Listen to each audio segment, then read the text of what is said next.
This audiobook contains 6 censored sentences and 120 modified sentences to make it suitable for all audiences. Visit our website to listen to the original version without censorship or modifications. Link in the channel bio. This might lead to destroying their fighting spirit instead of rallying them. Additionally, some people might do stupid things in the midst of despair. In that case, well, tell the truth. The two hurriedly summoned all the Emperor, Tao, an immortal lineage of the world. The world was shocked and wondered what was happening. Was the Palm Peak sect going to do something? Although they had only cultivated their 4th great emperor, with the Axe Overlord as an eternal, they now had the power to change the world's political landscape. The invitation also originated from the Iron Fist Gang and the Moon Saber Pavilion 2 factions that recently gave birth to immortal sovereigns. As such, some people believe these 3 factions might have allied to do something major. Every martial artist felt Wallin, martial art world, was about to change. While on guard, representatives from different factions attended the meeting. However, no one was prepared for the truth. As soon as everyone was present, Qian Hung did not hesitate to drop the bombshell. He told the truth about Su Shi's appearance and the upcoming invasion. So, the rumors were true, muttered someone. I'm afraid so, nutted Qian Heng. So what should we do? No one had an answer. It has only been over 200 generations since the Celestial Harmony era ended and the reviving martial art era started. 200 generations is a long time for mortals, but not nearly enough for all the surviving factions of this world to recuperate, let alone increase their strength. Besides the current 3 with eternal-class powerhouses, only 2 factions could be classified as completely recuperated. The Rising Dragon sect, a new sect with 2 emperors, was allowed to keep such a domineering name because of their founder, the Dragon Subduing Emperor. He was the supreme martial artist responsible for ending the reign of the Celestial Harmony world. He led the charge against them, slaughtering every last bit of influence they had in the martial hegemony world. He even led a successful attack on their homeworld. Sadly for him, the Celestial Harmony world contained many lineages with deep connections in the upper echelons of the Commerce Hub. With this power, they gathered countless eternal-class powerhouses to gang up on him. The Dragon Subduing Emperor was not a powerful eternal. He would have died instead of severely injured. The martial hegemony world was lucky to have a man of conviction like him. After that event, he did not stop his campaign against his aggressor. He used his regenerative abilities and the fact they could not easily gather so much power to wage guerrilla warfare on the Celestial Harmony world. After years of sneak attack and killing many people, he forced them to sign a binding peace treaty that granted this world true freedom. The second faction was the Celestial Demon Cult. They are a new sect in this new era, but in the short 200 generations, they cultivated 7 great emperors, 5 of whom were pseudo-eternals. Many people believed the spirit of the epoch belonged to them in this era, and it was a matter of time before they cultivated an eternal emperor. No, they would have succeeded if it were not for Su Shi killing their heaven-chosen in this generation's battle. "We must fight," said the Red-Eye Demon, the representative of the Celestial Demon Cult. "Our cult is willing to be the vanguard for this battle. It's our chance to avenge our cult leader. However, we want something in return." Everyone, including Qian Hung, frowned. However, they soon realized it was normal for these guys to ask something. They were not called a demonic cult for no reason. "What's your request?" asked Qian Hung. "We want you to revive our cult leader and help improve the Tao." Countless murmurs echoed in the background, and Qian Hung's brow was furrowed. "I understand reviving him, but how can I help improve the Tao?" Their world was lucky. After Su Shi took away the Heaven Will, another one appeared because someone discovered a rare void beast cemetery containing hundreds of well-preserved void beasts, many of whom were Tier 10. Their essence fused with the world and increased its world source to the point of condensing a second Heaven Will. "Isn't it obvious?" "The outsider showed us a way," said the Red-Eye Demon. "You mean the Heavenly Court?" "Correct. I have no desire to establish a court and rule over people," explained Qian Hung. "You no longer have a choice," replied the demon with a sneer. We are about to face an invasion, and the court is the best way to organize the power of the entire world. It's also the best way to increase our strength and have a chance at surviving this war." The room became silent. Although they did not want to admit it, they knew he was telling the truth. The world is relatively harmonious when dealing with foreign threats. However, this does not change the fact that they have been fighting and competing with each other for the past 200 generations, leading to many contradictions and animosity. The court was the perfect setting to create a proper political structure. Only you can sit in that position without overwhelming opposition from different factions, continued the Red-Eyed Demon. So, all we want is for you to gather enough merit for our cult leader. How is merit going to help? Ask someone. None of your business. Qian Hung pondered. He was not as misinformed as the person who asked the questions. Merit is one of the few omnipotent resources in the world. But how much is needed to acquire a heaven will? His intuition as a martial artist warned him he was missing a significant piece of this mystery. And what if I refuse your request? Ask Qian Hung. Then you will know why we considered ourselves a demonic cult. Qian Hung released an intense killing intent, turning the room red in a matter of seconds. However, the red-eyed demon remained calm, with a smirk, almost a sneer, on the corner of his mouth. Qian Hung secretly sighed before focusing on everyone else. What do you guys think? He asked. If him to gather merit for them, it will be from everyone's share. No one said anything for a while, making the situation embarrassing. Lukilu, snalke konfining han kang han. The representative of the Rising Dragon sect said, I agree. Our world is facing a catastrophe, and the appearance of a second Eternal, especially one as talented as the former cult leader, might be what saves us. Since the Rising Dragon sect spoke, everyone soon followed and agreed. The sect has settled its legacy as a faction of justice and honor for many years. Others decided to follow suit since they were willing to abandon their benefit for the greater good.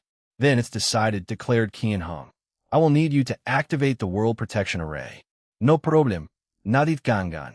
I will prepare everything for the court, continued Qian Hung. Everyone immediately gathers resources, your legions, disciples, elders, and wake up the sleeping ancestors. Once the court is established, we will pool all our strength together for this upcoming war. Qian Hung sighed deeply. Remember, our freedom and the fate of our world are on the line. With a heavy burden, all the factions dispersed to prepare for this war. Kang Han immediately visited his sect master, and his first words were, we need to activate the ancestors' trial. The sect master, a thin old man with black clothes too big for him and ridden with scars, looked at him in shock. One of their sect's biggest secrets was that the ancestor's body had so much injury by the time the Celestial Harmony world signed the treaty that he deemed it more efficient to build another one instead of healing it. So, he left it to the sect and ascended with his soul. The ancestor's trial was a backhand left by the ancestors to cultivate an eternal-class powerhouse by absorbing his body. However, the dragon-subduing emperor warned them only to use this trial unless it was a last resort. What happened? Kang Han explained the situation, and the sect master accepted his proposal. Chapter 1064 Fifth Court Meeting 1064 Fifth Court Meeting. Wang Wei closed the book in his hand when he detected Su Shi's arrival. He glanced at her and said, I'm guessing by the reservation in your step that things did not go well? Sadly, no, replied Su Shi before explaining the situation. I would also like to apologize for releasing them and giving them a fighting chance. It's fine, replied Wang Wei. There is nothing wrong with Su Shi feeling indebted to these people and doing an act of kindness for her peace of mind and to repay her karma. So what's next? Are you going to subdue them? No, I won't intervene unless absolutely necessary, replied Wang Wei. His existence offset the balance of the entire lower dimension. So, if he wants to stay in the lower dimension long enough to reach the Empyrean realm, he needs to act as little as possible to not get on true heavenly Daos nerves and get exiled to the upper dimension. Su Shi did not know how to feel about this news. If Wang Wei acted, the war would be swift and there would be little to zero casualties. However, without him, the martial hegemony world still has a slight chance of achieving something in this war. Even if it's just a display to the rest of the endless void that they were people of iron will and did not bow down to anyone. Feeling sympathetic? Asked Wang Wei. Yes. She had long been accustomed to the cruelty of the cultivation world. She knows the motto might be right. However, she still felt bad for the martial hegemony world because of her connection with them for proving the Tao there. I would love to promise you that the casualties will be minimized, said Wang Wei. Unfortunately, they are martial artists and people with extreme aversion to foreign powers. Many of them will fight to their death. I understand. Su Shi bowed politely before leaving. Wang Wei looked in the distance. Was the upcoming invasion wrong? Of course it was. No act of war or aggression is ever morally justified. Unfortunately for the martial hegemony world, and maybe for him, he had long escaped the shackles of his morality. At this point in his cultivation journey, even extremely deplorable things will be used if it is the only way to achieve his goals and ambitions. Wang Wei's gaze shifted to a white and gold bell in the northern hemisphere of the court. With a thought, it began to ring, and its sound echoed worldwide. As soon as people heard it, they knew what it meant. The fifth court meeting will soon occur. Specifically, based on a bell's sound, it will occur 2 days later. 2 days later, everyone showed up except for Yu Yan. She needs to reduce her exposure in this era so that she won't have any problems ruling in the next with Wang Tian. As such, she will not participate in most events and slowly fade from the mind or view of the populace. Everyone soon walked into the throne room, which was decorated with gold and purple. They bowed politely, and Wang Wei called them to rise. He took a moment to let everyone in the room settle in before beginning. Let's get straight into business, said Wang Wei. Our next expansion will be the martial hegemony world. As soon as he said these words, Wang Wei could hear the sound of breathing becoming rapid. He saw the side glances of many representatives, and he sensed the divine sense of communication between many individuals. Don't be too excited yet. Although we will expand, the court positions will no longer be part of the expansion. You can create your own court in another world if you want more positions. But you will no longer be a member of this court, so no protection, continuing receiving benefits, and your previous positions will be revoked. People began to discuss the meaning of these words. They had prepared for this upcoming war. But now, the Heavenly Emperor told them there would be no benefit. Who wants to work for no benefit? So far, the Heavenly Emperor's mode of operation was everybody gets a piece of the pie. Was he about to change? Was everything before an illusion to lure them into a sense of ease before showing his true self and pouncing on them like the true predator he was? Was his true self about to be revealed? Many thoughts flashed in these people's minds before someone was brave enough to ask the obvious question. Your Majesty, if the God positions are no longer part of the expansion, what is? That's a good question, said Wang Wei calmly. I want to mention the obvious benefit of having communication and trade opportunities with another world community. Those long-term benefits are not enough to appeal to many of you. Some representatives with thin skin blushed, but said nothing as this was true. The mortal civilizations and demon school will be the main source of merit and reward for this expansion. Based on previous policies, you still need to leave some rewards for the native. And an appropriate charter, created by our General Affairs Department leader, will be handed out near the end of the meeting. In Wang Wei's opinion, Taoist Evergreen's work has been more than excellent, reducing the stress and time he has to spend on court affairs. Secondly, he continued, although the entire martial hegemony world community is large enough to share, their world itself is limited, so not everyone can be included in meddling in its affairs. Wang Wei waved his hand to manifest the merit point lists and something called military point lists. Unfortunately, the martial hegemony world has declined peaceful negotiations to settle this expansion. So, we must wage war. He pointed at the military point lists. People who participate in the war can gather military points or merits. The top 5 individuals will be chosen to deal with the affairs of the martial hegemony world. The top 30 will be granted priority and preferential treatments for the expansion into the lower realm. Those representatives' eyes glow with greed and lust. They now know there are still plenty of benefits, and that's all that matters. The wiser one even understood why the Heavenly Emperor chose this path. With his strength, there should be no issue with conquering the lower dimension and spreading the court's influence to every corner of the endless void. But what about after he leaves? With no absolute strength to suppress everything, these worlds will revolt and enact their vengeance on the myriad Emperor world.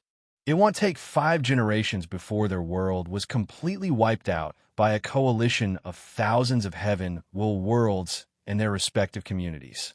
The merit point list has been updated. What you do in other worlds will garner you points, but the price is only a tenth of that at home. People frowned, but realized it made sense.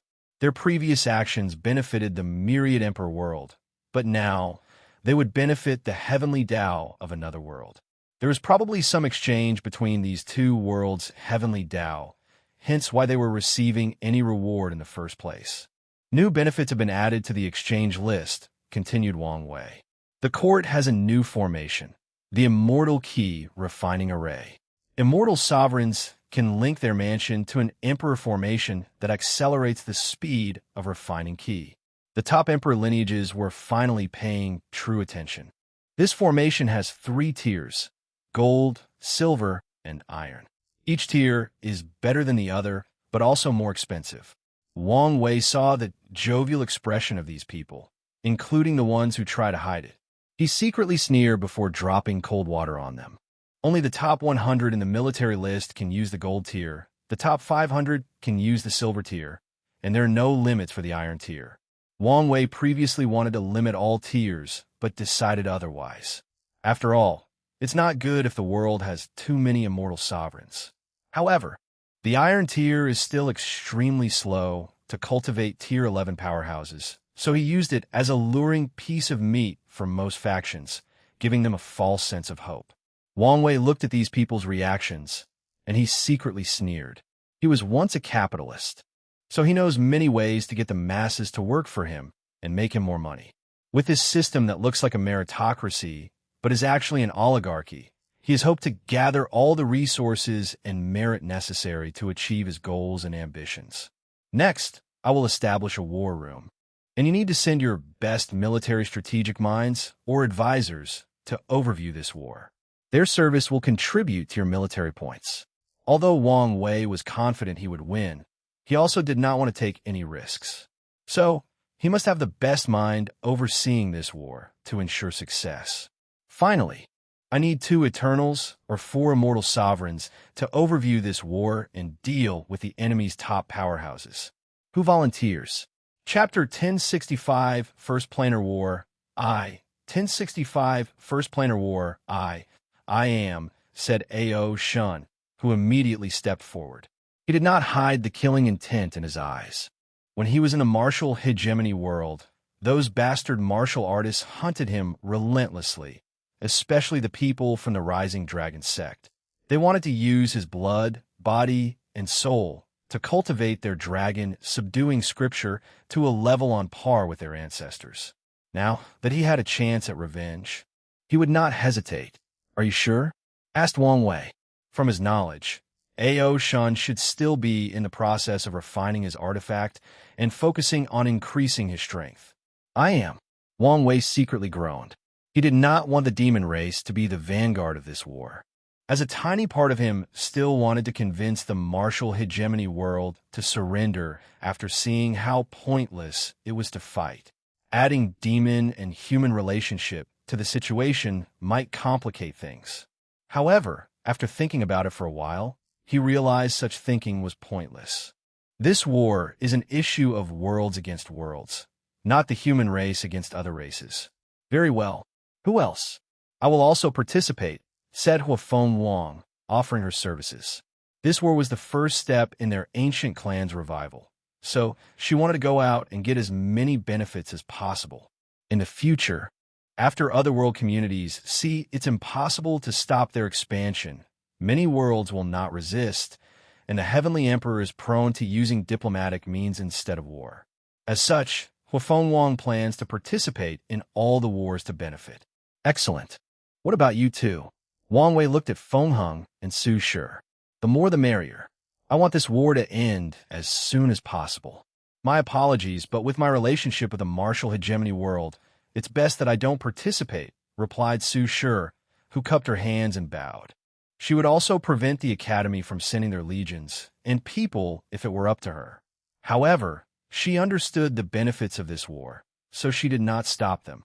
This poor monk will not participate personally, but I will send sect members to partake and assist, replied Feng Heng while playing with his prayer beads.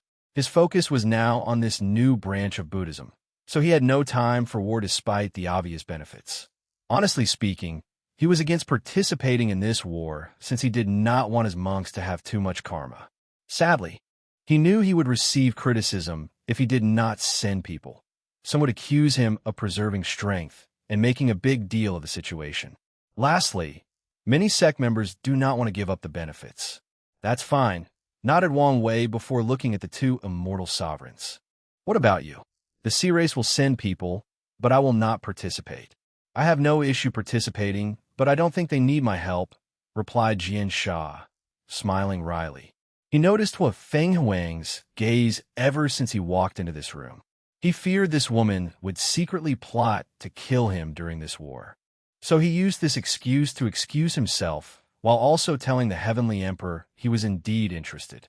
Wang Wei's eyes looked at him before shifting to the calm Huafeng Wang and backed him. You can be the backup. You will be the first to be called up if something unexpected occurs. Your Majesty is wise. Now that we have our top powerhouses, let's discuss the issue of legion and battle deployment, continued Wang Wei. I have elected a battlefield commander based on the military legion list. With a motion of his hand, someone walked to the front of the room, Tai Gang. Tai Gang bowed politely to the room before waving his wand to show a projection. The enemy will now allow us to descend into their world, and it will not be easy to bypass their world protection formation, stated Tai Gang. If his boss would intervene, this would not be a problem, but that's not going to happen, unfortunately.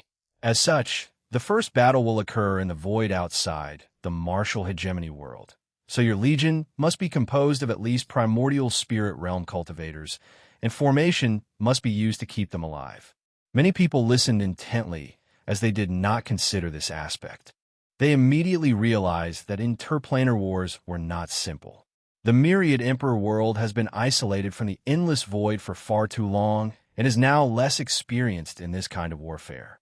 The battlefield will be divided into 4 layers, each separated by a formation, continued Tai Gang, manifesting a visual projection similar to holograms of 4 layers. At the bottom is where all the legions will confront each other. The second layer is for mortal combatants who do not want to be restrained by the army's strict discipline. The third layer is for immortal combatants. And the last is for the eternal class powerhouses. Any questions? Yes, I have one, asked a representative.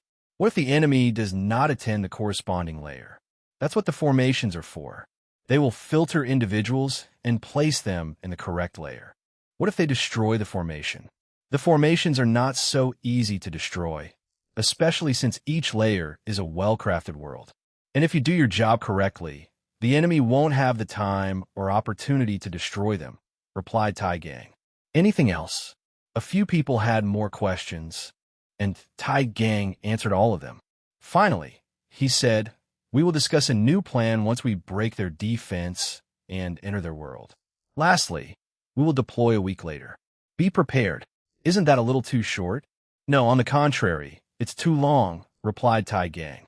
With time dilation, after 7 days, more than 3 months will have passed in the enemy's world. This fact slipped the minds of many people. So now, they realize how little time they have. A few wiser representatives looked at the Heavenly Emperor, hoping he would do something about this issue.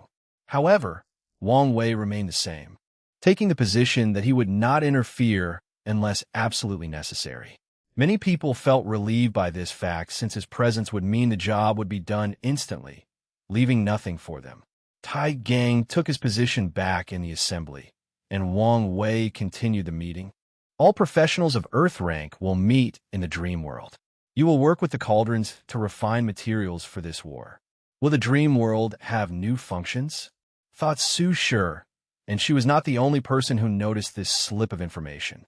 The resources used in this war will not be counted as military merit, but someone will record the amount, and everyone will be reimbursed afterward, continued Wang Wei. I believe this is it for now, unless someone has any questions or concerns. No one had any questions since everything was straightforward or already explained. So, Wang Wei waved his hand to send them the information from Taoist Evergreen about how to treat the natives once this world is conquered. A few parting words, said Wang Wei. This war will be our official return to the endless void after too long. We cannot fail, especially due to infighting. Am I understood? Yes, Your Majesty. Wang Wei dismissed everybody while waiting for things to be set in place. He had many objectives for this war, including gathering enough data about the interplanar war and adding it to the battle tower. Then, everybody can stimulate other wars to be as fast and efficient as possible in the other expansions.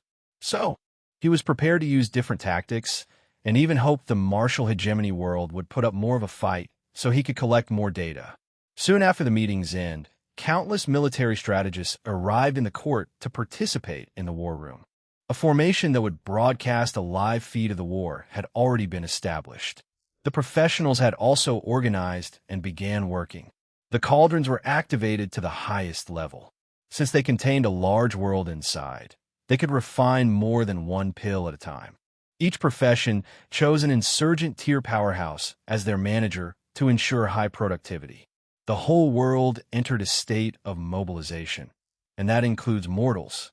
They wanted to participate in lower tier battles, tier 1 to 4, and many people began to voice their opinions in the dream world, hoping the Heavenly Emperor would hear them.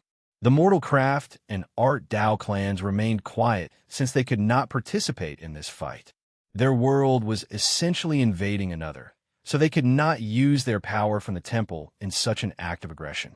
As such, they can only remain quiet on the sideline. Of course, not everyone remained quiet. Many scholars or philosophers condemned this invasion, writing poems, articles, essays, and books condemning the Heavenly Emperor's actions.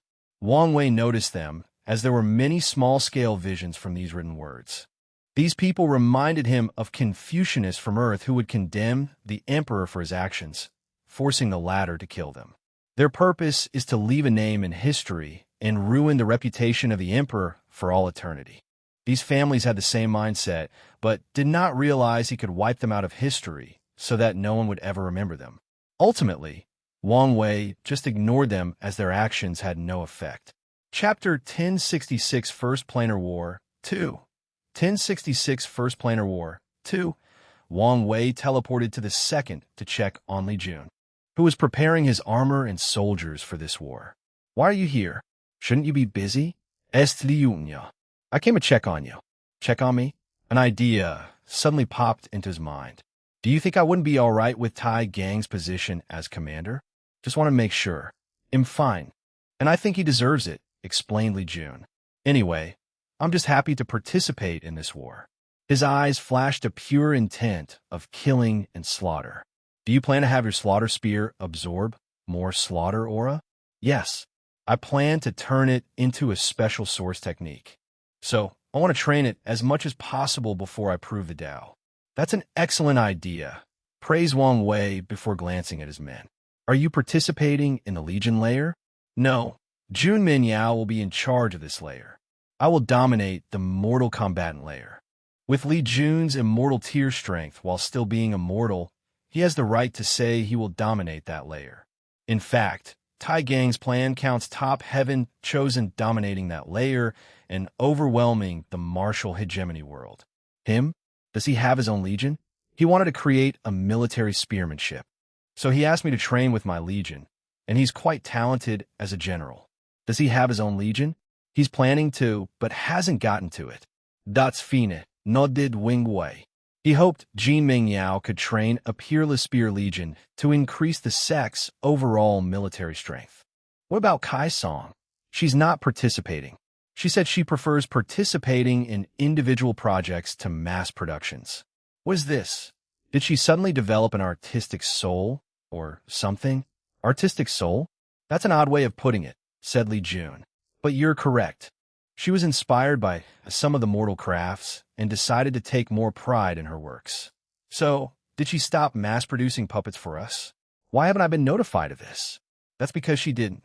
It's not her main focus, but her work has not stopped. She left a clone to deal with it. Well, that's fine, nodded Wang Wei, who thought he had lost his Skynet manufacturing base. He decided to check on her and ensure there was no problem. So, after a chat with Li Jun, he checked on Kai Song and found that everything was fine. She was just focused on creating more powerful and unique puppets. And Wang Wei was fine with that, as long as her other work did not stop. He returned to the court and oversaw the final preparations before the deployment. Star Beast World. Tong Ruobing received the information about the recent court meeting. She handed it to Mu Lei, and he said, "What are you thinking? Is it really not possible for us to also begin to expand? You know that's currently impossible." Of course, Tong Ruobing knew. Their world was in a unique and awkward situation. The Star Beast World is a high-level member of the Commerce Hub because of the insane amount of resources it consumes.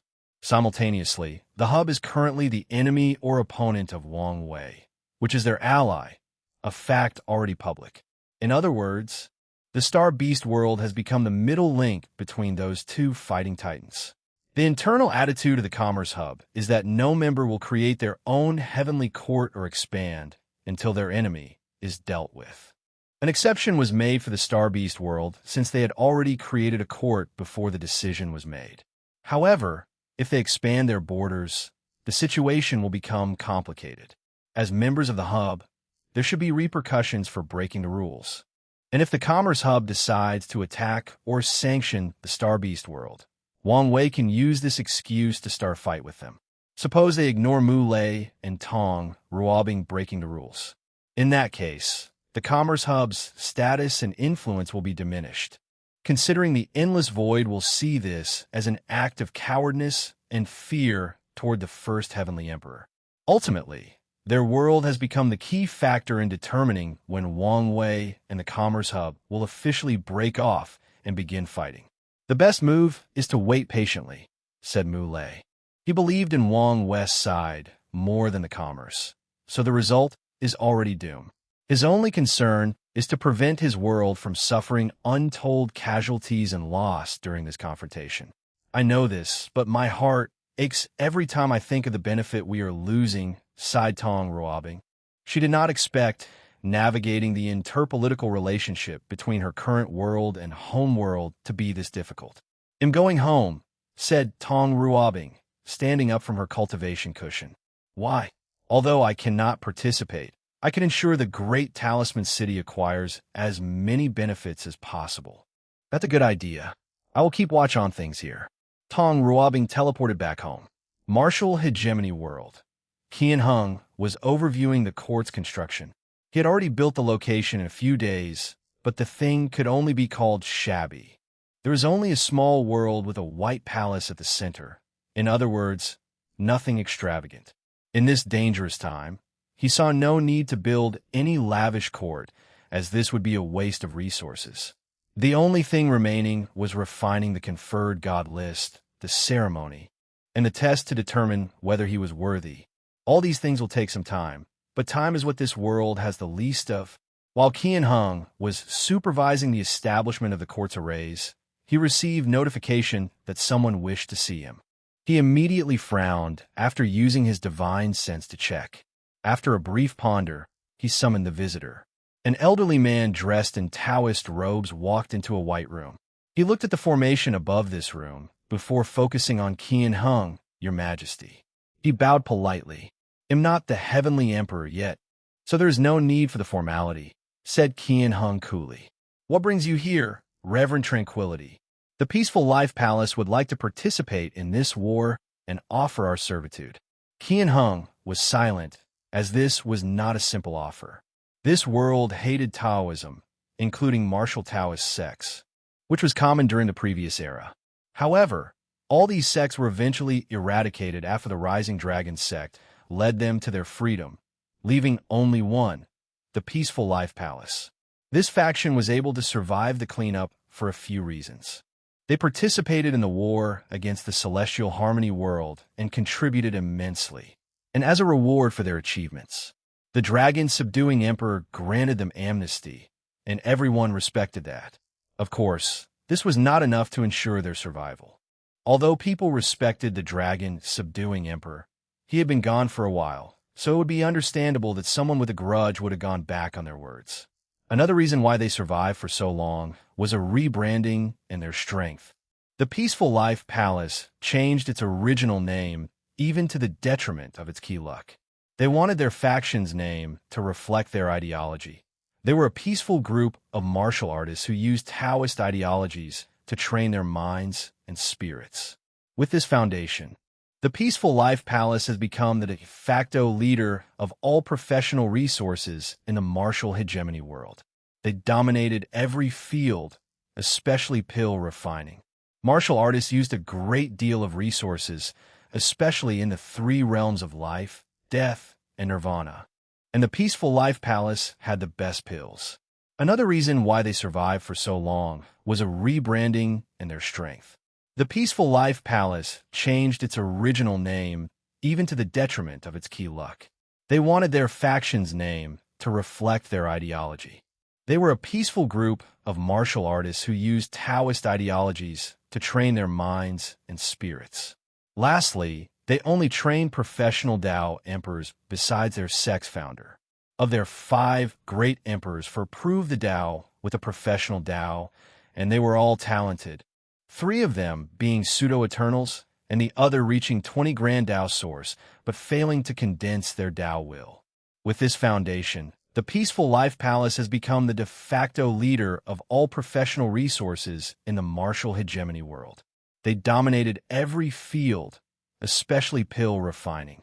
Martial artists used a great deal of resources, especially in the 3 realms of life, death, and nirvana, and the Peaceful Life Palace had the best pills.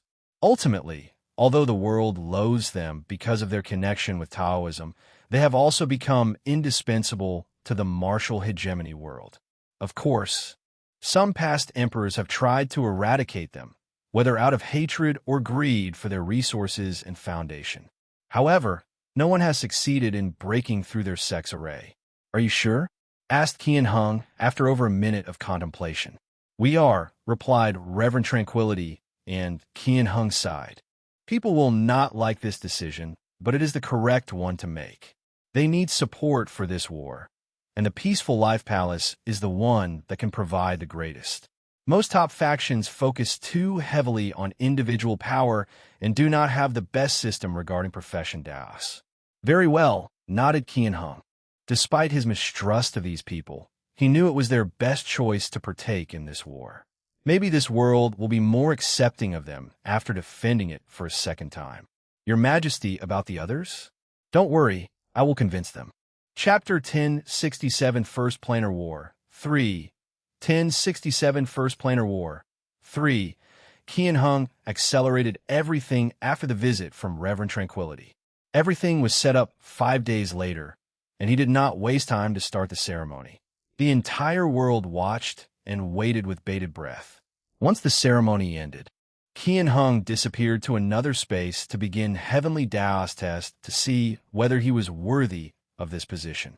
To the outside world, he only disappeared for less than 10 seconds before reappearing.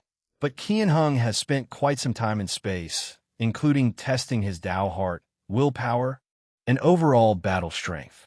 A strange look appeared on Qian Hung's face after returning from the past, and that's because he knew he must pay Wang Wei, his world's invader, a patent fee for becoming a heavenly emperor. The worst part is this was non-negotiable. As true heavenly Tao would automatically deduct his merit to repay the fee. He immediately summoned everybody else to confer the god positions. Qian Hung knew the world's circumstances, so he tried to be selfless to prevent infighting. If someone complains about their position, he will respond that after the war, based on the results and accomplishments of each faction, The positions will be once again divided. Now that things have been settled, let's proceed with the rest, said Qian Hung. The First Order, the Peaceful Life Palace, will participate in this war, providing us professional assistance. Your Majesty, you can't. Yes, we cannot trust these damn Taoists. Dommelverakt. The Peaceful Life Palace has shown us they can be trusted. What if they betray us? Can you take responsibility for this? Your weak fear tactics are useless here. We're not fighting some Taoist faction or world. So why would they betray us? There is literally nothing to gain for them. There's always something to gain for betrayal. By that logic, anyone here can betray the world for benefit or safety. You dare suggest I'm a traitor? My ancestors fought for the survival of this world. And the Peaceful Life Palace's ancestors did the same. They even went above and beyond just for the recognition. Enough, declared Qian Hung, and after a few seconds, everyone stopped talking. We are facing a catastrophe. In the best-case scenario, our world will suffer another era of oppression. As for the worst case, we might be wiped out and all our culture, lineage, and inheritance removed from the annals of history. Qian Hung let the silence marinate for a few seconds. We need all the help we can gather. No one spoke for a while before the Rising Dragon Sect Master spoke. Our founder believed in the integrity of the Peaceful Life Palace, so we will vouch for them. We also support their participation. Everyone gazed at the celestial demon cult and wondered when these crazy demons cared so much about the world. However, with these two heavyweights vouching for them, the others accepted the proposal. Reverend Tranquility finally spoke and thanked everyone, promising to do their best for this war effort. That's decided, stated Qian Hung. For our second order of business, we need to discuss military tactics. I suggest we remove the death forbidden treaty. Your Majesty? Seriously? First the Taoist bastards, and now this? Please leave our ancestors to rest. Yes, leave them alone. Some of you truly either cannot understand the threat we are facing, or you refuse to do so. This method is the only way we have a remote chance in this war. But what about filial piety and respecting the elders and ancestors? We might be martial artists, but we're not brutes. It's either that or you guys go forward, drastically increasing our death rate. A silence ensued, followed by more discussions before everyone nodded in using this tactic. The meeting lasted a few hours as many more preparations for this war were coming. No one knew when the enemy was coming, but they understood it would not be much. They needed to organize their armies and pool their resources, followed by some training for better cooperation. Lastly, the people with God positions needed to use their position's advantage to increase their strength as soon as possible. The majority have prepared to use forbidden methods to increase their strength at great costs. After the meeting, Qian Hung thought he had a moment of respite. The next thing he needed to do was to see whether he could create a few more immortals to participate in this war. Better yet, he wished he had enough time and resources to train an eternal-class insurgent. However, he soon sensed something and looked in the eastern direction. Killing intent flashed in his eyes. Those damn bastards! He groaned before disappearing from the golden throne. 7 days passed, and when the time arrived, everyone who would be participating in the war was waiting at the court. Wang Wei stood before more than hundreds of millions of cultivators. With me here, we will be victorious in this war, no matter what. His voice was soft, but everyone present could hear it loud and clear, as if he was muttering directly into their ears. What you have to worry about is how fast we can win, how many of our people we can save before the war ends, how many enemies we can kill, and how to celebrate once everything is over. A fervor rushed through every soldier's presence as the military aura around them drastically increased and solidified. Even the more cool-headed and experienced immortals felt the passion of these simple but direct words.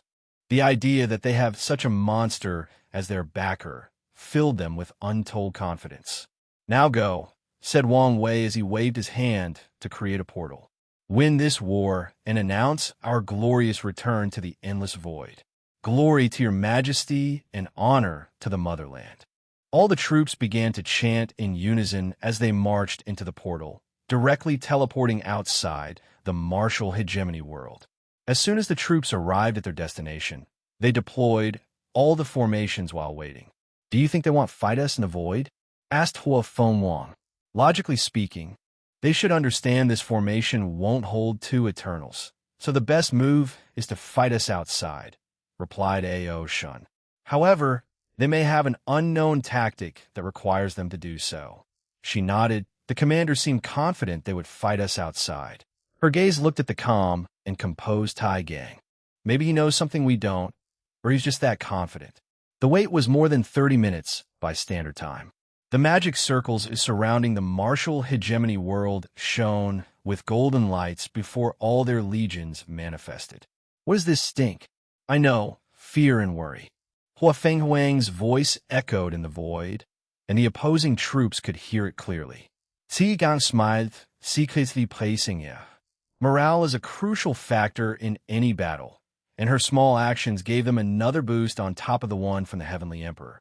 "We are martial artists," said Qian Hung, who finally appeared. "We pursue the transcendence of our body and mind. So what if we're afraid? That's just another emotion to conquer." Ao Shun and Hua Fengwang sneered, but did not say anything. "What is the plan?" she asked through divine sense. "Do you want to slaughter their leader immediately? Haven't you realized for some people that this war is a game?" replied Ao Shun with a sneer. "Since they're not in a hurry, we don't need to be too eager." "Hee," chuckled Hua Fengwang. Of course, she noticed. But her primary objective was to use this war to cultivate her slaughter Dao. The white tiger blood in her veins is screaming in anticipation. Meanwhile, Tai Gang looked appreciative. He did not expect the enemy's heavenly emperor to be this competent. "Maybe this war will not be as easy as I anticipated," thought Tai Gang. He did not care if this world struggled more than anticipated. He wished for it. He is treating this life as a form of experiencing gathering for the next. So the more turbulence he encounters, the better he will be for his next life. "According to the order of my emperor, I will give your world one last chance," yelled Tai Gang. "Stop this war, and the previous offer will still stand. By the honor of His Majesty, the sovereignty of your court will be guaranteed." "And my answer is still the same," replied Qian Hung. "We do not accept any foreign interference in our world, in any shape or form, and that's final. You know you cannot win this war, so why be persistent? Billions of lives will die because of your stupid decision. Their death will be in your hands. We will rather die standing than accept subjugation. And no, their deaths will not be on us, but yours. You're the one who chose this aggressive path. Since that's your choice, fine," said Tai Gang. "See this, men? We have offered mercy to our opponent, but they have refused our goodwill. Now, let's show them what power is. Glory to your majesty and honor to the motherland." The chants of the myriad Emperor World's legions echoed in the void, even making it tremble slightly. Then they marched forward. "Release them," yelled Qian Hung. Chapter 1068 First Planar War 4 1068 First Planar War 4 A formation appeared before these martial artists, and many people rushed out. They had almost no rules and regulations, and their powers varied from mortals. Yes, mortals with no cultivation, to Dao ancestors and insurgents-level characters. Tai Gang's eyes shrunk as he saw the people approaching. Are those undead? The creatures attacking them were indeed not living, as the stench of death oozed out of their bodies. Additionally, many of them were skeletons or were missing parts. "So, that's their tactic," he muttered, understanding the situation. The cultivation system of this world had control of life and death energy, meaning that even the most ordinary martial artist could reanimate corpses after entering the death realm. They used this fact to their advantage, controlling the dead of their worlds as cannon fodders for this war. Tai Gang acted swiftly and ordered the people not to activate the formation that separated people into layers. "Release the puppet core," he ordered. A formation appeared on the myriad Emperor World side, and countless puppets rushed out. Most were humanoid shapes with different weapons, mostly cold weapons, but many with projectile weapons like arrows and cannons, while other puppets resembled animals and demon races. Some pinnacle puppets were created based on innate demons and primordial gods. Tai Gang calmly observed as these two legions crashed, and chaos ensued. Puppets and undead had no emotions like fear or hesitation, so they tore each other apart. Even the high-tier puppets with souls were stripped of their sense of self to turn them into pure killing machines. He watched as a group of puppets bite through the flesh of countless undead. Still, despite their limbs being separated from their bodies, they clawed at their opponent for a final kill before their misery of an existence ended. Typically, high-level puppets can be programmed to find weaknesses in their opponent, but the undead did not have weaknesses. So, the result will be the same whether they burn, freeze, electrocute, crush, cut, pierce, or explode their opponents. Additionally, since the undead move purely due to death key, soul spirit attacks did not affect them. The undead did their part in this war. Surprisingly, they had an overwhelming advantage due to the sheer number of mortals. Individuals, these mortals, were useless in such high-scale battles. However, the martial artists from the martial hegemony world proved adept at this tactic. Trillions of mortals will explode in a frenzy of death energy that is detrimental to even Tier 5 cultivators. And this was not the end. Trillions of mortals will fuse into an abomination of death and resentment. The creatures they created were only Tier 5, but their combat ability was on par with the weakest Tier 7 because of their unique ability to contaminate the mind with their resentment. With this dirty, almost cruel tactic, the undead slowly overwhelmed the puppets. So, these machines changed tactics and began exploding before their death. They can take out large groups of enemies with this suicidal approach, thus slowing the undead's advance. This battle was fierce and terrifying despite the lack of any blood. Myriad Emperor World sighed. "At this rate, we're going to lose," commented one of the Legion commanders. "That's obvious. Our puppet core still requires resources to build, but these people have too many mortal undead on their sides. The amount of mortals dying in one cultivation in general is simply outrageous, let alone throughout the history of the world. So, thinking about how many mortals these people have at their disposition made everyone tremble. So what's next?" asked someone. "Will our commander order us to intervene?" "Let's see." Martial Hegemony World sighed. Qian Hung, who stood in the void accompanied by 3 individuals, had a deep frown as he watched the outcome of this confrontation.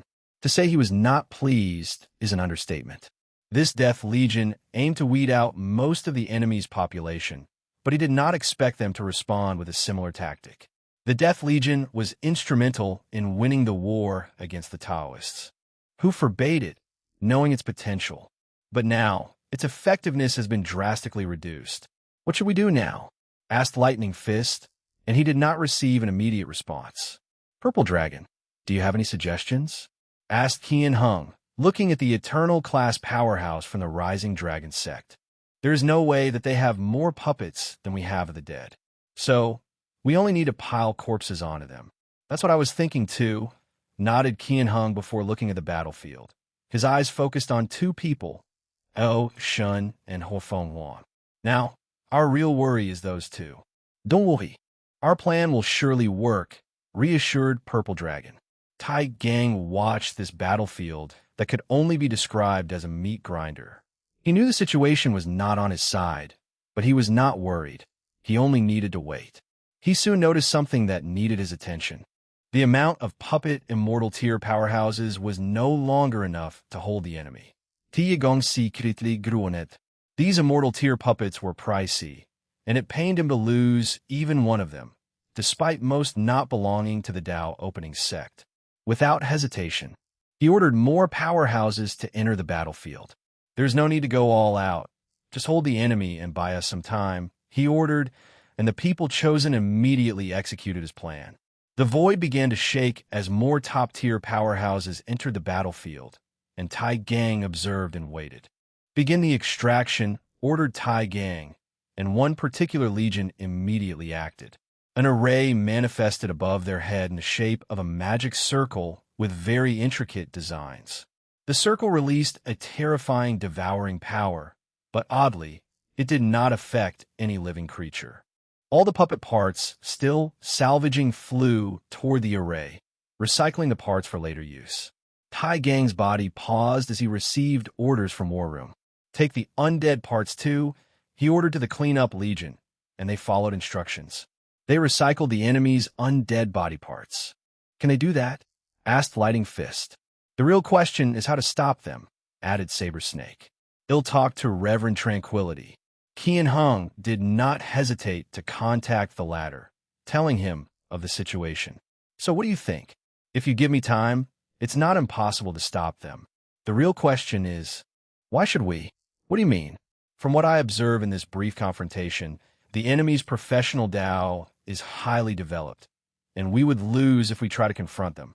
Instead of wasting time and resources in stopping them, it might be best to focus on something else. We can't just let them take the bodies of our dead. Heaven knows what they're going to do with it. Ultimately, the choice is yours, said Reverend Tranquility in a calm and soothing voice. However, my opinion is we should focus our effort and resources on something else. Our manpower in the professional field is severely lacking, and it might be best to focus our effort on other things. Qian Hung sighed. You're right. In times like this, he could not lament how weak their world is compared to their glorious past before those damn Taoists. Since he had decided, he would no longer hesitate. Qian Hung chose to abandon the bodies of these dearly departed. Tai Gang continued to observe, and soon afterward, he heard the sweet sound he was waiting for from the dream world. Commander, we're finished. Excellent. Are you going to send someone to set it up? No need. We will send you an array disk, and you only need to activate it.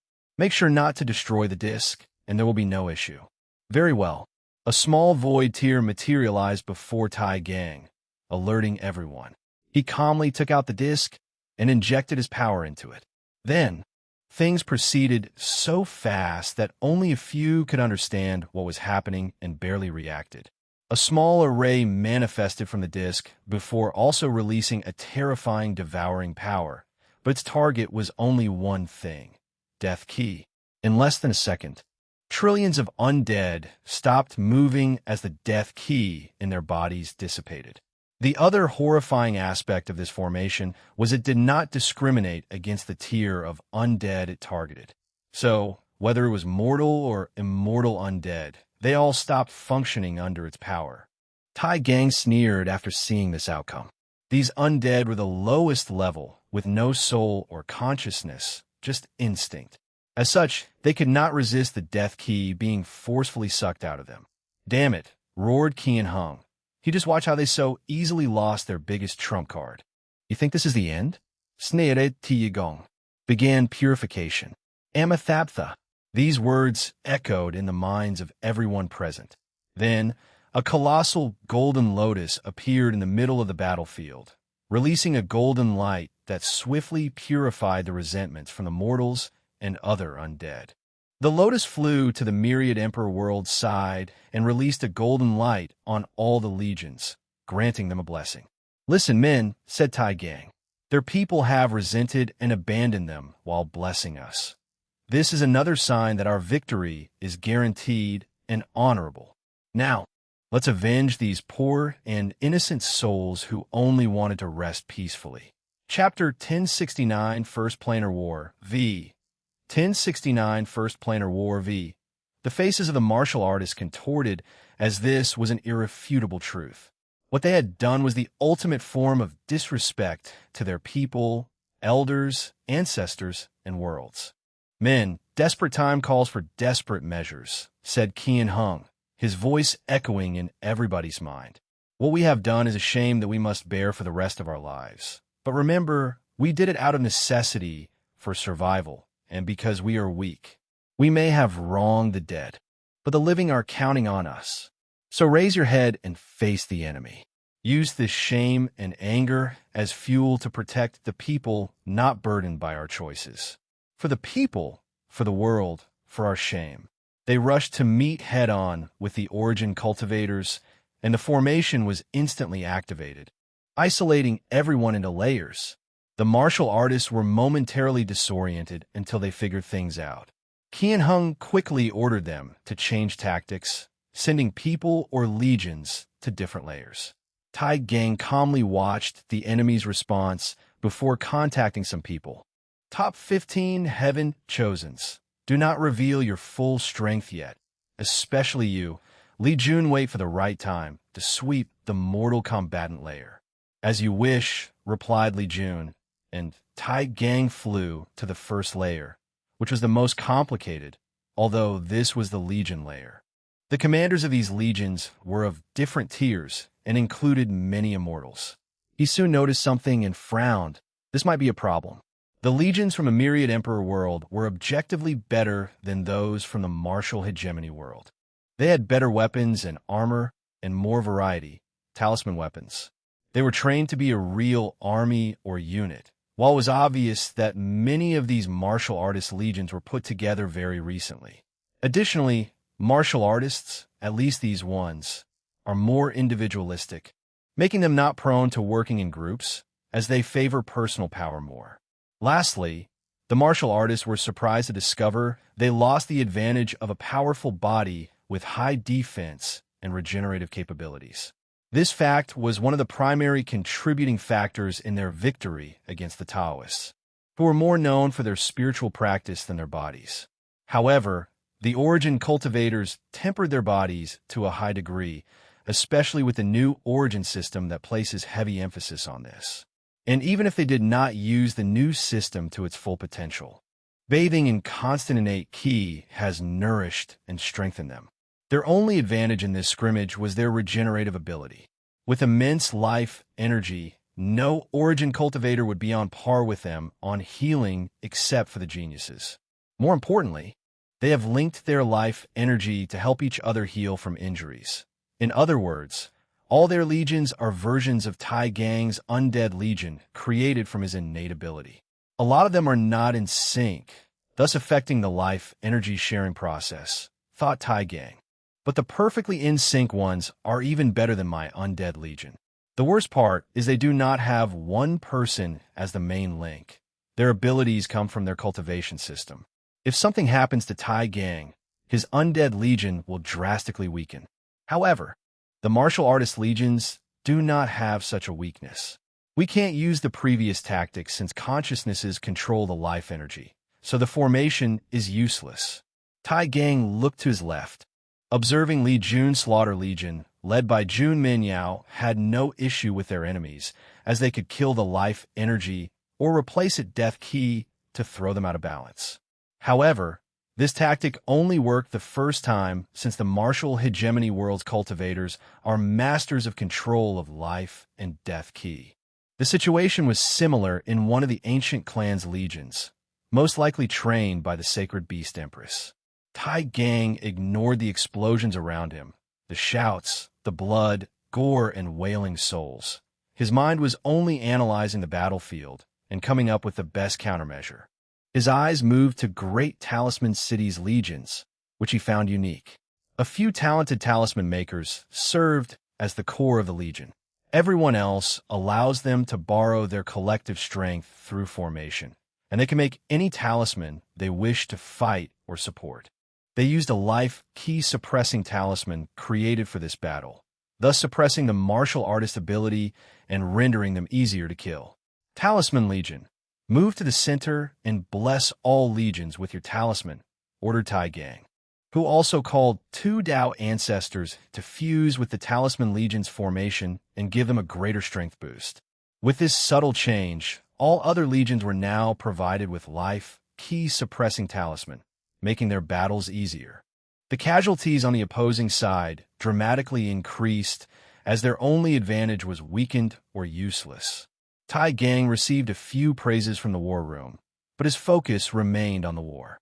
Argorg, a visceral roar as if from a creature who had suffered until pain in the depths of hell and had escaped, now consumed by an incomprehensible anger. Everyone's eyes were on this martial artist whose white could only be distinguished by the few spots on his red sleeve. His body turned golden as he burned his golden body for extra strength. Then, with madness in his eyes, he rushed toward Tai Gang. He was unstoppable, destroying anyone on his way and breaking countless formations. An immortal venerable tried to stop him, but the martial artist ignored him, advancing forward toward one man, only Tai Gang. Interesting, thought Tai Gang. Anger, hatred, and desperation sublimated his spirit, allowing him to achieve a temporary will manifestation. His Majesty was correct when he said this cultivation system made it easier to manifest willpower. Tai Gang sent an order, and a Tao ancestor acted. A colossal palm descended on this little quasi-emperor, annihilating his body and soul. However, Tai Gang's happiness did not even have an opportunity to manifest as he detected a black shadow continuing toward him. Has killing me turned into your obsession? He analyzed. He ordered everyone to let him pass, and he blew to it once the thing reached less than 2 meters away. His mouth generated a terrifying vibration backed by the strings of fate. The obsession resisted for less than a second before dissipating. How could this be? Said a hoarse voice. It's because you're weak. So even the power of obsession cannot change your fate, said Tai Gang indifferently. The martial artist looked at him with red eyes. He wanted to look at the people responsible for taking everything from him. Before the last of him disappeared, his life flashed before his eyes. His name was Xiao Ning, but the people in the martial world knew him as the white cloth flute Azura. In his early years, he had no interest in martial arts despite his master's best efforts. His only love was music, the flute, to be specific. Then, on that fateful night, he returned home to see his master slain. He remembered the pain and guilt he felt. On that day, he changed as he buried his master. He focused on martial arts, combined it with his flute, and eventually acquired the heaven martial art called Sound of Murder. After his martial art was accomplished, Xiao Ning went on a rampage in the world, trying to avenge his master. The countless bodies he left in his wake garnered him the nickname White Cloth Flute Azura. Xiao Ning thought his life would be filled with blood, vengeance, and darkness until he found the last man on his revenge list. He remembered that day on the mountain vividly. His long hair flowed with the wind, the beautiful mountain in the background, and the zither sound, indicating he had accepted his fate. Out of instinct, Xiao Ning took his flute to play an accompanying piece, and when he woke up, they'd been playing together for 3 days. More importantly, all his anger and hatred had dissipated. Without hesitation, Xiao Ning made a bold decision to forgive, and he never regretted it. That day, he found a companion. They secluded themselves from the world, focusing on their music. They did not care about the rocky martial path or the ruthless emperor path. They had each other and music, which was more than enough. Things were well for a long time until this war. Xiao Ning wanted to stay out of it, at least in the early stages. But his companion felt compelled to participate, so he followed him. Alas, as soon as the fight started, he had to watch the person he loved dearly eradicated from him. The anger and grief overwhelmed his mind. So he decided to do something for his homeworld in memory of his companion's patriotism. Sadly, his effort was futile. Lai Chong, don't worry, I will come see you now. See, I didn't make you wait long, so you can't complain. Chapter 1070 Death Ring 1070 Death Ring. Tai Gang frowned as he noticed a slight change in the battlefield. Numerous golden lights emanated in scattered places throughout the void.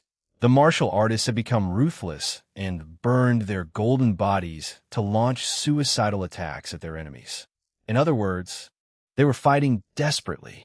So, he ordered his men to fight more carefully and be on the lookout for these desperate tactics.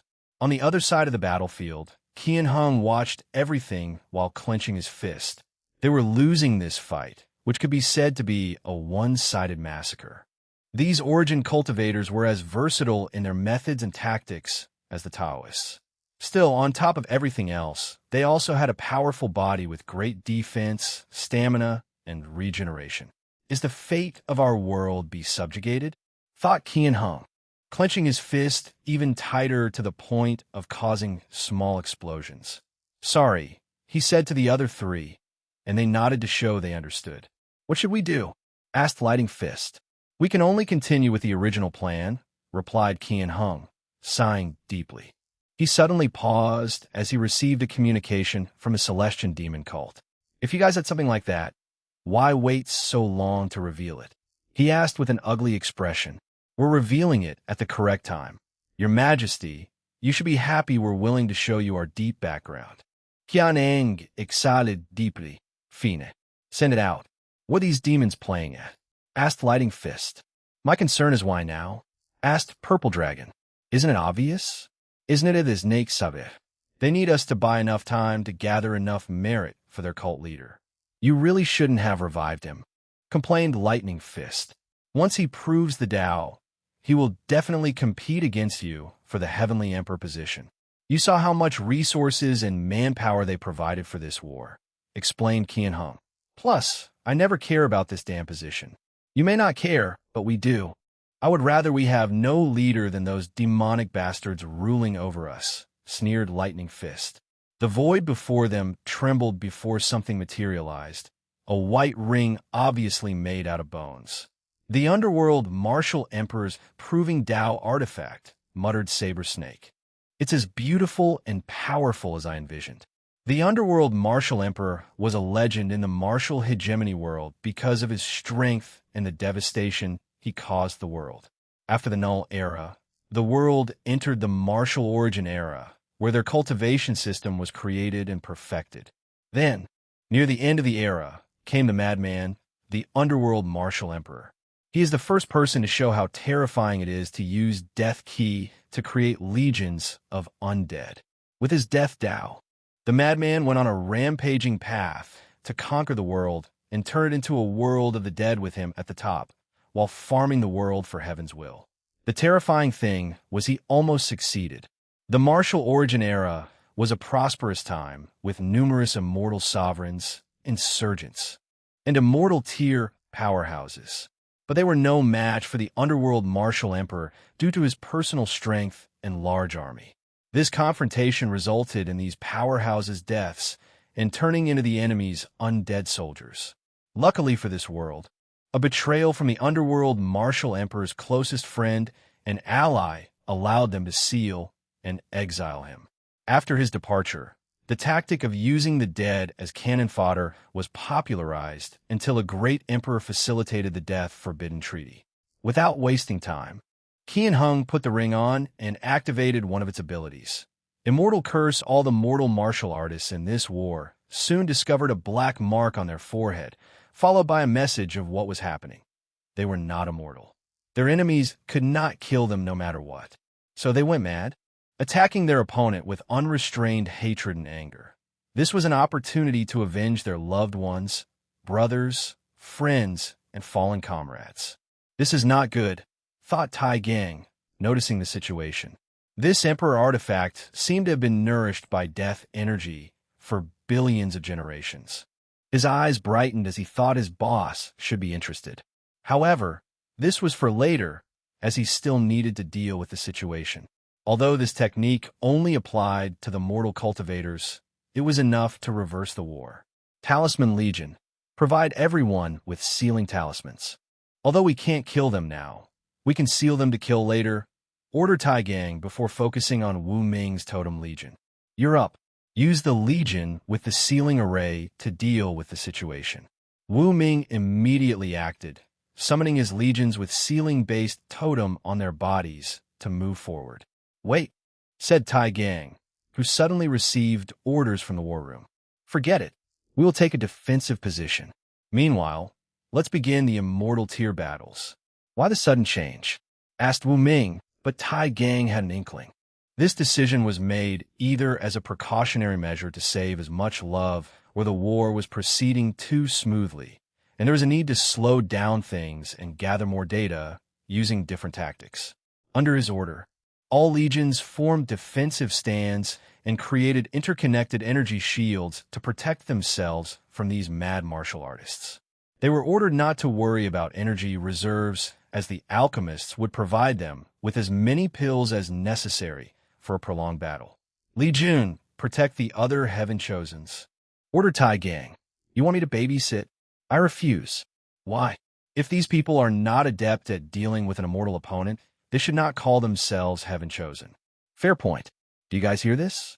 Said Tai Gang. And these people became riled up, calling out Tai Gang for even suggesting such a thing. The only calm response was the number 2 position, DJing. A smile crept on the corner of Tai Gang's mouth. Now it's time for me to move.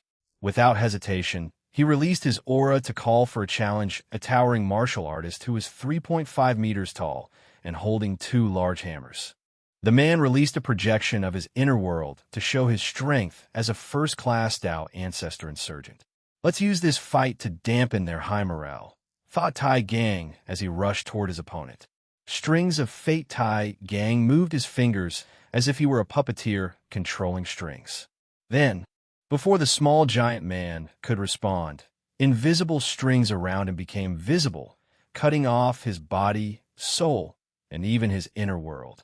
The martial artist looked at Tai Gang in shock, not thinking he would die so easily. Then, his body split into hundreds of pieces before the void energy in the surroundings finished it off. What is this? Asked Tai Gang, who discovered a glowing yellow mud from this guy's inner world. Immortal Earth essence? So, that's how he became first class. He smiled as this was a great find. He could leave it to cultivate a first-class Tao ancestor insurgent for his next life, or trade it to the sect for something of equal value. Who else? Asked Tai Gang, looking at the crowd. I will be your opponent, said another first-class insurgent, but he was skinny with a third eye on his forehead. Tai Gang could not tell whether he was a subhuman race or this was a technique. This was unimportant as this man was just another dead opponent.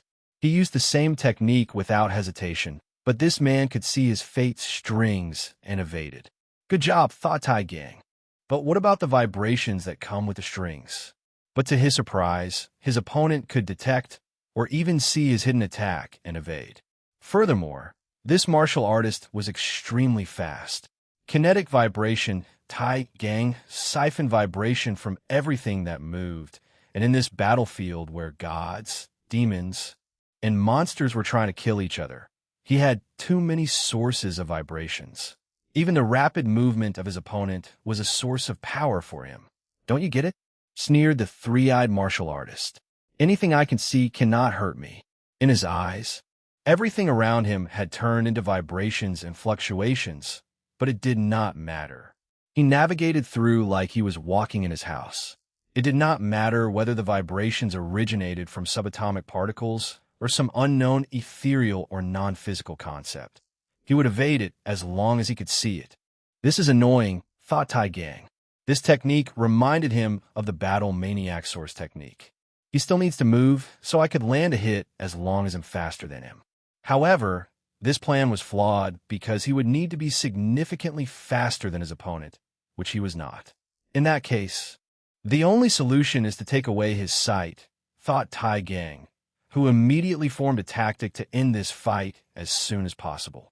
Chapter 1071 Fourth Layer Battle 1071 Fourth Layer Battle Myriad Emperor World Heavenly Court War Room. Wang Wei sat on a new throne, looking at the projection of the war from a formation. He was finally interested when he saw the white ring bursting with the power of death.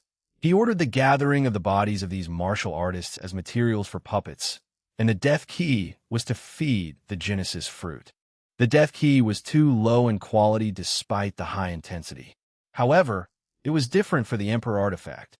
It should benefit his body tempering and even aid his death Tao comprehension. Interesting. This war might be more beneficial than I anticipated. Maybe I can lure out some eats and snakes. Wang Wei looked in the distance, smiled before continuing to pay attention. Tai Gang held a head in his hand with 3 holes where the eye sockets should be. His tactic for this match was simple but direct. He bombarded his opponent with attacks to pressure him, forcing him to enter a state of extreme focus. The next step was for this martial artist's extreme state to be focused on him until he made a mistake in his visual ability by being too focused on something else. Tai Gang then took the opportunity or flaw in the latter's visual acumen to rip the third eye from him. Without it, The martial artist's visual prowess drastically decreased, so he could take the other two eyes before killing him. You were a worthy opponent, and I think I will remember you, thought Tai Gang, who kept the three eyes in case they were valuable. He looked around for his next victim before noticing a change in the fourth layer. Have the Eternals begun to clash? It seems things are heating up, thought Tai Gang before focusing on his lair. He soon frowned as he detected a powerful enemy approaching. He was immediately on guard as the approaching person raised his alarm bells. A first-class insurgent that is very close to Eternal Class? Now we're talking, thought Tai Gang, who felt the joy of when he was the Iron Fist ruler, challenging cultivators all over the world to break his limits and become a supernatural realm cultivator. Things are not going well. We are losing too many immortal powerhouses, groaned Lightning Fist. Have you noticed? These origin cultivators have terrifying battle experiences, and it's all of them. They are martial artists, and their cultivation system is more battle-oriented, and yet they were being outclassed by their opponents in this field. How they fight reminds me of the demon cults, nodded Purple Dragon. The celestial demon cult has a cruel method of training Heaven Chosen. From age 10, their members are gathered in groups of hundreds, sometimes thousands. By the age of 15, only one group member will remain. Then, that member will acquire the title of Sacred Son and begin cultivating with the other survivors for the position of young cult leader. The final winner in that competition will be designated as the cult's next leader and Heaven Chosen to be fully cultivated for this generation's Heaven will. Is their cultivation system so perfect? Asked Lightning Fist. It's indeed a good system, but it should not be the cause of their battle experience, replied Qian Hong. From how they fight, these people have obviously experienced thousands of battles against worthy foes. If I had to guess, it might have something to do with the dream world Susher mentioned. Using the power of dream to train, said Saber Snake. It's a perfect method if they can recreate all the rules of the real world. Everyone sighed as they understood what kind of opponent they were facing. What? Having regrets now? Asked Qian Hong. It's not too late to surrender and let them spread their dream world. By then, we will also have access to it. Don't insult us, Your Majesty, said Lightning Fist. Nothing is worse for a martial artist than to abandon their convictions. The others did not say anything, but they felt the same. A martial artist must have a firm will and conviction, or they will never survive the death realm when facing death, let alone the even scarier Nirvana realm. I'm glad you feel this way, nodded Qian Hong. Purple Dragon, you're up.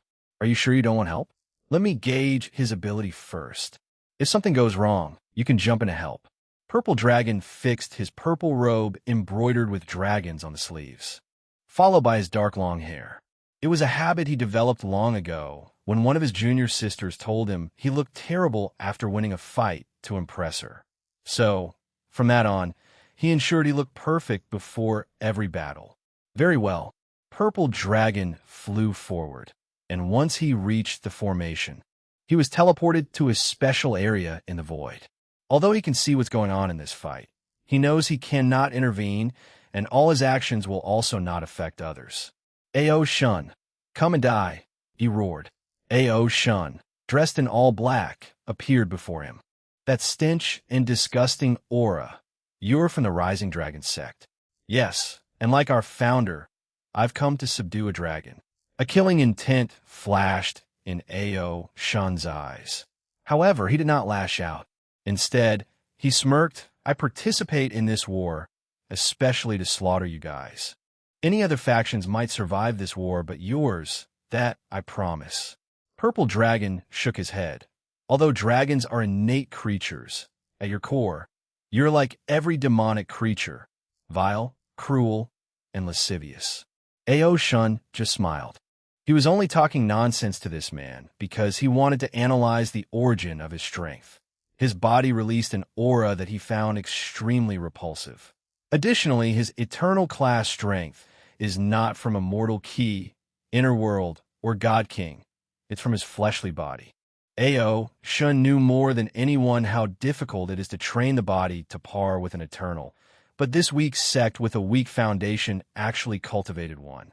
It seems he absorbed another body that was this powerful and perfectly inherited its strength. The only person who fits this description is their sex founder. Did he leave his fleshly body before ascending? Now that he had figured things out, Ao Shun had different ideas. Suppose he could add this person's body to the refining process of his proving Tao artifact. In that case, he will have the dragon subduing characteristic, the antithesis of his existence and nature. He won't have to worry about techniques that directly target his kind in the future. Who would have thought you were a gift instead of a pest I needed to crush? Purple Dragon's body shivered after hearing these words. However, Ao Shin did not care about his reaction as he activated his awakening, donning the dragon darkness armor. He instantly appeared before his opponent and punched him in the face. Boom! Purple Dragon took a dozen steps into the void with his arm crossed, but successfully blocked the attack. So repulsive, sneered Ao Shun, who felt a power emanating from his opponent's body with a natural ability to restrict him. This thing rejected his every essence and wanted to subdue it. If that bastard dragon subduing lived in this era, I would have hunted him down to the end of the Tao, sneered Ao Shun before increasing his strength. He appeared next to Purple Dragon and kicked him in his ribs. However, he frowned as he detected something. Willpower manifestation, thought Ao Shun, feeling the effect of this attack. He was unsurprised since he had spent years cultivating and understanding that world's cultivation system and knew it was very beneficial to manifesting willpower. "You're weaker than I anticipated," taunted Purple Dragon. Although his ribs hurt, they were barely bruised and healed instantly. However, Ao Shun pointed one of his sharp claws, and a small concentrated black orb manifested before turning into a potent beam full of the power of darkness. Purple Dragon's face changed as he released his dragon subduing technique. A powerful repelling force emanated from his palm to confront the darkness beam. This attempt took him a few seconds, but he was soon revealed. "Impossible," yelled Purple Dragon before being swallowed. He survived the attack, but his body was full of bruises. "Why are you surprised?" Eskichi Aosheng. "Even if your power is my antithesis, it is still based on who's wielding it. It's apparent that you only recently acquired it and cannot even properly wield it." "Stop talking nonsense," groaned Purple Dragon. "You're right. This is not the time for talking. It's time for killing." Ao Shun disappeared and flew out from Purple Dragon's shadow, which should not be possible since there is no light in the void for a shadow. He plunged his arm into his enemy's back, and Purple Dragon's fighting instinct kicked in. He moved his body, allowing the claws to reach his lungs instead of his heart. He released all his dragon-subduing power to push Ao Shun away and buy him some time. "He's only playing with me," he thought. In that case, there is no need to gauge his strength. Let's commence with the plan directly. Chapter 1072, Buying Time. 1072, Buying Time. Purple Dragon's aura immediately changed, becoming more mysterious and eerie. He then started to say strange words, and a macabre phantom manifested behind. It had 6 arms, 3 heads, no legs, a red face that resembled a mask grimacing, and a black cloth that seemed to be both clothes and a part of his body. The strange creature looked at Ao Shun, and one of its arms pointed at him and clenched his fist. A peculiar energy appeared on the dragon's body, making him stop his attack. "So that's how it is. You bastards took my bloodline when you hunted me down, and now want to use it to curse and weaken me," he said with a sneer. "It's not working," thought Purple Dragon before saying more incantations. The cursed creature behind moved all 6 arms to increase the curse. The result was just a sneer from Ao Shun and a look of pity. Then, the dragon rushed before him and plunged his hand into Purple Dragon's chest, ripping his heart out. "Why? Is it not working?" asked Purple Dragon as blood dripped from his mouth, nose, and other orifices. "I have a different bloodline now," replied Ao Shun. "And even if I didn't, do you think it's a simple matter to curse an eternal?" Ao Shun exploded his head with one punch. But he knew the opponent was not dead since he was a body refiner. As expected, Purple Dragon exploded what remained of his body before regenerating in the distance. His face was pale as Ao Shun's Tao will and will manifestation overwhelmed him with those two punches. Without any choices remaining, he asked for help. So Lightning Fist and Snake Saber appeared in the fourth layer to help. "I thought you said your plan would work?" asked Lightning Fist through divine sense, obviously frustrated. "This is not the time to fight. Now, we need to readjust ourselves to deal with the enemy." Although Snake Saber meditated, he was also unhappy with the plan's failure. "No, it could still work if you guys buy me some time. What else can you do? The technique I'm using is one of my ancestors' greatest trophies when the Commerce Hub intervened on behalf of the Celestial Harmony world," explained Purple Dragon. "Get to the point," said Lightning Fist. "The technique is from one of the three Curse Kings." "Are you serious?" asked Lightning Fist. "Their world has heard of the infamous curse techniques from the Curse Haven world. Now that you mention it, this phantom resembled how our records describe the malevolent Curse King," added Snake Saber. "It's him," nodded Purple Dragon. "So buy me enough time, and I can still curse him." "All right, we'll see what we can do." Their conversation could no longer be described as fast. Aoshin looked at the new presence and smiled. "The Heavenly Emperor says he will pay a good price for the bodies of any immortal sovereigns. It seems my luck has been on the rise recently." He focused on Purple Dragon, who sat cross-legged in the void behind those two. Ao Shun's brow furrowed as he noticed that the eyes in one of the phantom's three heads were turning red. Additionally, his sixth sense was warning him of upcoming danger. "Let's end this quickly," he thought, immediately turning into a colossal black dragon. His dragon roar shook the void, and all the other layers had to momentarily stop and glance at him. Calamity of darkness as Ao Shun moved forward. Everything in a million light years in his surroundings turned into absolute darkness. And this was not a simple darkness where light was absent and the senses were affected. No, this was the darkness that followed after the destruction of the world. "Damn it," roared Lightning Fist, who knew the enemy was no longer playing around. She immediately used her most potent offensive attack, Divine Dragon Lightning Fist. While enjoying her god position, she understood a little bit of the essence of divinity and created this technique. With this one punch, she manifested an enormous dragon composed of golden lightning. The dragon roared similarly to Ao Shun before directly confronting the darkness. Alas, this was a futile endeavor. The darkness swallowed it, and nothing else happened. There were no sounds, vibrations, or any signs of confrontation. The lightning dragon just disappeared, assimilated into the darkness. "How could this be?" thought Lightning Fist as the darkness rapidly approached her, and she had no chance of surviving or even running away. Swish! An axe flew from the distance, containing an aura that indicated it would tear the darkness apart. It flew towards Lightning Fist, most likely to save her. However, before traveling far, a phoenix rushed out of nowhere and burned the axe.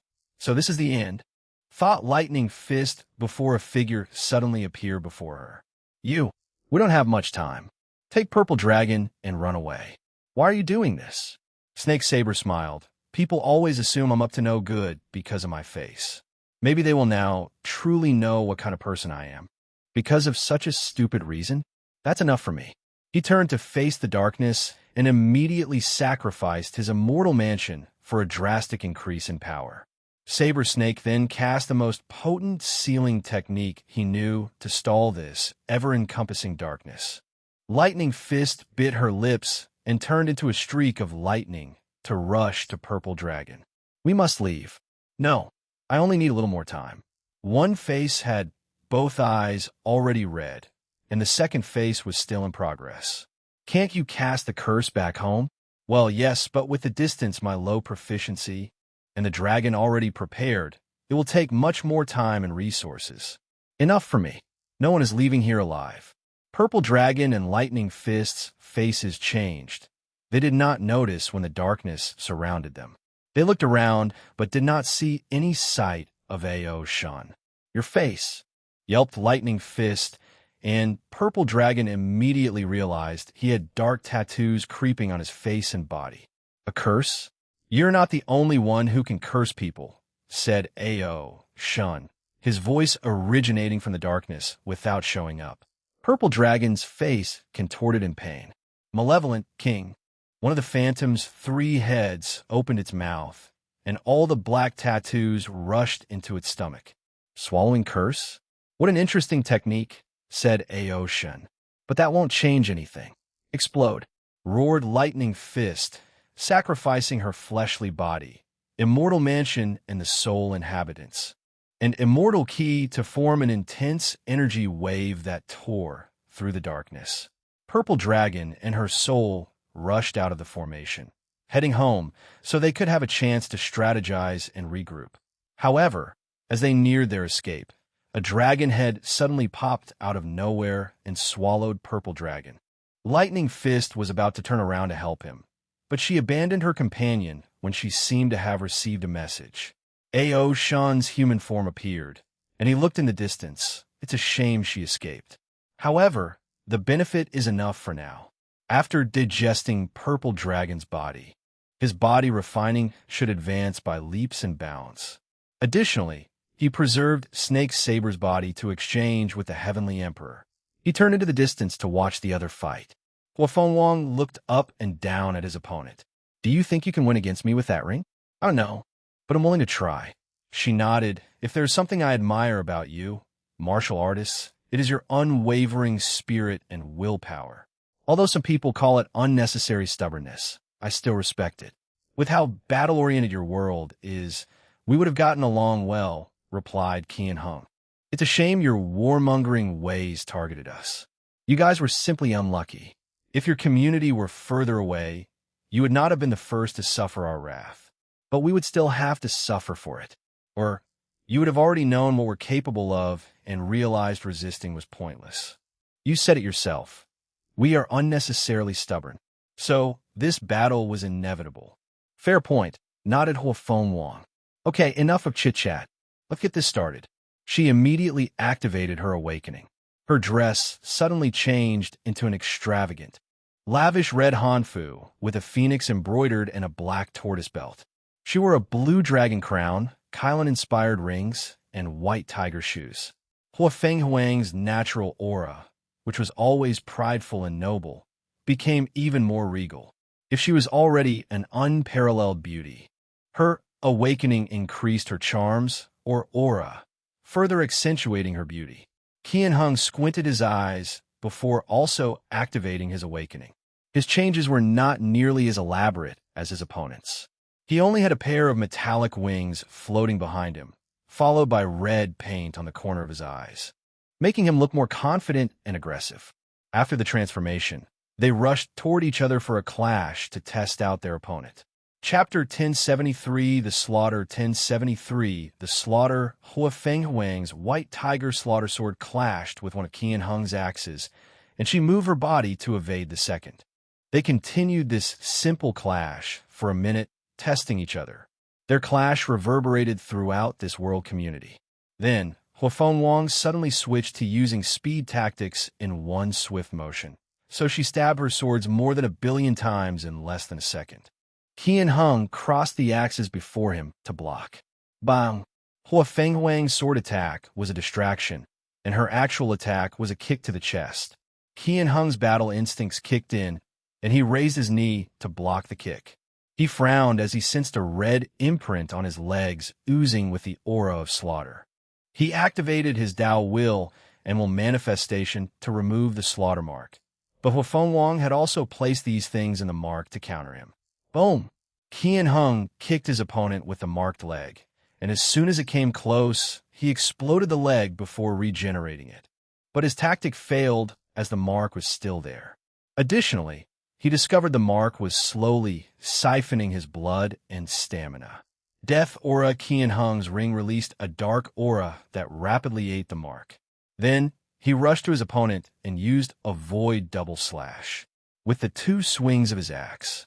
All the chaotic spatial energy in the void dispersed, creating a vacuum of energy, matter, and concepts.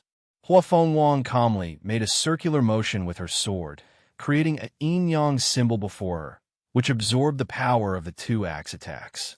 Then, she rebounded them toward their creator. Qian Heng tried to divert the slashes to the side, but the yin-yang symbol not only rebounded them, but also increased their potency. Finally, he had to bear the brunt of an even more potent attack, resulting in a few injuries. Hua Fengwang did not give her opponent time to breathe, so while he was blocking, she had already appeared before him, her sword shining all red. Spinning axe technique Qian Heng did not physically spin, but his body was surrounded by a tornado of axe slashes, as if he had spun with tremendous speed. The glowing sword sliced through the tornado, but it gave him enough time to protect himself with a shield created from death power. Hua Fengwang made a brilliant move as she used her yin-yang Dao to duplicate her sword, materializing it in her left hand. Qian Heng was caught off guard, but it was too late to react. Her sword contained a technique to kill death, so it sliced through the shield along with the right side of Qian Heng's body. Boom! Hua Fengwang flew more than 10,000 meters away because of a single punch from Qian Heng's left hand. She was surprised and did not expect this. However, she was not injured. A dragon scale appeared where she was hit. The axe is considered a heavy weapon. Did his body take on this particular characteristic of the weapon, thus drastically increasing his physical strength? Analyzed Hua Fengwang. That's an interesting technique. Maybe I underestimate him. She then frowned as she saw Qian Heng's right side of the body regenerated. Although it looked gray and lifeless compared to the other parts of his body, it did regenerate. This was a clean hit with Dao will and will manifestation, so he should have been severely injured. But now, he looked perfectly fine. Her gaze shifted to the ring. This artifact was the only reason Qian Heng could keep up with her lower fourfold strength. Let's remove it from the equation. Hua Fengwang rushed toward him, but discovered Qian Heng was running away, heading toward his homeworld. Not on my watch, she thought before turning into a phoenix, chasing him. Roar! Billions of skeletons and undead appeared in her path as Qian Heng used the ring to summon them. However, Hua Fengwang did not stop for a moment and burned everything in her path. As she reached him, a voice suddenly appeared in her mind. No need to chase. Wang Wei, she thought, wondering why he stopped her. Then, her heavenly eyes saw the reason. Qian Heng had nearly reached the coverage of the array protecting the martial hegemony world and had control of it. If he used it, his strength might reach the domain of fivefold. Coward, she muttered, her voice echoing in the void. However, Qian Heng did not react. Instead, he roared, retreat. The martial artists were surprised by this order since they had the advantage with their immortality but would not disobey their commander. Meanwhile, Tai Gang received a communication from the war room, and they swiftly hashed out a countermeasure. Talisman Legion provides sealing talisman to everyone. All legions are ordered to seal the area and prevent the enemy from escaping. Third layer immortal combatants. Your job is the same. Prevent the enemy from retreating. Li Yun, you will up. It's time to go all out? Yes, kill as many as you want and as swiftly as possible. Ha! That's what I want to hear.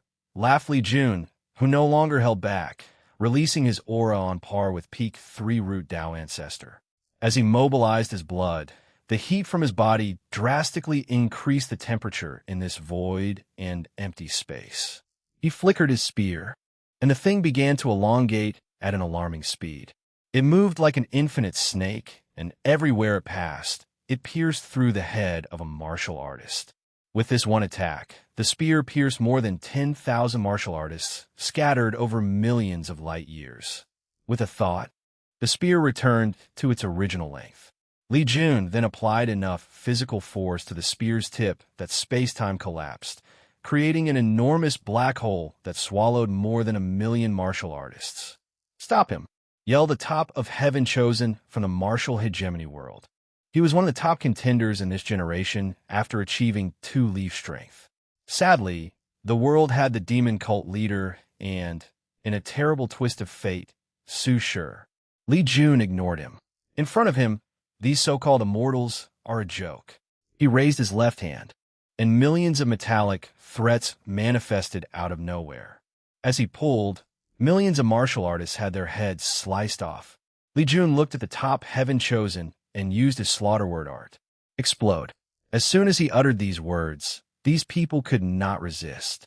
A cacophony of explosions echoed in the void, forming an intense melody that embodies war and destruction.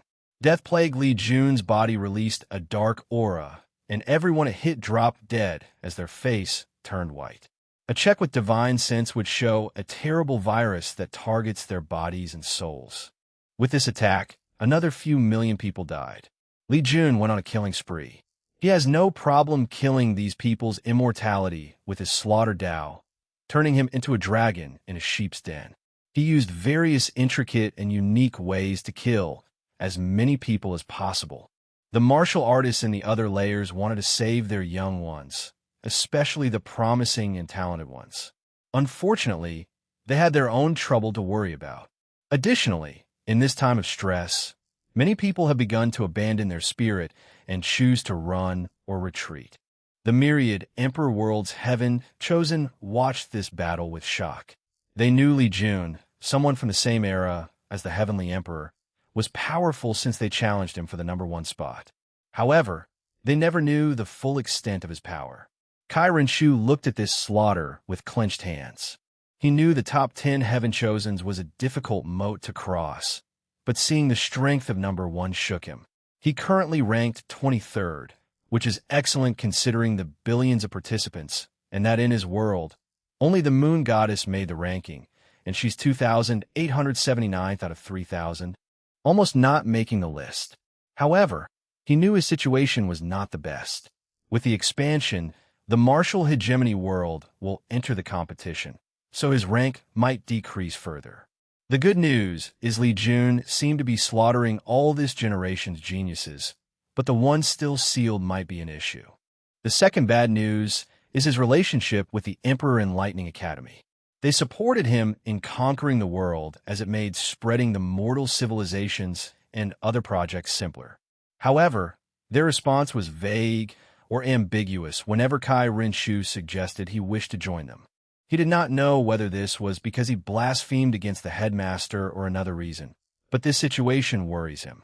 It also did not help that he could not ask other factions since his Su dynasty was in the Academy's domain, and his actions might offend a top-class Eternal Emperor. Chapter 1074 Defensive Stand 1074 Defensive Stand You couldn't kill such a weak Eternal, sneered Ao Shun. I feel embarrassed for you. Hua Fengwang glanced at him. Do you think I don't know you're weaker than me without your proving Dao artifact? How about it? Want me to slap you around? Who's afraid of you? He retorted. Although he knew his current self was weaker, he knew she did not dare fight him since the Heavenly Emperor forbade any internal fight during this war. Hua Fengwang ignored him, paying attention to her assignment. She watched Qian Hung like a hawk while waiting for the war room's next command after Li Jun's slaughters ended. Near the martial hegemony world. We should do something, said Lightning Fist Soul, floating next to Qian Hung. She watched so many of her fellows die, but was powerless to do anything. She had never felt so frustrated and useless since she started practicing martial arts at the young age of 5 years old. Don't you think I don't want to do anything? Said Qian Hung with clenched fists. He could sense the two eyes watching his every move. He knows if he dares move out of the formation's range, they bring the wrath of the heavens upon him. That's why he can only protect the retreating martial artists who reach near the formation's range. So, we're not going to do anything at all? Just wait. Li Jun slaughtered 95 of the people in his lair. The scariest part is he did everything with a smirk on the corner of his mouth, indicating he enjoyed this mindless slaughter. So what's next? He muttered. All third layer immortal venerables ordered Tai Gang. Get into a formation with a Dao ancestor to support them. Li Jun, kill all the immortals in the third layer. Di Jiang and the others. Your task is to kill the legions in the first layer while we hold off the immortal commanders. No problem. Li Jun entered the third layer and started another slaughter. On that day, the people of the Myriad Emperor world watched as one of their own slaughtered immortals like they were nothing but dogs or chickens. So many immortals shed blood on that day that this part of the endless void turned golden for decades. The result of this first confrontation was evident to anyone. The martial hegemony world lost horrendously. Although they had only lost one battle and the war had just started, things were not looking great. Qian Hung was eerily quiet as he watched the last of his people rush to safety. Such a grand army of billions, and less than 5 survived. Sir Qian Hung raised his hand to stop her. "We are martial artists." His voice boomed in the void. "Our bodies and souls may fall, but our martial art will is eternal. Now come, serve your home for the last time." As soon as he finished this incantation, billions of black lights resembling tiny lightnings rushed from all 4 layers of the battlefield to fuse with the white shield surrounding the martial hegemony world, slowly turning it black-red. "Stop him!" roared Tai Gang, and countless people attacked the world's protective shield, including the 2 Eternals, no, 3 Eternals, as Jian Sha also appeared to help. However, it was pointless. These people watched as billions of martial art wills empowered this formation. Qian Hung calmly watched them behind the protection, his hatred almost palpable. He disappeared. "What now?" asked someone. "We can rest and resupply while I discuss our next step with the war room," replied Tai Gang. The lower-tier cultivators could not stay in this environment for too long, so under his orders, a group of weapon refiners appeared and built resting artifacts in the void. During this break, everyone is checking their military points and exchanging resources. Ao Shan exchanged rare resources with Wang Wei, and he fed Snake Saber's body to the Genesis fruit. As expected, the Tier 11 essence contained in an immortal sovereign's body did attract and accelerate its growth.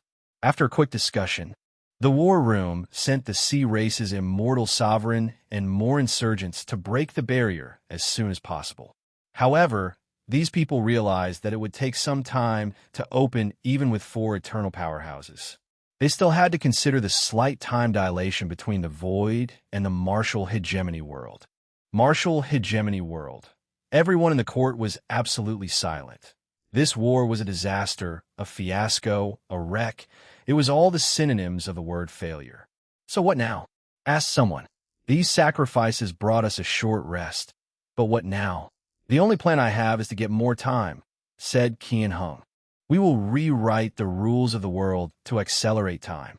So, when these people eventually break our defense, we would have 100,000 or maybe millions of years to prepare. Have you thought of the consequences, Your Majesty? Trillions upon trillions of mortals will die as a result of chaotic temporal energy. Not just mortals, most Tier 1 to Tier 6 cultivators will not survive. Meanwhile, Tier 7 and 9 might suffer weird time-related injuries if they are not careful. This plan could turn catastrophic. We can take measures to save as many lives as possible," added Qian Hung. "But, yes, there will be casualties.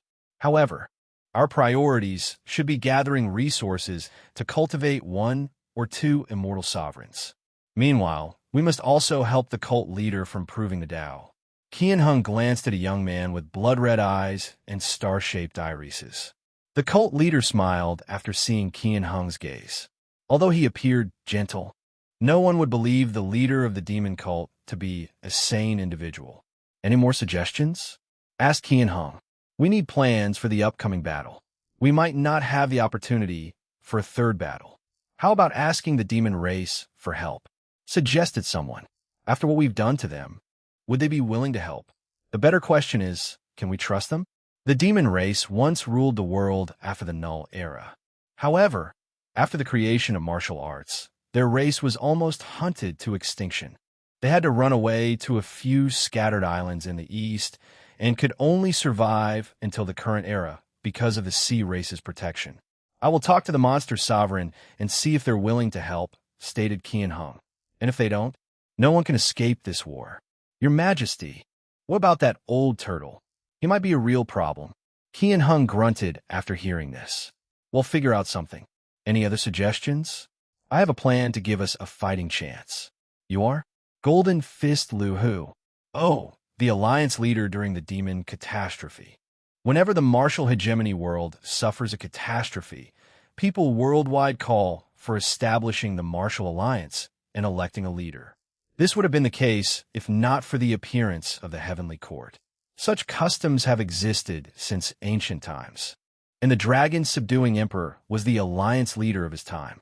Before the celestial demon cult became the de facto leader of the demonic way, there was a catastrophe where these demons became too powerful and wanted to mess up the world. Golden Fist became the alliance leader because of his skills and strategic mind. That's me, your majesty. What's your plan? I think this would allow us to better concentrate our main power and increase our defense. Although this will require a lot of movement, it's worth it. The only issue is whether the Peaceful Life Palace can pull off this plan. No problem, replied Reverend Tranquility.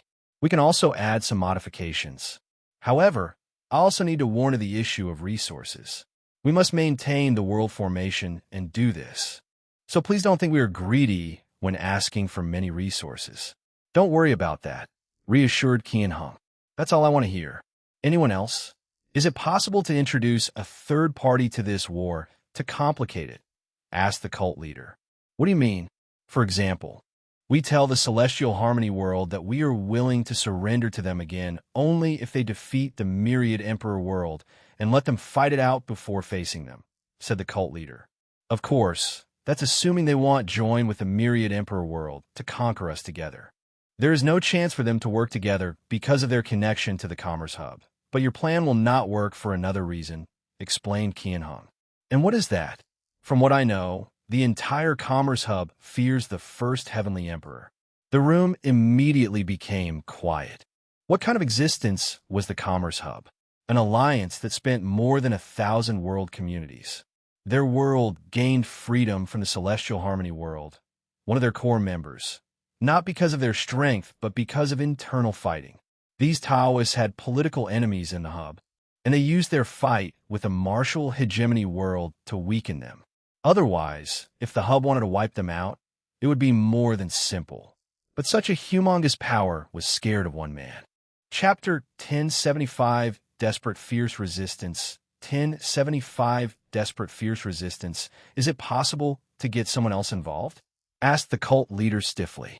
For example, a world not affiliated with the Commerce Hub, preferably one with a natural disposition or culture of war and conquest. This idea is only feasible on paper, said Golden Fist. We are currently completely isolated, and I doubt our enemy would give us the slightest chance to contact any aid. And just the fact that no one had tried to benefit in this conflict is further proof of the people's fear of the first Heavenly Emperor. Many worlds love to make a profit during times of war. They will sell resources at high prices or exchange for rarer ones, provide manpower in the form of mercenaries, or even lend their armies and sell information. However, none of this has happened. The entire world is watching this war, but everyone is quiet. Even the corpse-selling sect, which is always present in every conflict and collects bodies by any means necessary, did not show up. So, are we just going to give up because of the difficulty? Continued the cult leader. In the current situation, foreign aid is our best option. The room became silent.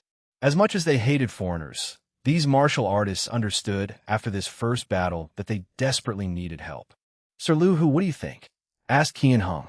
We could try to send a signal for aid, but our best choice would be to send emissaries through the source key space and hope they pass this blockade. Qian Hung and many people secretly groaned after hearing this. Navigating the source key space was virtually impossible because of how vast and complex it was. While it's technically possible to use it to travel from one world community to another, what is most likely to happen is someone being lost or ending somewhere in primordial chaos. Only paragons can navigate the source key space, but only a few.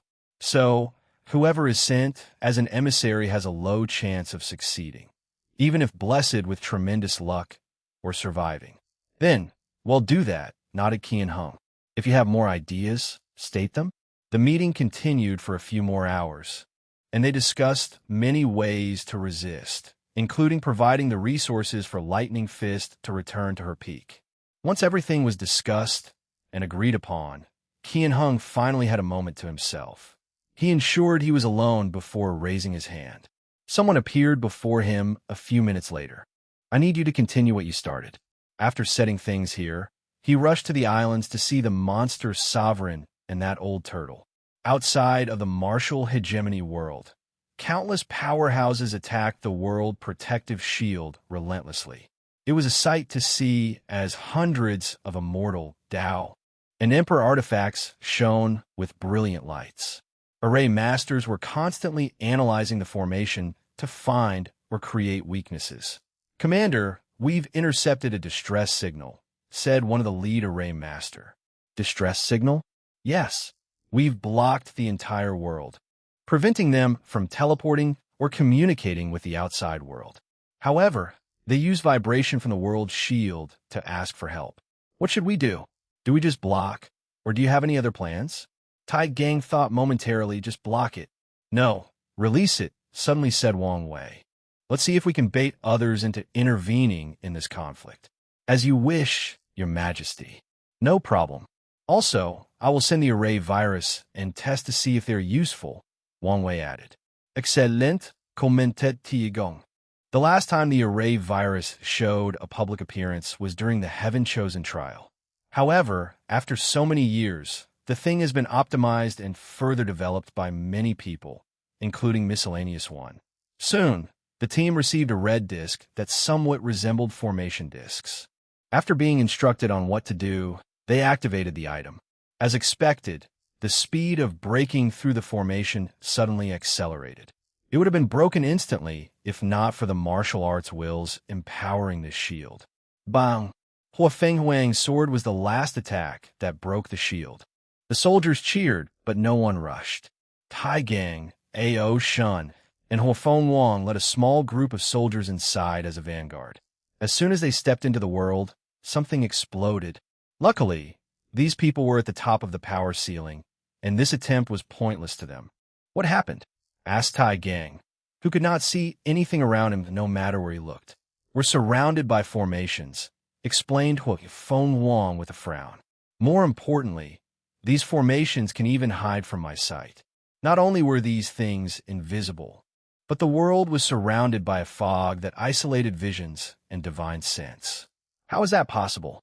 This world's heavenly Tao was willing to waste much world source to aid its people, explained A.O. Shun, who noticed the fog and other anomalous things. Can you deal with them? Asked Tai Gang. Let's just detonate all of them, said Hua Fenghuang before she started attacking everything with her sight.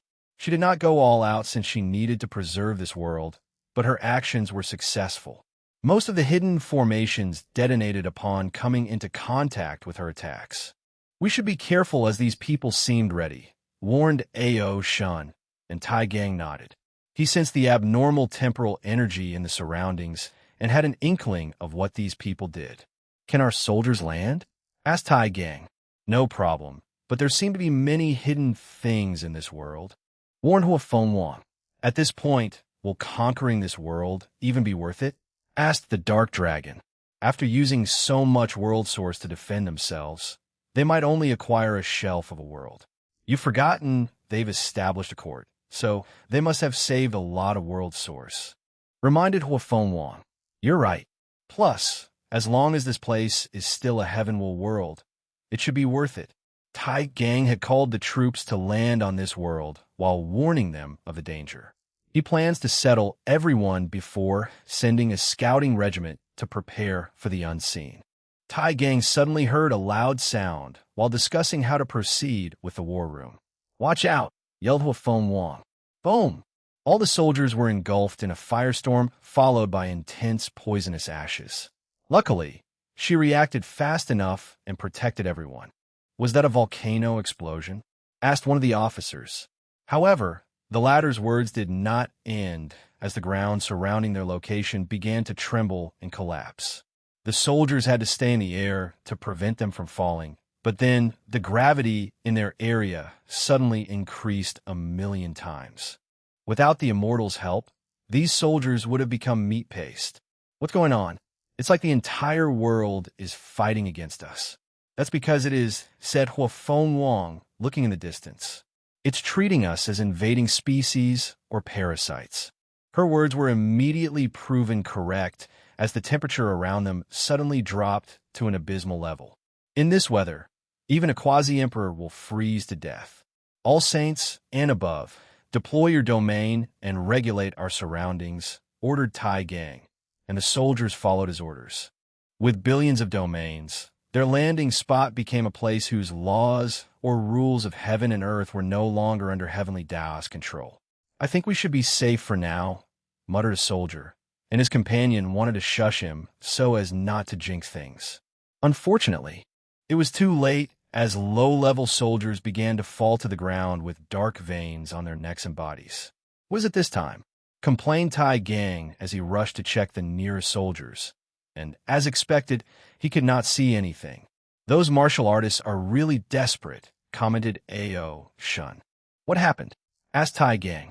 They've corrupted the spiritual key of heaven and earth, explained Hua Feng Wang. Anyone who absorbs any energy in this place will be poisoned. Tiagangronet. Only immortals have genuinely escaped the shackles of Qi. Tier 7 to 9 might have a very low reliance, but they still need it. Meanwhile, anyone of Tier 6 and lower cannot survive long without absorbing Qi to replenish their origin essence. From now on, all soldiers can only use pills to recuperate their Qi, ordered Tai Gang before pausing. Wait. The war room ordered you four to open small breaches in the source key space to provide energy for the soldiers. That'll be more cost-effective. Will that count as part of our military exploits? Yes, nodded Tai Gang. So the eternal powerhouses started acting in their order. After adequate rest, enough Qi, and without worrying about Mother Nature literally killing them, the group advanced inland, further into the fog. Tai Gang decided to gather more information before making an adequate plan. Chapter 1076 Heaven, Earth, Yin-Yang 1076 Heaven, Earth, Yin-Yang Tai Gang stopped the moving legions due to the intense fog. The lack of visibility or detection abilities worried him, and he feared whatever traps his enemy was planning for them. Should we remove the fog? Asked Tai Gang. It could be what they expect us to do, stated Ao Shun. So, gathering more information before acting is the best option? I found a human town nearby, said Hua Feng Wang, activating her heavenly eye to its full extent. Let's check it out. Jian Sha and the Sea Race immortal sovereign named Jiao Qiu stayed behind to protect the troops as the three rushed to their destination. The moment they landed outside the village, they detected an anomaly. The mortals in this town looked weird. Some people had old faces with young bodies, old bodies with young faces, normal bodies with baby arms, faces that were part old and part young, and many odd-shaped bodies. This should be the adverse effect of forcefully messing with the entire world's time. Commented Hua Feng Wang. We need to calculate how long has passed, as this could affect the battle's tide, added Ao Shun. I can't see anything, and this place is disturbing any divination, said Hua Feng Wang, looking at the sky. It will take me a little while to find the answer. It's best to take a sample of the temporal energy in the world and have Su Shi or the Heavenly Emperor analyze it. They'll do that, said Tai Gang. No need, suddenly said Wang Wei. It's been a little over 75,000 years. That's long enough to make a difference, muttered Ao Shun. Your Majesty, what should we do next? Disperse the fog and prepare for the real battle, replied Wang Wei, and the two Eternals immediately acted. They flew into the air and used absolute force. Hua Feng Wang released a flame that burned everything in its path, while Ao Shun released a devouring power that swallowed the fog. As expected, some weird creatures from the fog had the power to affect the mind or senses, but with two top eternal powerhouses, they posed no issues. Soon, the entire world was cleared as divine sense, and other senses could function as usual.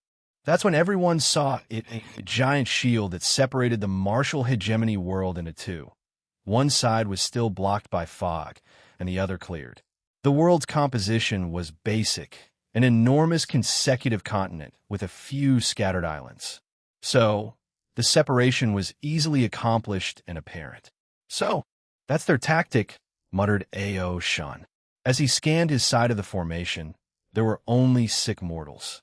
All the cultivators moved to the other side. They even moved the location of their lineages to the other side. Yin-yang formation, thought Hua Feng Wang. She noticed the difference between their sides, which represented yin or evil, and the martial artist side, which represented yang and everything good.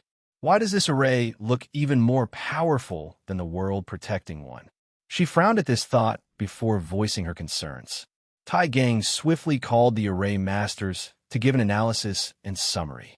Brilliant, said an elderly Dao ancestor wearing blue clothes, long white hair floating in the hair, and caressing his long white beard. I thought their development of profession Dao was subpar, but they developed such a brilliant array. You can see the obvious Taoist ideologies in it. Can you explain? Asked Tai Gang. This array combines heaven, earth, and yin-yang, explained the array master. The one we destroy to enter this world is heaven, and this one is earth. It uses yin-yang to strengthen earth further, with a secondary boost from martial art will. Furthermore, heavenly Dao might be providing them with world sources to aid them further. Tai Gang groaned. This is getting annoying. Can you break it? Yes, but it will take time. What about the array virus? Yin-yang does not only represent the opposite, but also changes, replied the array master. And that's one weakness of the array virus, so it will still take some time. Do you have a way to accelerate the process? Disintegrate it from the inside, send more powerhouses, or have His Majesty act personally? Tai Gang waved. Do your best, and they'll see what I can do about more powerhouses. He communicated with the war room for the next step. He needed more resources, more soldiers, more everything. Additionally, Tai Gang needed to know what to do with this conquered land, as they technically owned half of the world. The war room agreed to send the Void Time Empress to heal the mortal's sickness, as they are valuable. Alert! Enemy attack! Tai Gang rushed over and saw what was happening. The sky turned dark because an incalculable amount of creatures rushed out of the formation. Due to the sudden attack, many of the array masters close to the shield were killed. Damn it! Why are those people so careless? Muttered Tai Gang, who knew why. The war has been proceeding so smoothly that some people have relaxed their guard or become arrogant. He swiftly mobilized all the legions to prepare for war. Tai Gang frowned as he saw the enemy. Are those demon races? He hesitated because these creatures had glowing red eyes, and their bodies released a dark, eerie, shadowy aura. Tai Gang suddenly felt his body tremble and the surrounding temperature dropping to a freezing degree. He looked around to find the source and saw an irate A.O. Shun. He sighed. Damn you, roared A.O. Shun, shaking the entire world. Calm down, or you'll destroy the world, said Hua Feng Wang. How can A.O. Shun calm down? He knew the plight of the demon race in this world and planned to lure them to migrate to the northern continent. Additionally, he owed a few of them karma for saving him when he was here.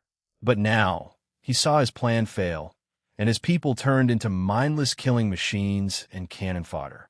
A.O. Shun exhaled to calm down. Is it possible to save them? After all, we need them for the demon school.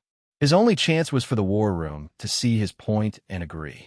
You should understand with their destroyed or corrupted souls, it's no longer worth the effort to save them, said Hua Feng Wang, making A.O. Shun snort coldly. You should watch out, Hua Feng Wang told Tai Gang. These creatures contain terrifying poisons, curses, and diseases. I understand. Tai Gang ordered alchemy and talisman legions to act as aid for this battle, reducing the casualties from these causes. Even with these preparations, the loss was more than he had anticipated. After the battle, Tai Gang instructed the array masters to place formations to prevent another sneak attack, while also gathering these demons' bodies to see if they would be of use. He expected this was only the first wave, and more was to come. Tai Gang suddenly sensed a shift in the world and looked in the distance. There was a handsome man in white clothes with flowing silver-gray hair, the Heavenly Emperor. He did not release any aura or make his presence known, but his every existence changed the fundamental concepts of the world, such as matter, energy, space, time, and fate. So, all eyes were immediately on him. All hail his majesty. Be at ease, said Wang Wei calmly before looking at the shield. Sir Qian Hung, how about a conversation? After a few seconds, the fog cleared briefly as a man in red armor appeared floating in the sky. Wang Wei, said Qian Hung with gritted teeth and hatred in his eyes, his arm crossed before him. No one knows this is just a facade, that this proud martial artist had to use every ounce of his willpower to prevent his body from trembling out of pure fear. Martial artists have a naturally sharper instinct than many other paths or systems, and Qian Hung, one of the best in this system, shared this ability. So, he knew how scary this man was the moment he laid eyes on him. He knew this person could kill him by simply breathing a little harder. He knew that this formation, which was the embodiment of their world civilization and their hope, could not protect him. The fear was so intense that Qian Hung felt his body, mind, and soul collapsing. He felt ashamed, so he did everything to resist that fear. To his surprise, he discovered his willpower being tempered at a tremendous speed. Wang Wei smiled. You should now understand how pointless your resistance is. So, why not stop wasting each other's time? Veins appeared on Qian Hung's neck as he realized this war was nothing but a game for this man. He could have conquered this place alone in less than a few minutes if he wanted to. Qian Hung realized the ease at which this man could conquer his home. This news devastated him. Regardless, we will never surrender, replied Qian Hung. Death is better than subjugation. Chapter 10, 77 Traitors? 1,077 traitors? So, you're doing all this because of pride?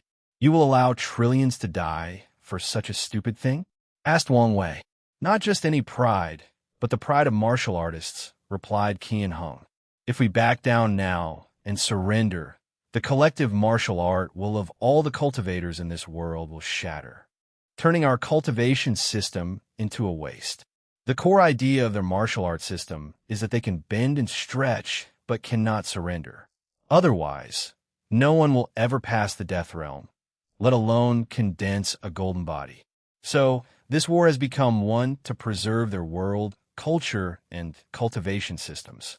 Not to mention, I believe you're a scourge to the lower dimension, continued Qian Hung. I hope our resistance signals other worlds to resist, no matter whether they are destined to lose. Wang Wei's eyes squinted after hearing those words. He noticed a strange destiny gathering around Qian Hung. Interesting. Is this a natural response to true heavenly Tao's balance mechanism? True heavenly Tao must function based on balance, at least in the lower dimension. As such, even if the latter favored him and blessed him with a great destiny, it would also place difficulty in its path.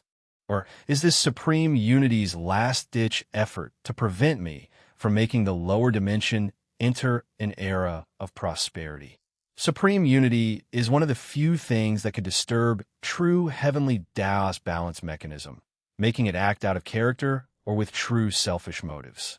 Qian Hung, or anyone who inherits this destiny, is not a threat to me, but I should still watch them closely to prevent any unknown variable, concluded Wang Wei.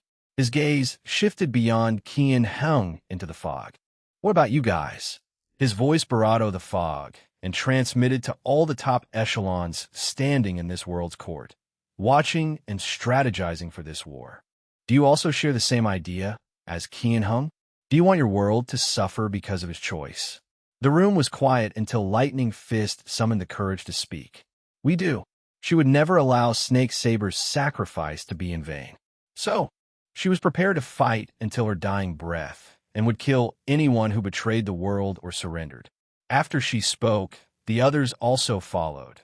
Whether they honestly shared this sentiment or wanted to follow the crowd, it did not matter since they agreed on fighting until their last breath.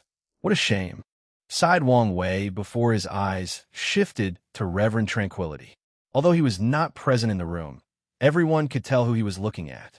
The people from the celestial harmony world? What? What are you talking about? Said the Reverend with an ugly expression. What a brilliant plan, continued Wang Wei. These Taoists cut off one of their legs to ensure they could leave a pawn in this world, and then they began their invasion from the shadows. They controlled 70 of this world's professional Dao, especially the alchemy Dao. Then, when the time comes for their return, they only need to stop providing their service. And this world will enter a long period of chaos as people realize they can no longer acquire the resources they need to cultivate. By then, an invasion has a much higher chance of success. What a brilliant strategy. I wonder who came up with it.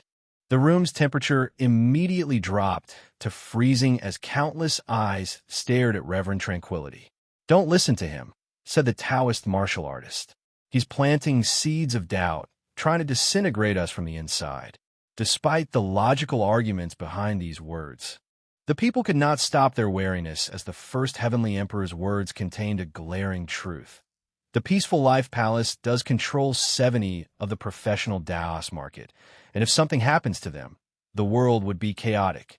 The Peaceful Life Palace has had a monopoly on the best resources for Tier 4 to 6, which is the realm that requires the most resources. Numerous top emperor lineages spent a lot of money buying life energy pills, and its varieties like Yin-Yang Life Energy Pill, for their factions. They might have the recipe and alchemist to refine some of these pills, but they want their heaven-chosens to use their best, and only the Peaceful Life Palace can provide these pills. Reverend Tranquility is right. Don't listen to his nonsense, said Qian Hung. Tell these Taoists that I'm interested in a conversation with them, said Wang Wei before his gaze shifted to the new eternal powerhouse of this world, the celestial demon cult leader. The same for the people behind you. Wang Wei left, not caring about the chaos his words will cause. He walked to an established tent and summoned the eternal powerhouses. You should all be careful, as this war might have outside interference. Don't be careless and suffer, warned Wang Wei. We understand. Ao Shun, go on a diplomatic mission to the Sea Race leader. Convince him to join our side, explained Wang Wei before summoning a healing pill. What is this for? Asked Qiao Sheng. These martial artists injured him when he refused to join their side. He is currently hiding in the sea with a few surviving demon races. Give this pill as a gift, even if he does not join us. There are surviving demons? He had scanned this side of the world and the ocean and found nothing. Yes, but only a small percentage, nodded Wang Wei before giving him the location. Be careful and respectful. That old turtle is very powerful. It took all their eternal powerhouses to injure, and even then, they only succeeded because he was protecting his people. Wang Wei was not exaggerating as he was shocked when he saw what happened. He had never met such a powerful immortal sovereign. How strong are we talking about? Asked Qiao Sheng. Compared to 5-fold battle realm, and he's equal to 6-fold in the ocean. A hidden eternal emperor? No, he's an immortal sovereign. Can they reach such a power level with the lower dimension suppression? Asked Qiao Sheng. Apparently, yes, but only with enough time. How long has this turtle lived? He survived the Null era, so he can be called ancient. Now it makes more sense. Nodded Ao Sheng. Go discreetly, added Wang Wei before dismissing everybody. Then, with a wave of his hand, a screen floated before him, showing a beautiful face after a few minutes. Sword 1 appeared on the screen without her mask. Sect Master, she saluted. We're alone, so there is no need for the formality. Wang Wei replied casually. What's the latest news? The same. They want to intervene in this confrontation, but still fear you. They've been putting more pressure on He Shi, asking him to fulfill his promise. Wang Wei nodded. What's He Shi's response? We haven't found out exactly, but we know he's placated many factions while the rest are still mad at him. So, he might be already prepared or still preparing, uttered Wang Wei. Has our business been affected? On the contrary, it's booming better than before. They're trying to appease us and have opened many doors for us. Explained Sword 1. Of course, that's a facade. When the moment is right, they will strike and take everything. Wang Wei nodded as this tactic was obvious. What about the Star Beast world? How is their business? Some people tried to sanction them until we intervened and they backed down. They also started treating them like us. Wang Wei did not say anything as he became lost in his thoughts for a few seconds. Anything else to report? Someone wants to propose expanding the hub to all world communities before gathering everyone's power to deal with us. We've temporarily delayed him until you decide what we should do. There is no need to delay him. A rapid expansion at this stage of the game will only scatter their forces and make them even more vulnerable. If they're stupid enough to do such a thing, I would praise heaven, commented Wang Wei. As you wish. Any other order? Tell Wang Ju to keep watch on the Abyss Gap, added Wang Wei. I don't want these bastards to release the seal out of desperation. I will. After this call, Wang Wei contacted Gao Buchan and Desolate on in the Battle Spirit world to check on He Shi's actions. He received some bad news as the alliance of Emperor lineages Gao Buchan created to balance the Spirit Genesis sect contained some traitors. Some information has been leaked, and they have lost their ability to monitor He Shi. Wang Wei promised to send them more Fate Shadow Guard to rectify the situation before ending the conversation. Once this war ends, it's time to finish things with He Shi, Emperor Jia, and the Commerce Hub, thought Wang Wei. He looked in the distance and smiled before disappearing. Chapter 1078 Death Weapon 1078 Death Weapon Celestial Demon Cult. The cult leader sat on his throne with the elders and supervisors. He kept tapping on his throne with his finger and looking annoyed. After a few seconds, he said, "Why don't you say anything? Our situation is not ideal," said Red Eye. "These martial artists did not trust us before. Now, it's even worse. How can they believe such nonsense? Our soldiers were the first in the front line. We provided the best resources and the most powerhouses," complained a female elder. "We should just accelerate the plan and take over the court." "That would be stupid. Qian Hung is popular and the people respect him. So, they would just rebel even if we use force.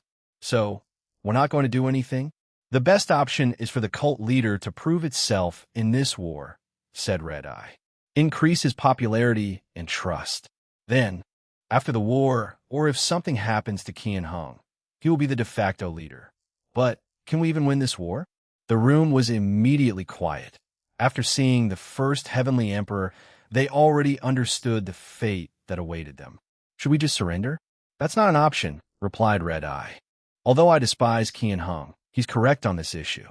If we surrender without a fair fight, our martial arts will crumble, resulting in the possible destruction of the cult. But by the time we put up a fair fight, the enemy might no longer wish to show mercy." That was the crux of the problem. But there was no solution to this issue unless they wanted to abandon their martial arts path for something else. "All right, you're all dismissed," said the cult leader. "I need some time alone to think." Everyone dispersed, and he sat silently on his throne, his star-shaped irises moving independently. "The inside of the world. Commander, we have excellent news," reported an elderly array master. "What happened?" asked Tai Gang. "The array weakened? Why?" "It appears that the people controlling it are no longer professionals or using their best effort." "Internal contradiction?" muttered Tai Gang with a smile as he thought of something. "Tell me what you need to further accelerate its destruction." After the discussion, Tai Gang contacted the war room, and soon afterward, numerous new portals appeared with new legions, professionals, resources, and powerhouses. They were divided into two groups. The one focusing on taking down the formation and the people healing the mortals. For the next few days, more demon race cannon fodders to harass the enemy and dwindle their numbers. Tai Gang was on guard, so they never suffered from another sneak attack. But his legions suffered casualties because of how savage and mindless these beasts fought. Sushur finished her work 3 days later and cured all the remaining mortals. They returned to a normal appearance, but many people lost much of their lifespans in the process. However, that was not an issue as their lifespan drastically increased after these people entered the era of mortal civilization. Once her work finished, Sushur left. She still did not want to participate in this war out of respect. So, after putting the mortals in a safe environment to ensure the aftershock of this war would not annihilate them, she returned to the court. On the 5th day after landing on this world, a roar from the heavens shook the entire world. Then, a colossal blue turtle whose body covered the entire sky appeared before the world, heading straight for the shield. "Turtle King, what are you doing?" yelled Qian Hung, manifesting in the yang side of the shield. "Making you pay. You should understand why we did it." "I don't care about your nonsense," yelled the Turtle King. "I promised to remain neutral, but you still attack the people under my protection. Now suffer for your actions." Boom! He crashed into the shield, shaking the entire world. Qian Hung exhaled to calm down. "I know what we did was wrong, but this is no excuse to work for these invaders." "Idonkare." Boom! "Turtle King, be reasonable. I promise an old friend to protect his descendants." The turtle's voice boomed between heaven and earth. "But you wiped out his lineage by killing the monster sovereign and all his bloodline." Boom! "I didn't know. You reap what you sow," replied the turtle before continuing his onslaught. The other origin cultivator powerhouses helped, and cracks appeared on the shield after less than 30 minutes. Qian Hung glanced at them with red eyes before leaving. He knew he had little time and needed to worry. After 2 hours, the shield finally broke, releasing the fog from the yang side. However, the fog was blown away with one breath from the turtle. A yin-yang symbol appeared in the sky, releasing an invisible wave that affected the entire world. "What's going on?" asked Tai Gang. "They've changed the order-disorder of the world with the help of Heavenly Tao in this formation," replied Ao Shun. "What specifically did they change?" "No immortal can attack a mortal. To be precise, no one with immortal strength can attack someone with mortal strength," added Huafeng Wang. "So, they are targeting Li Jun." "Most likely." Tai Gang grunted. "Can we break this new rule? What's the price for ignoring it?" "Exile," replied Huafeng Wang, using her heavenly eye to analyze the situation. "That's not so bad." "You're wrong," said Ao Shun. "Their final trump card is an Emperor artifact created with only one purpose: exiling people to the upper dimension. If you add the world source they're willing to spend, this is a problem," added Huafeng Wang. "Wait, if they have such a trump card, why not use it as a sneak attack? Why use it as the eye of a formation, which will make it easier to be discovered?" "I don't know," shrugged Ao Shun. "It might have to do with the fact this artifact seems to require the formation to function," added Huafeng Wang, making Tai Gang frown. This group did not know that the first Eternal of this world, the one with the martial ancestor destiny, the Eternal Fist Emperor, left this artifact to protect his homeworld. However, he also had selfish desires. He wanted his family to last. So he left the restrictions that only his bloodline could activate the artifact. Sadly, even with destiny protecting them, his family became extinct, and the artifact was lost and became useless. Someone revealed news about the artifact, and the Peaceful Life Palace used this brilliant formation to activate it. As this group had a swift conversation, the situation was rapidly changing. A cage or barrier suddenly appeared around the Turtle King, sealing him. No one had time to react. "What is it now?" complained Tiyagong. "Heaven, earth, and human. This is the human array," said Ao Shun. "We should have seen this coming." He swiftly analyzed the situation, and there was good news. This formation was the weakest, so the Turtle King could escape on his own. The enemy's plan was most likely to temporarily remove him from the battlefield. "Watch out," yelled Huafeng Wang, but before she could react, Qian Hung and the cult leader appeared next to her, blocking her path. Meanwhile, Ao Shun suddenly had dark marks all over his face and body. "This is that bastard's curse? Isn't he dead?" Lightning Fist, Purple Dragon, and another immortal sovereign appeared before him and used their most potent attacks. Their objective was obvious: kill him as soon as possible.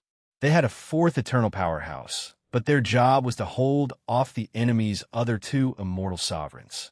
Boom!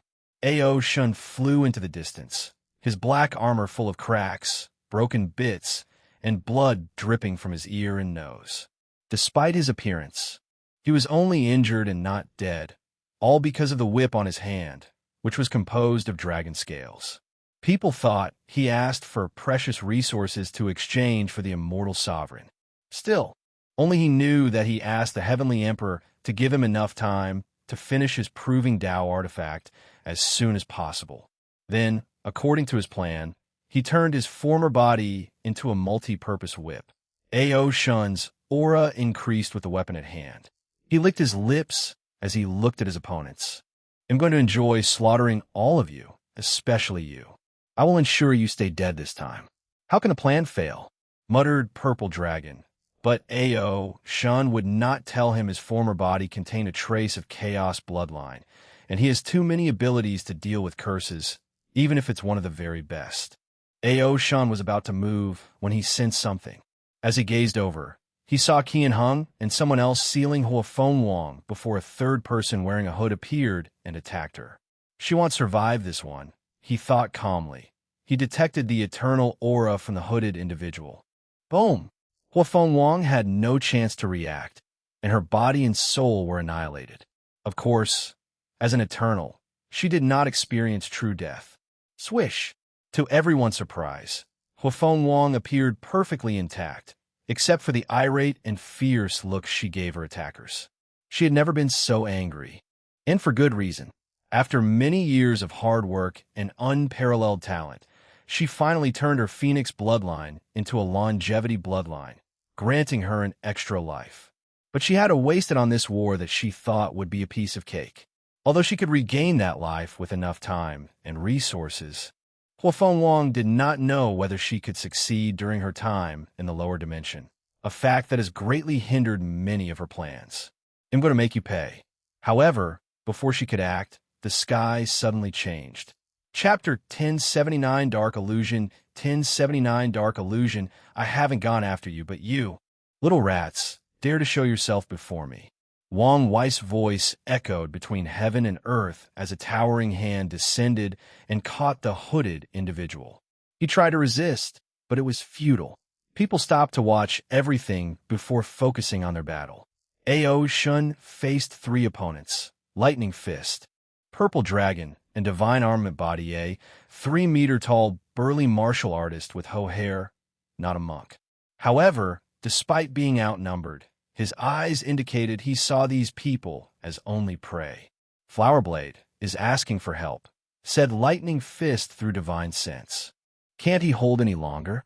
I don't think we'll be able to deal with that dragon anytime soon, Purple Dragon replied. He's holding 2 enemy immortal sovereigns. What do you think? Tell him to sacrifice as many first-class insurgents as he needs to buy us enough time. Let's see what His Majesty has to say about this. Huafeng Wang had already activated her awakening as she stared at the enemy. The cult leader's strength is only 3-fold, an indication of his talent, but the ring boosted him to medium 4-fold, and even later stage 4-fold, she thought with a frown. The good news is Qian Hung's strength has weakened. Qian Hung was only 2-fold, and the ring pushed him to peak 3-fold. Now that he had handed over the death ring, his strength returned to its original level, but he improved during the 75,000 years of training and reached a lower 3-fold. The situation is not ideal to me, summarized Huafeng Wang. Although she did not want to admit it, she was currently no match for the cult leader unless she came up with a solution, not to mention an additional Qian Hung. Flowerblade is asking for assistance, communicated Qian Hung through divine sense, making the cult leader frown. He would prefer they fought together to ensure victory, but he also understood the need to protect their eternal powerhouses. You can leave. He'll be fine here alone. His people told him to show off during this fight to increase prestige, and this was the perfect opportunity.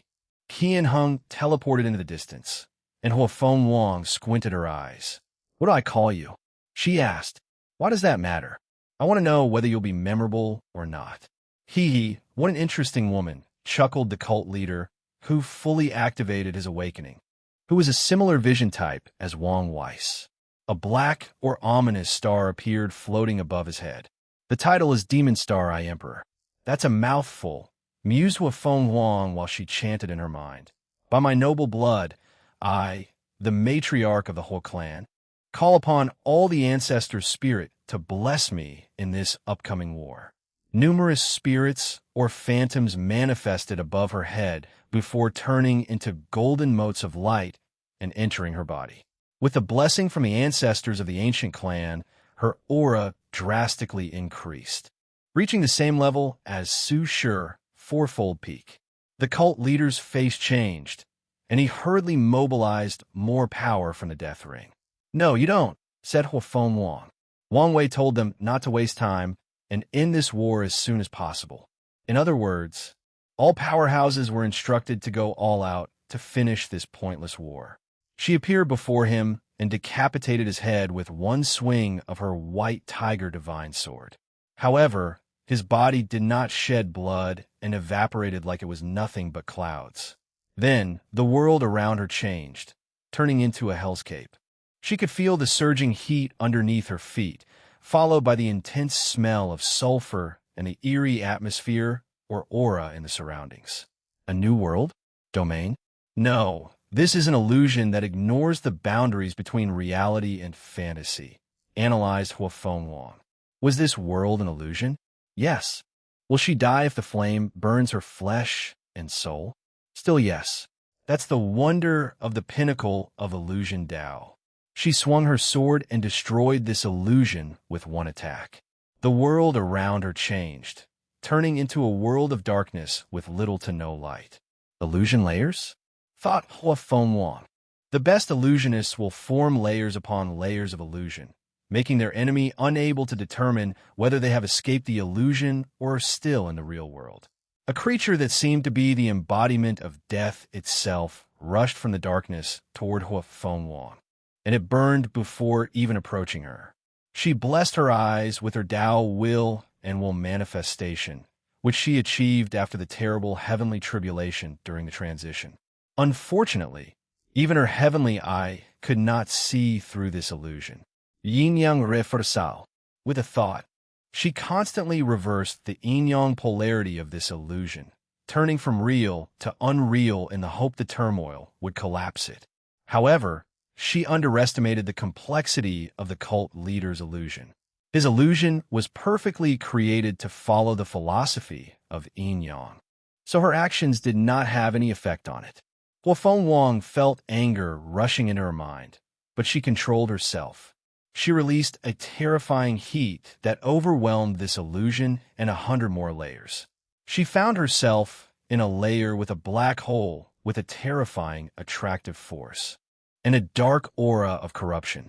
As she resists the attribute of this illusion layer, Huafeng Wang frowned. She added a phoenix will as a third boost to her heavenly eye, but she failed to find her opponent even then. Lucky find Huafeng Wang closed her eyes, relying purely on luck to navigate this infinite layer of illusion worlds. She appeared in front of the cult leader and cut off his head. She was not happy as the man smiled. "Don't you know even luck is an illusion?" He disappeared like he was nothing but vapor. "This is getting annoying," thought Huafeng Wang, who immediately used her yin-yang Tao to control light and darkness. She noticed her opponent's Tao was not only an illusion, but a dark illusion, so she tried the opposite of his element. A brilliant light enveloped this layer and hundreds of thousands more until Huafeng Wang found herself back in the martial hegemony world.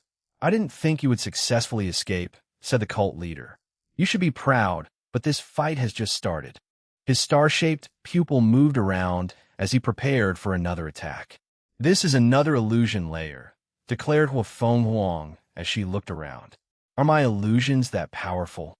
Smiled cult leader, showing pride at the fact that his opponent could not distinguish between reality and illusion. "It's very real, and my heavenly eye cannot differentiate it," said Huafeng Wang calmly. "However, you made one mistake." Her eyes shifted to the distance. "There is no way that damn dragon would not have killed a few of these people while we were fighting." The cult leader's smile faltered before slowly changing to his naturally cold demeanor. "Yes, it was my mistake."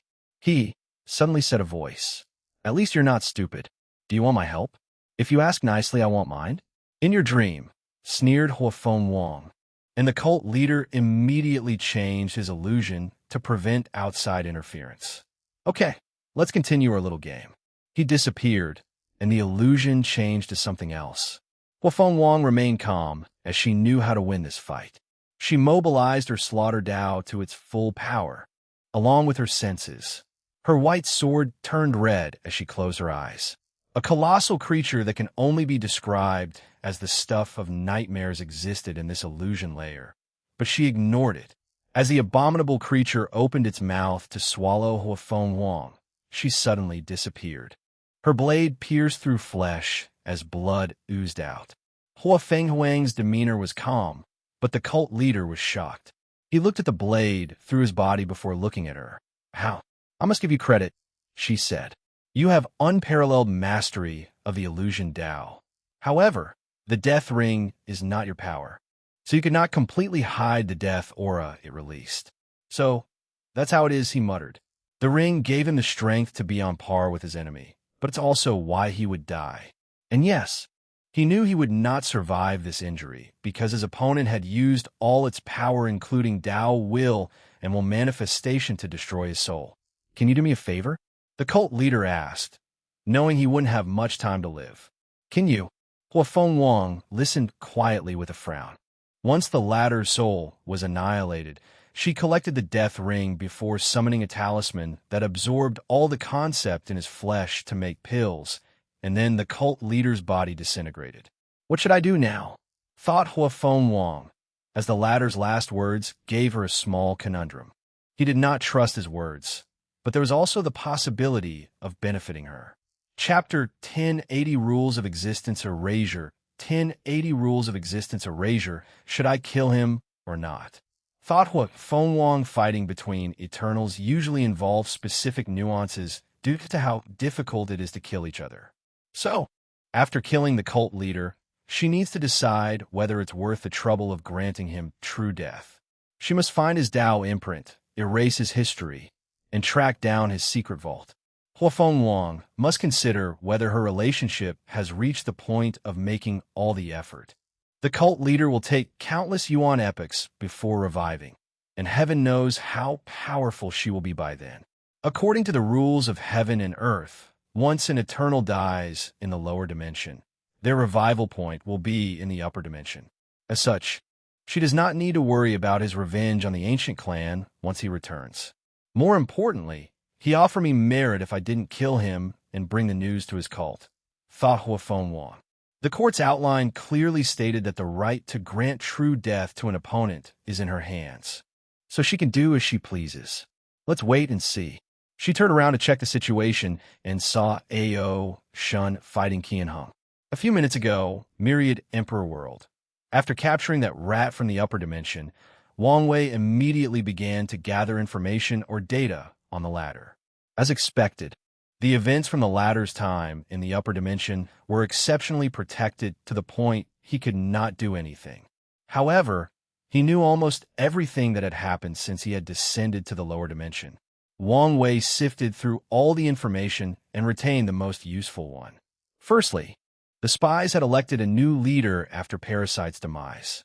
Secondly, this man was nothing but a sacrificial lamb sent to see how Wang Wei would react. Thirdly, these spies had successfully infiltrated the upper echelons of the Commerce Hub and were using its power to create a major plan to deal with them.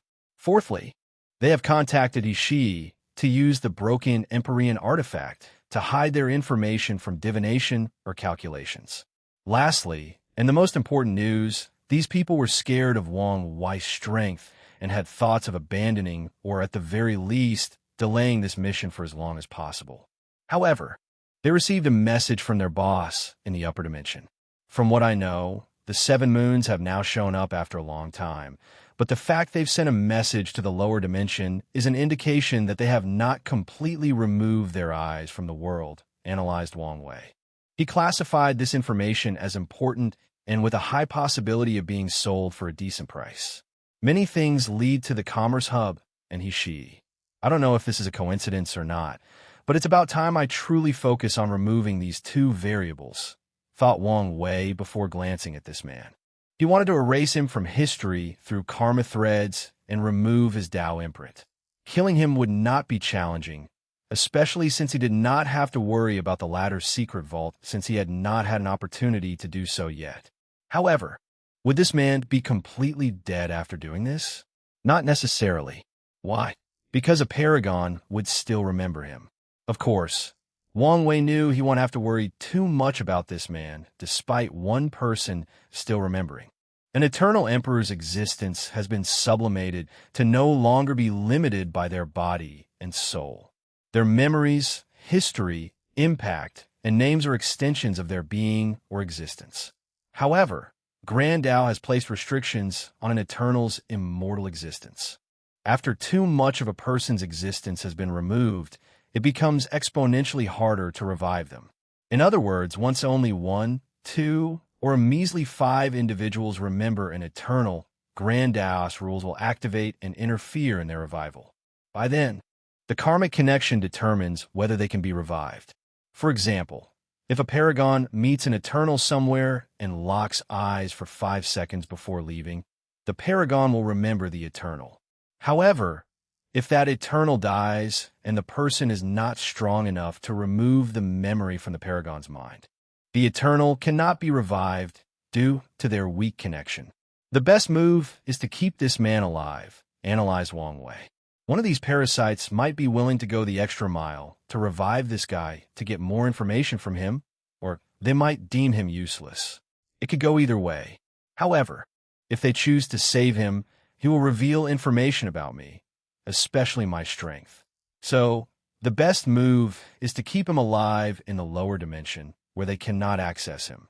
He pointed at the man to place a potent seal on his body before sending him to the sect with instructions on how to deal with imprison him. Then he focused on this war. Martial hegemony world. A.O. Shan's whip slapped Purple Dragon, breaking through the repulsive force his body was releasing. The force behind the whip sent him flying while leaving marks on his crossed arms. Lightning Fist thought this was an opportunity, given how long the whip had elongated, so she rushed forward with hands glowing with lightning. Unfortunately for her, the scaled whip had retracted, and the scales fit together into a sword, slashing her body. Her enemy's speed and reaction caught her off guard, and she did not respond. Luckily, Divine Armament used a spell to exchange places with her, blocking the attack. Divine Armament Body is known for its body refining, which focuses on the extreme end of defense. So he thought he could block that attack with relative ease, but he was wrong. The sword left a nasty wound on his chest, followed by a devouring power that wanted to drink his blood and a curse that weakened his body. His body immediately became pale and started shrinking. Used energy dominance, he yelled, and Lightning Fist followed his suggestion, releasing all her immortal ki in the surroundings to influence A.O. Shun's Darkness Tao. The dragon responded by creating and condensing an extreme amount of dark energy to confront their ki. Then, his sword morphed into a bow, and he fired at Purple Dragon while these two were preoccupied. 2 translucent dragons composed of dragon-subduing energy materialized before Purple Dragon as defense, and they successfully blocked 2 arrows. However, the remaining 4s impaled his limbs, rendering him immobile. Then, an enormous mouth of darkness appeared out of nowhere to swallow his body, leaving the head floating. "Thank you for the meal again," sneered A.O. Shun. "Don't worry. He'll leave you alive so you can watch me annihilate your sect." He put away the head to focus on the surviving 2 individuals, who finally overwhelmed his dark energy. Divine Armament's face was pale because of the blood he had lost, but he had returned to his regular body shape. Meanwhile, Lightning Fist looked at A.O. Shun with hatred. She had lost another companion. "We need help," communicated Divine Armament. "True, but there is no one else?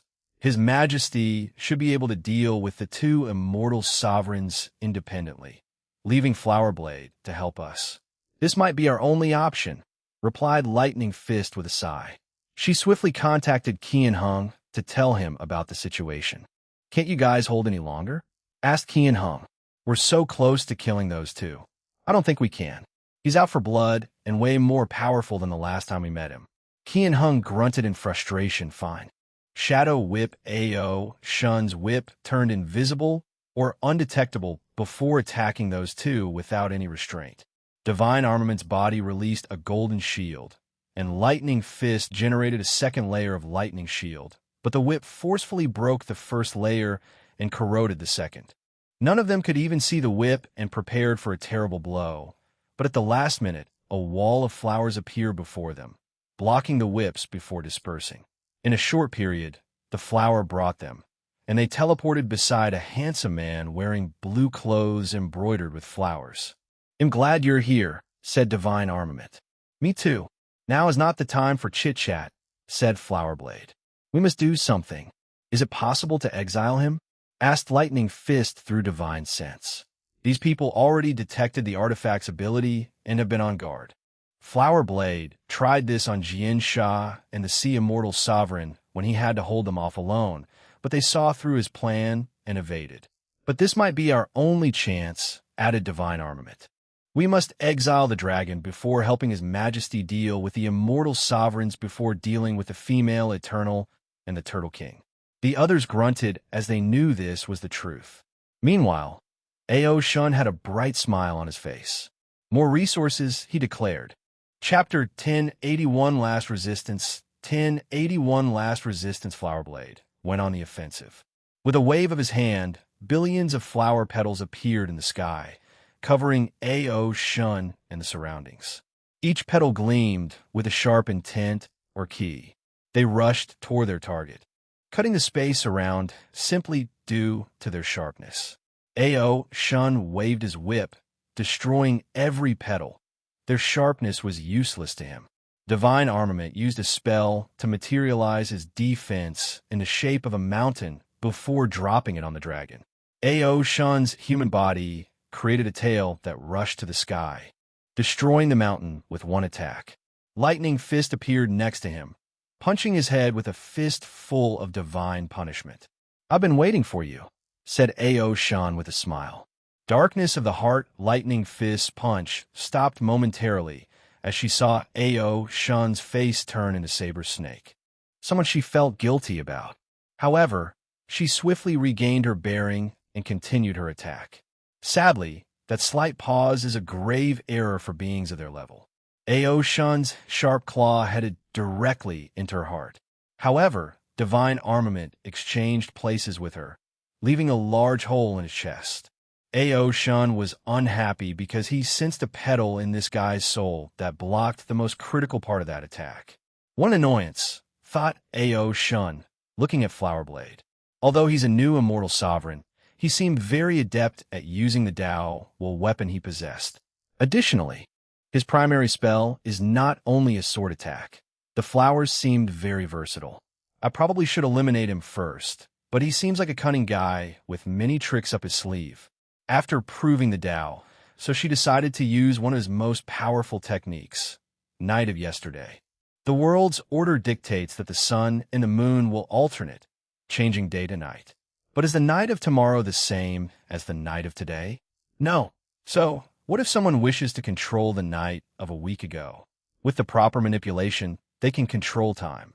The sky above this group suddenly turned into night, but the night will be somewhat different with each passing second. "What's happening?" Lightning Fist asked. She felt a great sense of dread, but she did not know exactly what was happening. "He's using his darkness Dao to control time," said Flowerblade with an ugly expression. "Control time? You don't mean?" "Yes. Once he reaches the night, when we become Immortal Sovereign, it's over for us," said Flowerblade. "He and Divine Armament became Immortal Sovereigns 8,000 years ago, and by the rate at which the nights kept changing, it wouldn't be long before reaching that period. He could already feel his body weakened as he became younger. We must kill him as soon as possible," said Divine Armament. "Agree. Strength Flower, Speed Flower, Defense Flower, Stamina Flower, Luck Flower." Lightning Fist and Divine Armament each received 5 petals that fused with their body, drastically increasing their overall stats. Feeling confident with this boost, they rushed toward their opponent, followed by the Sword Key petals. The plan has not changed. Restrain the enemy to exile him into the upper dimension. Suddenly, Flower Blade felt a strange urge. He felt something creepy, eerie, and fearful behind him. The corner of his eyes seemed to have seen something, and without realizing it, he turned his head to see what it was. Nothing. It was empty. He immediately knew he was being tricked and turned around, but it was too late. Shadow tentacles had restrained Lightning Fist, and Ao Shun's claw had pierced Divine Armament's head. Flower Blade clenched his hands because he could no longer sense the latter's soul. Damn him, he roared in his mind, but he exhaled to calm down. He activated his petals to save Lightning Fist.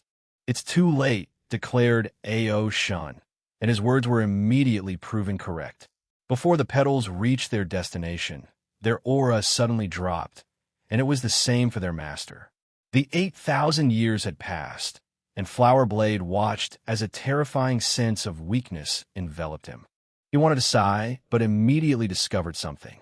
He was Tier 11, meaning his existence was higher than his opponent in the cultivation hierarchy. As such, although his body reverted to the immortal venerable stage, his soul remained at Tier 11. He immediately mobilized as much power as possible. A pointless struggle, said Ao Shun, who pointed one claw at Lightning Fist's forehead, and her body fell into the sky as if it were the ground. With a wave of his hands, the two immortal sovereigns' bodies disappeared. Soul petals, translucent petals, materialized before him, rushing toward his opponent. Ao Shun turned into a dark light to rush toward him, but his armor blocked all those petals.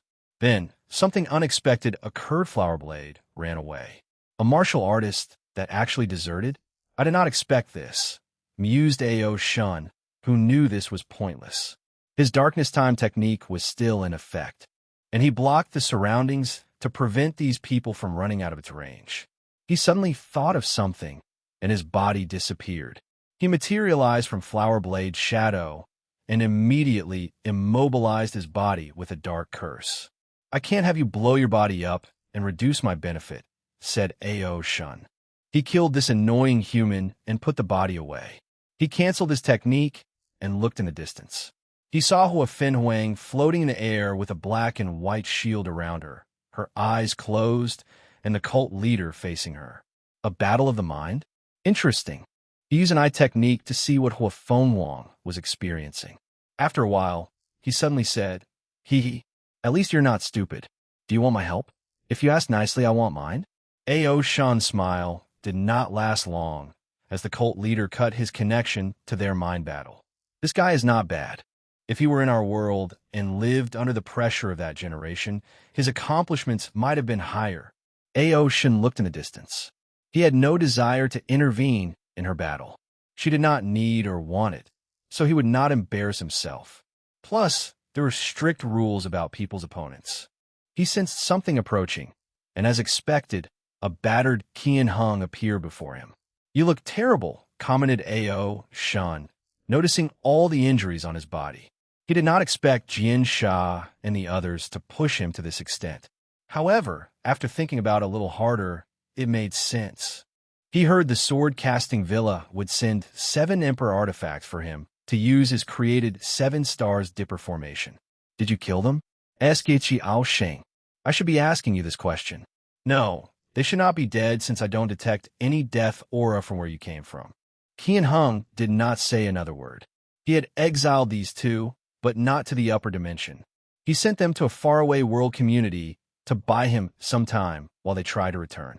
He already knew the answer despite asking what happened to these people.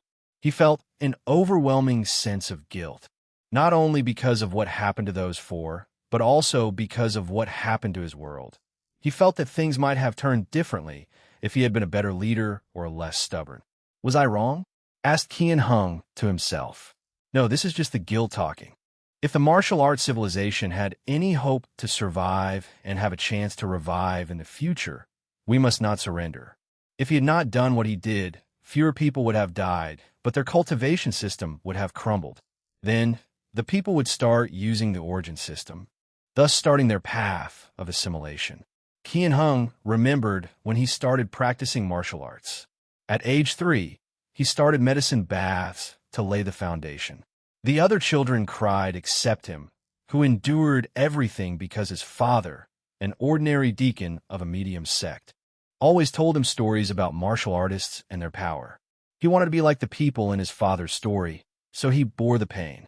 At age 5, his father was crippled while on an outing in a secret dimension. He thought his life was finished.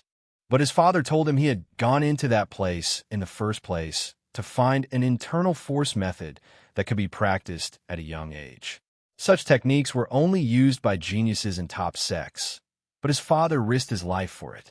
Qian Hung practiced this method no matter how painful, just to lay the best foundation for himself. At age 7, his father died from the injuries, and before passing, Qian Hung promised him to reach the pinnacle of martial arts. As time passed, Qian Hung experienced many things, including a few sect-destroying events, until he met his master, who brought him to the Palm Peak sect and became a top heaven chosen. His master was also a proud martial artist with only one dream: cultivating an emperor of the Axe Dao. Qian Hung was devastated after losing the Heavenwell battle, feeling he had disappointed his master. However, the latter reassured him that he was proud as long as he never gave up. In all these situations, Qian Hung always had one thing to rely on: his love for martial arts. Chapter 1082, wrapping up. Qian Hung's eyes became focused, flashing with an unwavering determination and madness. He loves martial arts with all his passion, and he will not allow his world civilization to assimilate with another. Was this decision selfish? Yes, but he did not care.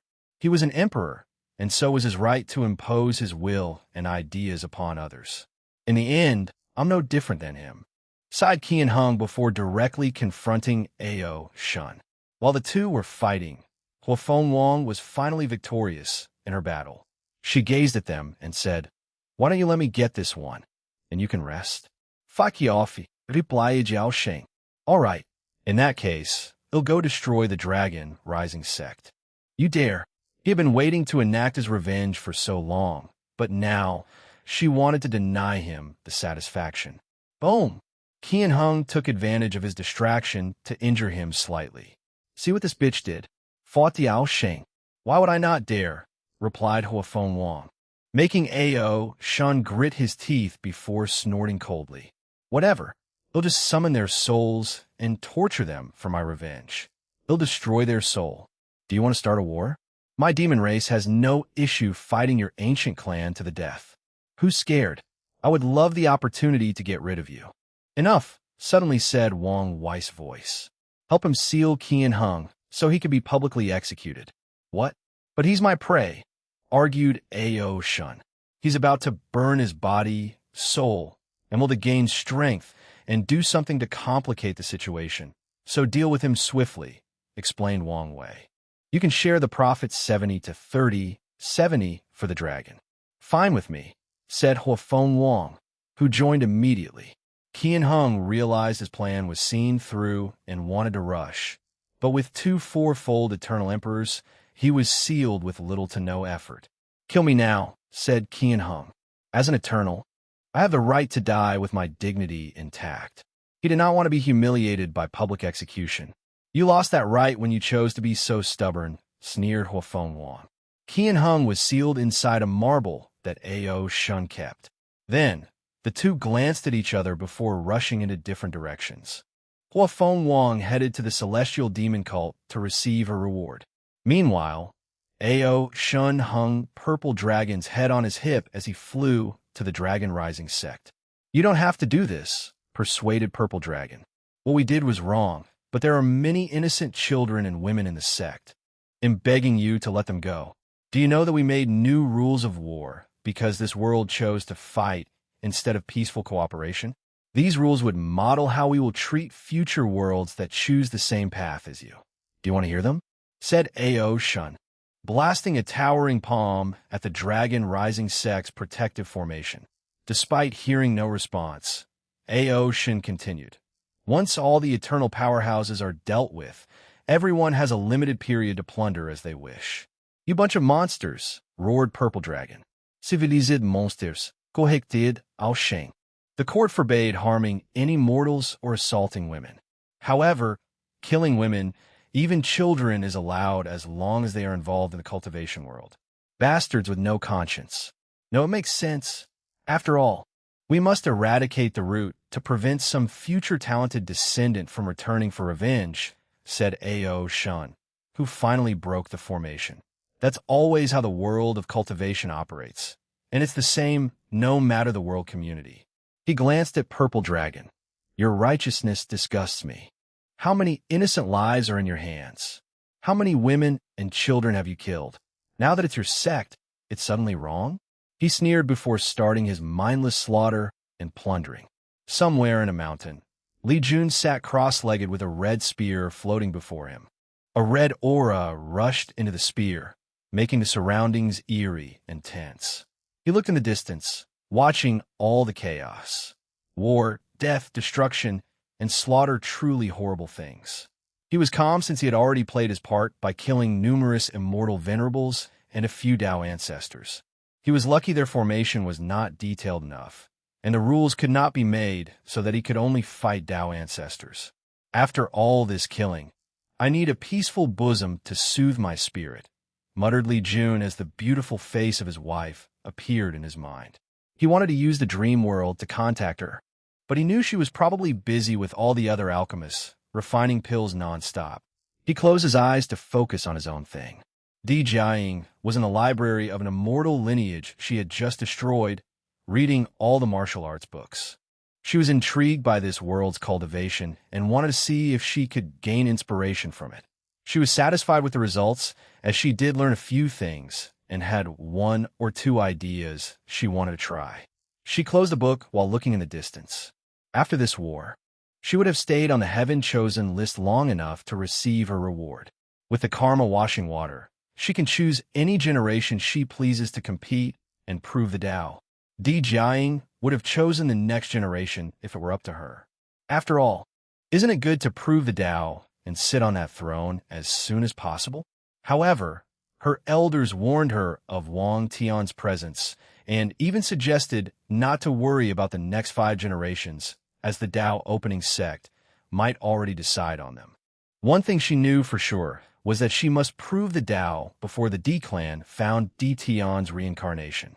Otherwise, her only fate will be death. Kairen Shu had returned to the healing squad, swallowed a few pills, and meditated to recuperate. This war was brutal, and he almost died a few times. Regardless, he was happy he participated because he felt he pushed himself beyond his limits and might make a breakthrough once this was over. Su Shi floated in the air, invisible to everyone. Once Qian Heng was captured, she knew this war was over, so she returned for a few reasons. First, the Yang side of the world also had issues due to the forceful acceleration of time, which she might need to deal with. Second, she wanted to protect a few people and their family sects who treated her well during her stay in this world. None of this would have happened if you guys were not so stubborn. She sighed before teleporting away. Taiga Gang finally had the opportunity to rest. After the final Eternal Powerhouse was dealt with, he announced this news to the martial artists still fighting, destroying their morals. Then, he led his troops to kill as many martial artists as possible. The fact that they were running away made it easier for the troops to execute the enemy. Once that was done, Tai Gang ceased to be the commander of this army, and these legions returned under the control of their factions, which led them to plunder resources. According to the court rules, all resources used in this war will be reimbursed from resources in the martial hegemony world, and the plundering part is not included. Tai Gang removed the top of his robe, showing all the wounds on his body. These martial artists were ruthless and treated him as the cause of what was happening, so they wanted to kill him at all costs. He took a paste from his space ring, which was emitting Tao rhymes, and rubbed it on his torso. Bang! A lightning bolt descended from the sky, shifting Tai Gang's attention. He sneered after seeing this, as he knew the cause. Someone tried to break the court's rules and thought they could get away with it. Tai Gang wondered who was stupid enough to think they could ignore the Heavenly Emperor's gaze. He continued his healing while resting. He had acquired a lot of military merit for this war and needed to think how to use it. The best use was to make preparations for his dynasty after his reincarnation. "Time is up," suddenly said a voice, and everyone could hear it. Everyone looked at the sky, where they saw Wang Wei calmly floating. He calmly glanced as everybody rapidly recuperated, returning to their position. Wang Wei gazed at the freed Turtle King. "You'll have to transform or shrink if you want to participate in the meeting." "I don't want to do either," replied the turtle. "I'll send a projection." "That's fine." Wang Wei focused his gaze on this world's court. Most of the former leaders left to their factions to defend their legacy, but a few people remained, using the court's formation as their last line of defense.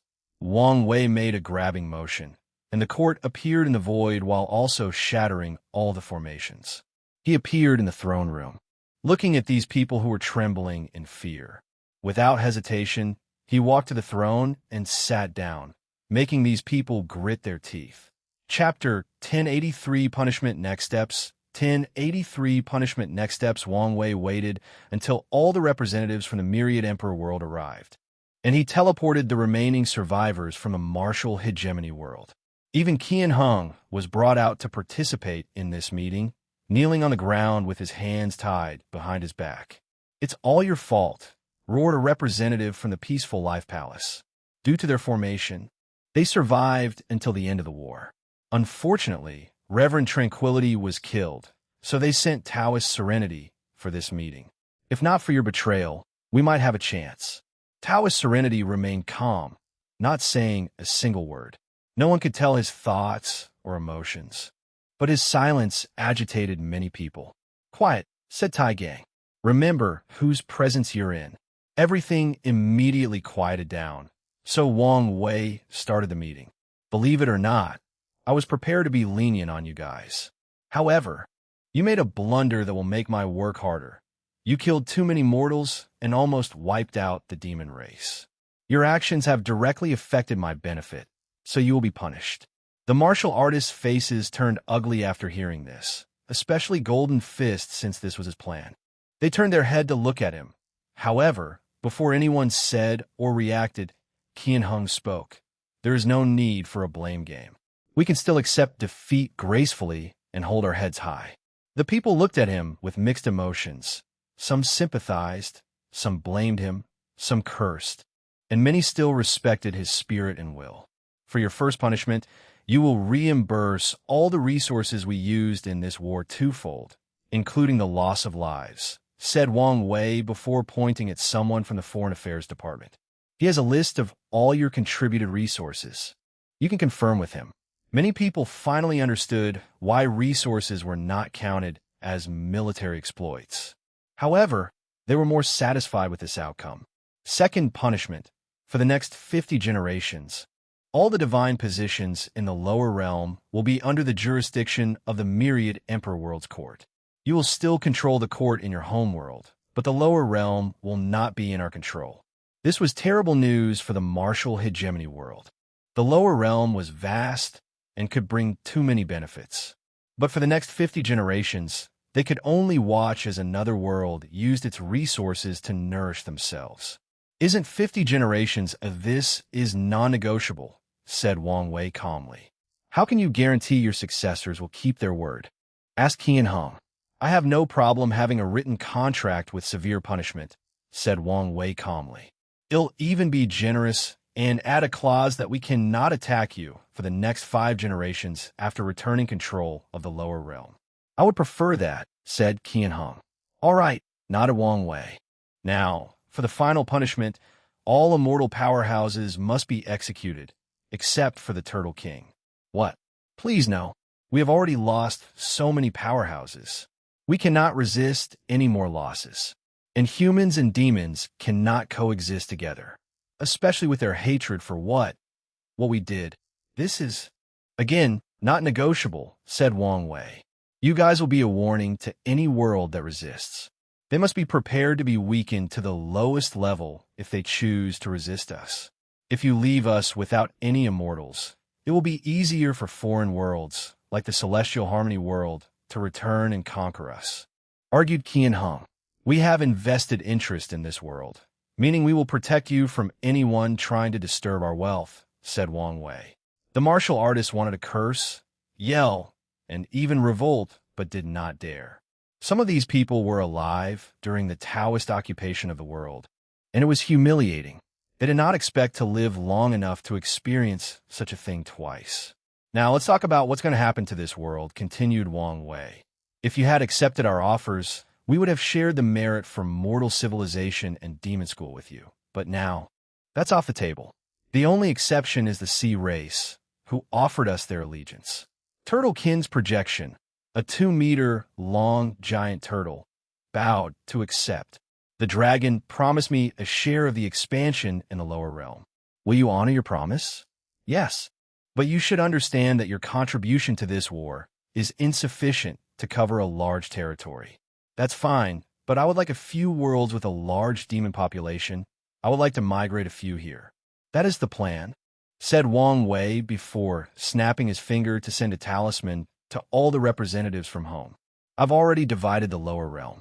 This is not your first time, so you know what to do. Everyone quickly checked their territory, and the response was mixed.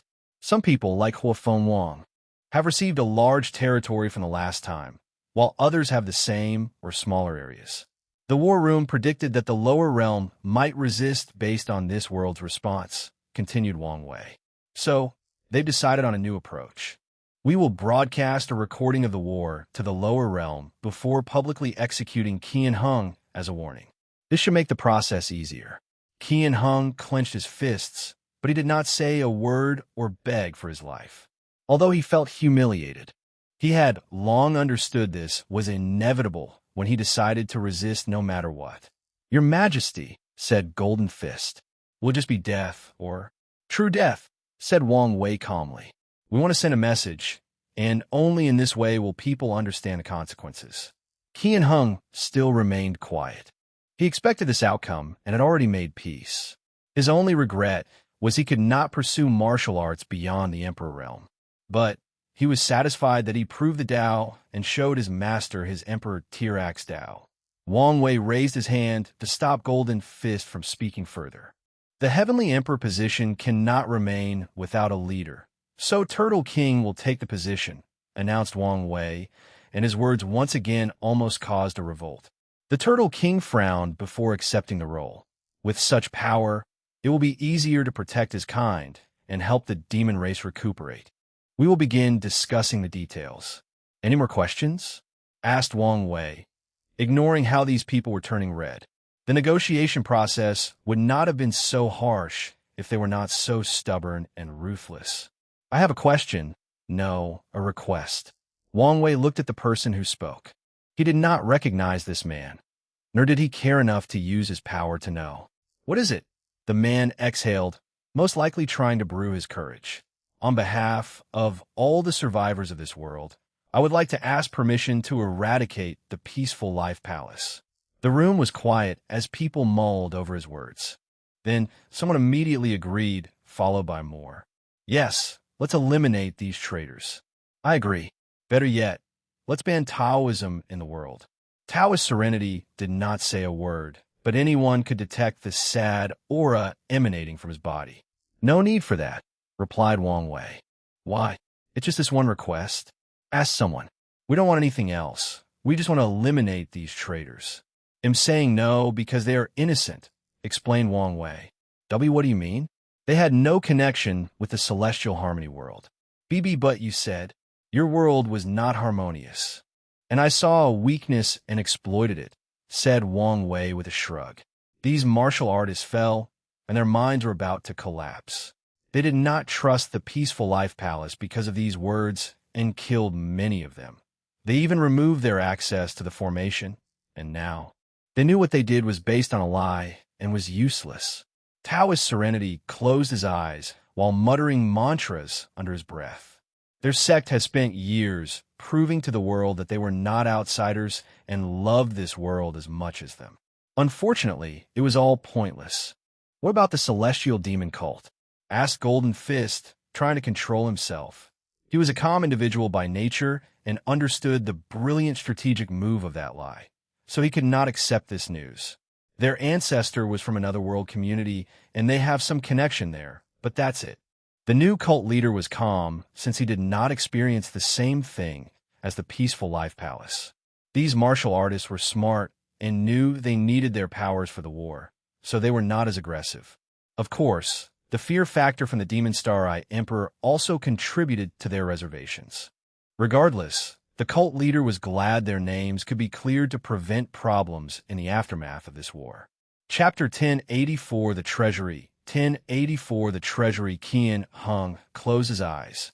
He thought he could accept whatever occurred in this meeting with a calm mind, but he was wrong. He also did not trust the peaceful life palace, so he did not advocate for them as much as he should, even closed one eye when the people attacked them. If he had controlled his distrust of foreigners or thought more rationally and talked his people into leaving after this war to deal with the issue of the peaceful life palace, many things would have gone differently. Your Majesty, we have a request as well. Wang Wei glanced at Taoist Serenity. Oh, I'm listening. We would like to relocate our palace to the Myriad Emperor world. As soon as he uttered these words, the atmosphere in the room changed. The remorseful martial artists suddenly felt more guilt and regret. Now that they knew the peaceful life palace was innocent, they did not want to lose an emperor lineage with 5 great emperors. The Western Bliss sect representative frowned, while the Tai Profound Palace and other Taoist lineages had shining eyes. Are you serious? Asked Wang Wei. Yes, and we are prepared for a full relocation. We will change our citizenship identity and change our cultivation system. We only ask to preserve our Taoist traditions. Qian Hung wanted to say something, but was too ashamed, especially to Reverend Tranquility, so he kept his mouth closed. Interesting, uttered Wang Wei. And you don't blame me for falsely accusing you and causing so much pain and loss. All is fair in war, replied Taoist Serenity. He'll allow it, said Wang Wei with a smile. Since such a powerful sect wants to move into his world and increase its inheritance, why should he refuse? He turned his head to the corner to Taoist Evergreen, the department head of general affairs. Help them with the transition and treat them like our own. Also, work with foreign affairs to see if we can lure other powerful sects to our world. Your Majesty, is this a good idea? Said a representative. More sects will also mean more competition, and not to mention the issue of trustworthiness. All of you should already understand that from now on, all heavenward battles will reach a new height in competitiveness and should already prepare, said Wang Wei. However, you have a point. We can't allow people to infiltrate our world with this measure. Evergreen, you should be strict in your requirements for selection. As you wish. Any more questions, requests, or concerns? No one said anything, so the meeting continued. They discussed the gritty details before assigning people to different posts. After Wang Wei dismissed everyone, the people scattered. Some people stayed in this world to help it recuperate. Some went to use their military exploits to increase their strength or get more resources. Some returned home. And the rest started the expansion in the lower realm. Wang Wei was alone in the room, thinking about the war. He successfully gathered enough data for training and simulations, but it was not enough. The martial hegemony world was in a semi-isolated state, meaning they had little to no connection to other world communities, and they separated themselves from their lower realm. Many of the Myriad Emperor world's future opponents will not be like this. They will have reinforcements from foreign allies and a large pool of soldiers from their lower realm. There is still a long way to go, muttered Wang Wei before looking in the distance. It's a shame no one came to their aid. He stood up, preparing to drink with Li Jun, when he suddenly noticed someone and teleported to them. Kai Song looked around at the destruction of the world, the injured mortals and cultivators, the violence, the cry of pain and despair, and the blood atmosphere that had enveloped it. What are you doing? Secmaster, you scared me. I've been here for a few seconds and even showed my presence, but you were too distracted to notice. Sorry about that. I was deep in thought. About what? In designing a puppet that embodies war and slaughter. Inspired by this war? Yes. You should consult Li Jun.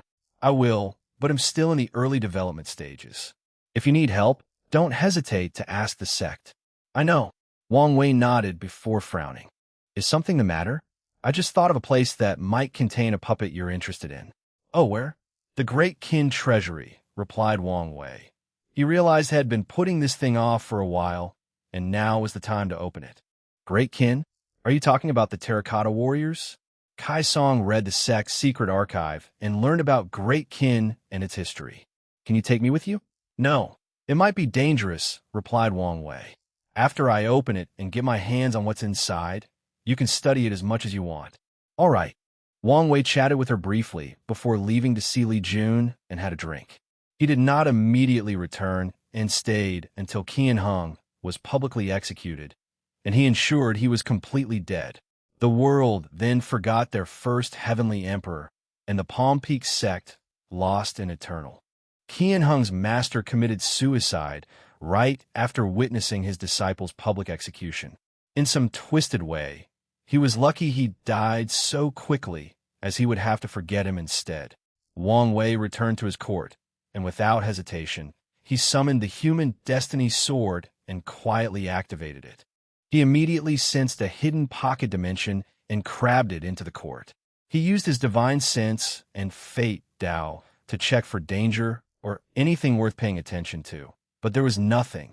So, he entered without hesitation. The human emperor left a trial for whoever the sword chose. But this was nothing for Wang Wei. He debated whether to pass the test or just bypass it. His hesitation was not out of fear that his actions would activate a hidden mechanism to destroy what's inside.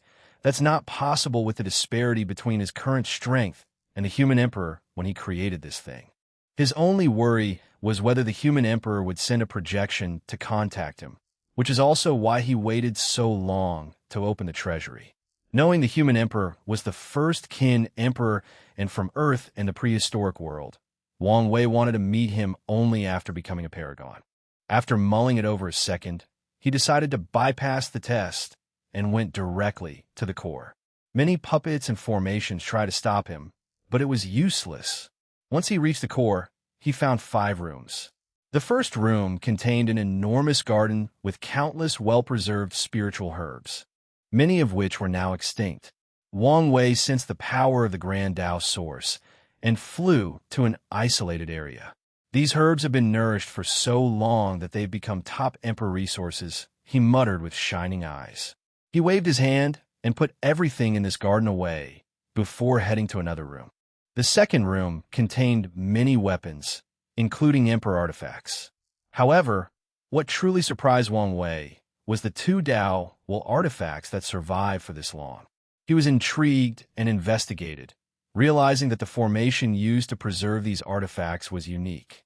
Miscellaneous, one should love this formation, thought Wang Wei before collecting it. The third room was Kai Song's heaven. Hundreds of millions of puppets, and, at the front, Wang Wei saw terracotta warriors, which were immortal tier puppets. Wang Wei found something interesting, and it was not the 2 eternal class puppets. He picked up a gray ball to analyze. This is perfect for Kai Song. The gray ball was a puppet embryo. After refining it, the owner would own a puppet that grew with them. From his divination, Wang Wei knew this thing would also become emperor grade after its user proved the Tao. I wonder whether the human emperor cultivated puppet Tao, or was there someone else in his team with such accomplishment, thought Wang Wei before heading to the 4th room, which was a scripture room. There were many techniques, but only 2 caught his attention. The first was an incomplete puppet scripture and the human emperor's myriad emperor Tao scripture. As Wang Wei flipped through the scripture, his brow furrowed. There is something wrong with this scripture. Despite how he felt, he could not find anything wrong. He trusted his intuition and would not leave this technique to the sect to prevent future trouble. He put everything away before flying to the last room. There was nothing except for a blue stone at the center. Wang Wei approached and checked thoroughly before picking it up, and a message immediately appeared in his mind. After becoming the Heavenly Emperor, a path of unparalleled power will be open for you.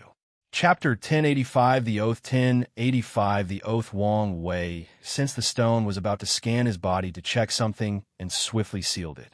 He knew what the stone was and did. He deduced what the human emperor was planning. One of the things he and many people of the world have been wondering for many years was why the human destiny sword appeared in this generation and why it chose Sun Jiaolong. Everything made sense now. The sword appeared at the correct time when the Heavenly Emperor position would appear, and it chose someone to compete for the position. Then, the human emperor's inheritor would come to this place and get his technique and this blue stone before directing them on how to become the Earth and human emperor. The stone should contain the essence of the human emperor title and instructions on becoming the Earth Emperor. It should also be the catalyst to fuse these three different positions. In other words, Sun Jiaolong was the human emperor's experiment on how to fuse the three paths and achieve half-step transcendence. Analyzed Wang Wei. My intuition told me something was wrong with the myriad emperor Tao scripture, and the human emperor likely tempered with it to ensure he did not lose control of his inheritor and that the experiments proceeded without issue. Wang Wei frowned as many thoughts flashed in his mind. Everything makes sense except for how the human emperor knew the heavenly emperor position would appear in this generation. Sun Jiaolong did not have the human destiny sword in the other timeline he saw, meaning the human emperor's plan had not started. The sword's appearance in this specific period indicates a terrifying prediction calculation, one that ignores his status as a fateless. Is the human emperor a master of calculation Tao? Or is there something else I don't know? Thought Wang Wei.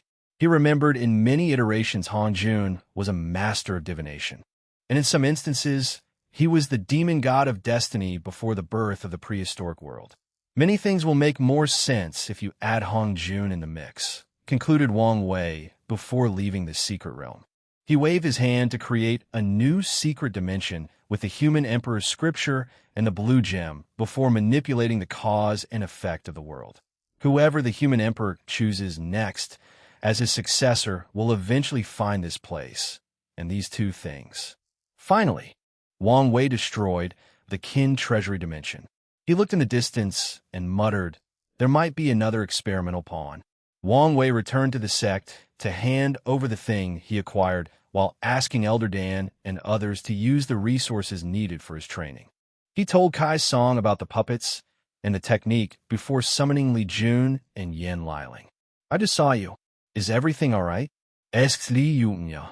I think it's about time for you two to prove the Tao, said Wang Wei. Isn't it a little too early? Asked Yan Liling.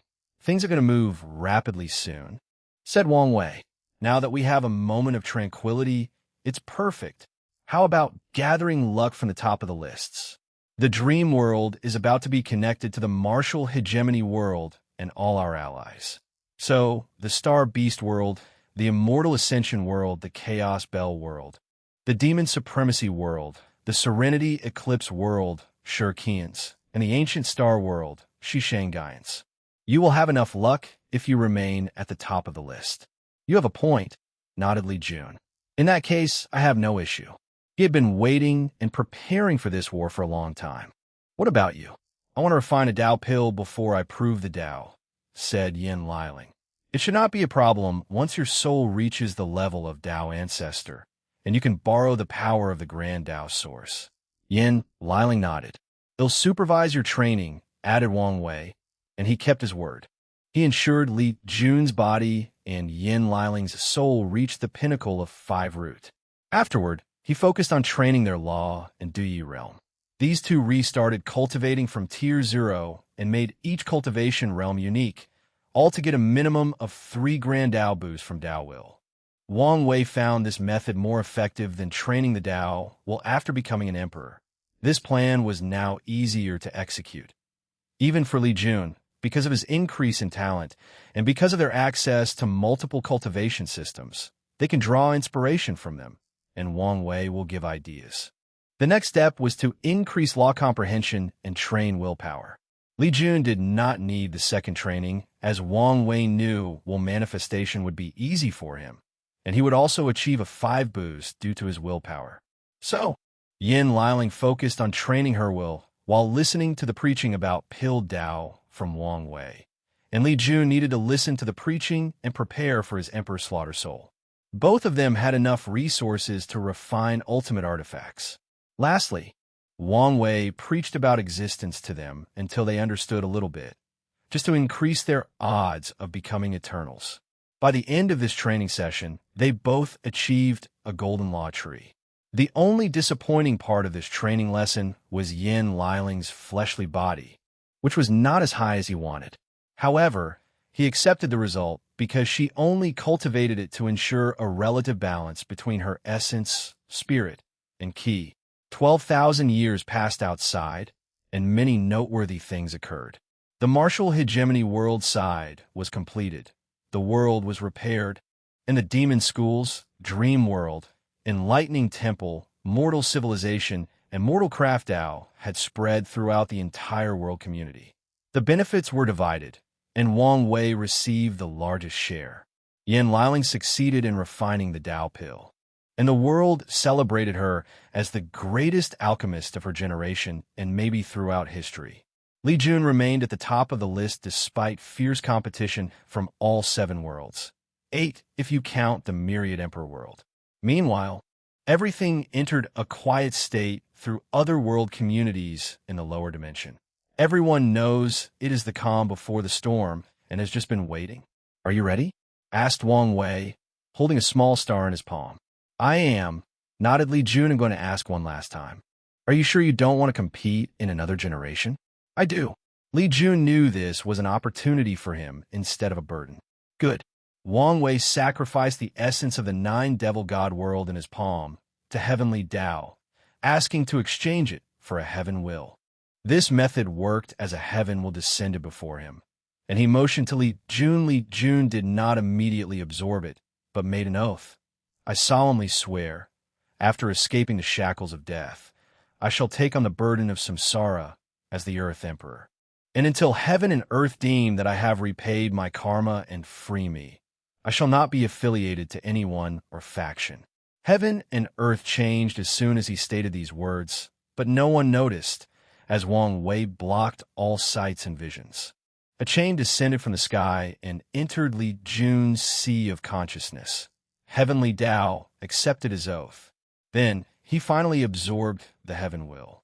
Wang Wei waited with bated breath as 2 golden lodi appeared behind Li Jun. He knew the moment of truth was approaching, and when he saw the last lotus, he sighed in relief. "From today on, I am the Crimson Slaughter Emperor," declared Li Jun, but his voice had not spread.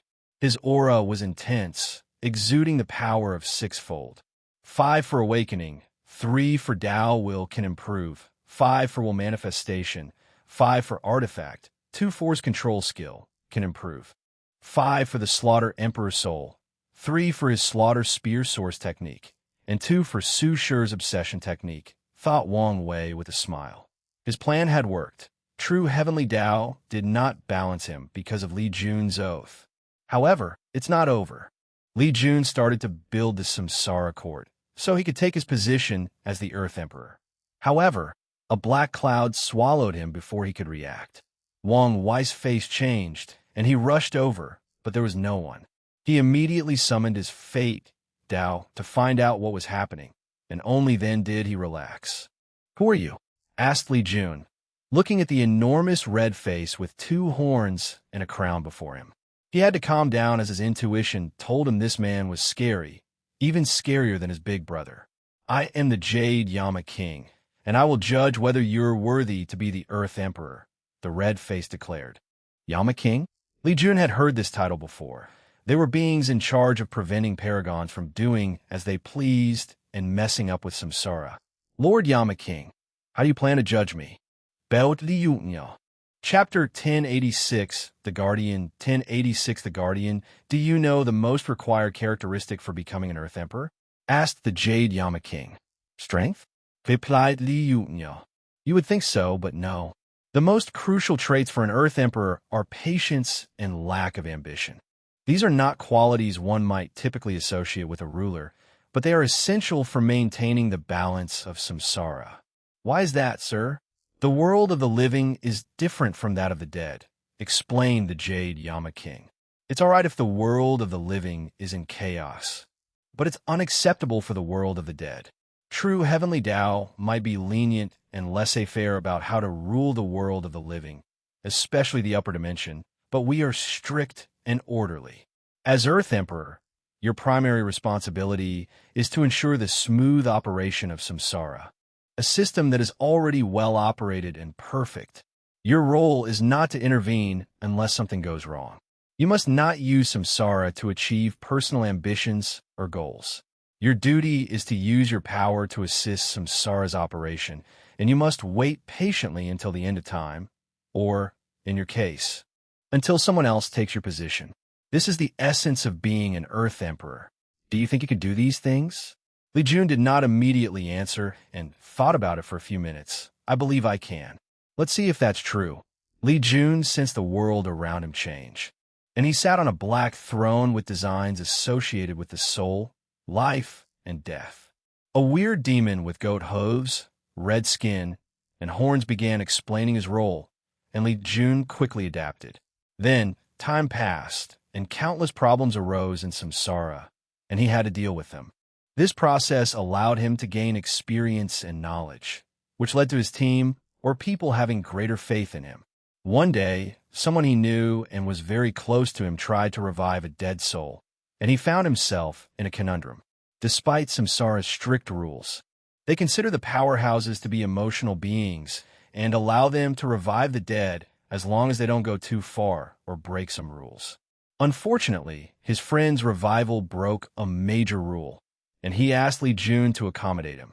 After thinking about it for a while, Li Jun refused, which resulted in a confrontation with his close friend and ended their long relationship. Despite his deep gut pain at losing someone so dear to him, Li Jun did not regret his decisions. He understood the importance of his duty and the respect it deserved. Time healed that emotional trauma, and Li Jun settled into his role. He did not know how long he had spent in this position, but it was very long. Most might find it dull and boring, and at times his blood boils due to a desire for a fight or even a war, but he persevered. He faced another catastrophe when he was about to become complacent in his position.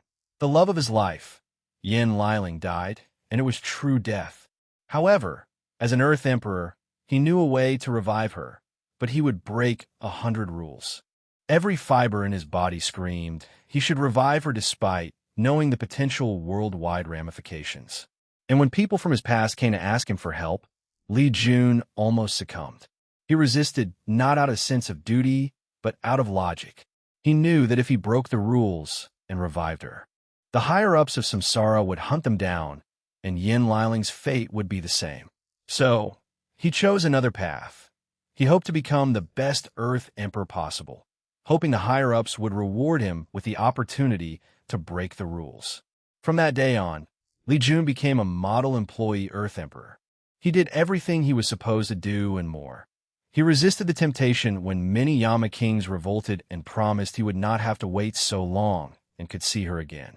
He resisted when true heavenly Tao was separated, and their confrontation was a perfect opportunity to break the rules without consequences. Li Jun opened his eyes. Where am I? He took a moment to regain his bearing and realized what had happened.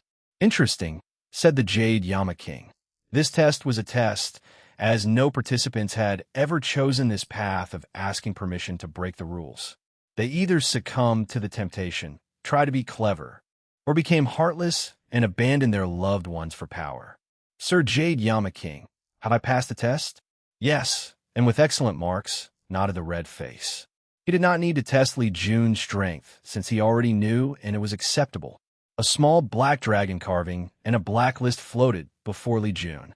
This the luck-condensing artifact of the Samsara court and the conferred god list. Remember, anyone on the list will have to pass a test, and the ones who fail cannot take any position in the court. I understand, replied Li Jun before bowing. Then, without noticing, he returned to the place where he had just proven the Tao. Are you all right? Asked Wang Wei and Yin Liling simultaneously. I'm fine. How was the test? Li Jun explained the situation, and Wang Wei was in deep thought. I was worried about the Earth Emperor position becoming as popular as the Heavenly Emperor. But my worries are not needed. He was also worried that samsara would become chaotic once people heard about the Earth Emperor's position and try to gain it. He understood the Yama Kings were even stricter than true heavenly Tao. "Do you want to announce your presence now, or do it together?" he asked. "Let's do it together." 2x. Very well. Wang Wei waved his hand, and someone appeared before him. Old man Tianji. He looked at the group with his cold and indifferent eyes. "What do you want?" he asked directly. "A deal," said Wang Wei. "There's one thing you cannot force me to give you. A heaven will," said old man Tianji. "No, heavenly Tao." "What to exchange?" "An oath," replied Wang Wei. "She will become the guardian of the myriad emperor world, dedicating herself to protecting it at all costs. She will place its protection above everything else, including the Tao opening sect or the safety of her family or clan." Muttered old man Tianji, but after 2 minutes, he did not say another word. "I know you have enough world source after saving for more than 20,000 years and siphoning from the lower realm," continued Wang Wei. "And you should understand the importance of a powerhouse protecting the world at all times after what we will do to the lower dimension." "You have a point," nodded old man Tianji, waving his hand to summon a heaven will. "Make your oath." Yin Liling stepped up and made an oath, which created a chain around the heaven will. As she absorbed it, old man Tianji disappeared, and Wang Wei and Li Jun gave her space. They sighed in relief after seeing the 3 golden lodi in the back of her head. Meanwhile, Wang Wei noticed something. Yin Liling's strength was the pinnacle of 4-fold, like Su Shi. However, her soul had the potential to break the limit of a 5 grand Dao boost. According to his estimate, it might reach as high as 7 after a few years of training. This guardian position, in essence, is a long-contracted human emperor position, thought Wang Wei with squinted eyes. Yin Liling's job will be to protect the myriad emperor world at all costs in times of catastrophe or disaster. Now that all 3 positions have shown up in the lower dimension, what will you do, Yingzheng? Li Jun ran to embrace his wife, and the two kissed passionately. If not for Wang Wei's cough to remind them he was here, who knew how long these two would give each other those doting and lovey-dovey eyes? "Let's get to business," said Wang Wei, and the two nodded. "I, Yin Liling, will now be known as the Pill Sage Empress and Guardian of the Myriad Emperor World. I will dedicate my life to protecting my home and ensuring our lasting prosperity. I, Li Jun, will be known as the Crimson Slaughter Emperor and the Earth Emperor, ruler of the Samsara Court. All interested parties can come to test whether they are worthy to protect the integrity of the afterlife." Their voices traveled throughout the entire Myriad Emperor World community and did not spread only because Wang Wei did not want them to. All eyes focused on the vision while thinking how the world was about to change in a major faction again. Some people were not as surprised by this news as they had expected after seeing how Yu Yin proved Dao. Muttered Wang Wei as he sensed something and looked in a direction. Chapter 1087 Reminisce 1087 Reminisce Limbo, the place between life and death, between existence and non-existence, where space and time have no meaning. The human emperor sensed something in the world of the living, so his consciousness was activated. All 3 positions appeared in the lower dimension, even the Earth Emperor position. In his plan, the Earth's position was the most difficult because of those damn Yama. That's why he's been trying to find a way around through the Earth Emperor, one of the 7 moons. This was not part of my calculations, he thought. He suddenly had the urge to check into the world of the living. However, a few reasons prevented him from doing so. He did not dare show up due to how Supreme Unity felt about everyone else in Limbo, and he also sensed the blockage of the lower dimension. So, he could not access the lower dimension unless he could contact Mithria and become indebted to her. This might not be a bad thing, thought the human emperor. Ultimately, Lu Run, Earth Emperor's name, is a fake, and I will need the essence of the real Earth Emperor for my plan. Maybe my pawn in the lower dimension will be the key. After making a decision, he sent a message to the Great Kin Saint Court so they could prepare for his return and gather information for him. Eternal Ascension World, Primordial Chaos. A pale green flame surrounded the Earth Emperor's body, holding off a colossal humanoid creature with black skin, for spider legs from his spine and fangs. The creature kept punching him with all 6 limbs, and the earth flame used the flame to block. His face was pale, and he was sweating profusely. The Earth Emperor suddenly sensed something, which caused him to pause his action. The fiend god took this opportunity to blow his head off, but he reacted in time as a bone helmet appeared on his face. "Why are you distracted?" yelled the Time Eater in his mind. But Earth Emperor did not explain. He sensed something very important to him had happened in the world, but he could not deduce any more information while in this forsaken place. "Are you listening?" "Shut up," yelled the Earth Emperor. We're holding on because you said you had a plan. How long do we have to wait? Just a little bit more?" "Heaven knows how long you've been saying the same thing," countered the Earth Emperor. "It hasn't been that long," rebutted Time Eater. "But even if it was, what other choices do you have? If not for me, all of you would have been dead by now." Earth Emperor gritted his teeth, but he must admit it was true. Regardless, this did not change his frustration, so he snorted coldly while focusing on this battle. He wanted nothing more than to return to his dynasty and use whatever means possible to know what changes had occurred. However, before they could buy themselves some breathing room, he could not reveal the truth to prevent any of these people from messing with his plans and benefits. Prehistoric world. Hong Jun sensed something and opened his eyes. He turned to look in the distance and muttered, "Has Ying Zheng's chance of becoming transcendent increased? It seems things are proceeding smoother than I anticipated." He then frowned. These two might become enemies over nothing. His experience has told him that these people from Earth do not like having the same kind in the same world. It's okay if they meet from different worlds and become close, but once they know someone is in the same place as them, their first instinct is to eradicate the other. The kid seems more rational, and Ying Zheng was never influenced by modern media, so they should be fine, concluded Hong Jun before looking at the world. Lao Jun is about to become a paragon? That's something. Hong Jun could not help but sigh. The prehistoric world was flawed, resulting in the saint system and other cultivation systems from other pantheons. After knowing the possible consequences, Hong Jun encouraged the saints to send clones to reincarnate in other source chaos worlds and walk the emperor path. Unfortunately, Grand Dao disdained anyone from this world and ensured all the clones suffered terrible fates. Only after countless trials, tribulations, and planning from Hong Jun did the saints finally cultivate a clone that proved the Dao and returned to the prehistoric world. Of course, things would not be so simple even after such a victory. They then discovered that comprehending the Grand Dao source in the prehistoric world was 1,000 times harder than in any other world. As such, after so long, only the clone of his first and most talented disciple, Taishang Lao Jun, succeeded in becoming a paragon.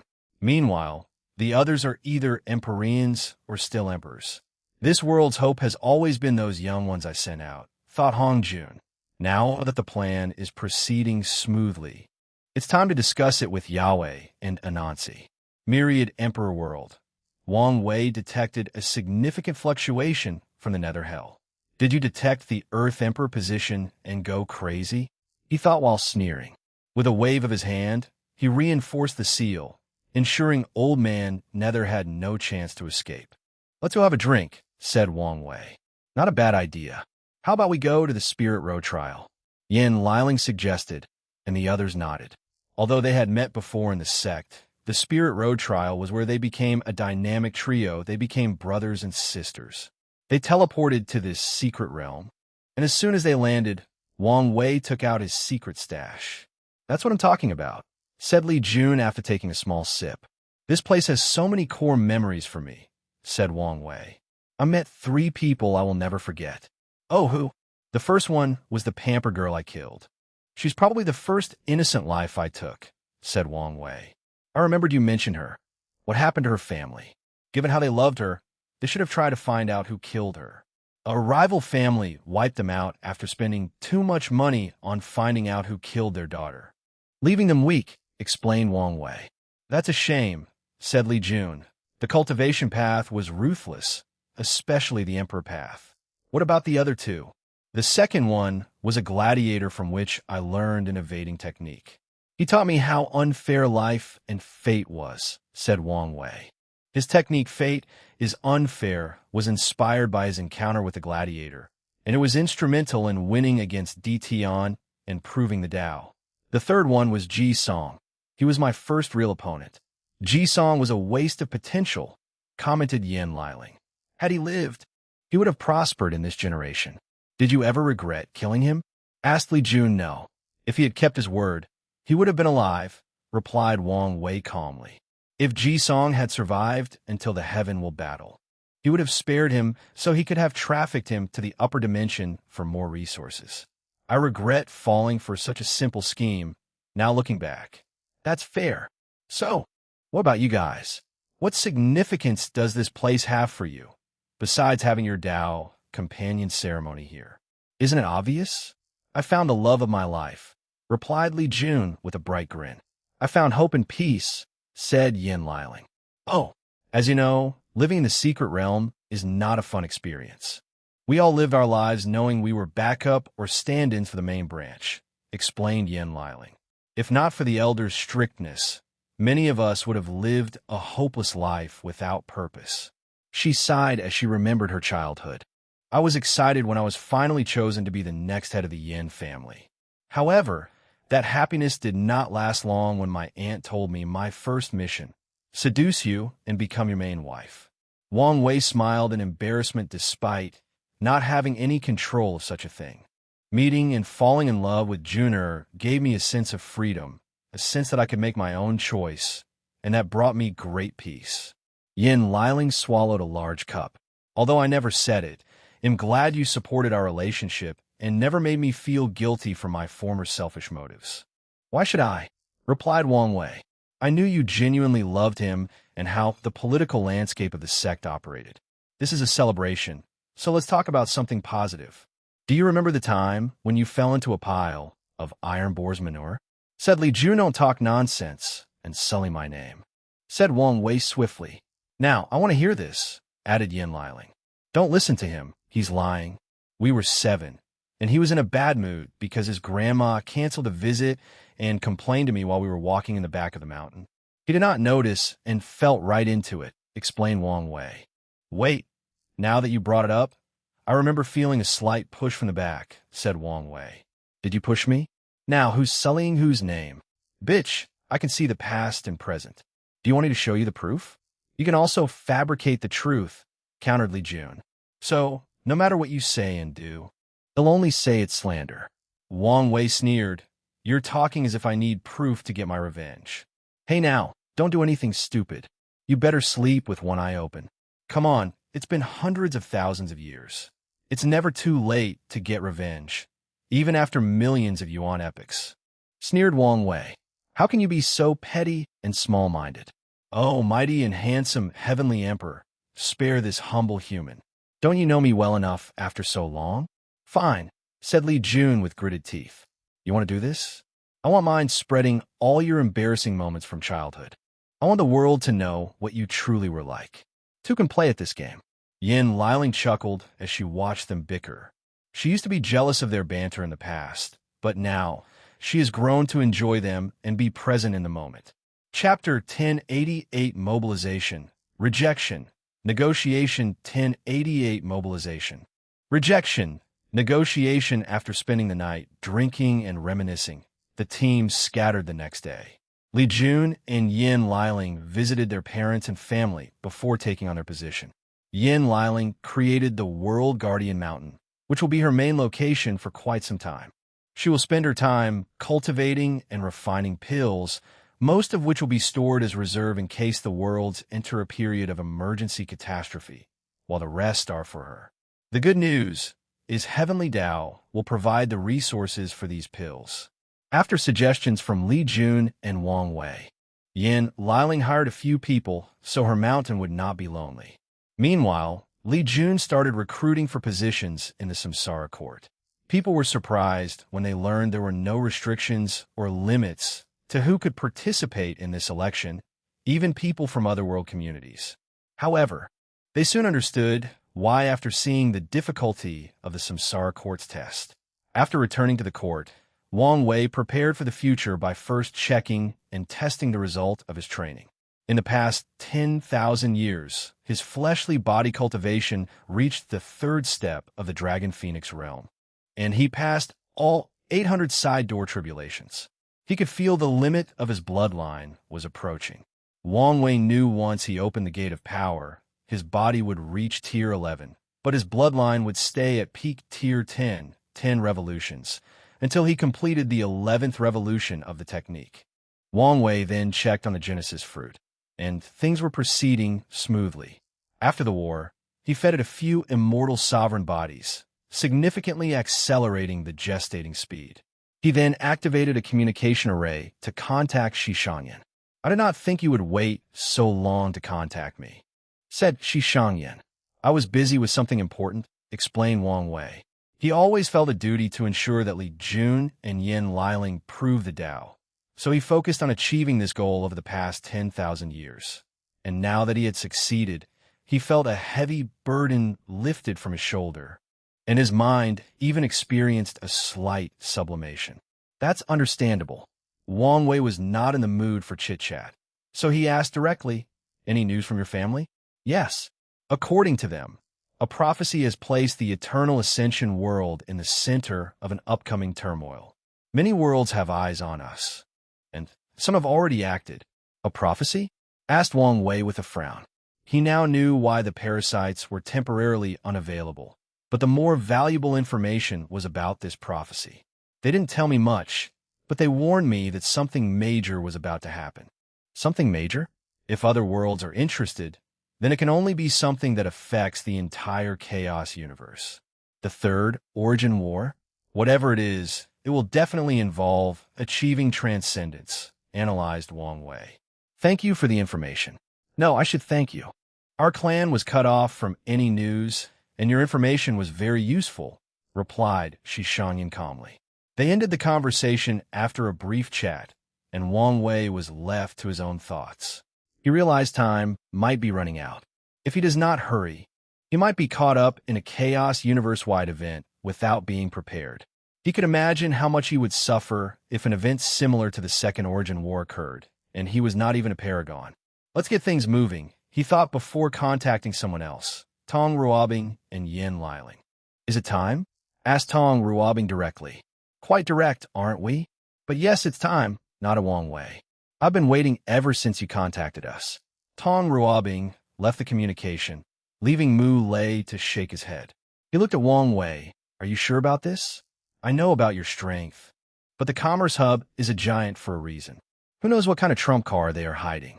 Unlike these people from a myriad emperor world who only recently returned to the endless void stage, his sect has been dealing with the Commerce Hub for eras. As such, he had an inkling of their deep foundation and what they were capable of. "I don't deal in absolute, but am confident," replied Wang Wei. "That's good." Mu Lei ended the conversation and prepared for the expansion of the Star Beast world. The conversation ended, and Wang Wei looked in the distance. He had made his move and only had to wait. Of course, now that he decided to accelerate things, he thought of something else he could do. He teleported outside the myriad emperor world and began to create a world. Suddenly, he disappeared from his location and appeared in an empty space with a large face composed of stone and horn. "Sir, Yama King, what can I call you?" "Stone." "Sir, Stone, I come here to become the Earth Emperor. This has always been Wang Wei's plan. Li Jun will bear the burden of the myriad emperor world community while he does it for the rest of the lower dimension." "You're not eligible," said Stone Yama King directly, making the corner of Wang Wei's lips twitch. "Sir, is there a reason you've disqualified me?" "Because I say so." "That's fair. But couldn't you at least test me before rejecting me?" "I have no doubt you can pass the tests," said Stone Yama King, his voice calm and his tone straightforward. "But you're still not eligible. I just want to know why, besides you not wanting me to be one." "Because you're a Tao overlord." Wang Wei wanted to curse. That feels like discrimination. It probably is, but our policy has always been to reject all Tao lords and overlords.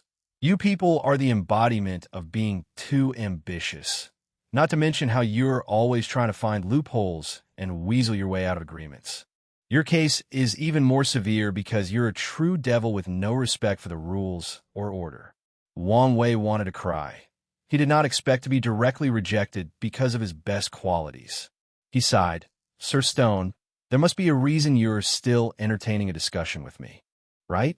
We know you're clever, so you don't need to show it off, said the Stone Yama King. Wang Wei decided that remaining quiet was the best option in this scenario. If you must know, I haven't sent you back to the world of the living and directly rejected you because of the destiny true heavenly Tao granted you, said the Stone Yama King. Although we don't care about the world of the living, we would like it to remain peaceful to make our job easier. Plus, some bastards dare encroach on our domains without authorization. Wang Wei knew who the Yama King was referring to, but he would not bring this topic up. Based on this conversation, he still had a chance and needed to choose his next words wisely. I have no ambitions for samsara, and I can sign the most restricted contract or oath, said Wang Wei. All I want is the merit to increase my cultivation. As you know, I have a heavy destiny on my shoulder, and I want to survive what's coming next. Uttered the Stone Yama King, and Wang Wei swiftly caught on that he would not say more. My strength is enough to bear the burden of the entire lower dimension. In the grand scheme of things, that's nothing, but it's still useful. As the saying goes, mosquito legs are better than no meat. That's a fair point, the Stone Yama King uttered. But I really don't like you. I have feelings too, complained Wang Wei, but he did not say these words out loud. After seeing the contemplative look on the Yama King's face, he added one last thing. I will also deal with Old Man Nether before I leave. Although he's an end to you guys, I think he's also an eyesore. You're correct again, said the Stone Yama King. All right, you've convinced me. You could be the Earth Emperor, but no conferred god list for you. You can bear the burden of all the positions. Fine by me. Although it was much more work, it also meant more benefit or merit. Sign the contract. A black golden parchment materialized before him, and Wang Wei read every word and checked every corner. The contract was very direct, telling the rules he needed to follow and the severe consequences of breaking them. Wang Wei signed it after not finding any fault with it, and the Stone Yama King granted him a luck condensation artifact for his court before kicking him out without any word. What a strange encounter, thought Wang Wei as he returned to the court. He was about to fight, so it was not appropriate to bear the burden of the Samsara court. He focused on the upcoming fight and his possible confrontation with Emperor Jia. Chapter 1089 Liability 1089 Liability. He sat on his throne, his body releasing a very potent or intense flame-like aura. He suddenly opened his eyes, which had turned golden, but blood started to drip. He calmly washed away the blood before looking at his palm, which had turned completely gray, as if it were a dead object. He mobilized his regeneration to heal his palm to no effect and only succeeded after swallowing a pill. He waved his hand to mobilize an array that showed a refined young man with glasses and streaks of white in his hair and beard. He had a scholarly aura emanating from him. President, said he. Lord he, saluted the Commerce Hub president. Excuse me, for I will be direct given the situation. We just received news that the Star Beast world broke our rules and started invading the endless frozen world. You should understand what this means. He understood. The endless frozen world is the closest world to the Star Beast world, with only a pseudo-eternal emperor. Although he acquired a unique avatar key that allowed him to create 9 perfect clones with all his strength, this would not change much. Everyone knows the Star Beast world will win this war. So why the focus? It's the significance behind the invasion. The Commerce Hub forbade any of its members from invading each other and spreading the courts and other influences. But now, Mu Lei and his wife have blatantly challenged the commerce rule, forcing them to act. If they do not respond, all the respect, prestige, and power built over trillions of years will be destroyed. So, no matter what, they must sanction and punish the Star Beast world, which in turn meant fighting the first Heavenly Emperor, Wang Wei. I know, replied he, his voice extremely calm. Then, according to our agreements, are you prepared to act? He paused. If it were up to him, he would want to wait a little longer to better prepare. I am reassured, smiled the president. Do you need any help? Don't hesitate to ask.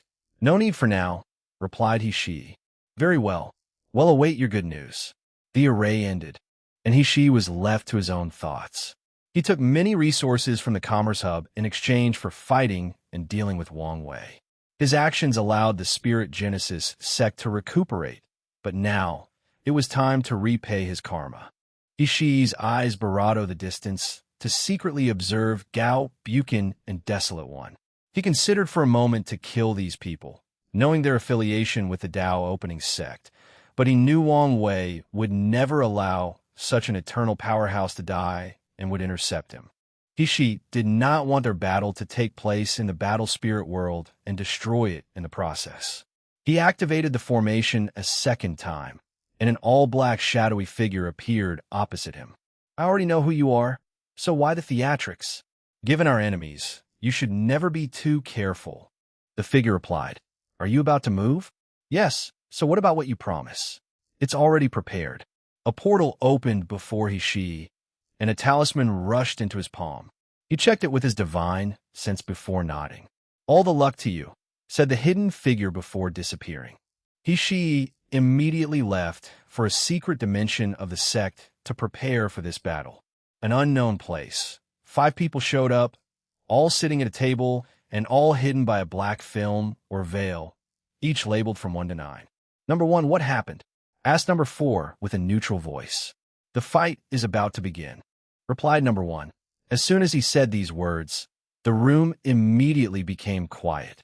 Will our plan work? Asked number 2. It already started on a bad start, so probably not, said number 8. Their original plan should have started with Wang Wei killing number 10, thus creating a karmic connection with him. They even had prepared a memory orb, which is a rare artifact in the upper dimension used by factions and clans to know when one of their eternal members had been killed. The orb would turn red, reminding the faction that they had forgotten someone close to them and seeing if it was still possible to revive them. These things are extremely difficult to find as the materials are rare. We can only hope for the best, said number 1. Oh, how the mighty have fallen. What do you mean by this, number 10?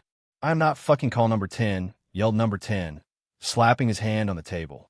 He even removed his veil, revealing an elderly man with disheveled hair and an unkempt robe. If this was not a formation, these people could have smelled the alcohol on him. My name is Xiao Wei Yuan. I'm fucking tired of this life. We used to live like kings with our heads held high and a disdain for everyone else. But ever since we were sent on this mission, everything turned to shit. Put your protection back on. Do you want to be discovered? Warn number 2. I don't give AF enough, said number 1, waving his hand to dismiss him from the meeting. He looked at everyone and said gravely, Emergency mission. We will head to number 10's world and kill him as swiftly as possible. The meeting became quiet for a few seconds. Is this necessary? Asked number 5. He's become a liability, and I won't let that drunken bastard cause our death, said number 1. His life has been terrible since he descended to the lower dimension. But he does not want to give up. They can return home with all their power and privileges as long as their plans succeed. Maybe this is for the best, added number 2. None of them wanted to die, and since returning home without success was not an option, they had no choice but to make things work out here. Myriad Emperor World, Heavenly Court. A week had passed, and Wang Wei opened his eyes as he sensed an aura calling him. He gazed at it and saw Ishii waiting, so he turned his head to look at other places. He saw the Star Beast world had the overwhelming advantage, just like they did. But the enemy was resisting fiercely, and this war was still undecided. The Endless Frozen World was prepared due to warnings from the Commerce Hub, and they had connections to their lower realm and reinforcements. Additionally, their emperor was not afraid of using his supreme avatar key to its full use by turning his Eternal-class clones into suicide bombers. Everything is settled, so let's begin. Wang Wei sent a few talismans to communicate to the people in case something happened in this fight, and he could not be present to oversee the overall situation. He teleported to a void zone, a place between 2 world communities. Wang Wei guessed he chose this place as their battlefield to prevent the aftermath of their attack from affecting nearby worlds and even communities. Wang Wei immediately checked for any hidden methods while looking at He Shi. His eyes narrowed. So, you're willing to go to this extent to defeat me? To kill you, but yes. Is it worth it? What do you think? What about the aftermath? On the unlikely chance that you kill me, what next? Asked Wang Wei. I can use the Commerce Hub's resources to reduce the corruption, and after a few reincarnations, I can wash away the artifact's aura and imprint, said He Shi calmly, his voice full of conviction. So decisive. I have to admit I respect you a little more, said Wang Wei. He Shi fused with a broken Empyrean artifact, resulting in his Tao being corrupted. However, he seems to be willing to go to this extreme to eliminate Wang Wei. I don't need your respect. When you lay down at my feet, I will be at peace and avenge what you did to my sect. His body released a tangible fighting aura.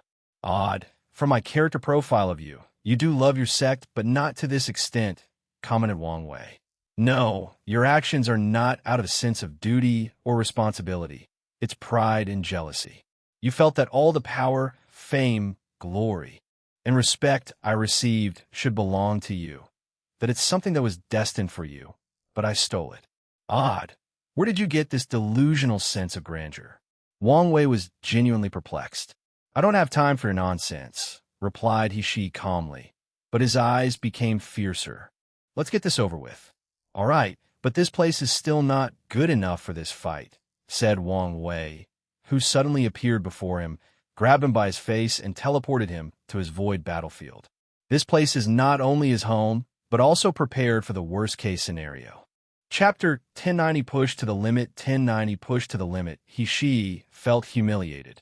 He had gone through all this trouble, almost ruining his future by fusing with that artifact to acquire the strength of 60 Grand Tao Source or Eightfold Battle Realm.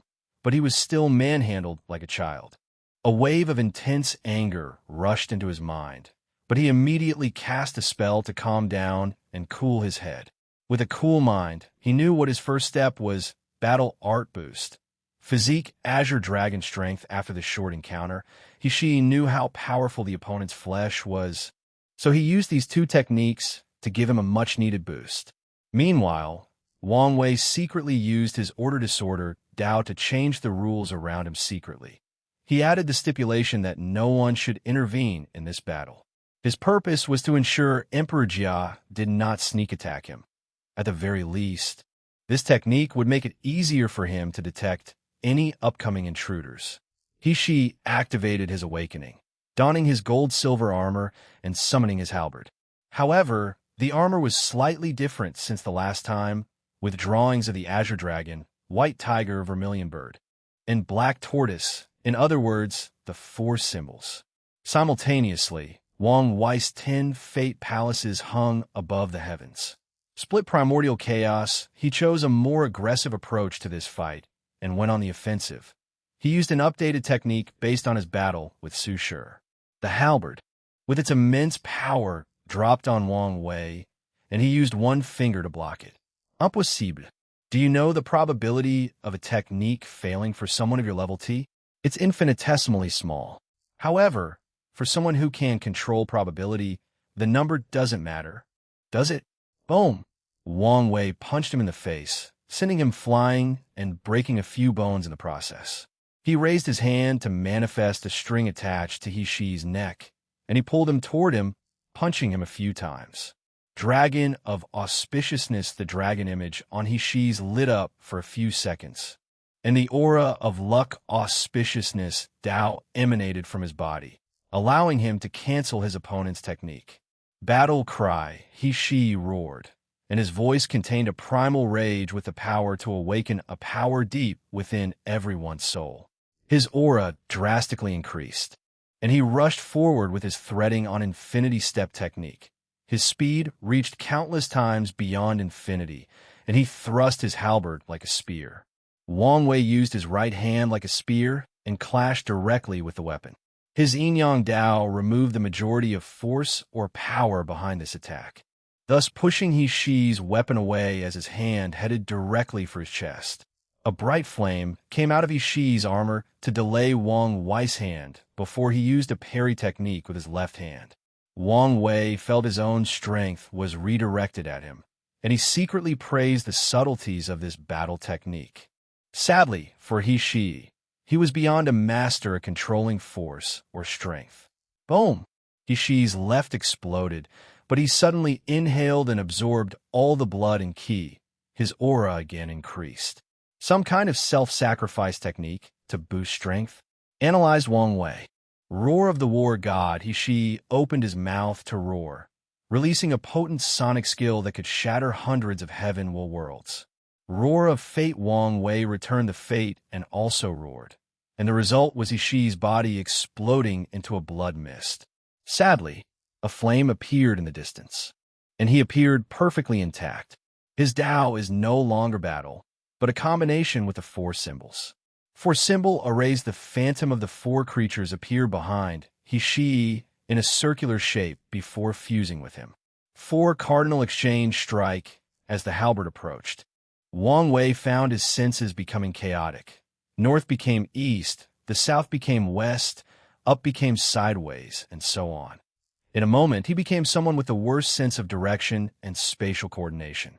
More importantly, this change did not only affect his normal senses, but his divine sense and any sensing techniques would be the same. Swish! Wang Wei calmly evaded this technique. So how did he do it? Did he use yin-yang to revert his lost senses, use luck to evade, or maybe use his ancestors' evading technique? No, he simply adapted to this abysmal sense in less than a nanosecond due to his absolute control over his body. In other words, it became normal for him. Monster, thought Ishii with gritted teeth.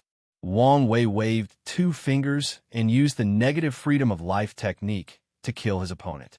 At this point in time, it can be said he's playing around as he used his freedom Tao to do something his life-death Tao would be more efficient at accomplishing. Ishii disintegrated, not from an atomic level, but from a conceptual level.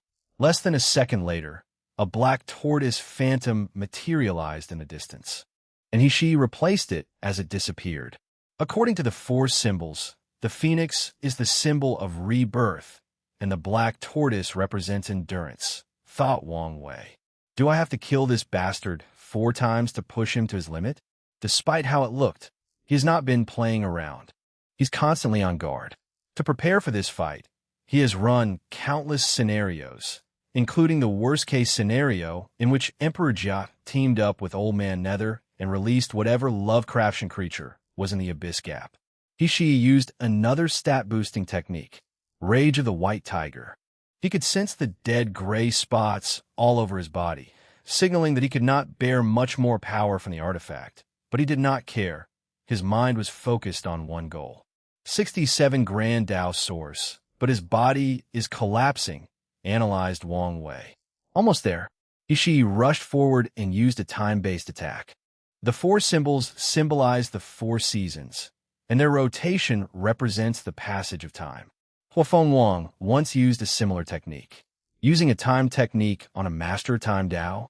Now, I know your new technique influenced your mind and reduced your battle IQ, said Wang Wei, who ignored the time reversal of the halberd as his hand grabbed Ishii's head. He used his life and death Tao to absorb conceptual level life force from his body. Ishii immediately became a dried mummy before his body scattered like sand blown by the wind. A blue dragon phantom materialized, followed by Ishii's body. However, he was not perfectly intact, as his left eye had turned gray like a statue or stone. The vitality of the blue dragon, thought Wang Wei, using his understanding of the 4 symbols to analyze his opponent's technique. The last one should be the protection of White Tiger. Ishii immediately used another boost technique. Black Tortoise Stamina. Wang Wei went on the offensive after detecting that Ishii's strength had reached 68 Grand Tao Source, approaching the ceiling of the battle realm. So, he wants the remaining death to come as quickly as possible to see what will happen. Fate Prison. Ishii found himself captured by a cage made of silver gray strings. His instinct activated, and he wanted to use whatever means necessary. However, he suddenly felt that all his moves were predicted in this place. No, not just his move, but everything about him was predicted or predetermined. His birth, parents, personality, experiences, memories, thoughts, choices, future, all possibilities. Everything that constituted his existence was already determined. This fact almost destroyed his mind. The providence, the inevitability, the lack of choice, freedom. And free will was too much and overwhelmed his mind. He could not move despite desperately wanting to.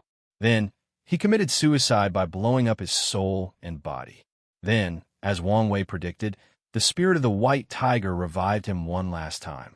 Wang Wei did not hesitate to use his destruction subdao to annihilate this new He-Shi immediately. Although his strength was now technically on par with Wang Wei, 69, there were still some minor differences. He-Shi released a powerful shield with the colors red, blue, black, and white, resisting the palm of destruction for more than 5 seconds before it was broken and annihilated him. Meanwhile, Wang Wei was on high alert, waiting for any signs or changes. If there were a time that Emperor Jia or anyone else would interfere, it would be now. As he predicted, a new He-Shi appeared before him despite already using all 4 lives of the 4 symbol mirrors. His body, which had previously had his eyes and left arm turned gray, was in perfect shape without an ounce of injury. More importantly, his aura was now peaceful and less volatile and aggressive. Wang Wei squinted his eyes. This is Chapter 1091, Unexpected Truth. 1091, Unexpected Truth. This is a unique and potent talisman, thought Wang Wei. He negated all the damage from fusing with the artifact while retaining his strength. More importantly, I do not recognize the runes used for that talisman. He-Shi had regained his calm and composure, and he did not have to worry about his body collapsing for a while. He had to thank his ancestor, Emperor Jia, for leaving him a way out, but this was his last chance. However, he also realized that even with the same stat strength as his opponent, the vast difference in battle IQ, experience, and Dao versatility makes it almost impossible to win the war. Since any more Grand Dao boosts were now useless, he needed a new tactic to win this fight. 6 people appeared behind He-Shi, both women and men. Each held a different weapon and had an indifferent face and dead eyes, while releasing an aura extremely similar to He-Shi's previous chaotic aura. Weapon slaves, muttered Wang Wei. He had heard these things were the true foundation of the Spirit Genesis sect. 3 of these people did not stay long as they turned into motes of lights that fused with the other 3, dramatically increasing their aura. The 4 creatures materialized above He-Shi and the 3 weapon slaves, forming a formation that connected them. With this boost, He-Shi's power did not reach 69, 999 like Wang Wei, but the weapon slave temporarily reached 69. His plan was to use numbers to give him the advantage. Move out, ordered He-Shi, and the others followed. Weapon 1 held a whip-like weapon with 2 blades attached to the ends. He swung the weapon, targeting Wang Wei's feet. Weapon 2 controlled 2 flying golden rings to target the arms, while Weapon 3 used sword slashes to cover his escape. Meanwhile, He-Shi suddenly disappeared. Wang Wei calmly looked at these attacks, and since the void was blocked, they targeted his space Dao, forcing him to either evade or confront these attacks head-on. However, despite these people's best efforts, he still teleported away from his location. He used the technique he taught Wang Ju, lowering himself to the 2-dimensional world, full of sentient creatures made of lines and points, before ascending to his 3rd-dimension world. Such subtle and unique utilization of spatial Dao rendered these people's attempts useless. Once Wang Wei appeared, he was about to annihilate Weapon 3 from the mortal coil, but he sensed something, and his body moved out of the war. A halberd came from the void, releasing an eerie dark aura. Corruption. He wants to use the artifact to corrupt my Dao, analyzed Wang Wei. That's not important.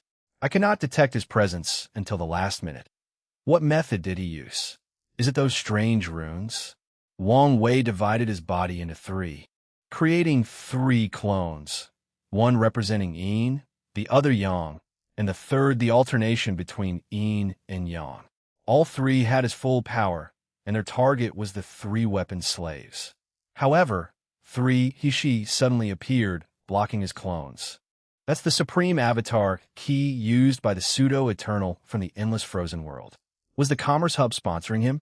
He never received any news about this, which showed these people were not as useless as he labeled them. Simultaneously, he also understood the deep foundation of the commerce to have two of these unique key. While the clones were occupied, the three weapons came together and used the ultimate weapon art manifestation technique. Their weapon released an aura that combined to form a yellow energy chain. Swish! Wang Wei evaded the chain, but the thing followed him, which was annoying.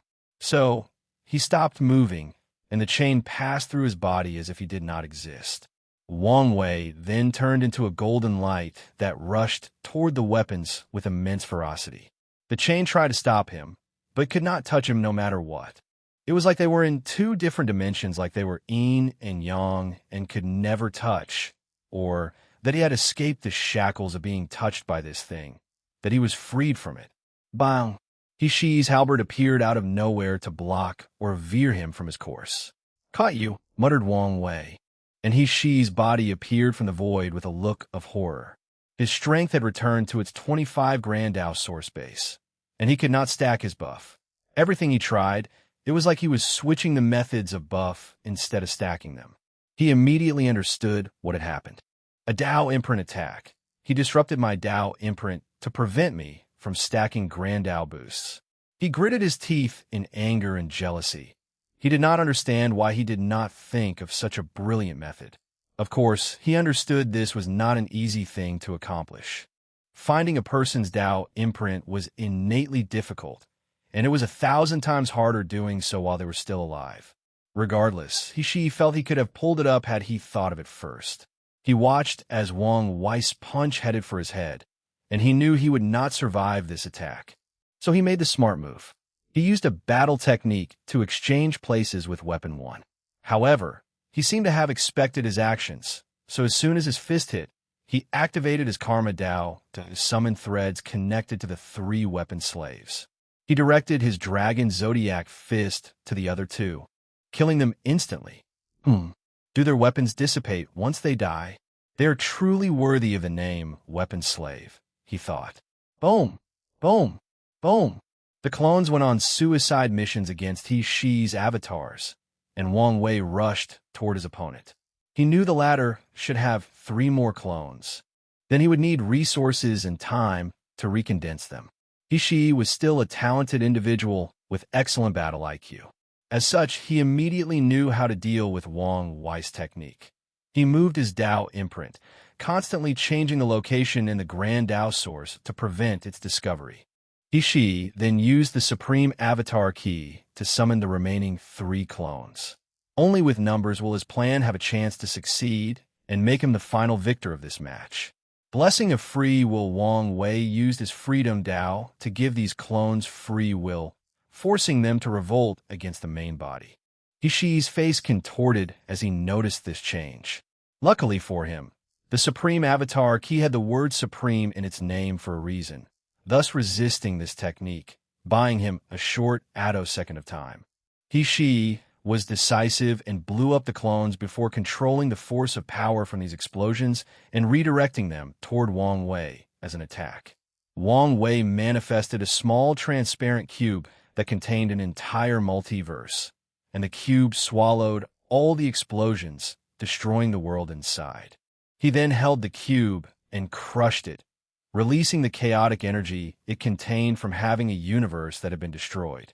Additionally, the clones released the corruption aura from the 4-symbol mirror, so the cube also contained this aura. She held a talisman in his palm, and his eyes were intensely ruthless. He sacrificed his body, soul, and body to activate the talisman, which condensed a red array above this void battlefield.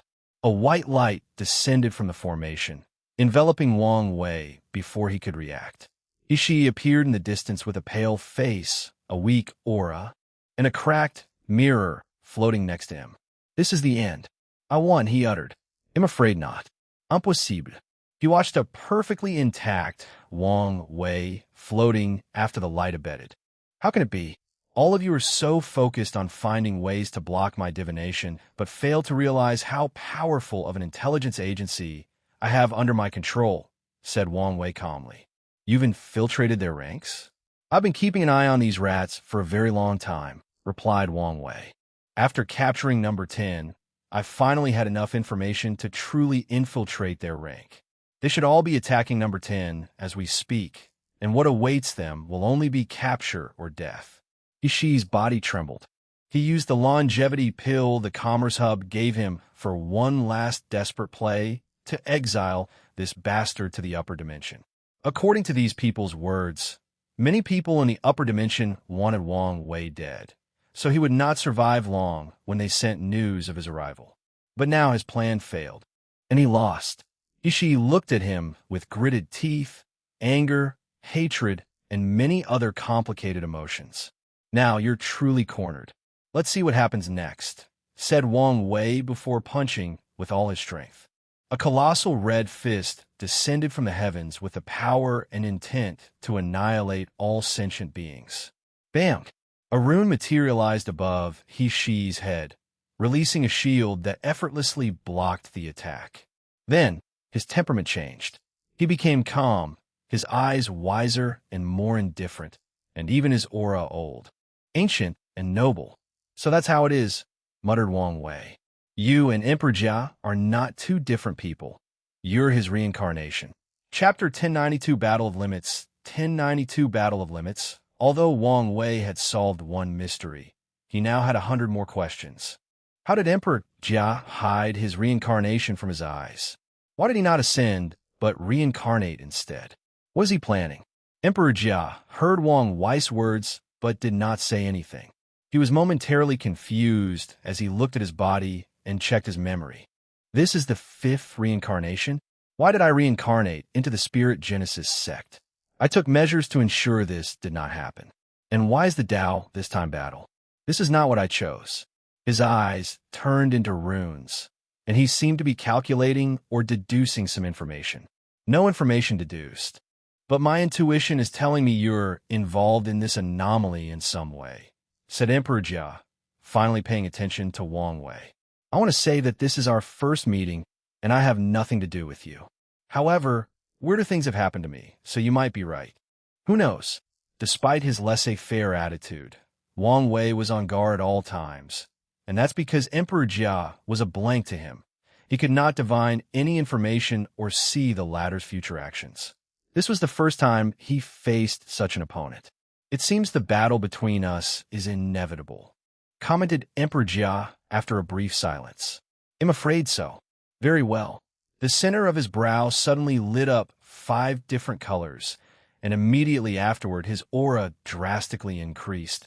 60, 65, 68, 69, 69,999 Grand Dao Source.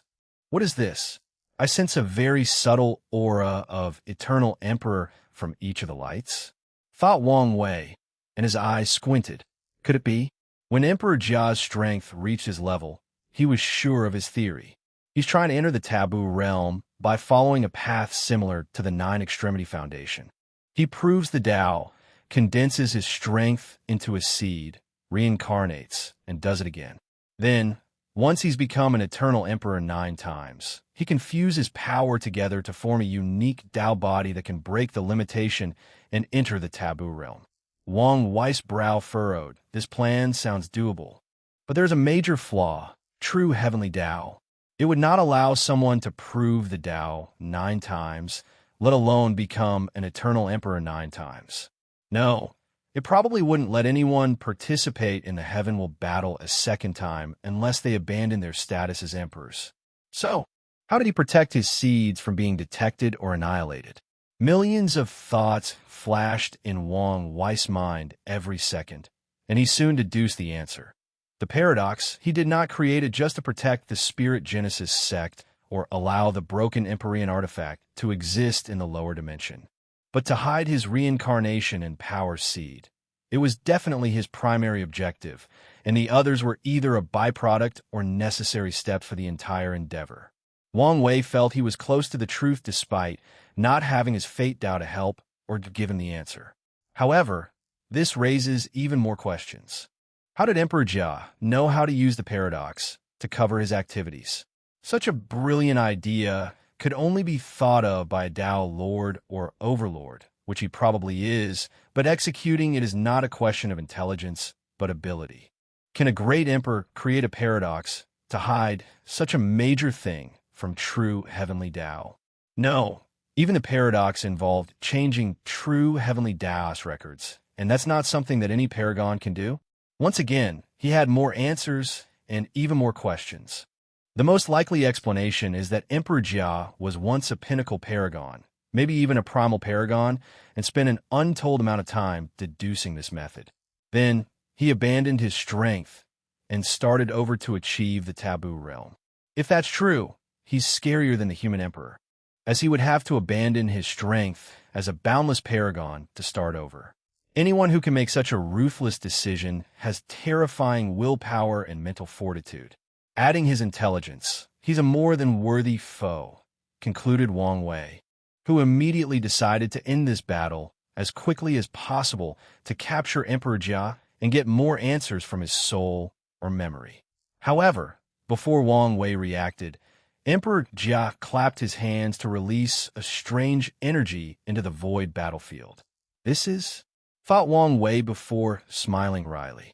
The latter used a technique that imitated his order-disorder Tao, and the stipulation Emperor Jia placed on the battlefield was the prohibition of foreign aid to acquire taboo realm strength. In other words, Wang Wei cannot use the illusory pills to acquire Empyrean tier strength, as he did with Old Man Nether. I underestimated this bastard, thought Wang Wei, wondering how he knew about this. A rune rapidly condensed before Emperor Jia, and Wang Wei sensed Shi's battle Tao. As soon as the rune finished, Emperor Jia's aura became purer as a new Tao emanated from his body. He condensed Shi's grand Tao source into a rune to remove its effect on him and used his original Tao, which is rune Tao or language Tao, analyzed Wang Wei. Emperor Jia then glanced at the four-symbol mirror and uttered an unknown incantation, turning the artifact into an open book with runes written all over the cover and pages. The book turned to a blank page before the Battle Tao rune filled it with writing. Thunder Destruction Rune. Lighting Bolt, Rain, a strange rune appeared above Emperor Jia's head, releasing billions of dark short lightning bolts. Wang Wei observed while evading, and the bolts were numerous and followed him. Thunder and Destruction Tao, and it's the pinnacle he analyzed. There's a restriction in versatile Tao, such as Talisman, Array, Battle, or Fist, that can use other laws through resonance, knowledge understanding. For example, if a talisman maker wishes to create a top-tier time talisman, they need a deep understanding of time Tao. Otherwise, their talisman will be weak, or they might not even succeed in the creation process. However, in this short exchange, Wang Wei could tell Emperor Jia had such a deep understanding of thunder and destruction Tao to the point it appeared as if he was a pinnacle heaven chosen who proved the Tao in these Taos. Wang Wei pointed his two fingers to make a slashing motion. A powerful silver slash rushed toward Emperor Jia, slicing through all the lighting bolts of destruction. A new rune materialized, releasing the fluctuation of space Tao. The rune swallowed the attack before releasing thousands of space slashes. Time Rune, thought Wang Wei before uttering. All things are fated to die as the universe plunged into death, returning to primordial chaos. The all-white void battlefield turned gray momentarily, and then all the destructive bolts and space slashes dissipated. They followed natural law and returned to chaos. The world is cyclical. After primordial chaos, a new world will be born and start the process. After uttering these words, one side of the void battlefield turned green, fighting the gray area. The two colors confronted each other briefly before canceling the other. Wang Wei took a step forward, appearing before Emperor Jia. punching him in the face.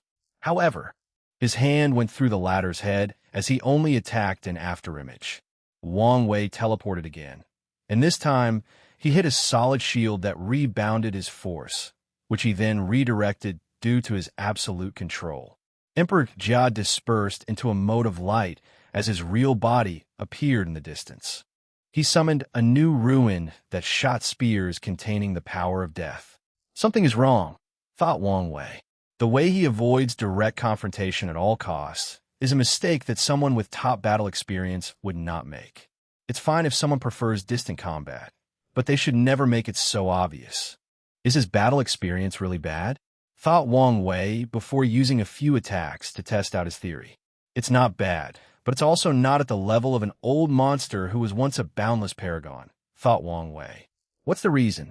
He's either doing it on purpose for an unknown plan, or the memories from his time as a paragon are still sealed.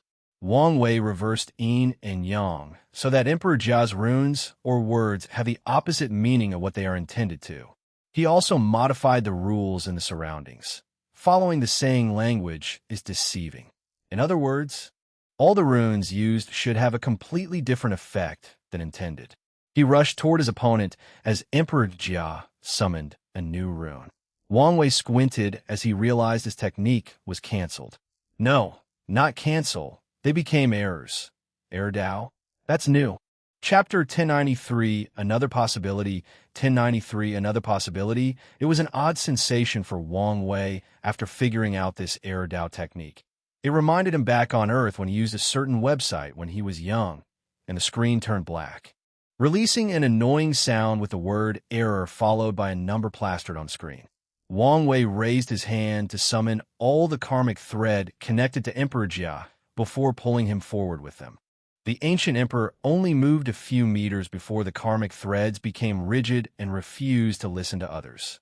Fated destination Wang Wei appeared next to Emperor Jia to punch him.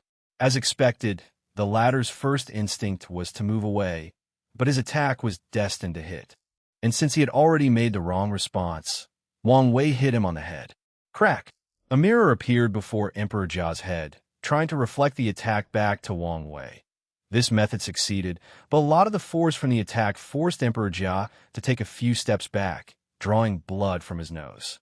Defensive capabilities are superb, and his body is one step higher than mine, but he's not using it, analyzed Wang Wei as his proving Dao artifact turned into a spear, and he threw it with enormous force. Emperor Jia waved his hand to deflect the weapon, but the spear turned into millions of silver needles that rushed toward him. Emperor Jia's face turned ugly as he realized these things were not simple needles. They were each blessed with a single destiny. Only one specific thing can block them. For example, one needle might require the power of thunder to block. The other might need vibration or death. And if any other things are used, these things would pass through the defense like a knife through butter. Such a technique would require the individual to condense each needle individually, which would take a tremendous amount of time and patience. Emperor Jia's first instinct was to find a way to evade, but he controlled himself. World of Rune, a black spot resembling a black hole the size of a tennis ball materialized before Emperor Jia, releasing millions of lights, each with a different attribute corresponding to the counter to these silver needles. However, these things were too fast, and a few dozen hit him, but he ensured they only touched non-vital parts while protecting his inside with his true will. He's learning, thought Wang Wei as he watched Emperor Jia's battle experience increase at an alarming rate. He gathered the power of his soul and released a terrifying spiritual arrow that broke all of Emperor Jia's spiritual protection and went directly to his soul. Bang! A terrifying wave of spiritual energy came out of nowhere and confronted the spiritual arrow. Wang Wei finally saw what had happened. A rune hung above the latter's sea of consciousness and opened a portal to somewhere full of yin energy. That's samsara, thought Wang Wei, recognizing what was on the other side of the portal and the source of all that energy. I was right. He used a spell to determine my biggest reliance and strength, and he discovered the pill, my soul. and something else, probably my willpower. So, he prepared in advance how to deal with these things. Wang Wei's body moved on its own as it sensed danger, but a light pierced his left shoulder. Emperor Jia's pale face sighed in relief as he had time to heal the damage to his sea of consciousness while also going on the offensive. Wang Wei looked at his bleeding shoulder. How long has it been since someone drew blood from me? He wiped the blood with his right hand before tasting it. How I missed the sensation of being injured. It was not the same when he injured himself during the flesh tribulations. He released a terrifying battle intent, increasing his battle strength by another 0.0009. He rushed toward Emperor Jia, and more hidden lights attacked him.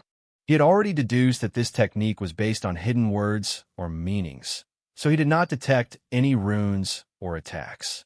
The lights followed him, but he evaded, and the ones he could not detect or predict would accidentally miss him by a few margins or experience trillions of years before touching him. Boom!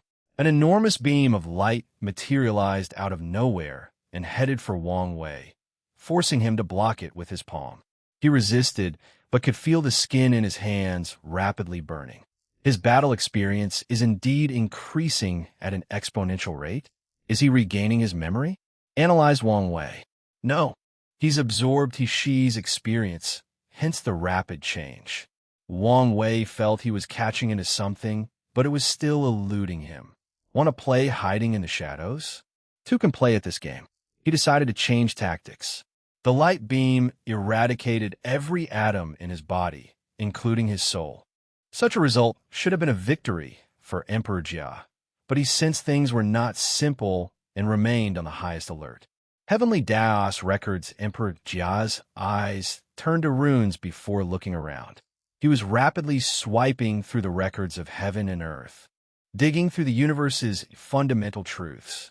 He saw the enemy had used the concept that fate was invisible to become undetectable, but he could not see the person itself. Swish!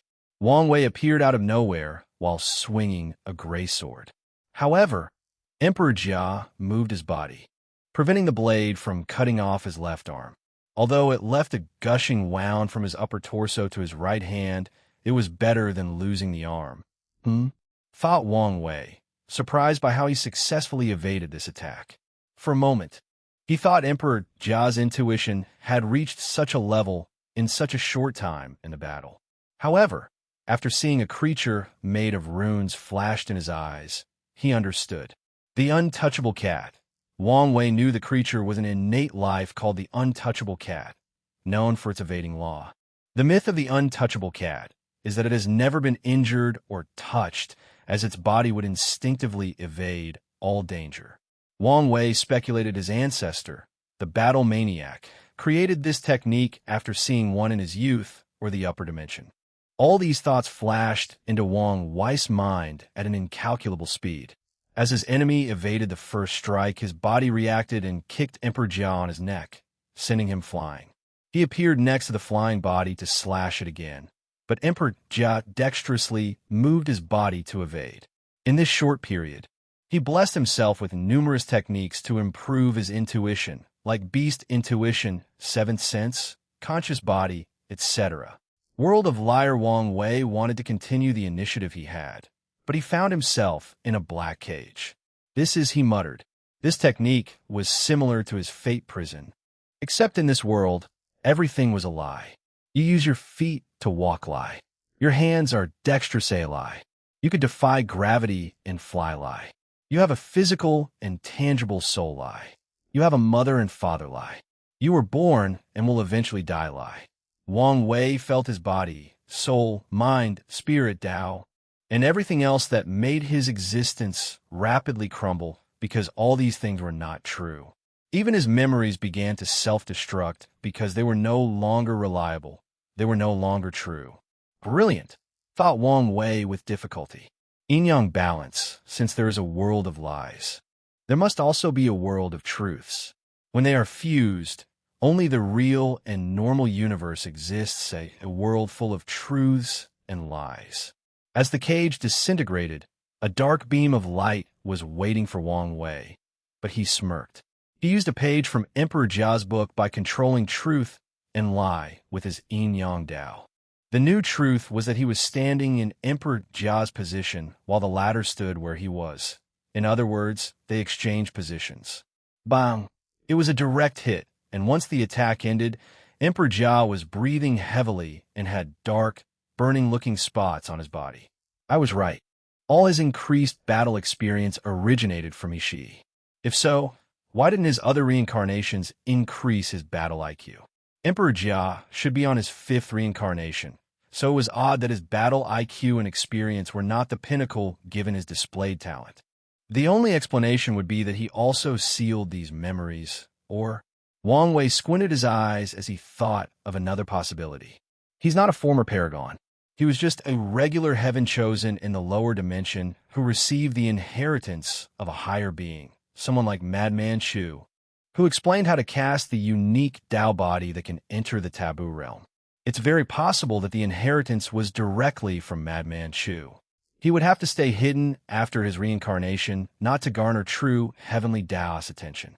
This would explain his lack of battle experience, as he only participated in the heavenward battle, crushing his opponents with high cultivation levels or battle prowess. Chapter 1094 Negotiation 1094 Negotiation Emperor Jia was deep in thought. He had just tried to kill himself and revive, as this was the most efficient way to deal with the situation. His previous attack was perfectly timed to ensure maximum damage and deep bravado of his true will. However, he discovered the enemy had changed the order and disorder of the surrounding area, banning longevity techniques or resources. He did not expect to suffer so much with his own technique. I could use this method to revive, but I will immediately lose this fight if I do that, thought Emperor Jia. He could use a transferring rune to transfer all his injuries and damage, but he needed someone else to take them. How about we end this fight? Asked Emperor Jia. Oh, why the sudden change? We don't really have enough animosity to fight to the death. The Spirit Genesis sect would disagree. It's been so long since I left the sect, said Emperor Jia, shaking his head. Anyway, you didn't destroy it. That's enough for me. Really? Nothing can be eternally prosperous. They have been standing at the pinnacle of the lower dimension for so long, and now it's time for them to give up their reign. I'm sure you understand such a sentiment. True, nodded Wang Wei. One day, the Tao opening sect will also lose its status and give up its position as the de facto secret ruler of the lower dimension.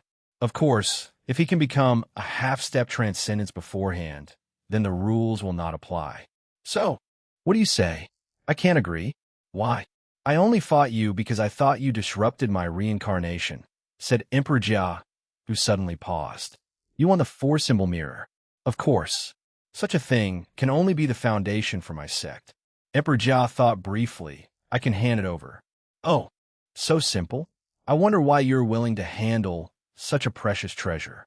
It's because it will disintegrate in a few generations, replied Emperor Jia. Disintegrate? Could it be true heavenly Tao will no longer tolerate its existence in the lower dimension? That is correct. Wang Wei felt something was wrong. The truth was logical, and he could not find anything wrong, but he had an inkling this guy was not telling the truth. Although I appreciate your willingness, I still have to refuse. Why? Emperor Jia thought this man was more logical and could be reasoned with. It's because I want your inheritance. Inheritance? What are you talking about? He asked, puzzled. Good acting, but useless, sneered Wang Wei. I'm talking about the one that taught you to cultivate a Tao body capable of entering the taboo realm. Emperor Jia was calm, without any change in expression or aura. It seems I accidentally revealed too much information. Looking back, he realized all the mistakes he made involuntarily. After regaining his consciousness, he muttered words, revealing much information. Then, during the battle, he had to get accommodated to this new life and body, further revealing more information. And when facing someone like Wang Wei, the slightest clue is enough to put all the puzzle pieces together. You did, nodded Wang Wei. Everything is negotiable except for that. Then we have nothing to talk about. Is this thing any useful to you? Continued Emperor Jia. You must reincarnate and start from scratch. There are no alternate methods, like the nine-extremity foundation. So, are you prepared to give up everything to walk this path? Maybe, maybe not, but that's for me to decide. You are someone burdened with a great destiny. Are you willing to give up everything just for the taboo realm? It's not a question of whether I'm willing, but whether I have the choice, countered Wang Wei. Once I have the inheritance, I'll know whether it's worth giving up everything. In that case, how about I tell you about all my understanding of the taboo realm? I won't hold back. I'll tell you everything except the exact method. Still no, replied Wang Wei while shaking his head. Emperor Jia became silent for a few seconds, weighing his options. He was deciding whether to reveal more information and the danger that came with it. Ultimately, he decided to gamble. What if I told you my method was flawed or incomplete? What do you mean? The method only went as far as the 5th reincarnation, Emperor Jia revealed. From the 6th to 9th reincarnation. That's when I can successfully break through the taboo realm, but the inheritance does not have the remaining part. Wang Wei frowned, wondering if he was telling the truth. He's probably telling the truth if he wants to negotiate in good faith. After all, he should guess I would take precautionary measures to ensure he's not screwing me, analyzed Wang Wei. So, what will happen if you reincarnate a 6th time? He asked. True heavenly Tao will immediately detect me, replied Emperor Jia truthfully. That makes sense, nodded Wang Wei. Sadly, my answer is still negative. Why? I think I've displayed enough good faith. Do you think I don't know the taboo realm method is not the most valuable part of your inheritance? Sneered Wang Wei. The method of using paradox to change the records of true heavenly Tao and make sure it ignores you. How can I pass up such a thing? Emperor Jia sighed. He tried his best to prevent news about the paradox from being revealed, but the people from the Purple Heaven Temple were stubborn, and a few people escaped his grasp. By the time he dealt with them, it was too late. He tried damage control, but the people in this world were not stupid, so it's understandable someone figured out some of his plans once they learned of the paradox. I guess there is no point in negotiation. Wang Wei shrugged his shoulders since he knew the latter was unwilling to hand over the inheritance, and if he were in his shoes, he would have made the same choice. Injury suppression rune, the dark burning spots on Emperor Jia's body disappeared as he temporarily suppressed his injury, returning to his peak battle state. Then, he used his ultimate technique, Error Dao. Disruptor Rune the world suddenly became dark, with countless broken chains scattered everywhere in the void battlefield. Wang Wei observed these chains, and they resembled the ones from the Grand Dao source. He also saw tiny runes in the place where they were broken. Wang Wei was genuinely shocked as he realized his Daos could not work properly. No, he could not summon them, except for his Fate Dao, but it was working like an old computer with slow processing. This technique is beyond brilliant, thought Wang Wei. He could tell this technique was the pinnacle of Emperor Jia's Rune Dao, and he must have spent all his 5 lives to refine and cultivate it. Let's end this. Chains appeared in the sky before rushing toward Wang Wei. He tried to use his Fate Dao to weave a new universe around him, thus isolating him from his battlefield and the technique, but he soon realized it would take him more than 3 hours to succeed. For beings of their caliber that need to make split decisions in attoseconds, 3 hours might as well be an infinite amount of time. He did not even try using his other Daos, knowing they would be even worse. My flesh has been weakening, but it's not as bad as my Dao, thought Wang Wei, who swiftly changed tactics. He moved his body to move, but the chains were fast and on his tail. He knew he could not evade for long. Essence, spirit conversion, he converted all the soul energy in his sea of consciousness into physical strength to increase his fleshly body. He used his true will to its full effect, focusing slowly on boosting his body. Since my Tao cannot work outward, they might do so inward.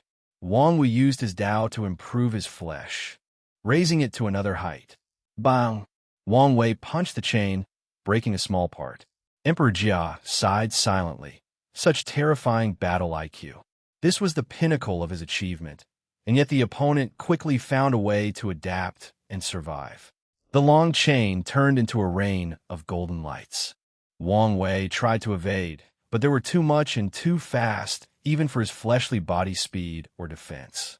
Additionally, as they impaled him, he noticed his flesh and internal system were also being disrupted. He remained calm while his mind worked on overdrive. He pushed all his 365 future Buddha self to the limit, trying to find a countermeasure. While thinking, he changed his essence, scattering his body and soul into their individual atoms and particles. In this horrifying state, Emperor Jia must target his individual atom and spirit particle. But each of these things contained Wang Wei's will and evading ability. Additionally, atoms could move way faster than when together as a whole. Chapter 1095 Behind the Scenes 1095 Behind the Scenes Emperor Jia's eyes could see all the trillions of atoms and particles, each dodging his attacks. He squinted his eyes before using a rune that forces all essence, spirit, and ki to take one solid and concentrated form. As such, Wang Wei's body reorganized into a whole. A light spear rushed towards Wang Wei's head, and it was too fast for him to evade, so he used his bone substitution to avoid death. He then punched the sky using the dragon zodiac art, trying to destroy the disruption concept of this technique. Sadly, this method failed. Although this technique had the weakest effect on the flesh, it still disrupted it. Additionally, after injuring him, these light beams or arrows further corrupted or disrupted his flesh. 3 more arrows pierced Wang Wei's body, and his aura further weakened. His eyes did not move from Emperor Jia in this technique. His mind was constantly analyzing the situation and coming up with a solution. He knew the best method to use was to overwhelm this place with his willpower through willpower manifestation. However, he would not do so because he had predicted that Emperor Jia had prepared for 3 of his advantages: the pill, his soul, and his willpower. Cry of pain, Wang Wei opened his mouth and roared. He mixed a sonic attack with his pain talent. This method worked as Emperor Jia held his head, and his nose bled profusely. Wang Wei rushed forward, trying to touch him, and maybe placed an innate fate shackle on him. Alas, a rune appeared behind Emperor Jia to absorb his pain. Meanwhile, Wang Wei had to evade the arrows and rain constantly, and a few still hit him. Bang! Wang Wei sensed great danger from behind, and his body acted out instinct, activating the void power in his flesh, entering an intangible and all-encompassing state. However, he lost his left arm from this black beam attack despite his actions. His eyes shone brilliantly as he found a way to deal with this situation. Everything returns to nothingness. He instantly released all the power of nothingness in his flesh to reduce the power of disruption into nothingness. However, as proven by his missing arm, it was not enough to destroy this technique, but bought him enough time. In his immediate surroundings, Wang Wei could now barely use his Dao, and he immediately acted. Rewriting order, he used a technique he created on spot. Through his fate and order disorder Dao, he recreated all the orders, disorders, truths, and Daos of the universe. In other words, he recreated the universe as it was, removing all the Dao disruption of Emperor Jia. A golden light appeared on Wang Wei's palm, and after releasing it, the broken chains on the sky mended themselves, returning to their original state. The Grand Dao source appeared in the form of this vast river of space composed of chains, signaling he had regained control of his Dao. This was a brilliant technique, praised Wang Wei. However, Emperor Jia only sighed as he knew what fate awaited him. "Any chance you cannot completely kill me?" he asked calmly. "That's not impossible," replied Wang Wei. "Oh, I can prevent your revival until I've grown to the point you're not much of a threat," said Wang Wei. "However, you must know I will destroy the Spirit Genesis sect. If you show the slightest discontent, I will annihilate you by then." "That's fine," replied Emperor Jia. He could rebuild the sect after he revived, and that's assuming the ones in the upper dimension would not try to do it themselves. "Do you want to continue fighting or resist?" asked Wang Wei. "Although I know I won't win, I will fight until the end." He technically had 5 extra lives. However, his strength would drastically decrease after using one, so this was his only chance of still winning this fight. Fair. Wang Wei watched as countless potent runes appeared behind Emperor Jia, preparing for desperate attacks. He pointed his one arm to the sky. Fate shackles. Words have no power. An enormous gray chain materialized above him before entering a projection of the River of Fate. From then on, the laws of this infinite space were changed. Words, languages, and runes no longer had any powers or strength. The runes around Emperor Jia dissipated, and even his book became dimmer. A technique based on my own that targets my Tao, he sighed. Part of him regretted walking this path. Otherwise, his battle experience would not have been so subpar, and he would not have lost this fight. Magic circles appeared underneath him, and he found himself incapable of moving. The one-armed Wang Wei appeared before him, and Emperor Jia lost consciousness. Despite the latter's surrounder, he did not want him to resist. With any defensive measures, Wang Wei could see Emperor Jia's past and learn the truth, and it was as he theorized. The latter found the inheritance on a secret dimension. Wang Wei muttered an incantation, and a portal appeared to drop a talisman with the inheritance, and he used it after checking there were no problems. The inheritance was about cultivating an innate Tao body, allowing someone to enter the taboo realm. The first step of this inheritance was the paradox ceremony, which allowed someone to tweak true heavenly Taoist records to essentially render its program malfunctioning and hiding under its sight. It's like installing malware on a system to exploit it, thought Wang Wei, slightly surprised. He thought the entire paradox was similar to how Gu Xian's deception worked, where true heavenly Tao allowed it, as it was a part of the game. But no, this method actually tricked such an existence at least to a certain level. This method only went as far as the 5th reincarnation because after the 6th, true heavenly Tao would notice the problem and fix it. So, the inheritance encouraged its owner to travel to a chaos world that is not part of the primary 3800 to continue the remaining reincarnation. Although it did not say why, Wang Wei deduced the truth. The power ceiling of true heavenly Tao on these chaos worlds is paragon tier instead of half-step transcendence, meaning they're easier to trick. This paradox ceremony involves countless systems and knowledge, probably not from the eternal ascension world. The creator must be a well-traveled individual in primordial chaos and has studied true heavenly Tao extensively. Wang Wei finished the preliminary processing of this inheritance. The thing should be very beneficial for many things, including his goal of creating a unique Tao body to enter the taboo realm. So, he focused on how to deal with Emperor Jia. Firstly, he copied the latter's rune book. He knew Wu Hong should be very interested in this thing, especially the disruption rune.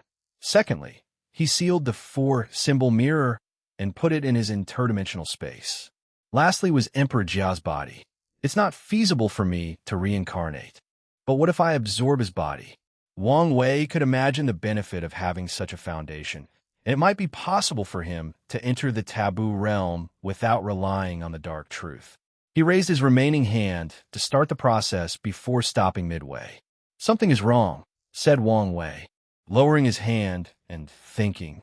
I've assumed this inheritance is from Madman Chu and thus safe, but thinking deeply about it, I realize it may not be from him. This writing was different. It did not contain his cold and calculative tones like a mad scientist. It did not even contain his rambling madness that often creeps out. His brow furrowed as he further analyzed the situation. Emperor Jia said I was responsible for messing with his 5th reaction, but I did no such thing. I doubt a person of his caliber would make such a mistake even if it were his intuition. So what's the cause of him feeling that way? The answer immediately popped in his mind. I did it, but not the current me. It was my future self. So, why would I interfere in Emperor Jia's reincarnation across space and time? Is it simply to hand over this inheritance? Is it a way to tell me Wu Hong's perfect foundation is not the way? Wang Wei grunted in frustration. It was a pain having to deduce future events with limited information about the present. Another possibility is Emperor Jia is someone else's pawn, and my future self disrupted his reincarnation to deal with him. If that's the case, this person might be targeting me. If they knew my personality, they could deduce my instinct would be to swallow Emperor Jia, fucking me and my future self in the process by altering the past. Wang Wei's back began to drip with cold sweat as he realized his greed and natural capitalist tendencies almost screwed him over. Luckily, he understood the idea that he must control his mind and emotions to escape the shackles of fate. The question is, who is my enemy this time? They are obviously working with Grand Tao. Two names appeared in his mind. Chapter 1096 Terrifying Enemy. 1096 Terrifying Enemy. The first person Wang Wei thought of was one of the six cardinals, the Magistrate of Heaven. From Wu Hong's notebooks, he learned the basic names of these six individuals, and Wang Wei believed if there was someone with the strength, knowledge, and possible motive to scheme against him across space and time, it would be him. However, Wang Wei had his reservation about this deduction for a few reasons. The inheritance does not seem to come from someone who created true heavenly Tao, but from someone who knows a great deal about it after years of research. Secondly, the fact that the inheritance only went as far as the fifth reincarnation and encouraged its owner to travel to a non-primary source chaos world was a sign that someone with limited power or ability did it. Of course, Wang Wei considered the possibility that the Magistrate of Heaven did it on purpose to remove suspicions from himself. Even commenting about leaving the world to continue the inheritance might be another trap. The second person Wang Wei doubted was Heavenly Book Paragon. As the person who holds the Paragon title or position of Heaven Tao, he would have the capabilities and knowledge for this inheritance. And as a fate star, Heavenly Book Paragon had the intelligence and ingenuity to devise such a brilliant idea. The issue is why this man is targeting me. I've never met or offended him, thought Wang Wei, and after a brief analysis, he figured many things out. What does someone like Heavenly Book Paragon, who has reached the end of the Paragon realm, want to achieve? The answer is obvious since it applies to everyone on or near his level: transcendence. Heavenly Book never participated in the Second Origin War. Why? He either couldn't or did not want to. If we follow the latter's line of thinking, why would he not want to participate in an event with such major ramifications? He either knew it would not work or had another method of achieving transcendence. Maybe both. With Heavenly Book's intelligence, it's not far-fetched for him to deduce what Qin wanted to achieve and even predict his failure. So, he used the event and the power vacuum afterward to spread his power and influence all over the chaos universe. Wang Wei had chills running down his spine as he realized how much power Heavenly Book Paragon might have if he took full advantage of all these paragons entering limbo across the chaos universe. If I were him, I would create pawns in every primary source chaos world and other worlds of significance. Speaking of pawns, could these parasites be related to him in any way? Wang Wei paused as this idea was also feasible. If possible, they were once Heavenly Book's pawns. But he had to abandon them once Maitreya and Supreme Unity came back into the picture. Wang Wei's brow furrowed deeply as he realized the severity of the situation. There's a high chance that a future version of Heavenly Book Paragon has allied with Grand Tao to deal with him. And with his deep foundation from the ultimate taboo events, he will truly be a formidable foe. No, maybe not just his future self. Paragons have way more leniency regarding messing with the River of Time. So, it's not impossible for him to already have contact with Grand Tao. Wang Wei suddenly realized his genuine opponent after ascending is not the parasites or even Supreme Unity, but Heavenly Tao Book. This is going to be a major problem. After battling Emperor Jia, he realized his young age was one of his weaknesses. Despite his talent, some of these old geezers simply had too much time ahead of them, allowing them to refine their techniques and abilities to the point that talent was not enough to fill the gap. He could use time acceleration to compensate, but a person like Heavenly Tao Book can also use time acceleration, rendering this advantage null. I need to find a way to travel back in time and make use of it, grunted Wang Wei. In the meantime, my time in primordial chaos should be useful.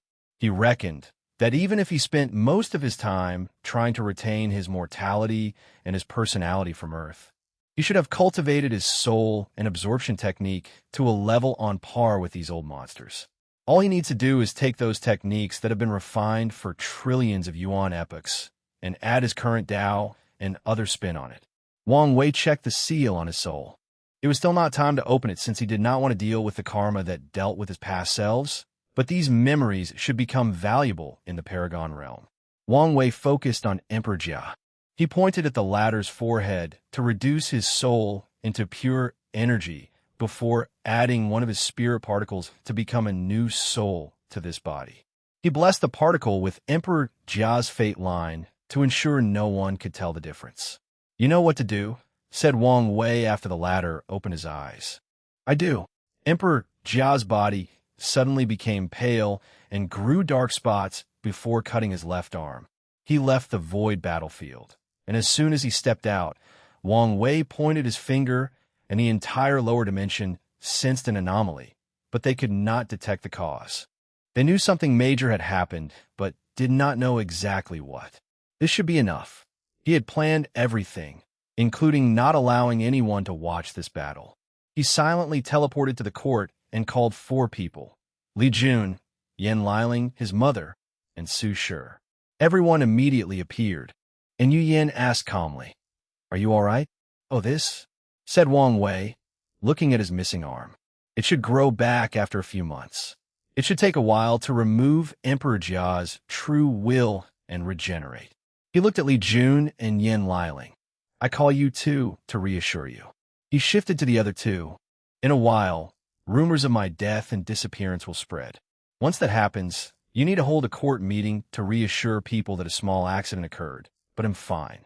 You must continue the original plan by supporting the Star Beast world. Will this be all right? What if someone causes trouble?" asked Su Shi. After the previous bait, they should not be this stupid. Plus, Li Jun and Liling will serve as deterrents. Few people knew about the O's and the fact they could not interfere, so Wang Wei plans to use this fact. Of course, some people must have guessed something after seeing how the Tao opening sect received no luck or destiny blessing after these 2 proved the Tao. "Don't worry, we will hold the fort, so feel free to do as you please," said Yu Yan, and Su Shi nodded. "Thanks, and talk to Father for me." His father was approaching the completion of his 9-extremity foundation, but he was still in the swordsmanship world. Wang Wei did not want him to hurry in case he heard the news while on a break or something. After everyone silently left, Wang Wei teleported to a world called Angry Sea World, a place ruled by the sea race while the human race lived on a few scattered islands. This realm is also the place where number 9, or Xiao Wei Yuan, proved the Tao. Wang Wei appeared on a deserted island, and less than 10 seconds later, Wang Ju appeared before him on one knee. "How'd it go?" "I'm sorry," said Wang Ju, lowering her head in shame. "Did something happen?" asked Wang Wei. "We captured everyone else, but number 1 escaped." "How can he escape under your hands?" "I don't know exactly, but he immediately detected something wrong and escaped, leaving everyone behind. I tried to find him afterward, but my divination was blocked. He shielded him with the power of the 4-symbol mirror. I will deactivate the protection, so go retrieve him," said Wang Wei before summoning the mirror and using it. Wang Ju activated all her strength before disappearing. She returned less than a minute later with a capture number 1. "Did he talk to anyone?" "I checked, and the answer is no. He was more focused on running away." "Good. Where are the others?" Wang Ju summoned the other spies, and Wang Wei searched their souls. He only succeeded for 3 of them, as the remaining 6 had slave marks on their souls, and he did not want to touch this thing. He then used his spirit particle to enslave the markless ones while hypnotizing the mark ones. "I need you to return to your homeworlds, and—" "Yes, Master." 9x. These spies disappeared, leaving Wang Wei and Wang Ju. Although brute force is oftentimes the quickest way to do things, it's usually not the most optimized approach for maximum benefit. "You know your next step?" "Yes," bowed Wang Ju. "Once again, I apologize for my failure." "It's fine. Go to your task." Wang Wei knew no plans were guaranteed, and usually accounted for possible mistakes. He would only reprimand her if the failure were the result of her incompetence or mistake. Chapter 1097 Too Smooth 1097 Too Smooth Primordial Chaos. Red Mist Forbidden Land. Heavenly Book opened his eyes to look in the distance. The plan failed? However, such news was not unexpected. He would be disappointed if someone who had reached the level of competing with Grand Tao had fallen for such a ruse. He checked his book, and, as expected, there were more words. His main objective was to affect the river of time and increase the book's content, which he succeeded. He already deduced it was me? Interesting. He may be a bigger threat than I anticipated, thought Heavenly Book. Does he have a connection with the prehistoric world? Things are getting complicated. He closed the book before entering a state of meditation. He had found clues about the origin of Buddhism, so it wouldn't be long before he could exchange with Madman Chu. Eternal Ascension World, Battle Spirit World. He returned to his sect in terrible shape. He reassured his people that he was fine and needed a rest. Less than 10 minutes after his return, the Commerce Hub president contacted him. So, they do have people everywhere, thought who answered the call.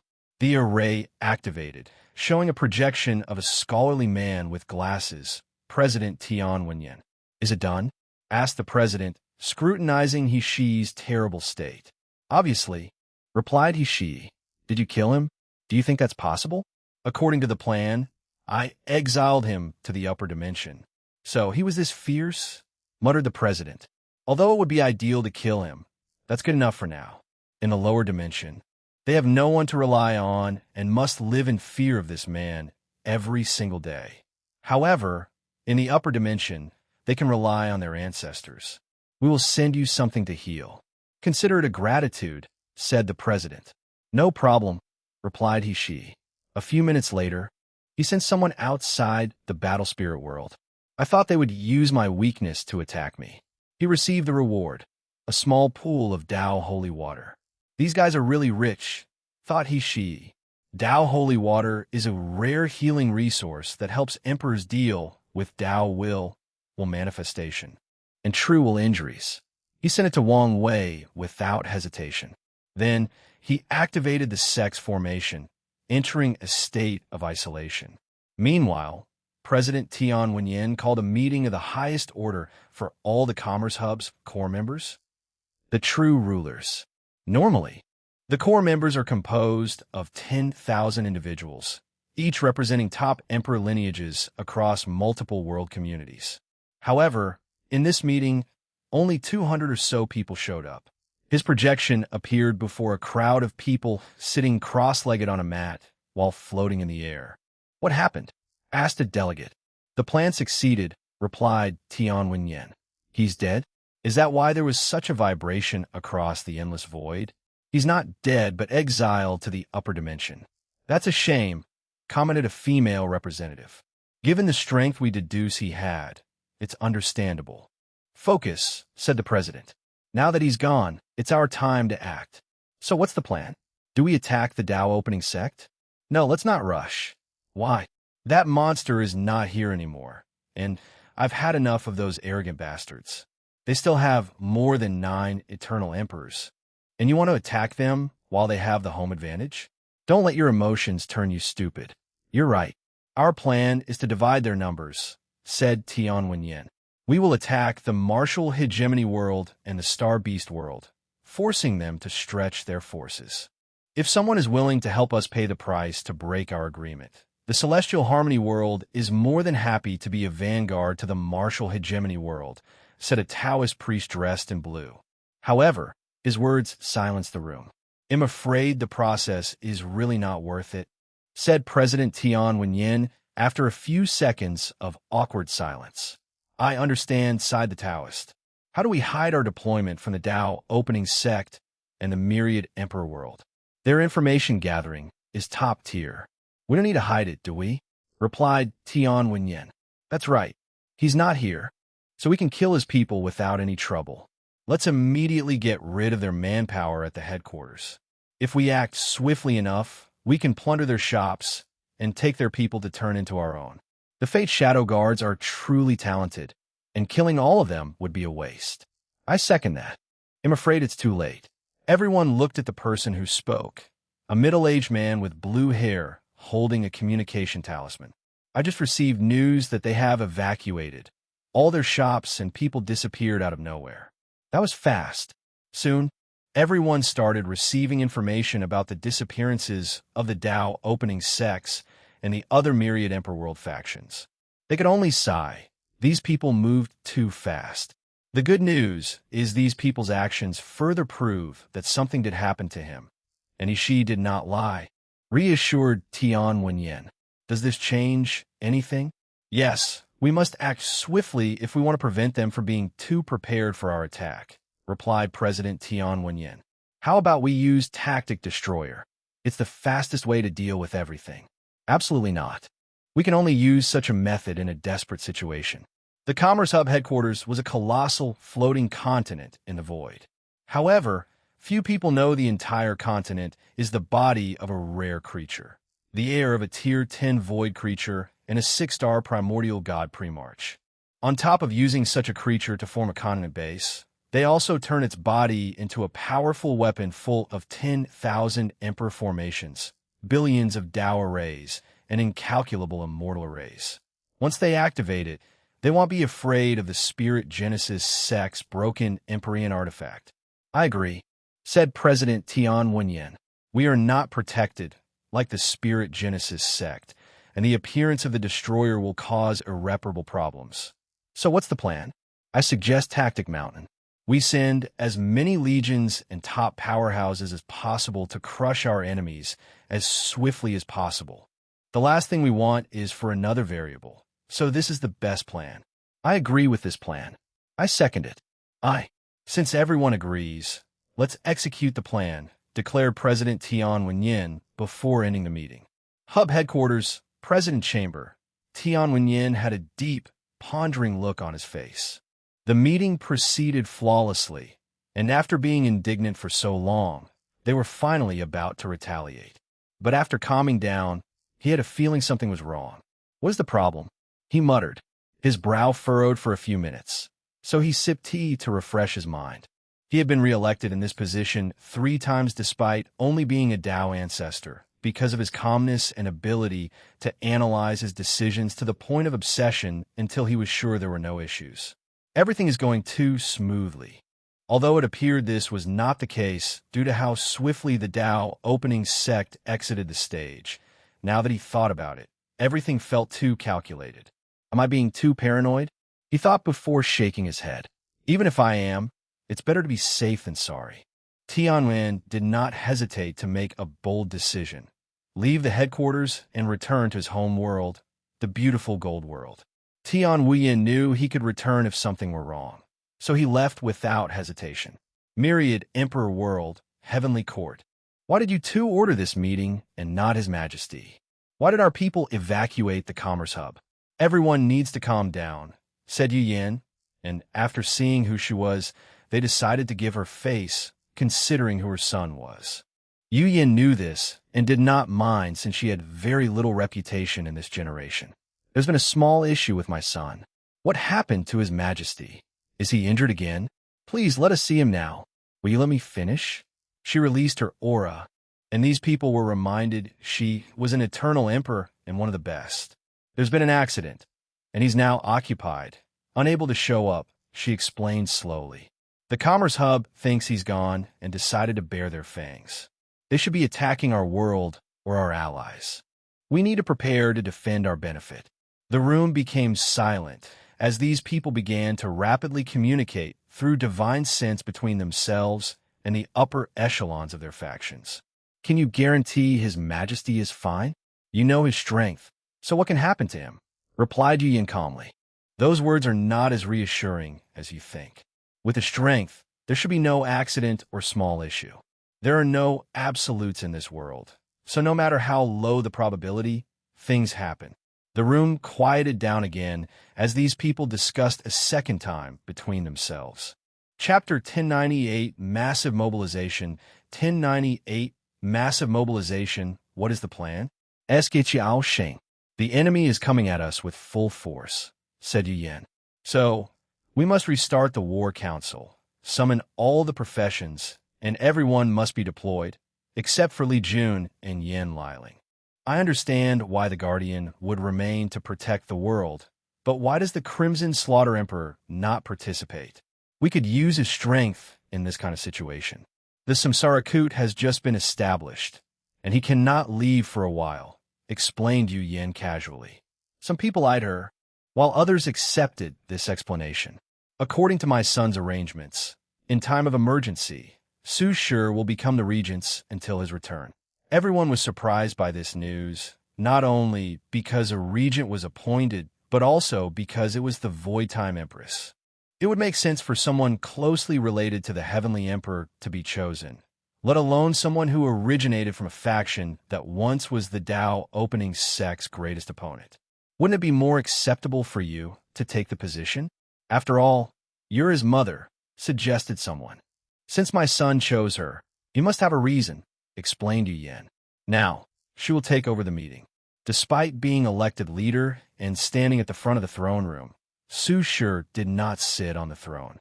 She faced everyone standing up. This is a dire situation, meaning we cannot hold back. Some of you have secretly cultivated eternal insurgents, and they must show up for this battle, declared Su Shi. Everyone frowned. They knew this was an open secret everyone agreed to keep quiet about, but now it will be brought to the surface. Does that include the Dao opening sect as well? Yes, nodded Su Shi. Our objective is to hold on as long as possible, so we need all the manpower we can get. Then, why isn't the Buddha Zen Emperor here? He's in another world and will also be summoned for this battle. Everyone nodded, as only this way would things be fair. Su Shi turned to Ao Shun and said, "Tell the innate demon gods they must participate in this war, and it's non-negotiable." Ao Sheng frowned it. Is this wise?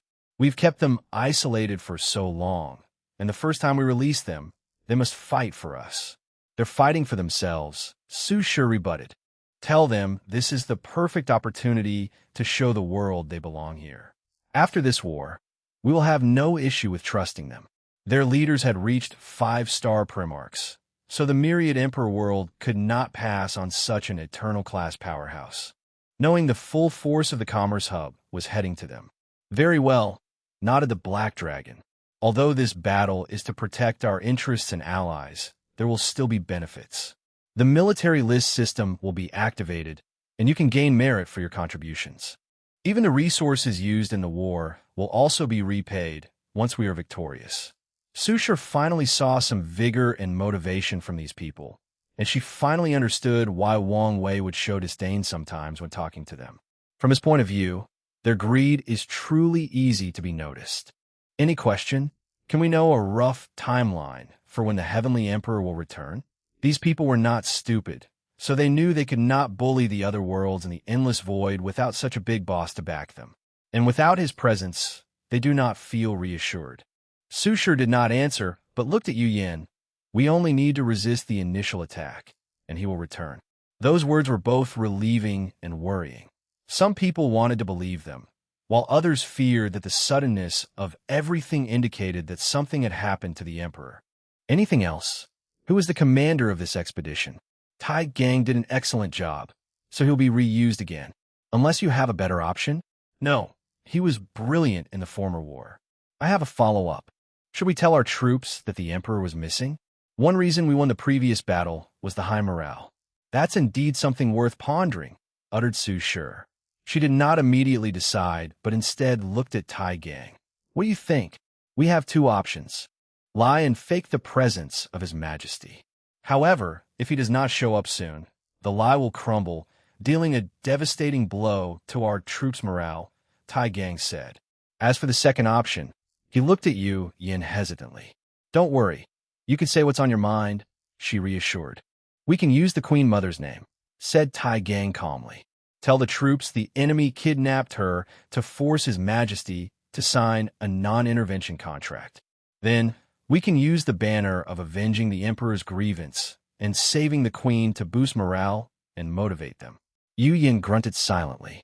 She knew the Queen Mother's identity and pondered the consequences of using her name in vain. Do it, she said decisively after a few seconds. Now that everything has been settled, let's begin mobilization, declared Su Shi. Outside the court, what do you think? Asked Hua Feng Wang through divine sense. Either something truly happened, or he's scheming something from the shadows, replied Ao Shun. What will you do if it's the former? Ascension, he said directly. Without the heavenly emperor present, the myriad emperor world's glorious destiny of spreading throughout the lower dimension will come to an end. He and every top powerhouse knew this. He'll probably do the same. Really? Given how ambitious you are, I thought you would stay for more power and benefit, sneered Ao Shun. I could say the same to you, replied Hua Feng Wang before looking in the distance. We've built something beautiful despite our short time, and I know it would be only a matter of time before it's destroyed due to infighting. So, if he's not here to suppress everything, I would rather leave than watch everything crumble apart. Fair. Ao Shun teleported away to his duty while Hua Feng Wang returned to the ancient clan. What happened in the court spread like wildfire through the dream world. In less than 30 minutes, all citizens of the myriad emperor world knew about it. Then, the news spread to the servers connected to other world communities. Then, everyone began rallying under one banner and ideal. Save the Queen Mother and avenge the Emperor. Although people only knew in passing that the Heavenly Emperor had a Tao companion and never saw her, this did not change their support for their wise and benevolent ruler. Heavenly Court. Su Shi stood before formation with a projection of Feng Hong before him. How are things going on your side? Amitabha. This poor monk feels aggrieved. Oh, the Vajrayana Buddha Emperor has postponed our Tao debate for thousands of years, giving me all kinds of ridiculous excuses. It's understandable. His branch has just been established and is only a small budding tree.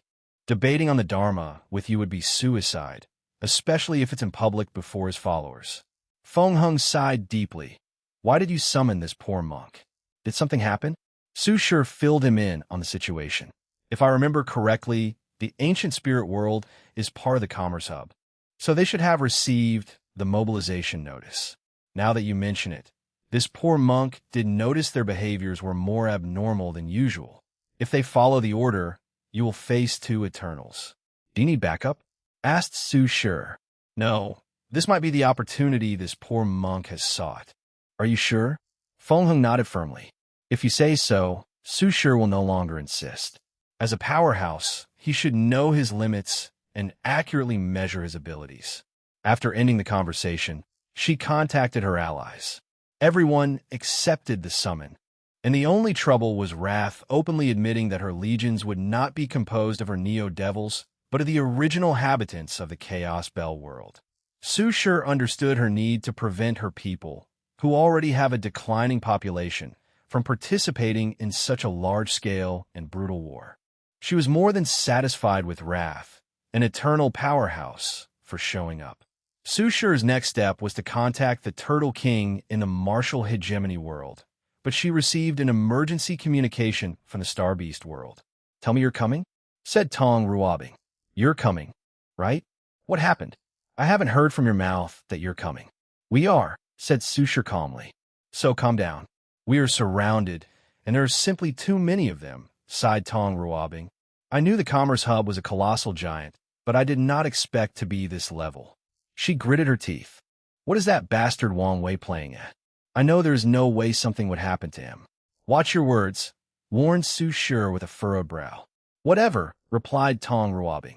I will send you an image of how many troops they have, and you tell me if my anger is unjustified. She already knew she was a pawn in this entire situation and had technically volunteered for the role, but she did not expect things to be so severe. Chapter 1099 More Troops. 1099 More Troops. Su Shi frowned as she saw the entire void covered by people. The situation was worse than expected. Do you see this? Continued Tong Ruabing.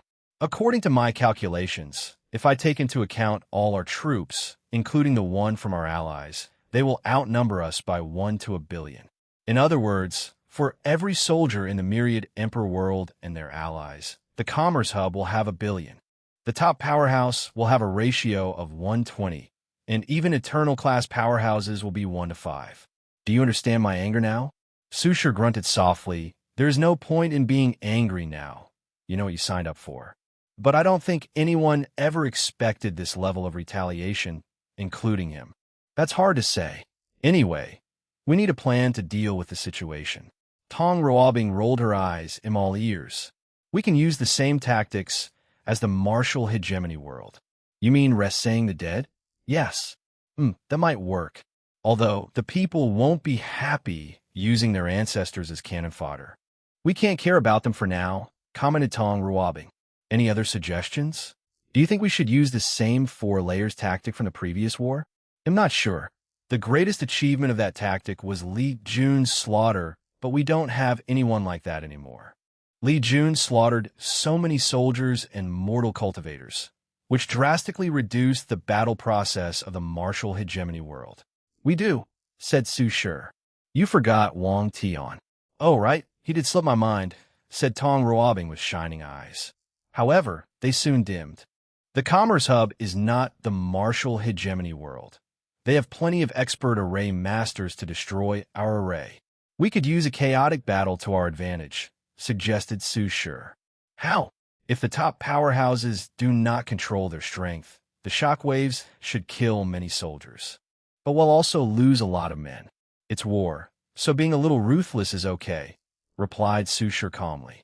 At worst, we will calculate how many people we can revive after the war without offending Samsara and bring them back to life. Tong Roabing chuckled playfully.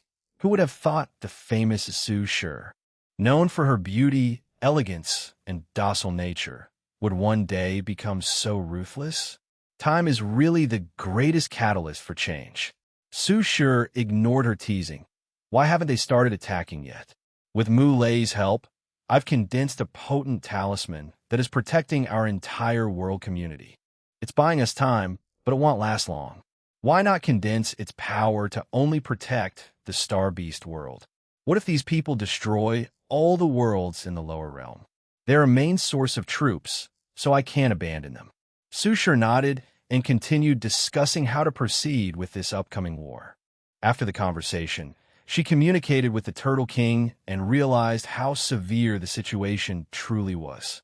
The martial hegemony world was also surrounded, and the number was astronomical. She finally understood the scale and power of the Commerce Hub. The martial hegemony world used the Heavenly Court Array, a powerful defensive array linking the main court with all the heavenly courts in the lower realm. However, their formation was not as good as Tong Roabing's talisman, so they won't last long. After the debriefing, Su Shi immediately called a meeting with the War Room and Tai Gang to discuss the new discovery.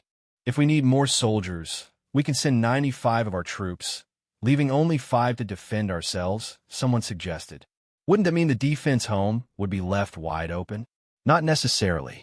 The mortal craft scholars cannot partake in aggressive expeditions, but their powers can be used to defend their homes from aggression. So, they're a military force of their own in this war.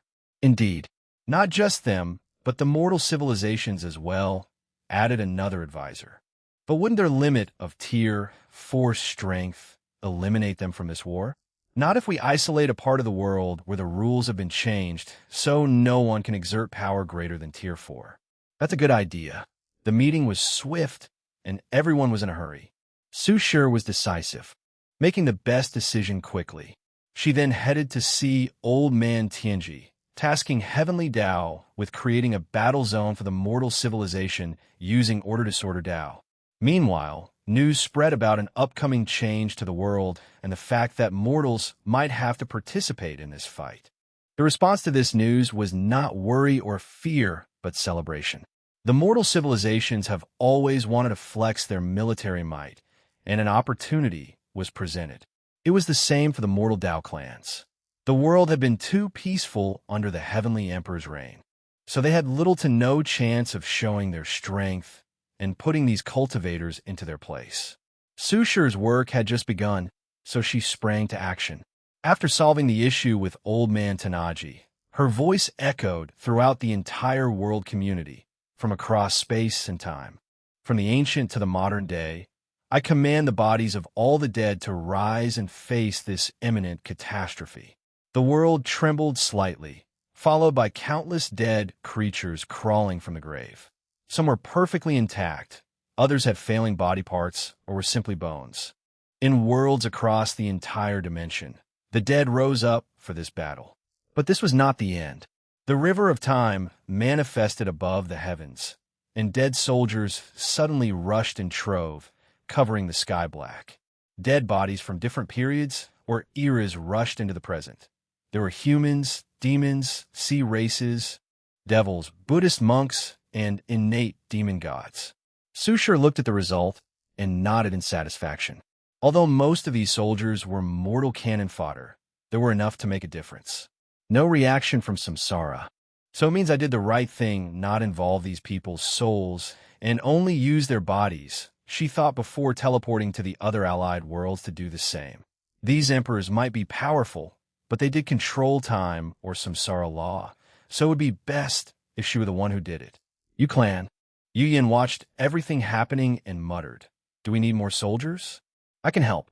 She transmitted her voice to the world community as well. The darkness in the human heart is vile, disgusting, and disturbing, making it a formidable force. I command them to become soldiers and serve me. As her voice echoed throughout millions of worlds, people found that a black orb was forced out of their bodies. The orb, a physical manifestation of the darkness, in their hearts morphed into black and hideous soldiers prepared for battle. Yu Yin watched everything with a smile before commanding these darkness soldiers to head to different battle stations for this war. Dream world. I guess I can do something, muttered Dong Lifen. Nightmare, soldiers condense. The entire dream world trembled before countless soldiers dressed in black gold, and a dreamy atmosphere condensed from the nightmare of all sentient beings. They rushed to different posts for this upcoming war. Ancient clan. Huafeng Wang watched the changes in the world and uttered a single word: war. The war character manifested above the sky in the myriad emperor world before releasing countless soldiers clad in blood-red armor. During the Heavenwell battle, she exchanged experiences with Li Jun and learned about the war aspect of her slaughter Dao, which she was now using for this upcoming battle. Guardian world. I should be able to help my world in this time of need, shouldn't it? She muttered with a smile. She raised her palm to condense a pill, soldier pill. As the pill flew to the sky, it created soldiers dressed in glorious green. By now, the sky and the earth were covered in soldiers. The war room cheered in excitement after seeing so many new troops. They also had access to the puppet legions, which had recuperated and improved after the last war. The Dao opening sect even offered its latest puppet models, modeled after the terracotta warriors from the Great Qin dynasty. They now had more hope of holding on until His Majesty showed up and ended this charade, so they immediately began dispatching troops to different battlefields. Samsara Koot. Li Jun calmly he sat on a black throne, thumping his fingers on the armrest. He was not in a good mood, despite his calm exterior. This kind of war was the kind of thing he would love to partake in and enjoy, but he could only watch. For a moment, he truly regretted taking on this position. Li Jun could only sigh and close his eyes. His mood would further be ruined if he continued watching. Chapter 1100 Relaxing the world was in chaos, and a war involving powerhouses from a third of the lower dimension was about to occur. So, where was the man responsible for this momentous event? He was enjoying himself in a small golden pool, holding a drink with one working arm and 10 screens floating before him. Everything is proceeding smoothly, thought Wang Wei, sipping his drink. His plan was straightforward. He faked his disappearance, forcing the Commerce Hub to retaliate by sending a significant portion of their troops, thus leaving their headquarters wide open. So he sneaked in to secretly refine the core of the headquarters continent, thus gaining control of the hub's greatest weapon or reliance. His plan even predicted Tian Wenyin's careful personality and retreat, making it easier for him to take control of the continent without the president's interference. Now, I just need to wait for the right time to start the second step, thought Wang Wei before closing the screens. His injuries should heal with the Dao holy water in less than a week. So, He focused his attention on something else: Emperor Jia's inheritance. The paradox ceremony is useless, thought Wang Wei. The only outcome if he tries to use this ceremony a second time is true heavenly Taoist detection. However, he expected this, as the heavenly book would not want someone else to benefit from his knowledge. However, this inheritance has become the key for me, continued Wang Wei. Despite this flaw, he still benefited immensely from the inheritance. Firstly, he learned much more about Tao bodies and the realm of taboo, so he could try to use his science and technology world to see if he can enter it without using the dark truth. Secondly, the ceremony process involved numerous unique knowledge from different chaos worlds, allowing him to do a few things, such as developing a few preliminary ceremonies. He created a ceremony that combined with the deception array to delay the dissipation of the four-symbol mirror, a ceremony that combined with the array found in the Qin treasury to delay the dissipation of Tao will manifestation true will artifacts, and lastly, and more importantly, a ceremony that allowed him to fuse his existence with the concept or idea of the Heavenly Emperor. In other words, his plan will finally succeed. From now on, people must erase the entire Heavenly Emperor era that has influenced the lower dimension to kill him. Success is truly an intoxicating thing, chuckled Wang Wei before closing his eyes to complete his ceremonies. Star Beast World Community, Mu Lei and Tong Ruobing floated above the sky, looking in the distance. Are you nervous? Asked Tong Ruobing. A little. You have me. So what do you have to worry about? Tong Ruobing said as she held his hand tightly. You have a point, he replied with a smile. The two enjoyed the peace and quiet for a few minutes before receiving direct communication from the dream world, so they closed their eyes. The cavalry is finally here, muttered Tong Ruobing as she activated her talisman to open a barrier in her protection to allow the troops to enter. Then, they were shocked as they saw the large number. With all these troops, the ratio should be 1 to 500 million, commented Tong Ruobing. Given they should be sending troops to the martial hegemony world, this is an outrageous number. Now, we can breathe, commented Mu Lei. Tai Gang was among the first groups to teleport, so he rushed to them to report the War Rune's strategy for this battle and how they should coordinate with the other eternal powerhouses like Ji Lanfang and Wrath. Okay, nodded Tong Ruobing before she started the preparatory work. Ready? Asked Mu Lei, looking her in the eyes. Of course, replied Tong Ruobing. Squeezing his hand, she deactivated the talisman, unleashing the horde of soldiers with a desire to eradicate everything in their path. Activate the formation, ordered Tai Gang, and the enemy was immediately divided into 4 layers. However, things were slightly different from the martial hegemony world. The first layer previously contained immortal powerhouses that served as lieutenants or commanders to their legions, just like Tai Gang. Now, it only contained the soldiers and no powerhouses. The third layer formerly contained all immortal powerhouses, including insurgents. Now, it is only for immortal venerables and Tao ancestors, while the fourth floor is for all insurgents and eternal powerhouses. Tai Gang looked at 2 people and said, Remember, kill as many people as possible since we will not have long. No problem, replied Wang Tian before rushing into the third layer with the immortal powerhouses. Meanwhile, Dong Lifen headed to the second layer to kill the mortal powerhouses.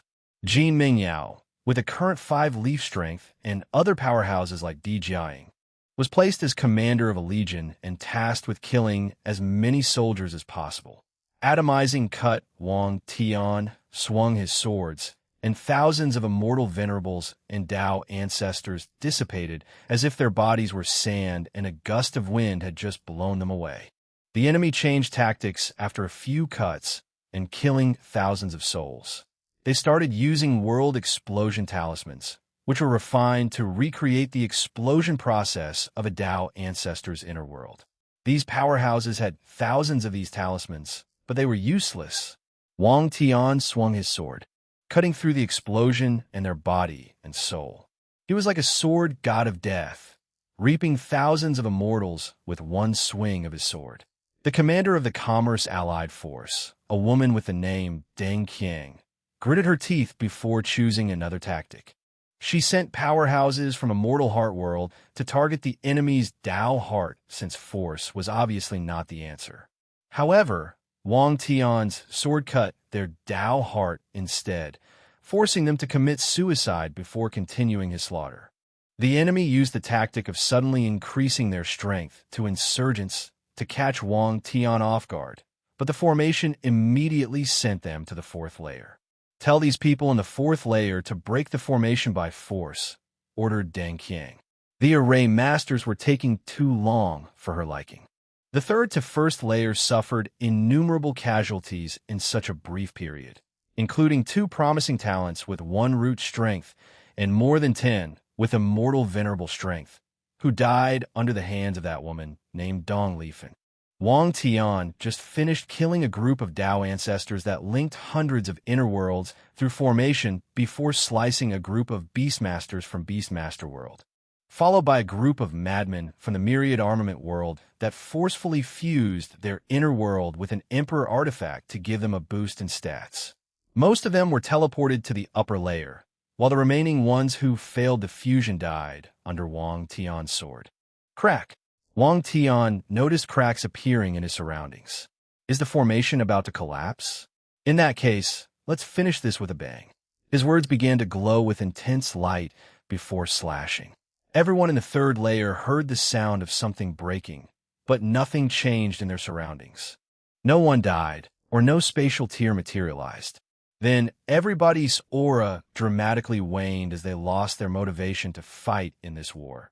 It was like they were forced to come here, and they resented every single second they had to spend in this heaven-forsaken void. Some wise individuals had figured out what Wang Tian had done. He cut their morale. "I have never hated these swordsmen as much as I do today." Deng Qiang gritted her teeth, forgetting the fact her Dao companion was a swordsman. "Hurry up and prepare for the real battle." Wang Tian left the formation before it finally crashed to return to the back. His current strength was temporary since he had not experienced the final fusion with his incarnations. He still wanted to train them individually to the limit before the final fusion. He saw Dong Lifeng was also waiting. "Done?" "Yes." "How was the result?" "I killed all of them," she replied calmly, and Wang Tian gave her a thumbs up. Although the second layer did not have all the enemy's powerhouses, it was still a significant blow to them after losing so many cultivators. "Are you going to continue fighting?" he asked. "I don't know yet," replied Dong Lifen. "Tai Gang recommended that I return home or go to the martial hegemony battlefield to prevent the enemy from targeting me. But I haven't decided. I recommend you go to the other battlefield and help our side from the shadow. Cast nightmare curses on the enemy or something to slow them down and give our soldiers a chance to win." Dong Lifen nodded, as this was one of the plans she considered. Her hesitation stemmed from wondering if there was a better way to help. Wang Tian said no more as he focused his sight on the battlefield. His worry was not for his wife, but for his father, who wanted to test out his new eternal class strength in this war. According to him, this was training for his fight against 9 Sunday Chapter 11, a 1 don't do something stupid Chapter 11, a 1 don't do something stupid 11, a 1 don't do something stupid today is my birthday, and am craving some attention as I ponder my passing mortality. So, give me some love in the comments. Muley looked in the distance, silently waiting. He wore black martial clothes with short sleeves, showing his muscular arm. He looked at his wife, and they nodded to each other. Tong Ruobing pointed at him, and tattoos or talisman runes manifested on his arms. They had a plan, and it was time to implement it. With all these talisman buffs, he was in peak shape for the battle. So, he activated his awakening, which was one of the more subtle ones, as 10 stars appeared on his pupil. When the formation activated, the insurgents and eternal powerhouses rushed into the fourth layer. A lightning dragon materialized around Mu Lei's fists, and he rushed forward. He bypassed a few pseudo-Eternals and genuine Eternals, heading directly for the Immortal Sovereigns. He exploded a demonic Immortal Sovereign before rushing to another and punching through her heart. Bang! A palm attack hit Mu Lei on his back, but he tanked it with his flesh and the defensive talisman. Purple gold divine punishment, thunder the sky above the void, changed as lightning bolts descended from the heavens to kill as many immortal sovereigns and pseudo-eternals as possible. People resisted, and the other Eternals rushed toward him. But Mu Lei and Tong Ruobing ignored them and continued evading and targeting the weaker members. After the lightning bolts stopped, the vibration of thunder followed, killing more people by either exploding their bodies or directly targeting their souls. After all, thunder is the nemesis of everything evil and mean in nature. Gravity pull Mu Lei's star beast body is enough, thus achieving its own gravity rotation and pull.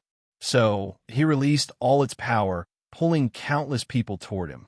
They tried to resist, but the pulling force was truly terrifying. Lightning Dominion Mu Lei controlled the electrical impulses in these people's bodies and exploded them from the inside. As for the people whose bodies were entirely conceptual, it did not matter, as they once contained lightning and were thus susceptible to this technique. Weight-crushing fist, he appeared before a young female immortal sovereign and punched her. He converted the nearly incalculable weight of his body into a crushing force, turning her into meat paste. Mu Lei used a second punch to destroy the array surrounding him before rushing to another target. An Eternal with strength near his peak fivefold rushed to annihilate Mu Lei, but he activated a talisman on his body and teleported from the attack, reaching another target. He raised his palm to point at the enemy, releasing a terrifying force that exploded them into a blood mist. Before he could move, chains captured Mu Lei's legs and arms, sealing all his movement. The years spent in the dream world to increase his battle experience activated, and he realized his gluteus maximus muscles were still working, so he farted. However, this was not just a normal fart, but a fart backed by an infinite amount of mass from Mu Lei's true body. This technique's terrifying force and unexpectedness caused devastating damage. The chains broke apart, and the people closest to them turned into disintegrated particles. Mu Lei took advantage of the surprise and chaos to kill a few more people. He blew his breath, generating a powerful tornado that dispersed the surrounding chaotic space-time energy. He raised his palm to force out one of the muscles from his body before using it as a whip to kill people. Tong Ruobing suddenly appeared behind him, and they stood back to back. They looked around, already surrounded. "How many did you kill?" she asked. 17, you? Together, they killed 38 Eternal-class powerhouses, and that's not counting the countless insurgents who died in the aftermath of their rampage. Mu Lei frowned. This number might have looked impressive, given who they were killing, but it was nothing compared to the enemy's sheer number advantage. They're about to destroy the formation, meaning the real battle is about to start. How about we leave them with a gift? Mu Lei said, and Tong Ruobing nodded, understanding what she meant. What? Can't let go of your precious baby? Tong Ruobing complained. I just feel it was wasteful to use it in this battle, given how long it took me to make it. You should have enough resources for another one after this battle, but I can't do anything about the time issue, replied Mu Lei. Enough chit-chats. Let's do this. Tong Ruobing reinforced the buff he gave him, ensuring his strength remained the same as hers and did not drop to lower fivefold. Then, she pointed to his forehead to place a white talisman inside his sea of consciousness. Mu Lei's body started to grow to a colossal size. He was so large that the gravity he released started pulling the nearest great thousand world, billions of light years away. Stopped him, yelled an eternal emperor with gray eyes, as if he were blind. However, it was too late. Explode, roared Mu Lei. His enormous body detonated, releasing a maelstrom of energy, killing an incalculable number of individuals on both sides despite his controlling the power to rush toward the enemy. Tong Ruobing's Nirvana rune, which she has been researching since she heard of longevity resources, activated, and Mu Lei revived himself, perfectly intact albeit a little paler and weaker than before. It's your turn, he said, and Tong Ruobing prepared for her gift. Don't do anything stupid, suddenly said a voice in her mind. Wang Wei, why are you stopping me? There will be severe consequences if you use the corrupted blood from the Abyss Gap. Consequences? But I've calculated it 1,000,000 times and took all kinds of precautions, she rebutted. You're messing with forces beyond your comprehension, said Wang Wei. I'm starting to regret letting you keep that blood. Don't make me take it back. Fine, said Tong Ruobing. But now that you're here, can you do something? The situation is not looking too good for us. No, it's not time for me to show up yet. Not enough people have died, and not everyone has taken a bait. Not enough people dead? Is this your objective? Counter the balance mechanisms by creating this war to kill as many powerhouses as possible? Asked Tong Ruobing, putting a few pieces together. No comment, replied Wang Wei. Although he understood the balance mechanism's necessity and was okay with playing the game, he could still show his dissatisfaction with being restricted in other ways. Anyway, I have blessed you with great luck and fortune, so there is little chance that something will happen to you. But if true Heavenly Tao notices your action and is angered, it could intervene, and your protection will mean shit. Rebutted Tong Ruobing. Haven't people told you before that you don't have to show your intelligence? You should not say certain things out loud, even if you know it. What the fuck does that even mean? Forget it. Your actions just reminded me of a bastard, replied Wang Wei. As I was about to say, consider this battle a preparatory training for the hell you'll suffer once you ascend and the real war begins. This is not a valid excuse for your inaction and putting so many lives at risk, swiftly said Tong Ruobing, but no one answered. Hello, are you there? Still no answer. Damn that bastard. What happened? Asked Mulei. It's Wang Wei, she said through divine sense and explaining the entire situation. I told you I had a bad feeling about this plan, replied Mulei. That blood is dangerous, and you should not mess with it. At least wait until we're more powerful to explore. So, you're on his side? Mulei's lips twitched. Of course not. As always, you're always correct. Tong Ruobing gave him an annoyed look before exhaling deeply. Maybe you're right. I've been too obsessed. Her competitive nature got the best of her as she thought the drop of blood was the key to surpassing Wang Wei. Now, she realized she may have been on a precipice of a horrifying calamity. I'm glad you can understand, nodded Mulei. Many people think his wife is headstrong, cruel, and an opportunist who will do anything for profit and benefit. But he knows that she tends to take things too far, and most of the time, it's not out of malice, especially regarding any form of competition or race. After the little gift, the enemy suffered tremendously, but their forces outnumbered the myriad Emperor World's allied forces. However, the real battle was about to start, as countless emperors showed up, including Yu Yin and a few from the myriad Emperor World, Wrath, Ji Lanfang, Shi Qian, and Shishangyan. The demons suppressing emperor and the others took their positions in the martial hegemony world. Everyone was surrounded by 3 to 5 eternal powerhouses, who glared at each other while releasing their aura. Ji Lanfang seemed calm compared to everyone, holding a sword in one hand and drinking from a gourd in another. He first saluted his friend's wife with a nod before waving his sword to Wang Tian in the distance. Chapter 11:02 Go Dao 11:02 Go Dao. After waking up to chat with Tong Ruobing and preventing the sense of foreboding he felt, he continued observing this battle. Something out of his control almost happened, so he needed to be on guard. Although we're outnumbered, our top powerhouses outclasses them, thought Wang Wei. Their most powerful emperor is him? He shook his head as he looked at the handsome young man. Well, their rematch should be interesting. Wang Wei shifted his focus to something else, and a wide grin appeared on his face. The bait is hooked. His plans are never simple, and they usually knock countless birds with one stone, and one of the targeted birds this time around was the corpse-selling sect. So, he engineered a situation full of death and macabre for these people. He does not believe these people would not be influenced by their founder's weird infatuation with death and corpses. Now that the stage was prepared, he only needed to wait. He'll definitely find your headquarters this time and remove this annoying cancer, thought Wang Wei before focusing on other aspects of this battle. What's this? he noticed someone bypassing the precautionary measures he placed in the abyss gap to prevent someone from breaking the seal. However, with this war, he had to deploy all his people, thus reducing the former security measures. Is this some kind of cult whose mission is to release the abomination from the gap? Given how he once killed an infected individual in the myriad Emperor world, this was not impossible. He suspected there were others, and they all had the same objective.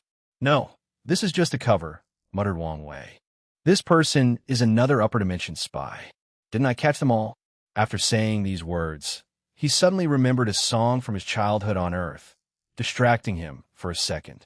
He shook his head to concentrate. I may have underestimated these parasites. Many groups were sent to the lower dimension. Parasite's group, number one's group, and now he found a third one. And from the looks of it, this group was unknown to the others. He smiled as his plan accidentally lured someone into the bait, and he could not be happier. With a thought, the spy appeared before him, dressed in all black to cover his face. However, as soon as he laid eyes on Wang Wei, his body began to deform as he rapidly liquefied into a green goo. Wang Wei's first instinct was to stop the process, but his danger intuition activated, and he teleported him away instead. What a terrifying restriction, muttered Wang Wei. He could feel a vicious curse from this person, and if he were hit, he would either die or suffer a fate worse than death. He frowned, thinking about this third group of spies. He wondered whether there were more, and more importantly, how they completely hid from him. The hidden eighth moon, disaster paragon, thought Wang Wei. From my analysis, this man should be an expert at hiding and avoiding danger. However, from his character profile, he should never send a spy, as that could compromise his safety. According to his analysis, the disaster paragon epitomizes Go Dao or Dog Dao. These people refuse direct confrontation, participating in secret realms to compete for treasure or save the damsel in distress. They cultivate peacefully behind closed doors to reach higher realms and avoid catastrophe or major events in the cultivation world like a plague.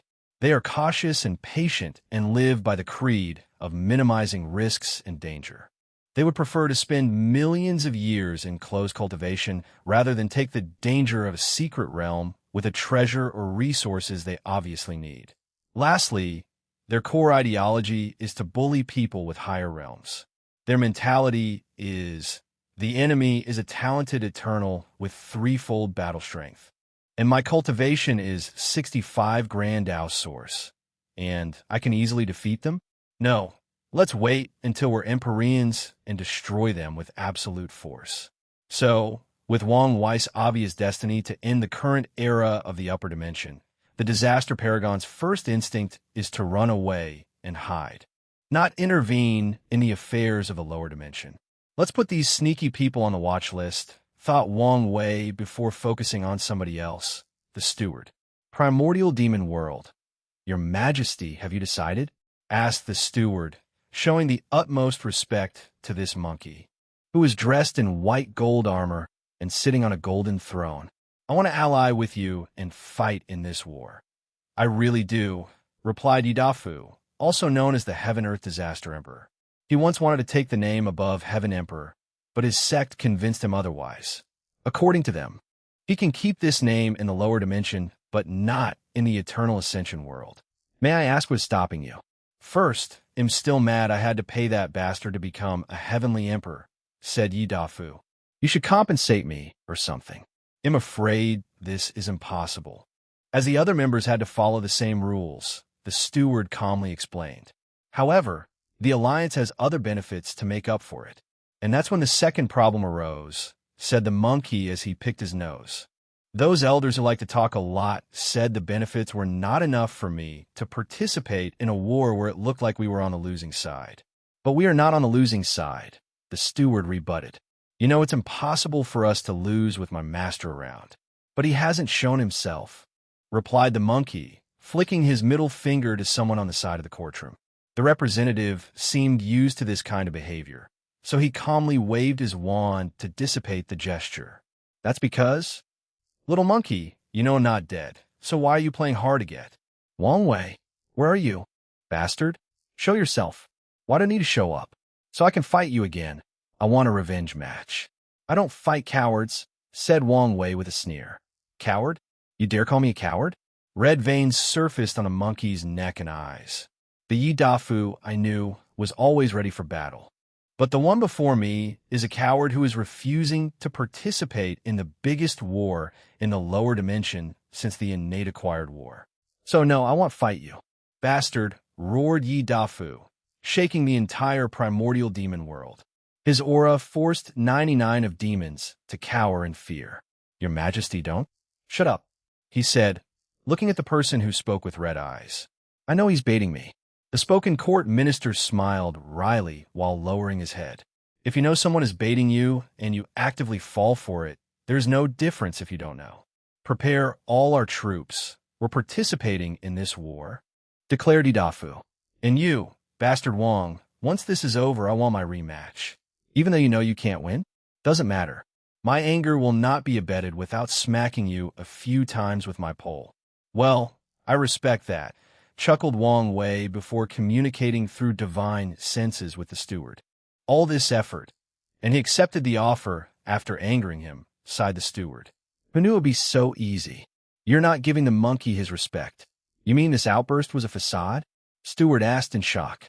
The elders in his court have been doing everything possible to rein in his unruly personality for their own selfish motive, so he could be a better heavenly emperor. However, he was sick of it and used this opportunity to do as he pleases. The steward smiled wryly. It's true. No one who can become an eternal emperor is ever simple. Truer words have never been said, commented Wang Wei. Anyway, you don't need to head to the ancient spirit world. Did something happen?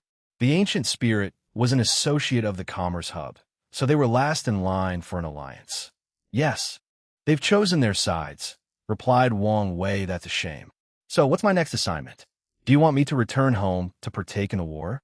No need. Go to these worlds and see if they can join our alliances. Wang Wei gave him a list before his presence disappeared. Ancient Spirit World. Feng Hung sat cross-legged on a mat inside a small wooden cabin, moving the prayer beard using his right hand. This was a terrible location for an honored guest such as himself, but he did not mind the latter's attempt to humiliate or portray him in a terrible light. Once they showed him his abode, he thanked the guide and calmly lived in this hut. Feng Hung slowly opened his eyes, stopped the prayer bead, and sighed. The hut suddenly exploded into pieces, but he remained calm. He looked at the two people before him. Her brother, Taoyui, wore red and gold monk robes, had a bald head, and clasped his hands together. He had a more peaceful aura with a well-hidden fierceness. His arm was slightly muscular for a monk, which only accentuated his warrior sub-aura. Amitabha, said Feng Hung, remaining calm after these intruders essentially attacked him. He looked at Taoyui and said, Venerable, is this necessary? We are monks, so why resolve to use violence to solve our issue? I also don't want to use violence, but I don't have a choice, Taoyui replied. We cannot disobey the Commerce's hub orders. You know of the rumors about His Majesty. Do you think something really happened to him? Why did you choose the losing side in this battle? If nothing happens to him, why hasn't he shown up? Because he's playing chess with the entire world, Feng Hung explained calmly. That's why our people are willing to follow him and fight in this war that seems hopeless by all accounts. We know as long as we follow him, we will be the final winner. Unfortunately, we do not have this kind of blind faith. Feng Hung looked at him briefly before shifting his eyes to Kudalin. Shadow Monarch Empress, why don't you be the voice of reason and stop your brother? Monk, don't waste your time, replied Kudalin. Since we chose to walk this path, we will see it through to the end. They've been a duo since she was young, with his brother being the brain and she being the muscle. So, she usually left all the decisions to him, even if she sometimes disagreed. Feng Hung exhaled deeply, not hiding his frustration. So, he said, why don't we stop this nonsense? This poor monk knows you chose this path because you don't want to partake in the public dharma discussion. Taoyui frowned. Since you know the truth, why beat around the bush? I just wish Venerable would come to his senses, replied Feng Hung. Your new branch is susceptible to corruption, and I merely wish to prevent any future accidents. You want to talk about corruption after what you guys did throughout the lower dimension? Sneered Talyui. We have made a mistake and atoned for it. Now, we just do not want to repeat it. You're so righteous, aren't you? Asked Talyui mockingly. Tell me, if I decide to make a deal with you now, to trust me and give me some time to develop, and before ascending, I will ensure to live measures to prevent corruption, would you accept it? Of course, without the public Thermon debate or your interference. Feng Hung was silent.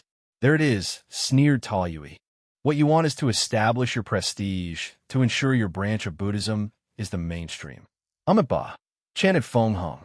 I may be a Buddha, but also a man with desires and ambitions.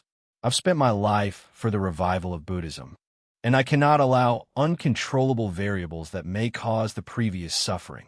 Feng Hung slowly stood up from the floor.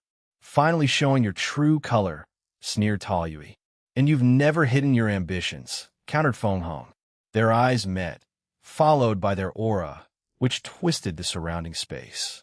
Luckily, they have evacuated all the civilizations and weak cultivators.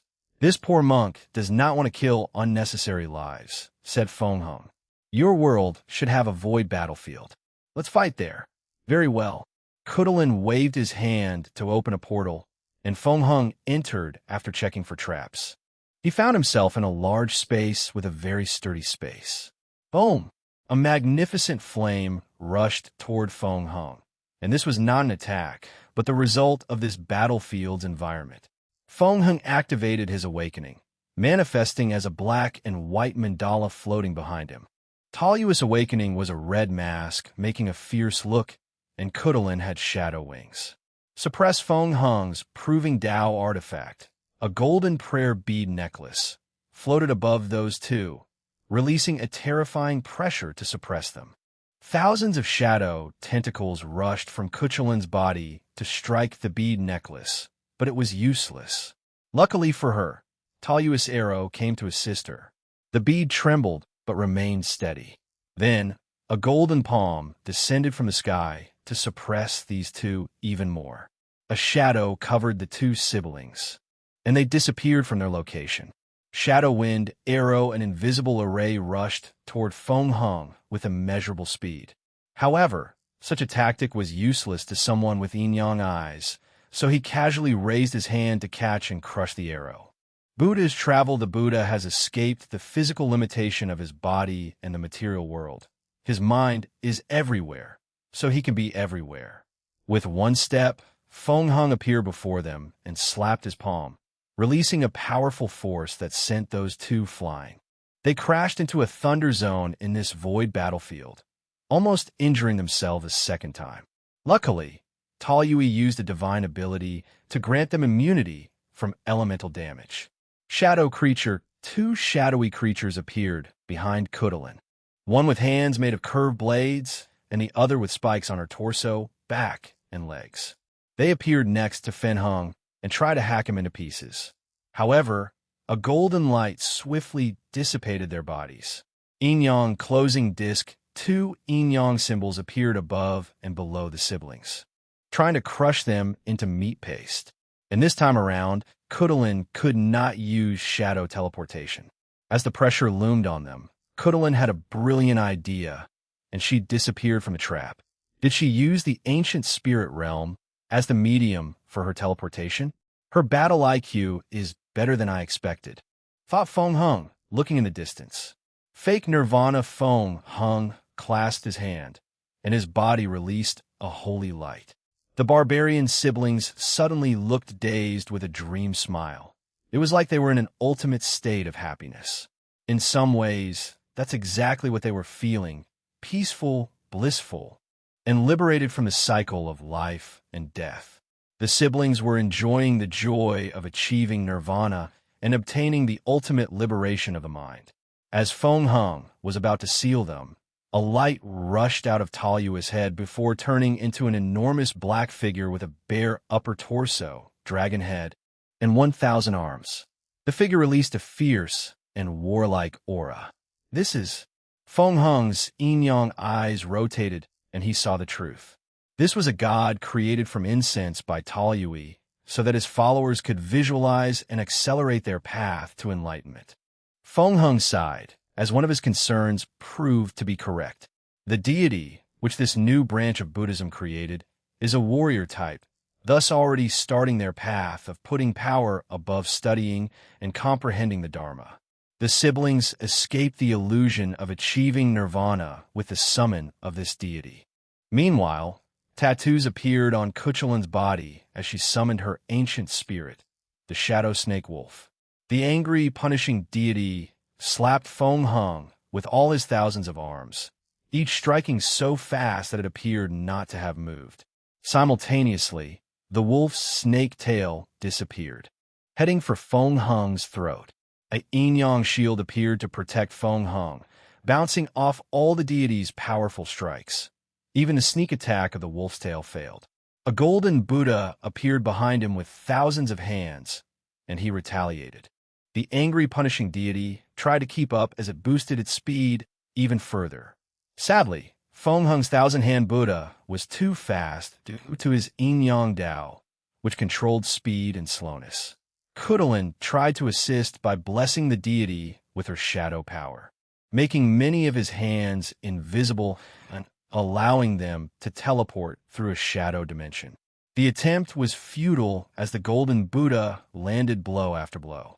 Feng Hung even gathered the natural disasters in the void battlefield to bless his attacks with certain elemental properties.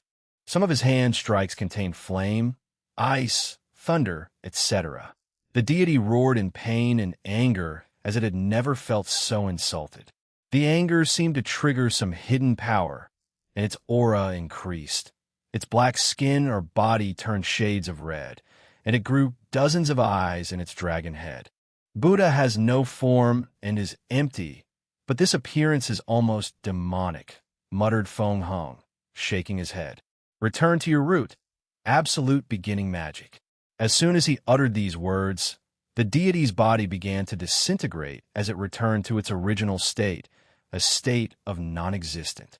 Damn it, cussed Taoyui. He had spent so much time and resources to condense this powerful deity, and now all his efforts were wasted. Veins appeared on his bald head. Calm down, said Cuchulain. We need to go all out, or we won't stand a chance against him. Chapter 11.0 for the Cuchulains. 11.0 for the Cuchulains. I call upon the ancestors of the Cuchulain tribe. Guide and protect from this mighty foe, declared Cuchulain. As soon as she uttered these words, the void battlefield had a subtle shift. A wing suddenly blows all the disaster around the siblings, bringing a cool atmosphere. 11 people of different sizes and sexes appeared, although they were tall and physically intimidating, some more than others. These summoned barbarians looked at Cuchulain, and an elderly one with extreme muscles said, "You're the one who summoned us?" "Yes, tribe leader." "So, you're the 12th? Does that mean the Emperor Curse should activate?" "Wait." The elderly man turned to Taoyui. "The 13th? And in one generation?" "The lower dimension is experiencing turmoil, so things are complicated," explained Taoyui. "That would explain why you're a monk," nodded the elderly, who was the tribe's first great emperor and the first person to hold the title of Cuchulain. "I have no issue with you being a monk, but don't use it to shackle the mind of our people." "I would never," replied Taoyui. "What about your descendants and heirs?" "I will ensure this never happens." "I'll trust you," nodded Cuchulain I before glancing at Feng Hung. "You call us to deal with a mighty foe, so let's concentrate on the task at hand." He frowned as he realized the severity of this situation. Their enemy had reached the lower end of the 5-fold battle realm, while his two descendants only had peak 3-fold, Cuchulain, and middle 3-fold. "This won't be easy," he said to the others. Meanwhile, Feng Hung was observing everybody. Are those the former emperors of the Cuchulain tribe summoned as ancient spirits?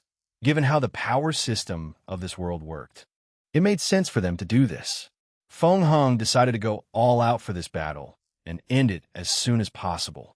A golden figure appeared above him before fusing with his body, turning him into a golden monk. Was it a golden body of merit? Asked Cuchulain IV. A woman dressed in animal pelts with a dead lion coat hanging above her shoulder.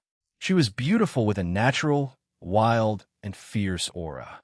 It does look like it, but the aura is different.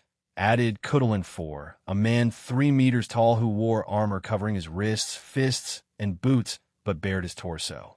It's not a real golden body of merit, said Kudelin 3, the first eternal emperor of the Kudelin tribe. He was tall but skinny, but no one would underestimate him because of his stature. That's because he was born with divine strength. At age 3, he killed an ordinary bear with one punch, and, at age 9, he killed a tier 1 demonic beast without even cultivating.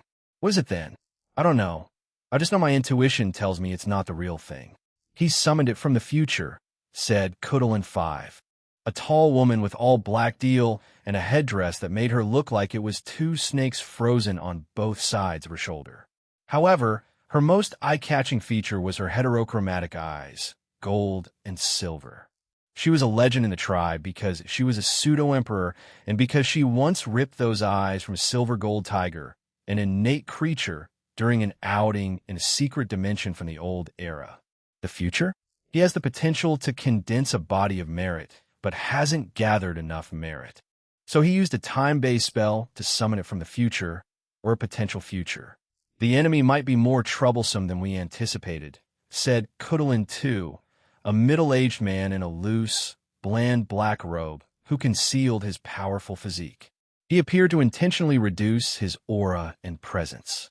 Ancestors, you were known for your wisdom. Do you have a plan? Asked Kudelin, who became number 12. I do, replied number 2.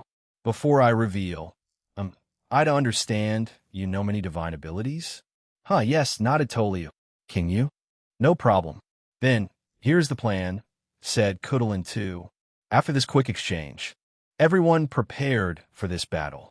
Kudelin 8, the only member of the group who practiced a professional Tao, blessed everyone with divine runes, talismans.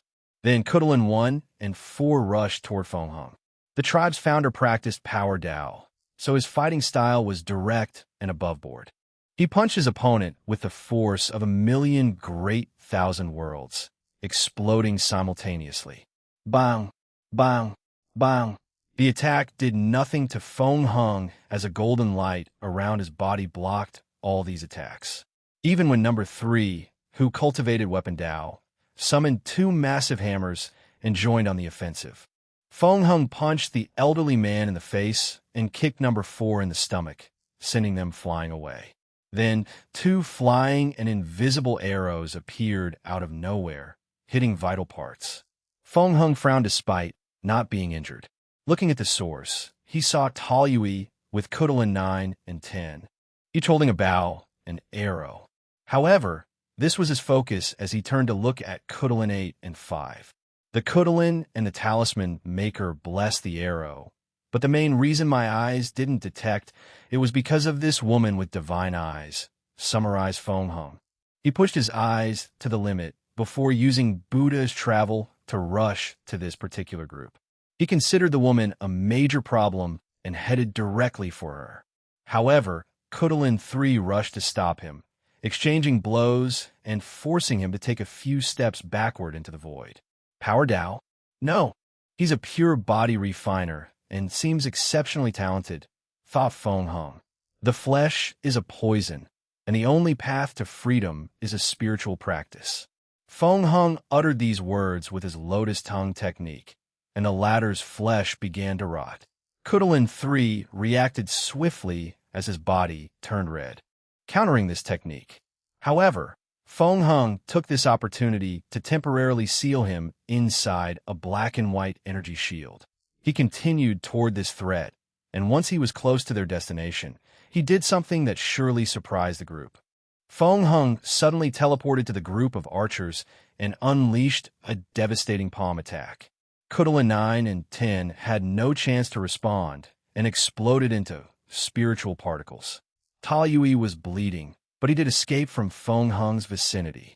Fonghong did not pursue him, but looked at Kudelin 11 and said, "Vile things, vanish from my sight."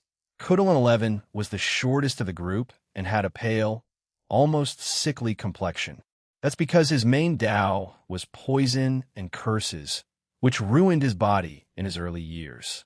He never changed it after proving the Tao. When Feng Hung uttered these words, 11 knew he was done for. The golden body of merit is more efficient against vile things like poison, curses, or anything evil or demonic, which are foundations for his Tao. So, a golden light descended from the heavens and purified him into oblivion. Damn it, does he know our plan? Asked number 4. Possibly. No, he doesn't. Reassured Kudalin 2. He just has a terrifying battle experience, which is odd given he's a monk. However, his aura is more ancient than normal, so that might be the cause. Kudalin knew of the dream world and its effects, but she also knew this was not the time for this kind of conversation. What's next? The plan remains the same. Just be more careful. Kudalin 1, 3, and 4 became the vanguard. Kudalin fused with her wolf, boosting her strength, before turning invisible, and Kudalin 5's eyes glowed and released golden chains to provide support.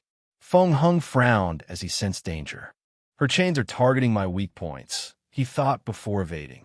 The other heavy powerhouses followed him closely, not leaving a chance to breathe and react. PSHH.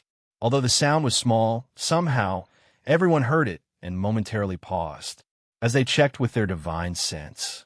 They saw another Feng Hung appearing behind Kudalin 2 and plunging his hands on his chest. The second Kudalin looked at his rapidly dissipating body before saying calmly, "Continue the plan." He disappeared, not even batting an eye on his demise. Feng Hung did not dissolve his Yin clone and had the latter rush toward the Talisman Maker team. Kudalin 5 activated her eyes, and a moon manifested above them, releasing a light that dissolved the clone. I see. Her eyes are just another version of the yin-yang eyes, thought Feng Hung. Gold symbolization, and silver is often associated with yin. Feng Hung knew that heavenly physiques were mainly human concepts. It's rare for demons or any creatures with a powerful bloodline to have a heavenly physique. So, it's possible that heavenly Tao modeled some of these physiques from the bloodline of the demon race. Or in this case, innate life forms, since they are the original demon race. Chapter 11.0.5 True Buddhism 11.0.5 True Buddhism. Feng Hung remained calm before manifesting black and white chains to counter Kudalin 5's, while also dealing blow-to-blow with numbers 1, 3, and 4. Kudalin 7, the woman with the lion pelt, stood in the distance, roaring at him, thus releasing a powerful shockwave attack. In-world strike while Feng Hung was dealing with more than 4 opponents. He had already used a secret attack and just waited. Then, 2 black spears appeared out of nowhere. One impaled Kudalin 7, and the other attacked the Talisman Maker. Kudalin 7 practiced Beast Tao and had an abnormal beast-like instinct, but it was too late for her to react. Like every emperor in the Myriad Emperor world, Feng Hung studied all the battles from this generation's heaven will. So, he once noticed one of Wang Just techniques where she entered a 2-dimensional space. Intrigued, he created his own version by entering the Yin dimension or the Yin world, a place outside the material world where Yin and Yang are not balanced. On the contrary, only Yin exists. He sent his attacks on that world to sneak attack his opponent. Feng Hung calmly watched the result of his actions. Number 7 died with a shocked expression, while number 8, the Talisman Maker, only injured her shoulder as number 6's eyes detected something at the last minute to save her. Swish! Kudalin 12 appeared out of nowhere and stabbed Feng Hung in the back. However, her dagger could not barato his golden body protection. However, she seemed rather calm by this fact. As Feng Hung was about to take action, he sensed something attacking his soul. As expected, Kuchulin's attack was from the shadow of his soul.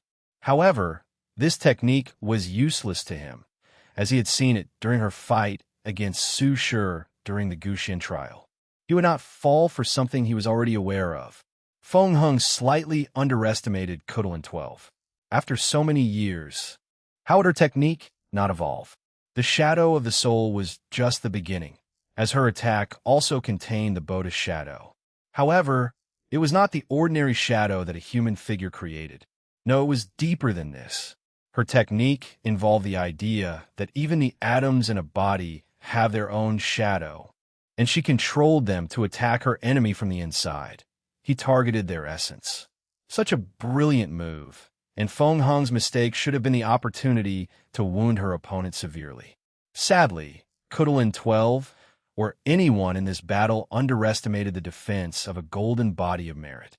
Even a future possibility one, and of the lowest levels. The golden light around Feng Hong's body appeared on every atom of his body to protect him. "Do it now," said Kudelin 12, whose attack failed. She ordered the others who had already surrounded Feng Hong to move, and they all activated the talisman secretly sealed inside their bodies. The talisman formed a magic circle above Feng Hong, sealing all his movements. "Brother," yelled Kudelin 12, and Taoyui braved into action. World sin corruption, he used a divine ability to summon all the sins or negative karma of the ancient spirit world and forcefully imbue them into the enemy's body. The plan was to corrupt Feng Hong, thus destroying his golden body of merit. The corruption should also be enough to ruin his body and soul, leading to his defeat in this battle. "This plan is stupid. I'm a monk, so purifying sins is second nature to me," he commented, calmly looking at the group as his body contained dark and red grievances. "I'm not stupid, so would I know such a simple and obvious fact?" sneered Taoyui. "However, even you cannot bear the sins of an entire heaven that has existed for countless Yuan epochs. You have underestimated what I suffered before I succeeded in reviving Buddhism," Feng Hong said calmly. "Run away," yelled Kudelin 5, but it was too late. Golden Karma Lotus Flame, a golden flame, enveloped Feng Hong, purifying all the sins. The flame spread, instantly killing Kudelin 1 and 4 and severely injuring number 3. "No, this can't be," said Taoyui, refusing to accept that someone could survive such terrible karmic sins, let alone purify them. Kudelin 4 suggested, "We must do something, or we will lose this battle once he finishes." "I have a plan," said Kudelin 12. "We forced all the hidden Emperor Dao imprints from the spirit realm into his body, forcing them to confront each other." Everyone frowned. Kudelin 5 said, "The spirit realm contained many ancient secrets. Do you think it's wise to mess with these people?" "I agree with her. Doing such a thing could have repercussions on the world and the tribe," added Kudelin 3. "But if we don't do anything, we know for a fact the tribe won't survive," added Taoyui, taking his sister's side.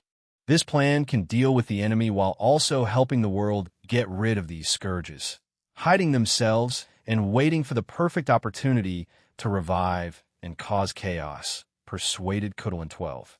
"As for the consequences, we will deal with them then." Kudelin 3 sighed, "You're this generation's leader. We're only spirits left to support you. Since that's your decision, I will help you." The others looked at each other before agreeing. They immediately accessed the spirit realm and searched for hidden imprints before forcing them into Feng Hong's body. The imprints resisted, but there were only imprints, and only a few could use a full attack from their prime, so their resistance was futile. The team's greatest trouble was finding these hidden marks from the normal spirits. Some spirits were truly powerful, and it was not worth angering some of them. So, the team had to choose wisely while working with extreme haste. Feng Hong immediately felt it when the first imprint entered his body, but he did not care. He had absolute faith in his purification ability and used his Dao imprint to fight off these imprints. Feng Hong considered this fight a wool-tempering experience. The battlefield shook lightly, and the sin stopped pouring. The team discovered their plan had failed, and continuing was useless. Taoyui looked at Feng Hong with gritted teeth. Kudelin 12 was silent, and the remaining spirits sighed. Meanwhile, Feng Hong was looking at a white crystal floating before him, releasing white light. A physical manifestation of very condensed and purified positive karma? Interesting, thought Feng Hong as he observed the crystal. This should be very beneficial for my body training. He put away the crystal before looking at the survivors. Do you want to continue this pointless fighting? We're not giving up because you have the advantage, replied Taoyui.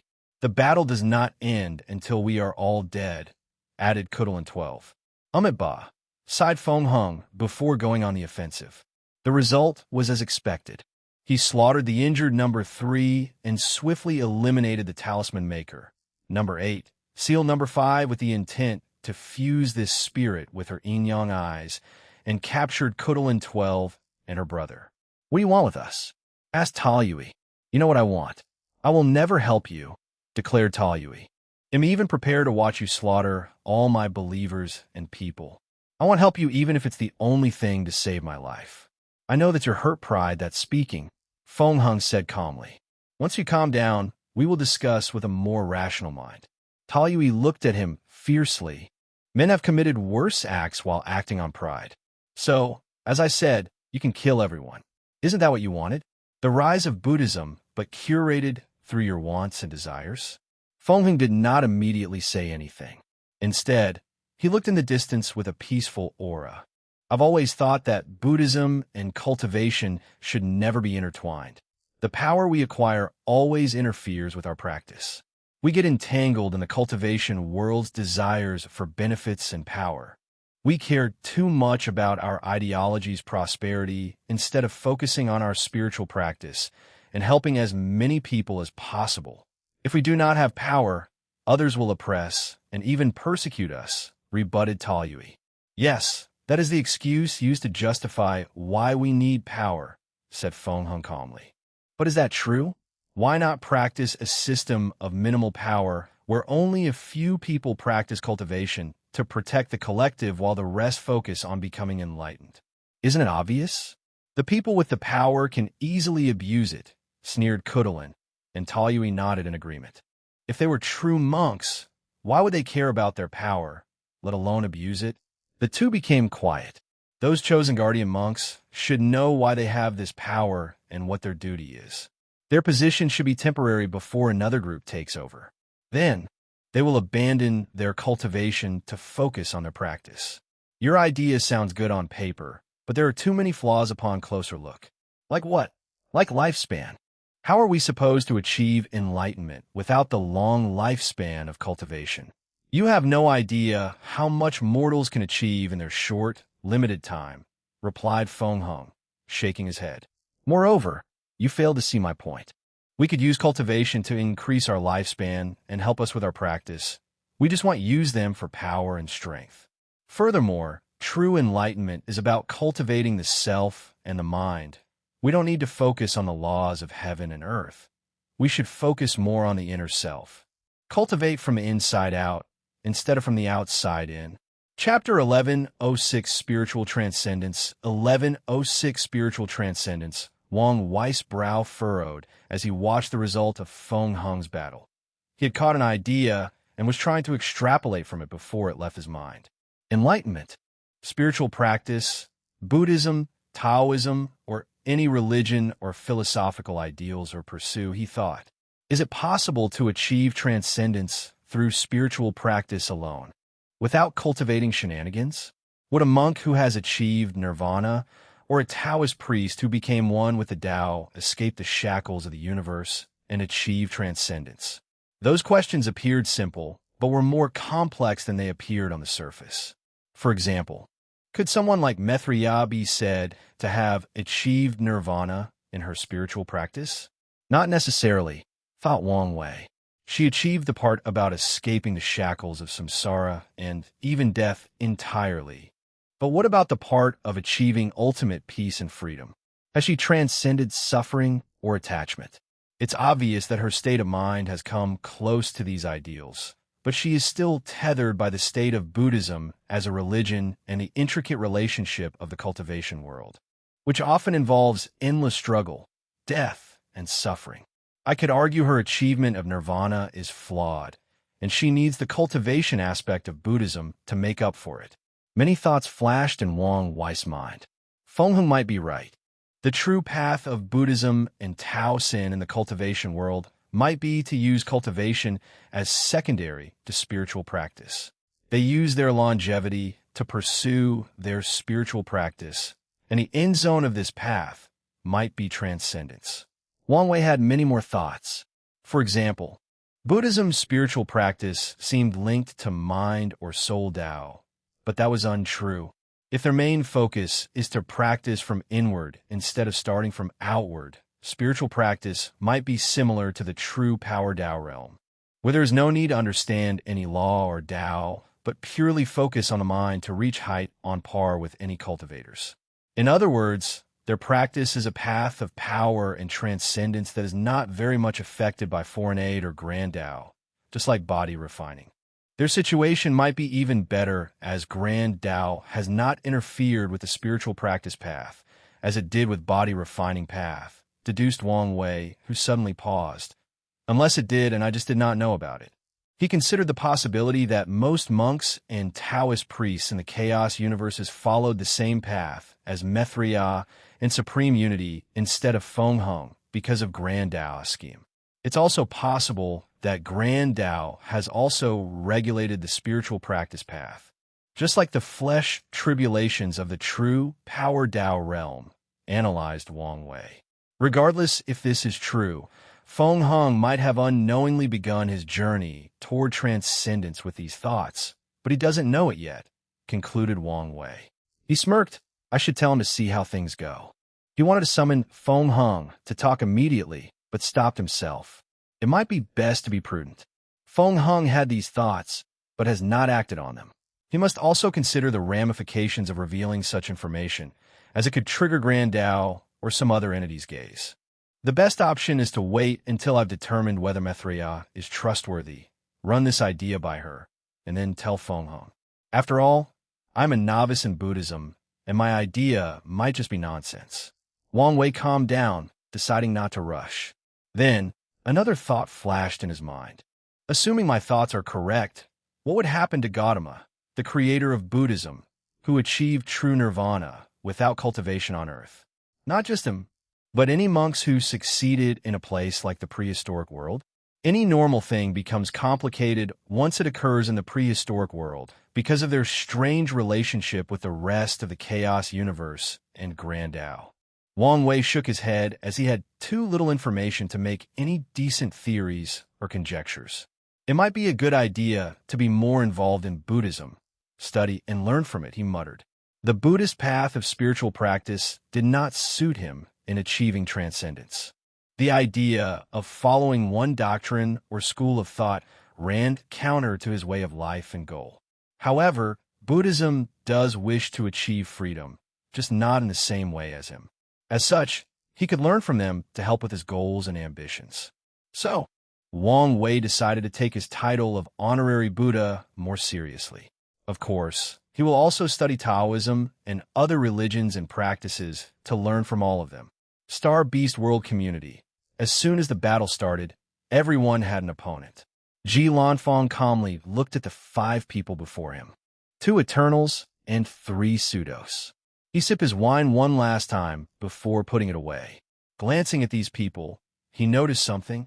They've all been blessed with talismans to increase their reflexes and defense. Were they created to counter my speed? What do I call you? Asked Ji Lanfang. Void Mirror Emperor.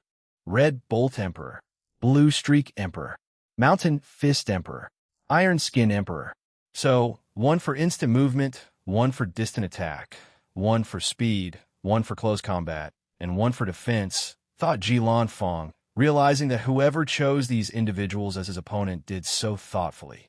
He wondered whether everyone in Wang Wei's alliance was similar. Given the Commerce Hub's information gathering ability, it should be expected, Ji Lanfang. The hub was probably preparing for this attack for a while, given how fast they mobilized their troops after Wang Wei's supposed disappearance. Well, we know who you are, said Void Mirror, a young man with eyes that resembled glasses. Despite his humanoid appearance, he was a spirit race, a mirror who gained sentience, to be specific. That's why he can use such Tao as space despite it being an outlaw in his world. I know. But I did not want to appear arrogant, replied Ji Lanfang casually. Who knew swordsmen could be funny, said Iron Skin. That's right. You guys are usually fussing over your swords or preparing them, added Blue Streak, making the others, except Void Mirror, laugh, or chuckle. Yelanfang's lips twitched. Just so you know, you'll be the first to die because of those words. You think I'm scared of you? Enough with this nonsense, said VOD Mirror, the obvious leader. We came here for a task, not to chit-chat. Remember the plan and execute it like your life depended on it. They nodded before Blue Streak rushed forward. He lived up to his name, leaving a blue streak in his path and moving with unmatched speed toward his opponent. Blue Streak's cruel smile made his small, beady eyes even tinier as if he had closed them. All he thought about was how much he would play with his opponent before finishing him. Huh, why am I looking at my own body? Thought the Blue Streak Emperor. No, that can't be my body since it's missing a head. Then something dawned on him. Impossible. I have a top-tier speed Emperor talisman that perfectly fits my speed Dao. How could someone be faster than me? He tested it, and his speed reached an unbelievable level. So how could he die so quickly? And without even realizing he was cut? Those thoughts became blue streaks, last one as his soul dissipated between heaven and earth. Damn it, cursed the Void Mirror Emperor. The Commerce Hub specifically granted him a pair of heavenly eyes so he could one day deal with Jilanfang. However, even with their powers, he barely saw that sword, let alone react to save Blue Streak. Use your passive domain ability, ordered Void Mirror. It's pointless, said Jilanfang in a calm voice that seemed passive-aggressive. However, he was just telling the truth. Unless these people were close to him in strength, had a unique Dao, and knew how to utilize it, this technique was useless to him. Damn you bastard, roared Iron Skin. His body turned metallic before he rushed forward. He saw a flash of light, and like Blue Streak, he saw his headless body as his head floated in the empty void. Then, his soul scattered between heaven and earth. How is that possible? Asked Mountain Fist with gritted teeth. According to their investigation and calculations, Jilanfang should be one of their greatest threats after Wang Wei. He's labeled above Su Shi and everyone else. They don't know much about Li Jun, Yin Liling, and Yi Yin. Jilanfang looked at him. He would not tell these people he had improved drastically while training in the swordsmanship world after incorporating the essence of all these unparalleled swordsmen into his sword Dao. You're next, he declared. A mirror suddenly appeared before Mountain Fist to reflect or counter the attack. However, it was still not fast enough as the latter's body split into millions of parts, including his soul. Chapter 1107 Brainwashed 1107 Brainwashed the Red Bolt Emperor. A middle-aged man with a fierce face and dark red spiky hair changed his surroundings, turning them into a domain full of his red bolt, a combination of lightning and disassembling Dao. Jilanfang found himself in a strange space. An unknown force constantly tried dismantling him into his fundamental parts, atoms. His soul resisted the urge to return to the natural energy between heaven and earth. He swung his sword to cut off the void, but that force dismantled his speed into countless slower slashes, thus achieving the feat of decreasing his speed. Swish! A bolt of red lightning rushed toward Jilanfang, and he countered it with a fast sword slash. However, he missed since he was not fast enough, and his body had to move independently to evade.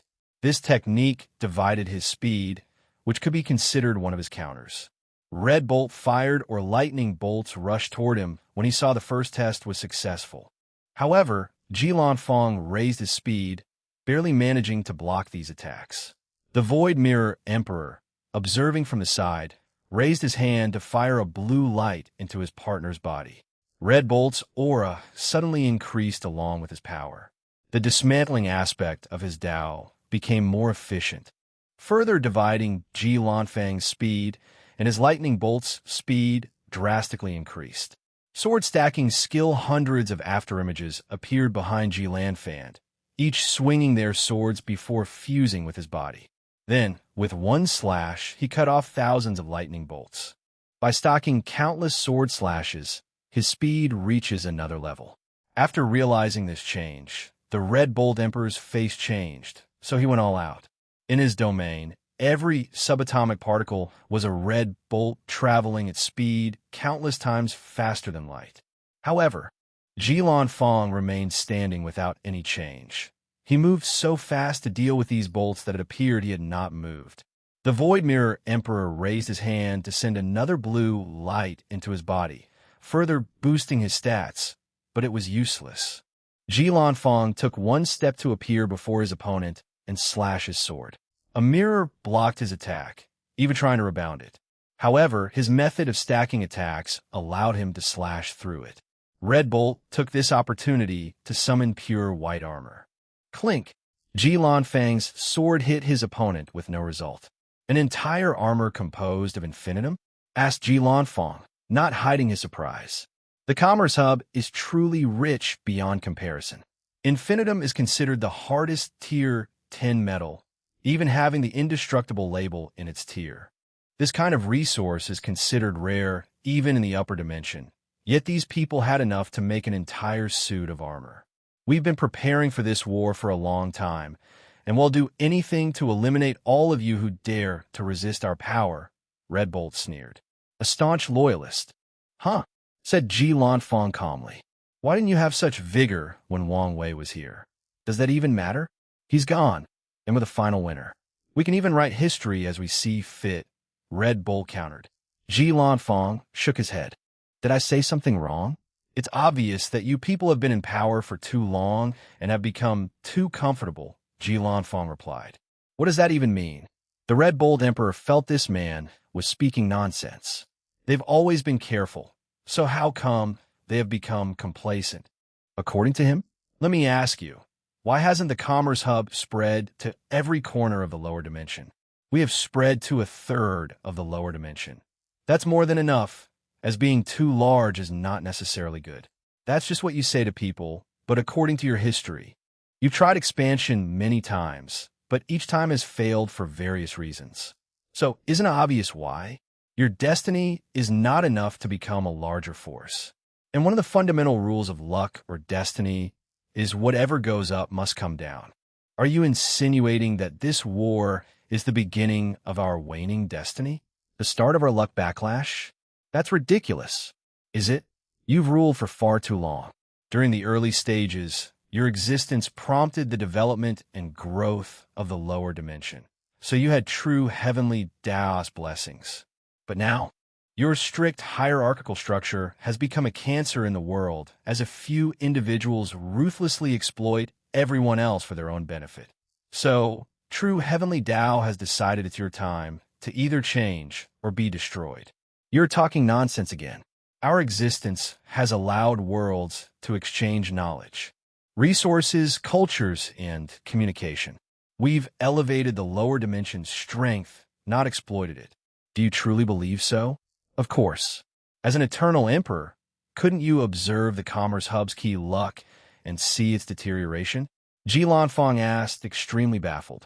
It was one thing if the opponent was fighting purely for its benefit and preserving his way of light, but another when he truly believed something so absurd. I saw it, and it was perfectly intact. Is that so? Said Jilin Fong, deciding it was pointless to discuss this blind idiot who was somehow brainwashed to such an extreme. In hindsight, he has to praise the Commerce Hub for such an achievement. After all, no one who can become an eternal emperor is an idiot. In that case, let's agree to disagree, Jilin Fong said, ending this conversation. Fine by me. The Red Bolt Emperor raised his hand to summon two deep red lightning bolts before rushing forward. He was more confident in himself with an armor that provided maximum defense. Swish! The Red Bolt Emperor saw a white flash of light, and before he could even form a thought, he saw his body as his detached head floated in the void. How is that possible? My friend's Dao is all about cutting, so I learned a few things from him, Jilin Fong explained before turning to the Mirror Void Emperor. You've been concocting a plan for a while now. What is it? You'll soon find out. A mirror appeared before the Void Mirror Emperor, and a clone walked out from the mirror, looking exactly like the original. Then, a blue light flashed around both of their bodies. I was right. The Commerce Hub gave him a unique key with the power to boost stats and abilities. Ji Lanfang thought before going on the offensive. His sword moved as if the concepts of matter, energy, gravity, friction, space, and time had no restraint on it. Usually, this is where the enemy is either slayed or they found a way to block, and this time, it was the latter with a twist. As Ji Lanfang's sword reached one of the clones, his sword began to slow down until it was moving slower than a turtle. Time deceleration? No, this is something different, he thought, his mind working on overdrive. His Tao is a combination of space and mirror. Mirror. Inversion. She inverted my speed, turning into slowness. While one void mirror emperor temporarily restricted Ji Lanfang, the other rushed to attack. It had two spikes in his hand that were made from shards or of a collapsed dimension, resembling weapons composed of mirrors. Clink! As the second mirror emperor attacked, a sword emerged from Ji Lanfang's flesh. He blocked the space shard weapon, baffling the void mirror emperor. So, he tried again, releasing a barrage of stabs and strikes. But Ji Lanfang's body had grown hundreds of spikes, all made of swords. Bang! Ji Lanfang broke through the technique restriction using a subtle yin-yang technique that involved using the yang energy from his fleshly body and the yin energy from his soul. That was a flesh-divine ability. I thought swordsmen disdained to cultivate the flesh, asked the Void Mirror Emperor, not hiding the mockery in his tone. Time has changed, and you need to keep up, replied Ji Lanfang, deciding to be more serious. He used the 10,000 sword body technique, a body refining technique that allowed him to temper his body by absorbing or fusing with swords. He created this technique to temper his body and used the sword wills remaining in famous swords to temper his swordsmanship. Ji Lanfang tightened his grip on his sword, gathering the terrifying force from his flesh. He perfectly combined all his Buddhist strength or force with his skill and sword Tao, elevating his strength to a higher level peak 5-old, to be exact. This strike could not be described in words. Did it ignore the concepts of space, time, matter, energy, and other concepts? No, it did not just do that. Instead, it used these concepts to further boost the attack speed, entering a realm that cannot be easily described in words. The truly scary thing is that this was not even Ji Lanfang's limit. He could swing his sword even faster. Chapter 1108 sealed 1108 sealed despite this wonderful strike, which, due to its speed, edged the boundary of art, the Void Mirror Emperor reacted. To be precise, he had prepared for such an eventuality. So, as the sword approached its destination, it experienced a few things. The strike experienced another inversion, trying to slow it down, a second inversion turning from a strong attack to a weak one, and a third inversion from a cutting attack to restoring the body. Additionally, the Void Mirror added a reflection technique on both bodies. If his previous method failed, it should reflect or bounce the spell to its original owner. The sword sliced through these two clones like they were butter. All of the Void Mirror Emperor's cautionary measures were useless, as Ji Lanfang was simply too fast for any of them. Mater Ji Lanfang. He saw the two bodies turn into glasses before falling apart. Both mirror clones? He did not notice this subtle change, so he took this time to observe his surroundings. I'm inside another world. It should be a mirror dimension that looks exactly like the real world. So, that's what he was secretly doing. Ji Lanfang did not hesitate and sliced through this dimension, revealing the Void Mirror Emperor's presence. However, instead of feeling relieved, he frowned. Something is wrong. Before he could analyze the situation, Void Mirror went on the offensive. A mirror construct began to materialize before him, and in less than a second, the construction turned into Ji Lanfang. Did he reflect me and create an image? That's interesting, thought Ji Lanfang. Then, he watched as the void image rushed toward him, and Ji Lanfang attacked. Their sword strikes clashed, generating a terrifying force that created space-time vortexes. So he has some of my speed. Ji Lanfang swung his sword, and the clone disintegrated into particles. As expected, he could not copy the power of nothingness in my arms. Ji Lanfang looked at his opponent, ignoring his shocked expression. With one strike, he sliced through him in this dimension, but Ji Fong found himself in the same spot with another Void Mirror Emperor. As expected, he placed me in an infinite layer of mirror dimensions, grunted Ji Fong. As soon as he appeared in this layer, the Void Mirror Emperor created another void image of Ji Fong, stabbing it this time around. Ji Fang's extreme senses as a swordsman activated, and he used an ultimate technique. Backward time slash. His movement was so fast that he broke the restriction of the space-time continuum or the river of time, traveling a few seconds ago to the period before the void image was constructed and the karmic thread connecting them was created. As he destroyed the image and the Void Mirror Emperor, he observed and sensed everything around him. He even ignored the new Void Emperor mirror that materialized before him. Above nothingness, strike, Ji Fong put his newly trained arms to use. He used his ultimate technique, a strike so fast that he achieved a level beyond nothingness, well beyond the void. Like Wang Wei, he would die if he ever achieved a state beyond nothingness in his current cultivation realm.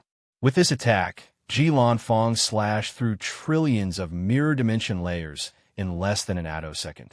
He continued this attack for over 10 seconds, destroying an incalculable amount of infinite dimensions. Sadly, the result was the same. He was stuck in this place. Ji Fong stopped, frowning as he observed around. "Your efforts are useless," said the Void Emperor Mirror, who opened his robe and cut his chest to reveal his heart. It was transparent as if made of glass. "A Void Beast heart," said Ji Fong. "Not a simple Void Beast heart, but one blessed in their headquarters," corrected Void Mirror. "They gave it to me just to seal you here and prevent your interference in this war. Do you think this is enough to stop me? Maybe alone? It's not. But with the Sage Blessing Key, don't expect to leave this place anytime soon." Ji Fong had heard of the Sage Blessing Key, a unique energy from the Source Key space, known for its buff or assistance abilities. No wonder Wang Wei wants to get his hands on the Commerce Hub. These guys are unreasonably rich. Ji Fong looked around, looking for weaknesses and flaws in this prison. He once fought a swordsman in the swordsmanship world whose sword Dao was to find or create flaws in his opponent, and he became the victor by learning from his opponent. He found a spot and struck, destroying countless more layers. This method allowed him to eliminate more layers with one attack, but he was still stuck in this terrible place. "What a pain," thought Ji Fong, trying different methods. "You're not getting here," mocked the Void Mirror Emperor. In the end, Ji Fong decided to drink and wait.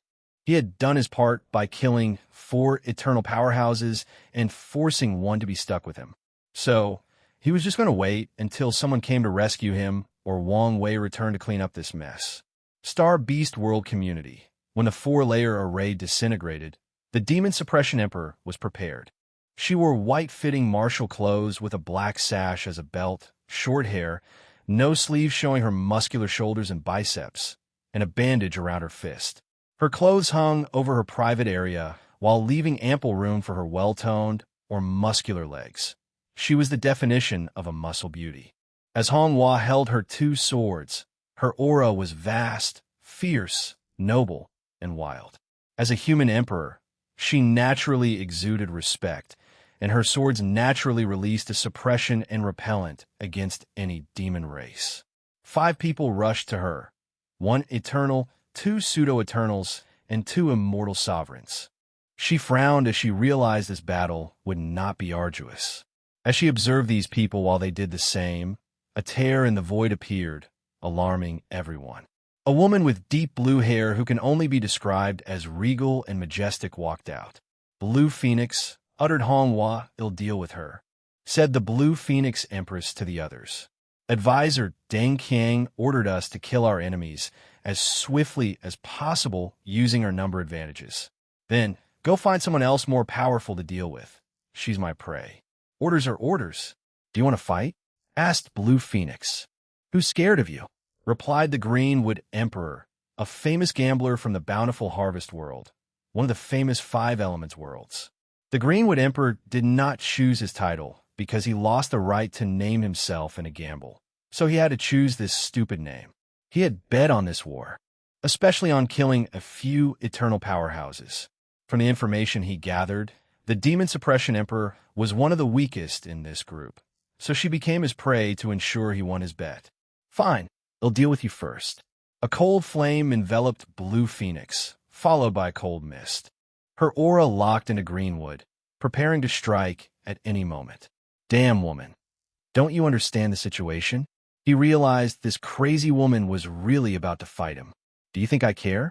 I'll kill anyone who stops me from killing this woman. Greenwood bit his teeth, and his eyes flashed with ruthless light. He looked at his followers or partners and said, "Let's deal with her first before killing the Demon Suppression Emperor." The others immediately hesitated. They knew the consequences of attacking one of their own. "Don't worry, they'll take the full responsibility," reassured Greenwood. So, the others looked at each other to communicate with their eyes and decide what to do. As they were about to make a choice, a voice rang in their mind. "Enough," said Deng Qiang. "Greenwood, go find another opponent and leave her to Blue Phoenix." "But she was my opponent first." "Do as I say." "Woman, I dare you to finish these words?" sneered Deng Qiang. "Do I need to remind you how much you owe us? Before you repay it, remember, we own you." Greenwood clenched his teeth, glaring at Blue Phoenix, who returned the favor with a haughty and sneering look. Ultimately, he sighed in resignation. As he was about to order his people to relocate, he heard a sound, and his body reacted. It was too late. A sword attacked the group, piercing the head of one pseudo-eternal and one immortal sovereign and injuring another pseudo-eternal. "You!" he roared, looking angrily at Honghua, who was extremely calm. Her attack was timed perfectly when these people's guards and disregard toward her were at their lowest. "Bitch, I should not expect any less from you," yelled Blue Phoenix, as her body turned into ice or crystal, rushing toward her opponent. "All is fair in war," replied Honghua calmly. "You would have understood this had you lived my life." Chapter 1109 Animosity 1109 Animosity. The Blue Phoenix Empress activated her awakening, which manifested in a blue armor that perfectly accentuated her well-developed body and two blue-black wings attached to her back. The interesting part about this armor was the small science fiction, making it resemble a mech instead of an ancient battle armor. Blue Phoenix rushed to her opponent, using her long nails as a weapon. Honghua, also in her awakened form, which gave her a red marking around her eyes and chains attached to her weapons, easily blocked this attack with one of her swords. However, her eyes immediately squinted. "Feel it, don't you?" sneered Blue Phoenix. "Your weapon can no longer suppress me." "Did the Commerce Hub give you something?" asked Honghua. Powerful shockwaves destroyed the surroundings as their weapons clashed. "What do you think?" The Commerce Hub offered Blue Phoenix a talisman that would make her completely immune to the suppression of those two swords. So, she did not hesitate to take this opportunity to get her revenge. So, that's why an arrogant woman like yourself chooses to become someone else's lapdog. "You think your words can influence my mind?" "You're wrong," sneered Blue Phoenix. "Once I'm done with you, I will kill every human in your world and build a trophy room with all their heads." Honghua's body released a terrifying aura full of anger, rage, and killing intention. "Angry? Don't worry. It'll leave you a little bit of consciousness to experience with your eyes as I kill every single one of them," sneered Blue Phoenix in an aggravating tone. Honghua's eyes turned red. Pyryang Flame Slash, she released a red cross-shaped slash with her weapon. The heat from the slash burned off the chaotic time energy in the void. However, Blue Phoenix easily dodged the attack, not even bothering to freeze it. She turned into a blue light, traveling with such immense speed that she appeared to have teleported. Honghua moved her head to dodge the claw attack, but a small cut appeared across her beautiful face. Then, an intense cold emanated from the cut, so she had to use her pure Yang Dao to resist. Boom! Honghua raised her sword to block the kick, but the force pushed her a few thousand meters, skidding in the void like solid ground. Heavenly Sun Annihilation, she created a sun so red that it became dark before exploding in a large-scale area attack. The Blue Phoenix Empress surrounded herself in a domain of ice or cold energy to protect herself before rushing into her opponent. Yin-yang unbalanced, Blue Phoenix's body released a blue light, which resonated with a red light from Hong Wa's body. Then, the Demon Suppression Emperor's body started to fall apart. Firstly, her right arm rapidly turned into a gooey liquid, as if all the bones had vanished. Then, the left side of her body also began to liquefy. Wake up! The redness in Hong Wa's eyes rapidly dissipated. Lord Wang Wei, don't let anger overwhelm your mind. After these words, she felt the clarity of her mind and immediately acted. The opponent's technique used the fact that she cultivated pure Yang Dao while the other cultivated Ice-Yin Dao to create a yin-yang resonance between their bodies. Then, she destroyed the balance inside her body. Had she been of sound mind, this process would not have been so easy due to her superior control over her body and Dao. So, after re-establishing the balance, Hong Wa's body returned to normal, but her expression was slightly pale. How did she wake up so easily? Thought Blue Phoenix. She used a powerful Yin Soul technique to affect her opponent's mind and soul. And adding the fact that she targeted the latter's flaw, it should not be so easy for Hong Wa to wake up. Did someone interfere? But why didn't I sense something? She can only assume her opponent had another way to protect her soul. Blue Phoenix raised her hand to summon an ice trident. Frozen time, a deep blue ice chill encapsulated the surrounding void, and the river of time stopped flowing. Hong Wa's body could not move as it froze in time, and she could not move. As she watched her opponent rush forward with the obvious intention to impale her, she reacted. Burning time, Hong Wa's body released a terrifying flame that burned the frozen time. She parried the trident with one sword while immediately countering with the second. Blue Phoenix blocked with the other end of her trident. She opened her mouth to release a terrifying blizzard breath, but Hong Wa responded in kind with a fiery breath. Pure Yang/Hong Wa released a pure white slash with no flame energy or power, yet this was a pure Yang-based technique. Why is that? It's because in Taoism, pure Yang is the purest form of vitality or energy in the universe, and her attack is based on this idea. Blue Phoenix's face changed. The sudden shift was unexpected. In her mind, Hong Wa's attack should have been more flame-focused, like most pure Yang Dao cultivators. She manifested a towering ice wall larger than thousands of galaxy clusters to defend herself. However, the white slash cut through them like a heated knife cutting through butter. Such an act bought her enough time to gather strength to confront the slash with her trident directly. She did not try to evade it, as she detected the speed of this thing and the fact it locked in her aura. Bang! Blue Phoenix stopped the attack, but it left countless cuts on her body, which healed instantly due to her Ice Phoenix bloodline. As a subspecies of Phoenix, they were still a resilient, innate demon despite not reaching the same level as Flame Phoenixes in the healing department. Boom! Boom! Boom! The two clashed constantly, using countless techniques. Anyone approaching their area would freeze to death or experience spontaneous combustion. However, their strength was relative, making the outcome difficult to decide. Suddenly, the two separated while glancing at each other. They knew they could not continue as such, so they must use their best technique to end this fight as swiftly as possible. "Can I ask you something?" said Hong Wa. "I don't mind listening to your last words. Why do you hate me so much?" asked Hong Wa. "At first, I thought it was because of what I did to the demon race in my world. But after so many encounters, I can tell this animosity is personal, because you killed the love of my life." "Who exactly are you talking about?" She had killed too many demons to remember.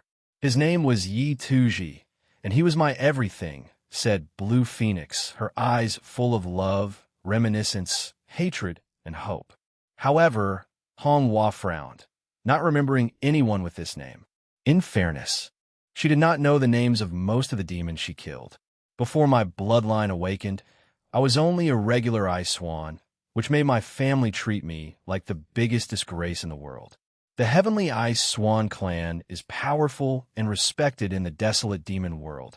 But she was a regular ice swan despite being born in such a clan and the patriarch lineage. I met him when he came to our clan for a rare resource to temper his body. He did not care for my status, blood, or future potential. He treated me kindly, even granting me my first gift. From that day on, I swore I would prove the Tao so I could be worthy of him. Blue Phoenix gritted her teeth. So, imagine my surprise when I learned that something had happened to his world, and when I rushed over, you had killed all the demons in that world. The killing aura on her body increased. No matter what, I must kill all of you humans to avenge him and get my hands on his imprint from your world to revive him. Hanwha was speechless. She had spent enough time with Exion, the dream world's Tao heart spirit. To understand this woman had developed an obsession with whoever Yituji was because the latter was the only person ever kind to her. The worst part is she did not even remember who the person she supposedly killed was. She's obviously crazy, but it's best not to say anything. She did not want to emotionally rile up this woman and give her a power-up. Although such a tactic might affect her mind, it's more likely that she entered a calming rage state. Let's end this once and for all. No problem with me, sneered Blue Phoenix. Pyongyang State Hanwha released a blinding white light. And once it abated, she had pure white armor with a skirt and pants perfectly accentuating each other. Even her weapons and chains had become pure white, granting her a pure, noble, and holy aura. Blue Phoenix immediately furrowed her brows. This is unexpected, she thought. Chapter 1110, Depressing Mood. 1110, Depressing Mood. Blue Phoenix faced a slight dilemma. The best option to counter Hong was technique, was to use a pure Yin state, but she knew her understanding and application of pure Yin could not compare to the opponent. So, it would be in her best interest to use a technique that suited her better. Ice Phoenix Transformation. Blue Phoenix's body released an intense blue light, rapidly transforming her into a colossal blue phoenix with blue flame on her body that released cold mists. She was beautiful, majestic, and the embodiment of nobleness. Blue Phoenix chirped, and her voice echoed in the minds of countless people in the void, making their bodies tremble as if they were cold. Blue Phoenix looked at Hanwha with her beautiful voice, and a moment of hesitation flashed in her mind. After proving the Tao, she completely purified her bloodline to become a pure phoenix. One of the abilities that she acquired was a heightened sense of danger. Now, she was sensing danger from Hanwha. No matter what, I cannot back down now, she thought. Frozen world at the beginning of a world. There's a period where Yin and Yang are divided. In that period, the Yin and Yang worlds existed. The Yang or flame world has the most intense heat, while the Yin frozen world is the area with the coldest ice or chill. Blue Phoenix recreated that period of creation with this attack. Hanwha watched everything with an unfazed look and attitude. Slowly, she headed toward her opponent. Every time the chill touched her body, it was instantly purified into the purest energy between heaven and earth, which she could absorb for her use. Pure Yang rejected anything she decided was not pure, including objects, attacks, and concepts. So, even the coldest chill between heaven and earth became nourishment for her. No, said Blue Phoenix, but Hanwha ignored her. She appeared before slashing her swords. The Phoenix's body created an ice armor, but the sword purified the ice instantly to chop her into pieces. Blue Phoenix reacted by changing her attack to focus less on the body and attack the soul. In other words, she focused less on ice and more on the Yin aspect. However, Hong was pure Yang state protected every aspect of her body, so the Yin energy was also purified. The sword strike cut Blue Phoenix into two despite her attempt to freeze the cut-off part as a healing tactic. However, the purifying power inside her body worked against her. Hanwha went for a second strike, targeting the soul this time around. No, roared Blue Phoenix as she resisted to no avail. However, at the last minute, right before she entered limbo, she used a brilliant technique. She froze the concept of death on herself, delaying the time she died. Do you think I will die so easily without taking you down with me? Blue Phoenix thought as she amassed all her hatred and obsession. Honghua sensed something and wanted to run away. Sadly, it was too late. Blue Phoenix cast a curse that combined her hatred, obsession, and pure Yin Dao. If pure Yang is the embodiment of all that is pure, then pure Yin is the opposite. They complement each other while also being opposite. Once the curse hit, Hongwa's body turned pale, and her pure white armor rapidly turned dark. To combat the corruption, she released a more intense light. If I have to die, you'll come with me, sneered Blue Phoenix. And Honghua blasted her into smithereens with a blast of white energy. She then focused on preventing the spread of the corruption. She succeeded in putting a temporary seal after a quarter of her armor turned white, but Honghua knew she would suffer once she dispersed the armor. Honghua exhaled deeply, taking this opportunity to overview this fight. She glanced at the demon suppression swords. Everyone was right. I relied too much on these things.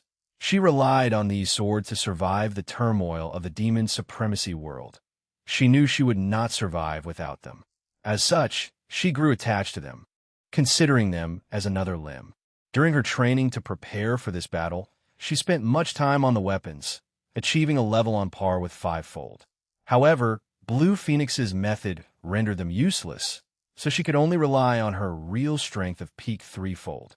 Not just them, continued Honghua. Even a human race has become my restraint. Wang Wei once warned him, saying that as a human and heavenly emperor, she had a lot of potential, but as much as the human race granted her strength and power, they also restricted her. She did not agree with these words, but during today's fight, she saw the proof. She sensed people coming, so she had to focus on the upcoming enemy. Commerce Hub headquarters. Wang Wei saw Hong was battle and heard when she mentioned Yituji. He never actually met her, so he never knew they had such a connection, especially since they had no karmic connection due to his karma-unbound physique. Everything I did, killing Yituji and devastating the demonic faction in that world, it all led to the creation of the demon suppression swords, and Hong was existence. Without my actions, she would never have existed or had such a relationship with Blue Phoenix. Was everything a coincidence or the machinations of fate? It was too coincidental how his actions resulted in today's battle. It appeared as if it was all a coincidence, but was it? In this vast universe, everything is possible, including genuine coincidences. But this felt like a beating from fate, thought Wang Wei. It's like it was reminding me that I may think that I've made great strides to escape, but I was still in its palm, still tethered by countless unknown and undetectable chains. Wang Wei grunted in displeasure. As long as someone knows him and Yi Tuji really well, it's easy to predict everything that happened afterward. The plan would be based on his natural instinct not to lose or be taken advantage of and his desire to prevent any unknown enemy from the Dao opening sect. Then, as a Dao overlord, isn't it normal for him to find a way to destroy the demon civilization, given their system's obvious flaw? Wouldn't it be normal for him to leave a way to prevent them from recuperating in the form of a weapon that directly targets their essence? And here I was in a good mood, sighed Wang Wei, who suddenly had no interest in this war. All he wanted to do was obsessed with how often fate played him like a puppeteer. How many of his decisions were simply someone else treating him as a pawn or a joke? In these moments, I truly wish she was here as support, thought Wang Wei before sighing deeply again. He focused his mind on watching these fights. He had long known that his journey of controlling his fate would be arduous, and today was simply one of those terrible days. He focused on the other fights. Shirkian struggled the most because her opponent was the pure mind emperor. He was messing with her using memories of her father and had 3 other eternal powerhouses helping him. Her strength was the same as Honghua, which was quite disappointing to Wang Wei, given the training resources she had access to. Unlike Honghua, who had today's result because of her over-reliance on her sword, Shirkian's result was due to complacency. She was satisfied with her life now that she had made her parents proud by proving the Tao and neglected her training. Another disappointment was Wrath's peak 4-fold strength. She had spent most of her time recuperating from the revival of the Neo-Devil race and did not take her training seriously. As such, even Shi Shangyan achieved lower five-fold strength and was more powerful than her.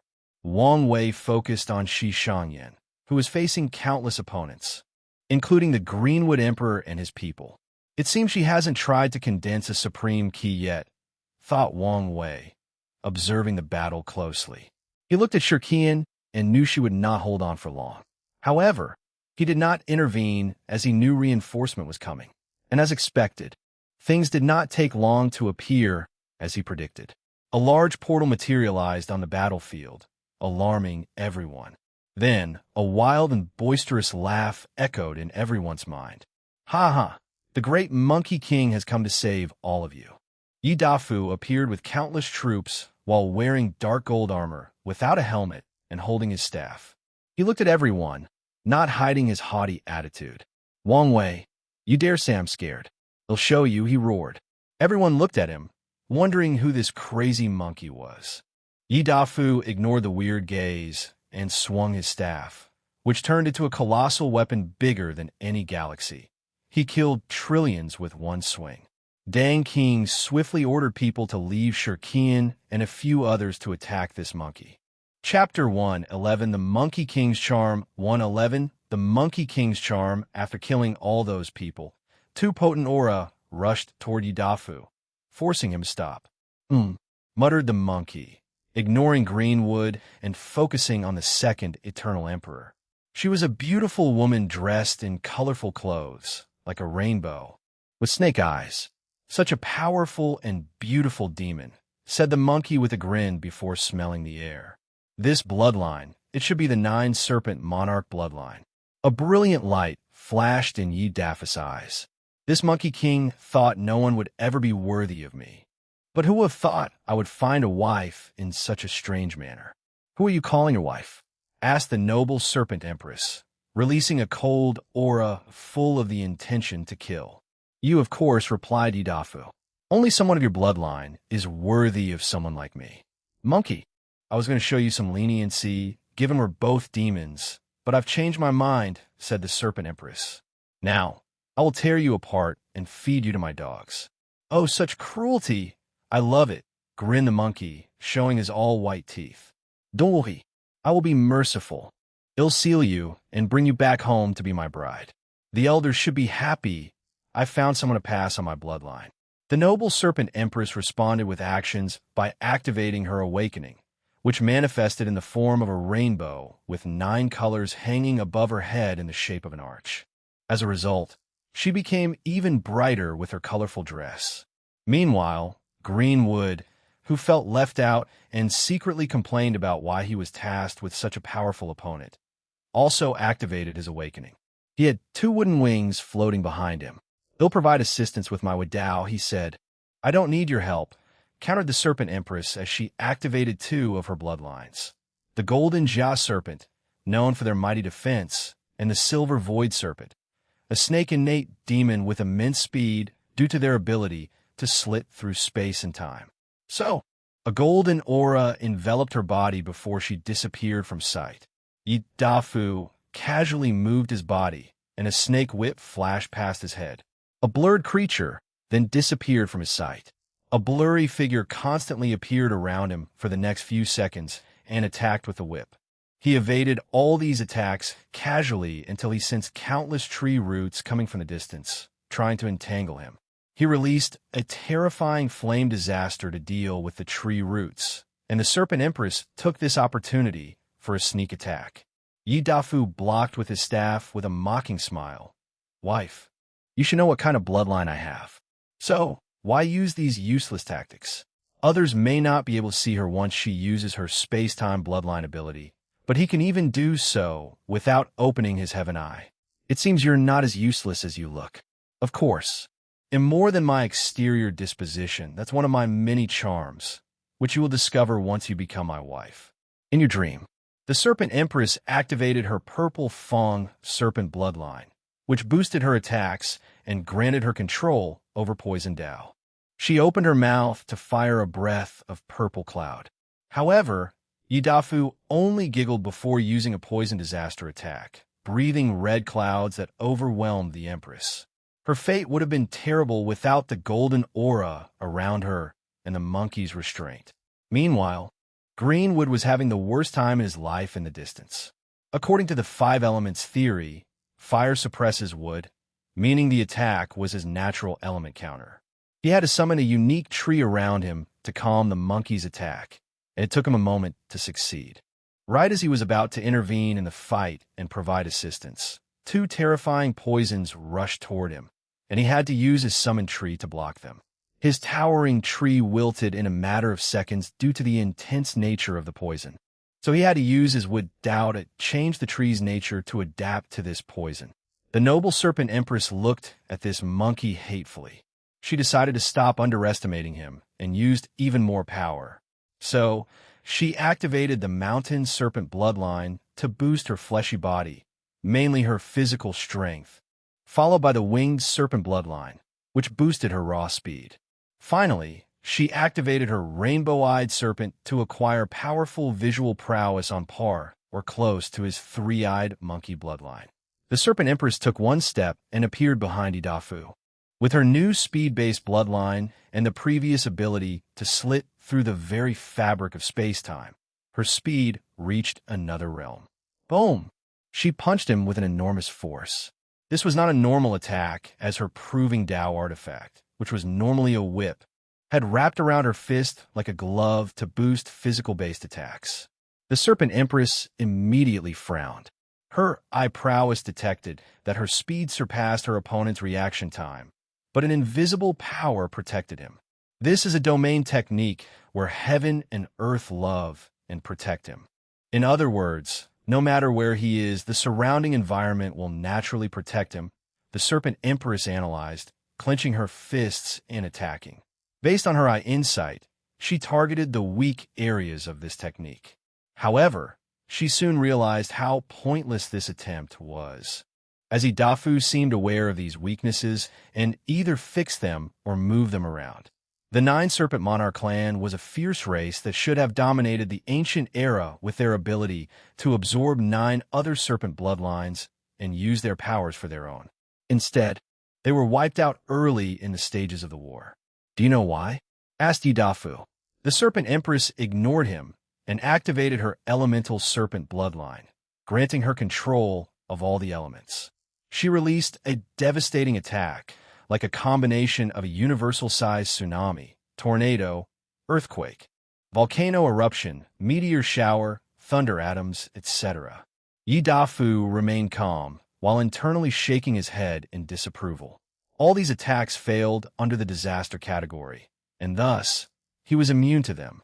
The humans and other innate demons were jealous of the potential and targeted them. They wanted to wipe them out as soon as possible. However, this was not the main fault of their downfall, explained Yidafu. Their biggest problem was the slow growth time. The most talented in their clans would absorb 7 innate demon serpent bloodlines, but this also meant it took way longer, even by the standard of innate demon gods, to develop all these bloodlines and powers. Boom! Yidafu swung his staff, hitting the serpent empress so hard that her bones cracked, and she suffered internal bleeding. Although her body healed instantly afterward, she could not forget the pain as Yidafu hit her with a disaster of pain. You are lucky to have acquired 7 innate demon serpent bloodlines in this modern era, but you suffer the same fate as your ancestor. You have not developed them to their full extent. The serpent empress ignored him as she activated her jade blood serpent bloodline to increase her healing potential and deal with this pain. I can help you, said Yidafu, not stopping his grin. With my help and the resources from winning this war, you'll have no problem developing all your bloodline. Stop talking nonsense, she growled. Am I? Do you think you're something because you've achieved a lower fourfold? Sneered Yidafu. Look at all the Eternals of the myriad Emperor Worlds faction. All their strengths are around this level, but they cannot access 7 potent, innate demon bloodlines. Why?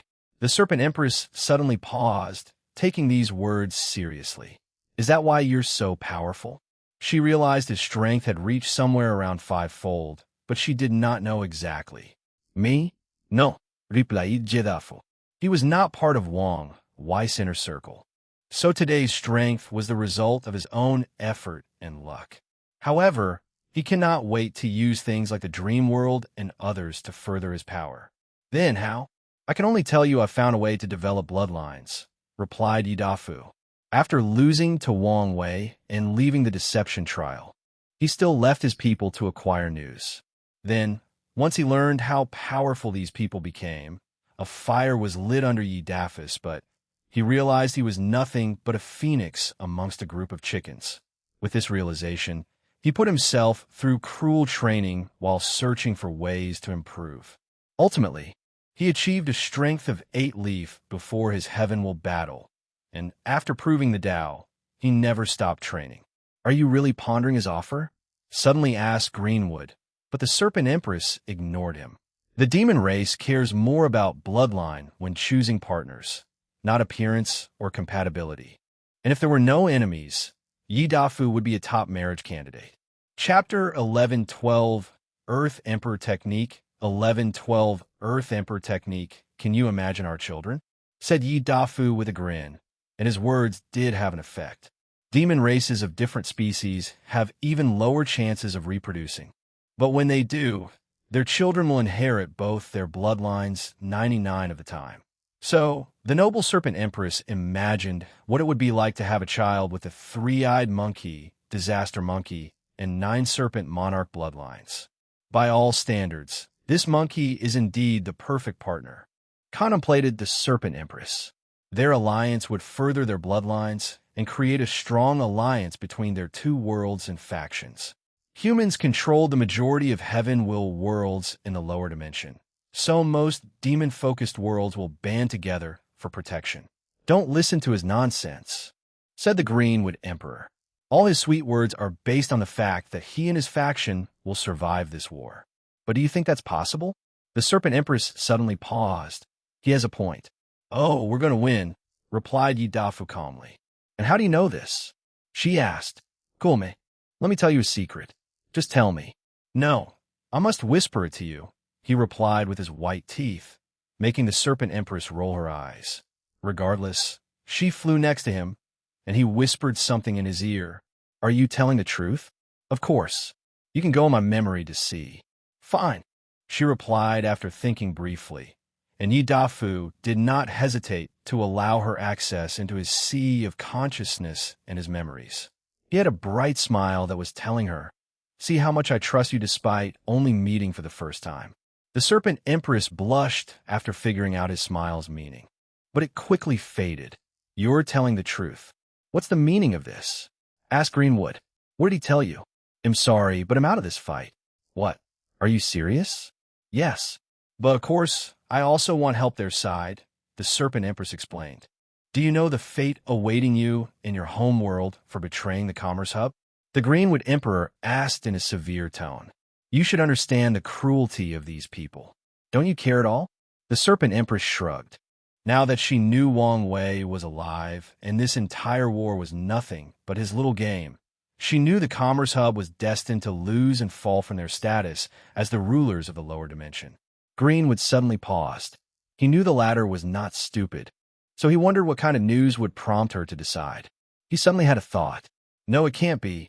He would not accept the fact that this bastard who had the entire hub scared like little kittens was still alive and lurking somewhere in the lower dimension. Greenwood had a severely restricted contract with the hub, so his fate was tied to them. Eternal would a towering white tree appeared behind Greenwood. He had bet that he would kill a few Eternals without using the Commerce Hub's aid, which came in the form of an Eternal Wood Key. However, the situation had reached a point where he had no choice but to go all out. The white tree roots immediately went on the offensive, attacking Yidafu and the Serpent Empress. Hey, what's the meaning of this? You're a traitor, so your head should be worth a lot. Wife, I got this. Why don't you stay in my space ring while I deal with this idiot? Who's your wife? I haven't accepted any proposals yet. Yidafu grinned. Despite her words, the Serpent Empress left the battlefield. Then Yidafu focused on his opponent. His armor, which was his awakening, released a bright light as the monkey fused his natural protection from heaven and earth with the armor to increase his defense. Then he went on the offensive, world-ending disaster with a wave of his hand. The surrounding million light years changed. The entire zone or area of this technique experienced what it would be like if a world ended. The very fabric of space-time tore apart. Reincarnation stopped functioning, which released an incalculable amount of energy and ghost to the world of the living. Fate lost its shackle on people and the world, making them crazy and chaotic. Heavenly Tao lost its grip on the world, meaning that all the laws or Tao between heaven and earth lost control. And finally, the return to its original as chaotic chaos energy swallowed the last vestige of the world. Greenwood sweated as he watched this brilliant yet devastating technique. He wanted to run away. Luckily, the Eternal Wood Key did not disappoint and protected him.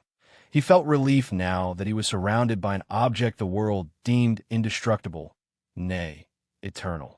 Meanwhile, Yi Dafu frowned. World-ending disaster was one of his masterpieces that he prepared to deal with that bastard Wang Wei. But this weak-ass emperor that barely reached threefold actually blocked it. "You've officially pissed me off," the monkey declared. "So what?" sneered Greenwood, not hiding the smugness he was feeling.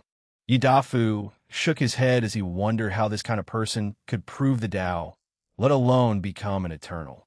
He concluded that he was either one of those individuals born with extreme love from heaven and earth, despite their glaring flaws, or he was one of the emperors that appeared after true heavenly Tao started balancing the lower dimension because of how powerful the myriad emperor world had become.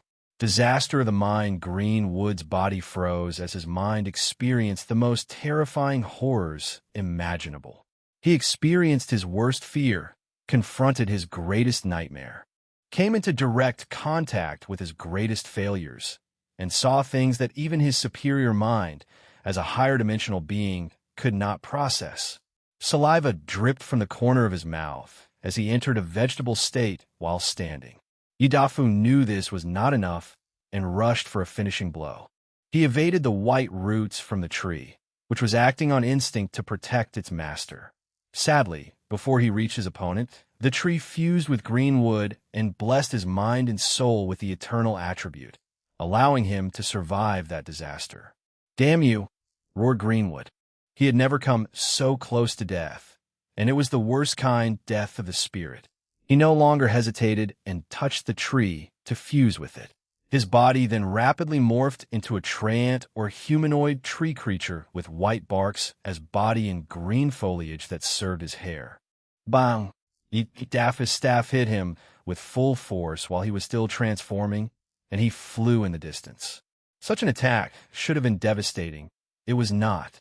The skin of trees is naturally resistant to beating or attacks, and wood is the element of resilience and life. So healing or regeneration was not a problem for practitioners of this Tao. However, Greenwood did not even suffer a single scratch due to inheriting the eternal attribute of his key. This power, he chuckled.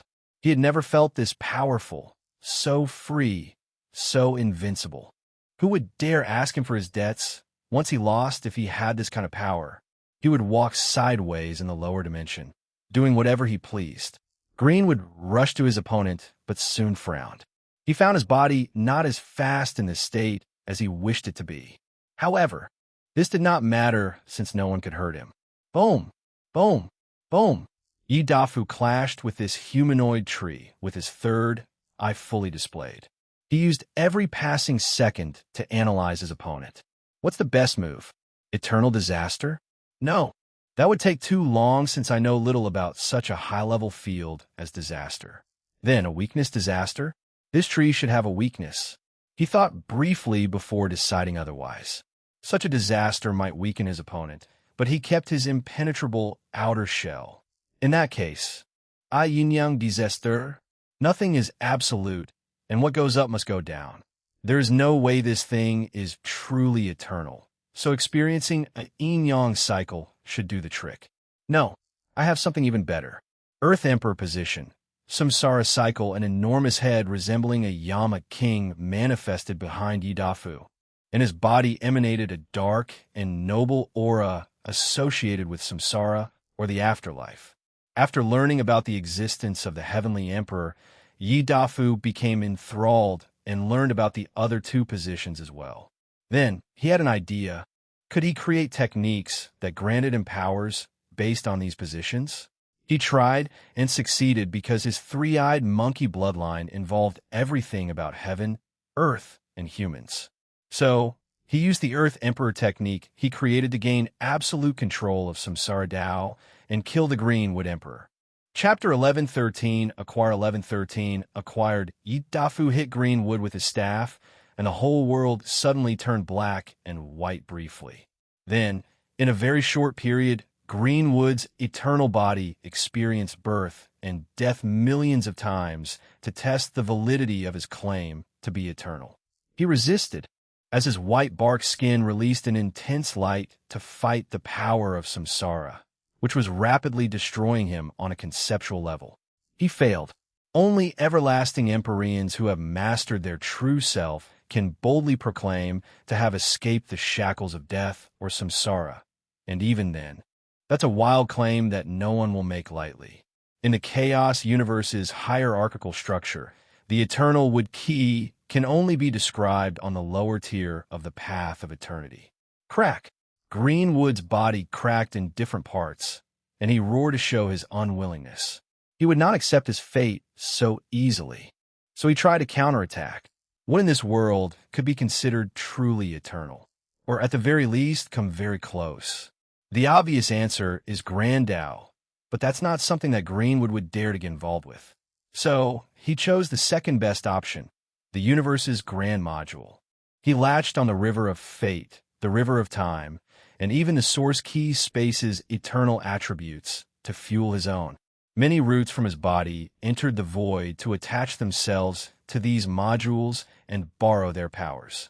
So, in a split second, Greenwood's body stopped collapsing, and he had 3 new tree roots that were not only indestructible due to their eternal natures, but also had the power to control time, fate, and endless energy.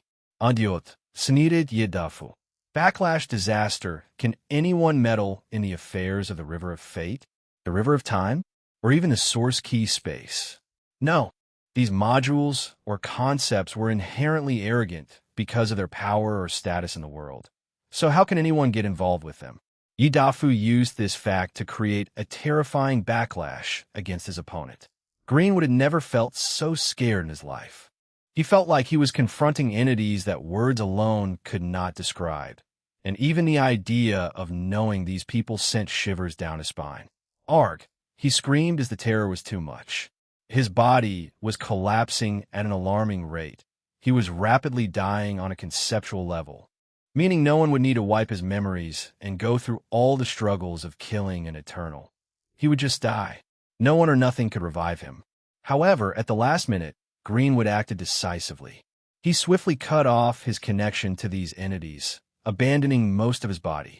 Then, he somehow controlled the chaotic spatial-temporal energy in the void to teleport him away, barely protecting himself.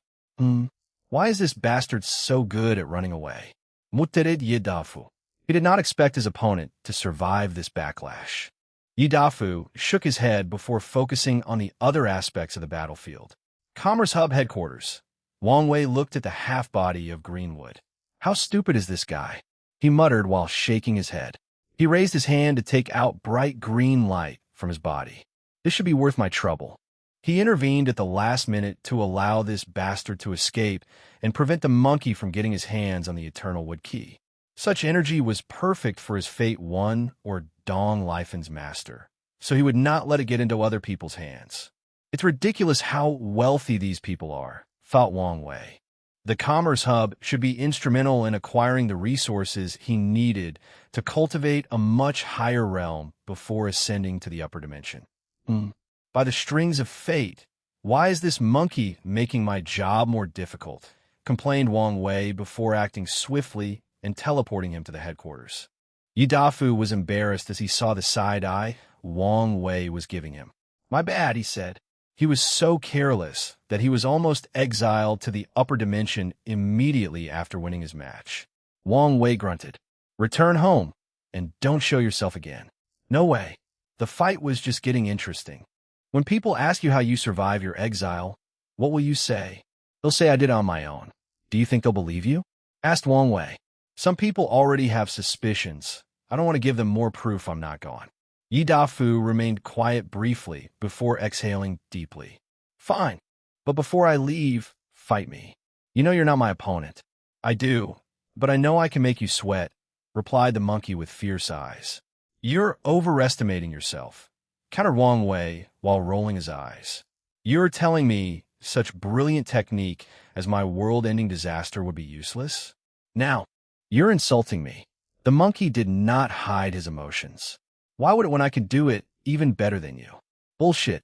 Wang Wei raised his hand to show him a sign of the end of the world. The technique was similar to Yi Dafu, but with even more details. The dissolution of fate not only made things and people chaotic, but in his technique, fate served as the strings holding up the very fabric of existence. On top of everything else, Yi Dafu saw the separation of yin and yang, the destruction of free will and choice, the breakup between order and disorder, the backlash of all karmic connections, and finally, the world reverting to its original state, chaos. "Damn it," thought Yi Dafu, his eyes slightly red as he concentrated on Wang Wei's palm. This technique was so powerful and beautiful that it inspired him. He saw how to improve his own technique. And such a fact brought immense shame to him, followed by trampling his pride. The monkey snorted coldly as he refused to admit defeat. "Okay, I'll give you this technique," he said with gritted teeth. "What about my Earth Emperor positions? Surely, this technique could make you sweat. I control Samsara Dao, and I'm unofficially a real Earth Emperor," Wang Wei replied coolly. "You're not lying, are you?" He had never heard Wang Wei was the Earth Emperor, hence his suspicions. "You know I would not lie about such a thing." The monkey showed his sharp fangs in frustration as he clenched his teeth. The human emperor?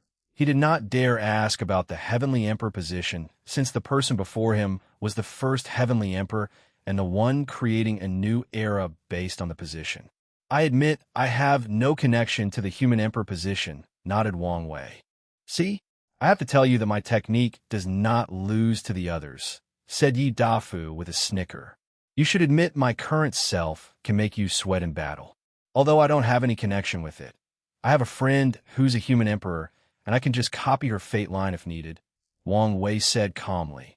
And he watched as the monkey's jovial atmosphere deflated like a balloon. "No, I refuse to believe my current strength cannot make you sweat in battle." Wang Wei shrugged. "You saw me with your heaven eyes and should know the disparity between us." Of course, Yi Dafu knew. That's why he changed his goal from landing a few hits to making him sweat. He understood the concept of managing expectations and goals. "You wait," said the Monkey King. "This is not over. I will first train until I can make you sweat, then until I can land a few good hits, then until I can survive in a real battle, then until I'm on your level, and then I will surpass you. Mark my word, this is not over." Yi Dafu looked at Wang Wei defiantly despite his internal fear that he might get beaten for these bold words. However, Wang Wei laughed instead. "You really are like Sun Wukong." "Who's Sun Wukong? And how dare he claim to be like me?" Wang Wei was speechless before condensing the story of the journey to the west for him. Yi Dafu swiftly read it with his divine sense. "What a stupid monkey," he proclaimed. "Oh, it's obvious this journey to the west is a plot of Buddhism to use the monkey's powerful luck and destiny for their own use. But this idiot did not realize anything and just converted in the end," said Yi Dafu, not hiding his sneer. "I can't believe you say this stupid thing is like me. I would fight you over these words if I knew I couldn't beat you." Wang Wei shrugged. "You have to admit the monkey's endearing. He has his moment," agreed Yi Dafu, who had a mischievous light in his eyes. "What stupid thing are you plotting?" "First, I want to beat a few monks," said Yi Dafu. He felt he needed to vent after seeing how much of a sucker this sage equal to heaven was. "Then, I think I'll pay a visit to Samsara. I want to know if there is such a thing as a book of life and death, and whether I can remove my name from it. Chapter 11:14 Humbling Experience 11:14 Humbling Experience. Wang Wei looked at this monkey beyond speechless. He genuinely did not have the words to express how bold he found this monkey. Didn't you learn about the Earth Emperor position for your technique? Yes. So? Yi Dafu replied with a puzzled expression before something dawned on him. All right, I forgot about these Yama Kings. He frowned as this information immediately stopped his plan, which he was unhappy about. How strong do you think I need to be before I can take on a Yama King? Wait, you're serious? Of course, replied Yi Dafu without hesitation. Since that monkey can do it, so can I. Wang Wei looked at him up and down. You'll need to be a peak boundless paragon and one of the best in the entire universe. Paragon? Is that after the Emperor realm? No, I heard that's the Empyrean realm. Yi Dafu asked with one arm crossed and the other on his chin. It's the one after that. I see. Well, now I have a new ambitious goal, he nodded. Well, am leaving. I have a new wife waiting for me. Remember, I still want a revenge match. The monkey took one step and disappeared from the headquarters, leaving Wang Wei alone to shake his head. You're quite the actor. Who's there? Wang Wei entered the highest alert state. Someone had come close to him, but he did not detect anything. His mind worked on overdrive, thinking about who in the lower dimension had such capabilities. He glanced over and saw a handsome young man in a blue robe, and Wang Wei had an inkling who this was. Who are you? You should have already guessed, Chen Tong replied calmly. So, let's skip the introduction. I'm here because I'm interested in why you went to this extreme length to manipulate that monkey. Excuse me? You intentionally gave him that story so he could target Samsara and even the Yama Kings. So I want to know why you did it. I have no idea what you're talking about, replied Wang Wei. I saw it when you underwent your Earth Emperor trial. Did you do it out of spite and pettiness? No. Something tells me you're playing a bigger chess game. Hunger was right about you. You're too curious for your own good, said Wang Wei calmly. So, finally willing to admit it? I'm not admitting anything. So stubborn, said Chen Tong with a smile. He waved his hand to manifest a tea table before sitting down and inviting Wang Wei. This is Essence Tribulation Tea. After drinking it, you will pass 100 flesh tribulations without any pain, effort, or negative consequences. Such a thing exists? Asked Wang Wei as he sat down. It must be rare. Although it's only useful for the first 1,000 tribulations. Yes, it's indeed a very rare resource, nodded Chen Tong as he poured the tea. I'm honored, said Wang Wei as he received the tea. How many people could say they've had a paragon pour tea for them? There's no need for formality. Chen Tong waved his hand. So, are you going to answer my question? There is nothing to answer, Wang Wei declared coolly. Did he manipulate Yi Dafu? Of course. However, his target was not necessarily Samsara and the Yama King. He wanted to see if he could add an unknown variable to the world through the monkey by giving him access to knowledge or inspiration from another civilization. In other words, the fact that Yi Dafu became interested in Samsara is not the true value of his action. The real chess move opens his mind by providing him with some information about the prehistoric world. Wang Wei did not know the outcome of this move. There is a possibility that it would bear fruit, and there is also the possibility that Yi Dafu will garner the sight of Grand Dao and be swiftly eliminated. Another scenario is the monkey does not realize the value of that story and never uses it to its full potential. But Wang Wei does not care. He did it on a whim, and so he's all right with this move becoming useless. Is that so? Muttered Chen Tong.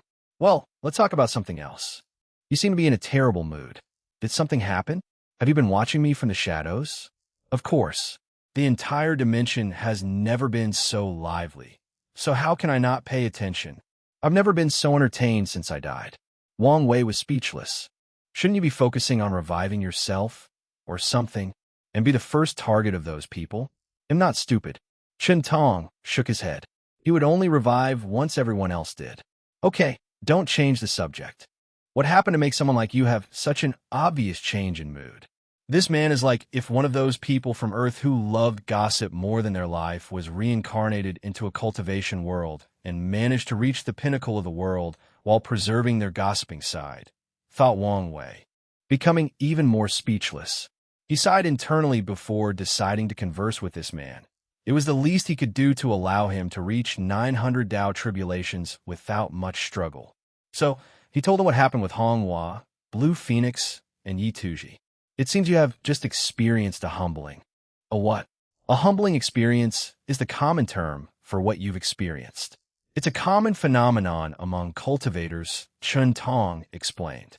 Elaborate. It's a mechanism designed by Grand Tao to restrict cultivators, mostly paragons, and check our egos, continued Chun Tong. For example, Yama Kings are the humbling experiences for paragons who try to mess with samsara.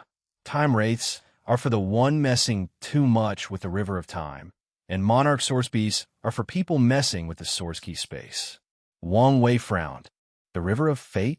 Its humbling experience is usually targeted toward Tao lords and overlords or paragons with exceptional intelligence. It usually makes them look small and stupid, said Chung Tong with a smile. Did Wang Wei experience a humbling experience? It appeared as such, but he could not shake this feeling that things were too personal and not like the normal operation of a mechanism of the universe. Are fiend gods the humbling experience for primordial chaos? Yes and no, replied. These creatures were created after the body refining age ended and the paragon age started. But fiend god existed long before that. So, they're indeed our restriction in primordial chaos, but their situation is slightly different. Wait, are you saying that Yama Kings did not exist in the early ages of the chaos universe? I know what you're asking. Yes, there were Yamas controlling samsara, but the title of king was later created after the rise of the Paragon Age. Samsara's strict and even rigid control began with the Yama King's appearance. I see, nodded Wang Wei before sipping his tea. What exactly did you guys do for Grand Tao to feel the need to keep your ego in check? That's a good question, said Chen Tong before sipping his tea. I'm not old enough for that era, but I know a few things. During the body refining age, the true power Tao realm reigned supreme. Body refiners were focused on finding or opening the illusory fourth gate of power, so they used the river of fate, time, and source key space to temper their bodies. Grand Tao left these guys alone since they mainly used these grand existences or concepts to temper themselves. The only complaint Grand Tao had about them was that they used too many resources. Then came the age of Paragon, and we started messing with these things. We wanted to understand, control, and even destroy the river of time or the river of fate. So, you needed to be humbled and kept in check? Exactly. Wang Wei nodded. Do you know how the entire history of the chaos universe is classified? I do know a little, said Chun Tong, who changed the tea for wine. Firstly, there was the Genesis Age. It's when the chaos universe was first born or created, and Grand Tao was young and inexperienced. Following, there was the primordial chaos age, where the predecessors to fiend gods, the chaos demon gods, were born. Afterward is the lost age. But like the null era in this place, little to nothing is known in this time, except that whatever occurred there was a taboo, and the chaos demon gods disappeared, replaced by the fiend gods. So the lost age is one of the 13 taboos. That's right. Interesting. What's next? I won't mention the ages after that, because what I know are only speculations and not official history, said Shintong. What I do know is the previous age was the essence age or age of body refining, and we are currently living in the Paragon Age. Of course, I have a feeling that the ultimate taboo marked the end of the Paragon Age, but this new age has not been officially named. Chapter 11:15 Grand Tao Escol Chapter 11:15 Grand Tao Escol 11:15 Grand Tao Escol Shintong. S words allowed Wang Wei to verify many of his theories or speculations about the history of the chaos universe and the possible evolution of cultivation. He even learned a few new things. However, he still lacked vital information. Luckily, this was a great opportunity with a paragon before him. I once theorized that in the early stages of the Paragon Age, before the heavenly system, The old era paragons were a combination of the immortal and Tao path, and they had to understand innate, primordial, and grand Tao source to reach the world's peak. Is that true? Yes, you're right, nodded Shintong. Those old era paragons were scary despite only being capable of borrowing the power of the grand Tao source. However, the vast energy inside their bodies was truly astronomical. You met some of them? Yeah, there are many still alive, explained Shintong. They're stubborn and refuse to accept this new easy path. They often call us soft and weak, claiming that we have it easy. I'm surprised, replied Vang Vai. I thought they would be extinct, either through natural process or by grand Taoist elimination. No, they're still here. There's a powerful sect called the Origin Tao sect in a normal source chaos world called the Ancient Key World that only cultivates that system. They controlled that entire world and are renowned in primordial chaos. Shintong suddenly shook his head. Bad memory? Asked Wang Wei. These guys are annoying to deal with. Especially the old and ancient ones who have existed since the beginning of the Paragon Age. Chung Tong explained, not hiding his annoyance as he remembered his experience. Wang Wei did not need to meet these people to realize their personality. Obdurate, inflexible, and clinging to past glory. In other words, the kind of people no one wishes to deal with. How does their system work? Do they become immortal venerable at Tier 10 or Tao Ancestor? But each choice seemed to cause problems. It's more like they become immortal venerables and primarchs. They condense innate laws? Shintong nodded, correct. Then, while continuing to gather immortal ki, they understand innate laws, followed by primordial laws, before understanding the grand Tao source. The ancient key world must be unique, right? Yes. From what I know, it still follows the order disorder during the early stages of the Paragon Age, not affected by the changes of the rest of the chaos universe. Wang Wei frowned, and Grand Tao allows this? Or did they cultivate a powerhouse that would force Grand Tao to give them permission? The former, most likely, replied Shintong.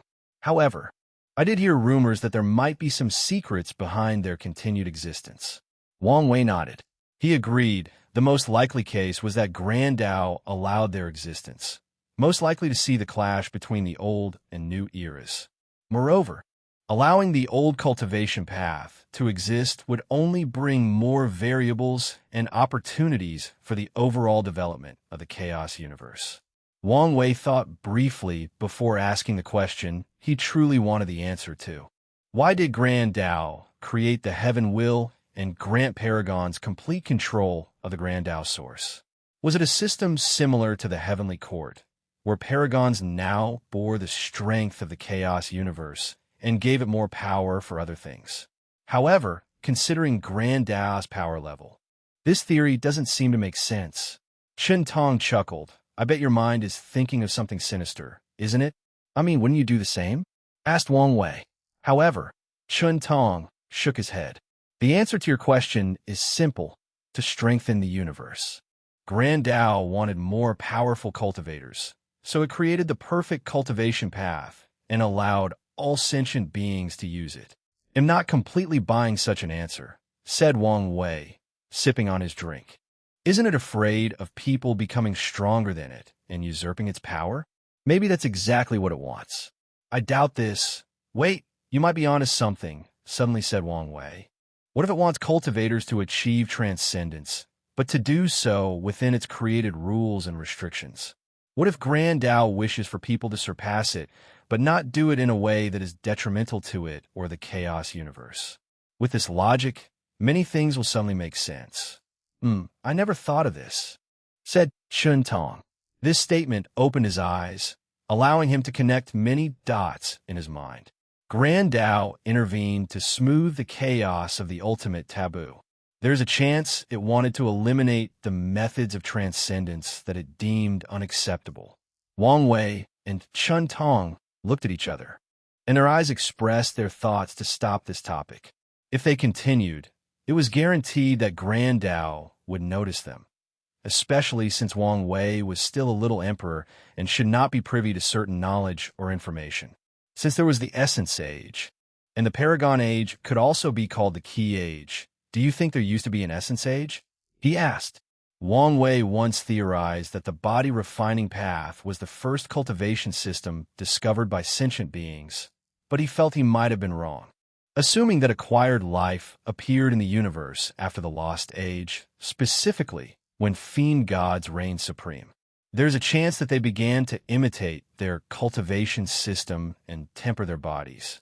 But there is also the possibility that they believe that the flesh has a limit and that they could never reach the same level as these noble creatures.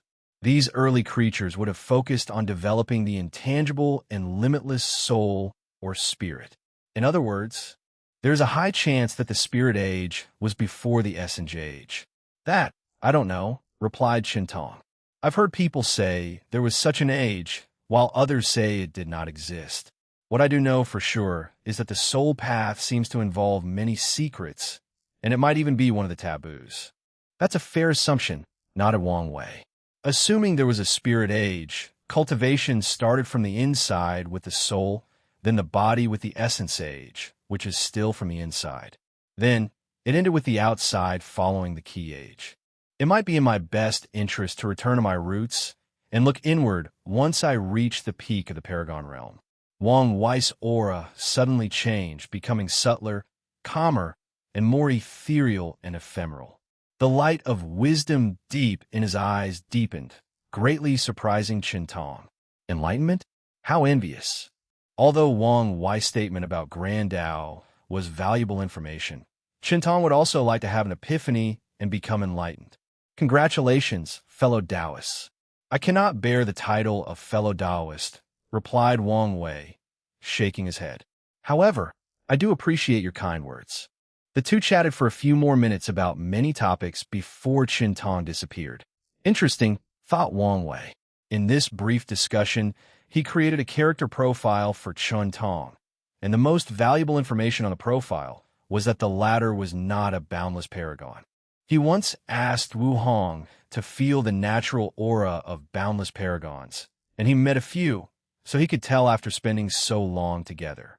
Regardless of this fact, Qintong was not an ordinary paragon. He should be what Honger called a half-boundless paragon or failed boundless paragon.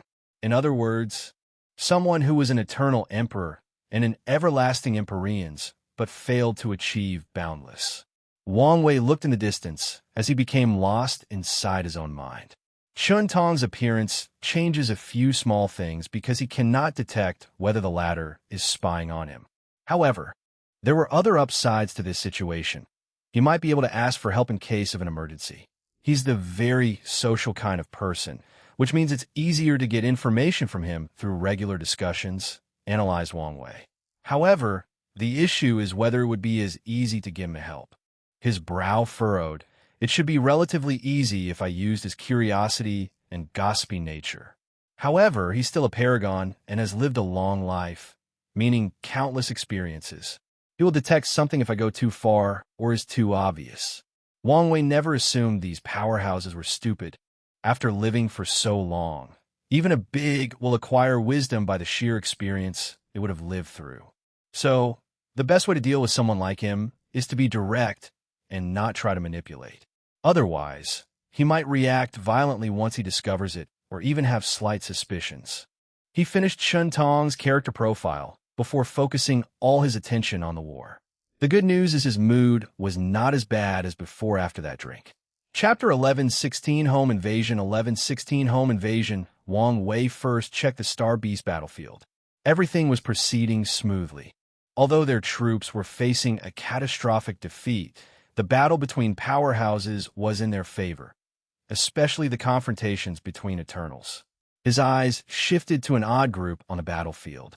They were invisible to everyone else except Wang Wei, but they were not fighting or assassinating people. Their purpose was one thing: gathering dead bodies. Wang Wei smiled before shifting his eyes. The Commerce Hub's military advisor, Deng Qiang, oversaw the battlefield while gritting her teeth. It was obvious that things were not proceeding as smoothly as she expected, which was causing her frustration. However, Wang Wei's gaze was not on her, but on the people she was secretly communicating with. As he told the monkey, Some people were already suspicious of his disappearance.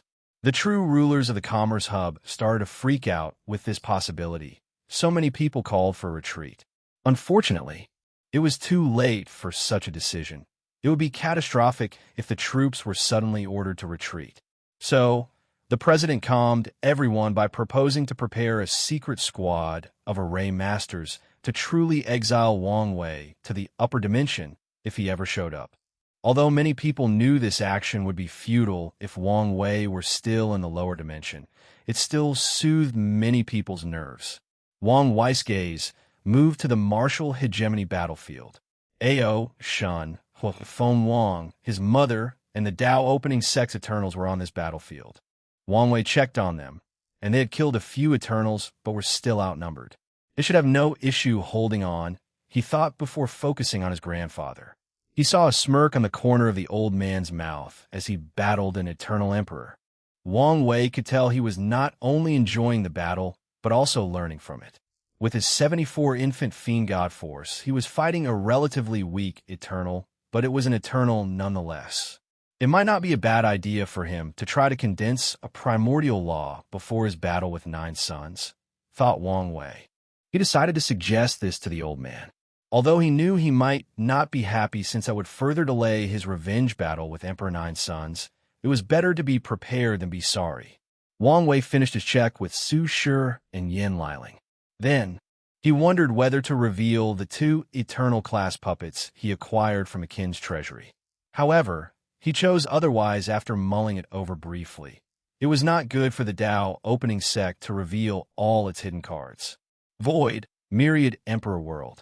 The Fist Saint Emperor frowned as he looked at the world before him.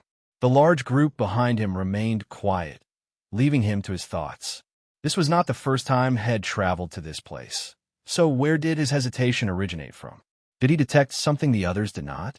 It's too easy, thought the Fist Saint Emperor. Their journey to this world community was too smooth.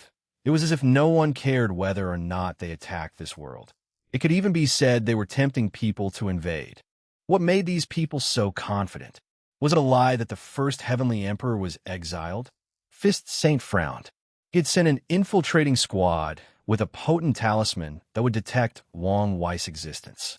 The president personally ordered me to hand over the talisman to him to ensure the news was correct. And as of now, the squad has returned and brought positive news. All signs showed nothing was wrong. But the more normal things look, the more suspicious I am, thought Fist Saint, his brow deeply furrowed. Commander, what's the order? These words woke him up from his thoughts, and he exhaled. Yes, said a hooded figure that suddenly appeared behind him. What information did you gather? Nothing, sir, replied Ian. I only did my task. Enter, use the talisman, and bring back the result. The Fist Saint Emperor was briefly silent. He could not blame the latter, since the upper echelons directly ordered their task. Do you want to try again? I'm afraid that's impossible, Commander, replied Uin. And why is that? Although I was there briefly, I still felt a great threat. So, there are still powerhouses left to protect the world, summarized Fist Saint. Very likely. Then, why haven't they established some form of protection around their world? He asked, pointing at the Myriad Emperor world. They're basically inviting us in. The enemy is likely very confident in their strength. Or they have a powerful hidden trump card. No shit, Dao Overlord, sneered Fist Saint. The question is what? Ian lowered his head, not daring to utter another word or look the commander in the eyes. The Fist Saint Emperor exhaled deeply to calm down. He did not like failure. As such, his previous experience in this world was affecting his current mission. I can't be too cautious to the point of indecisiveness, he thought. This is a perfect window to attack, and I should take it before something truly unexpected occurs. Tell the troops to enter. Prepare for an ambush, he ordered calmly. The Fist Saint led by example by being the first to charge into the Myriad Emperor world. He raised his senses to the extreme, preparing for any changes, which did happen. He first noticed most of his troops were immediately teleported to distant places. And the Saint Fist Emperor frowned when his divine sense noticed the anomaly in the first area. The aura of all the mortal cultivators in that area dramatically decreased, and it was swift and sudden. Their attack potency stopped at Tier 4, and no one was an exception. Myriad portals opened up in that domain to teleport countless puppets and constructs. Mortals? Is this the power of mortal civilization? The Commerce Hub heard the news, but did not expect mortals to play a role in such a large-scale war involving great emperors. The Fist Saint Emperor turned his focus to another domain. He frowned because his other troops, which still retained their powers, were surrounded by another group of mortals using something akin to this world's Dharma body. These mortals immediately started singing the song he heard the last time he was here, which boosted their powers and abilities. Then, they began to slaughter his troops with paintings, poetry, calligraphy, and instruments. The third thing the Fist Saint Emperor noticed was that a few of his immortal tier soldiers, the weakest ones, were in an isolated domain protected by formation. But the top-tier powerhouses had disappeared. He immediately concluded they were teleported to the void battlefield, just like what had happened to him before. Many thoughts flashed in his mind as soon as he acquired the information through his divine sense. After processing it, the Fist Saint Emperor made his move. He decided to attack the order-disorder array or technique that allowed these mortals to partake in this war. We will have the number advantage as long as they regain their powers, and these mortals become weak and useless, he thought, but a voice echoed in the void before he could move. "I'm your opponent." The Fist Saint Emperor heard that sweet and angelic voice, and before he could react, his surroundings had changed. He was now in that vast emptiness with a power that was so dangerous yet tempting nothingness. He looked at the person before him, and his heart skipped a beat. "What a beauty!" he instinctively exclaimed. Although he had seen Su Shi, he felt the latter was the unapproachable kind of beauty. However, the woman before him was different. She was graceful and ethereal due to a sage-like aura. Her body released a mesmerizing scent that was a combination of flowers and sweet-smelling medicine. "What?" exclaimed the Fist Saint Emperor in his mind as his body involuntarily trembled. He just felt a terrifying killing intent locked on him, so intense that his legs lost control and wobbled. Although the thing appeared for less than a nanosecond, he knew he was not mistaken. He knew for a fact this killing desire did not originate from her, so he was on guard. The Fist Saint Emperor controlled his body to relax. "How may I address you?" Yin Liling frowned. She did not like this man's eyes. Although she was used to being stared at by men, most of them hid their desires well due to her strength and status. But this man only controlled his desires, not hid them. In the Pill Sage Empress, despite her feelings, she still respected her opponent because he's an eternal. I know who you are," she said. "I don't have the time or patience for your nonsense. You're an intruder, and I'm here to slaughter you. So, prepare yourself for battle." Rude, he thought. But why did he find her even more attractive? The Fist Saint Emperor exhaled before activating his awaken. He would not let his emotions affect this mission. Chapter 1117, The Guardianess, Might. Chapter 1117, The Guardians, Might. 1117, The Guardians, Might. The Fist Saint Emperor's awaken transformed his body. The upper torso of his robe disappeared, leaving only the top. His skin turned red, with a golden mark running through his torso and arms. His aura was profound and grounded. Yin Liling frowned. The last time this person showed up, he had to use a formation to raise his strength to 50 Grand Dao Source or sixfold. That's why she separated him from his group. Now, he had achieved 5-fold strength on his own, showing the latter's talent, or his importance to the Commerce Hub, she thought. He must be a core member, trained to be one of their best muscles. She sighed internally as she realized she should have paid more attention to the information from the Fate Shadow Guards. Yin Liling no longer focused on this issue. She only needed to ramify this behavior from now on. Then, she activated her awaken, which materialized as a flaming robe around her blue Hanfu and her black hair turning into flames. The Fist Saint Emperor's eyes lit up as he saw how much more beautiful she had become. But that would not stop him. Point concentration fist, he threw a punch, and a small black dot appeared before his fist. This black, that resembled a miniature black hole, was the embodiment of all his powers condensed into a single point. A terrifying black beam rushed from the black beam toward Yin Liling, releasing a terrible vibration capable of unrivaled subatomic particles from their bonds.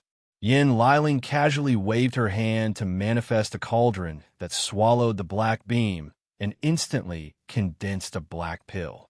She held the pill and crushed it, releasing the same technique back to its owner. Her actions were swift and fluent, and Saint Fist was caught off guard, so he crossed his arm to block. His defensive measures succeeded, leaving only a few scratches on his red skin. However, Yin Liling was not done. Void Pill Bomb, her cauldron, made good use of the environment's power of nothingness. It condensed the energy around into pills that she exploded toward her opponent. Saint Fist's intuition activated, and he quickly evaded, but one of the explosions was too fast and too close, so he had no choice but to punch it. His fist was capable of punching anything including life, death, space-time, and other concepts. However, Saint Fist felt this explosion was corroding his arms, so he acted decisively and blew up one arm. Abandoning and regenerating a new one was the best choice in this scenario. Her main Tao is pill refining, so there's a high chance her physical body is her weakness. So, I need to get closer. Saint Fist organized a battle plan based on the information he observed in this short confrontation and the information from the hub. He knew all emperors from the Myriad Emperor world had terrible battle experiences, so directly approaching his opponent would not work, as she would know how to control her weakness. Temporal Storm, Fist, a phantom of the River of Time, materialized behind him as he punched her. A terrifying storm with the power of time rushed toward Yin Liling.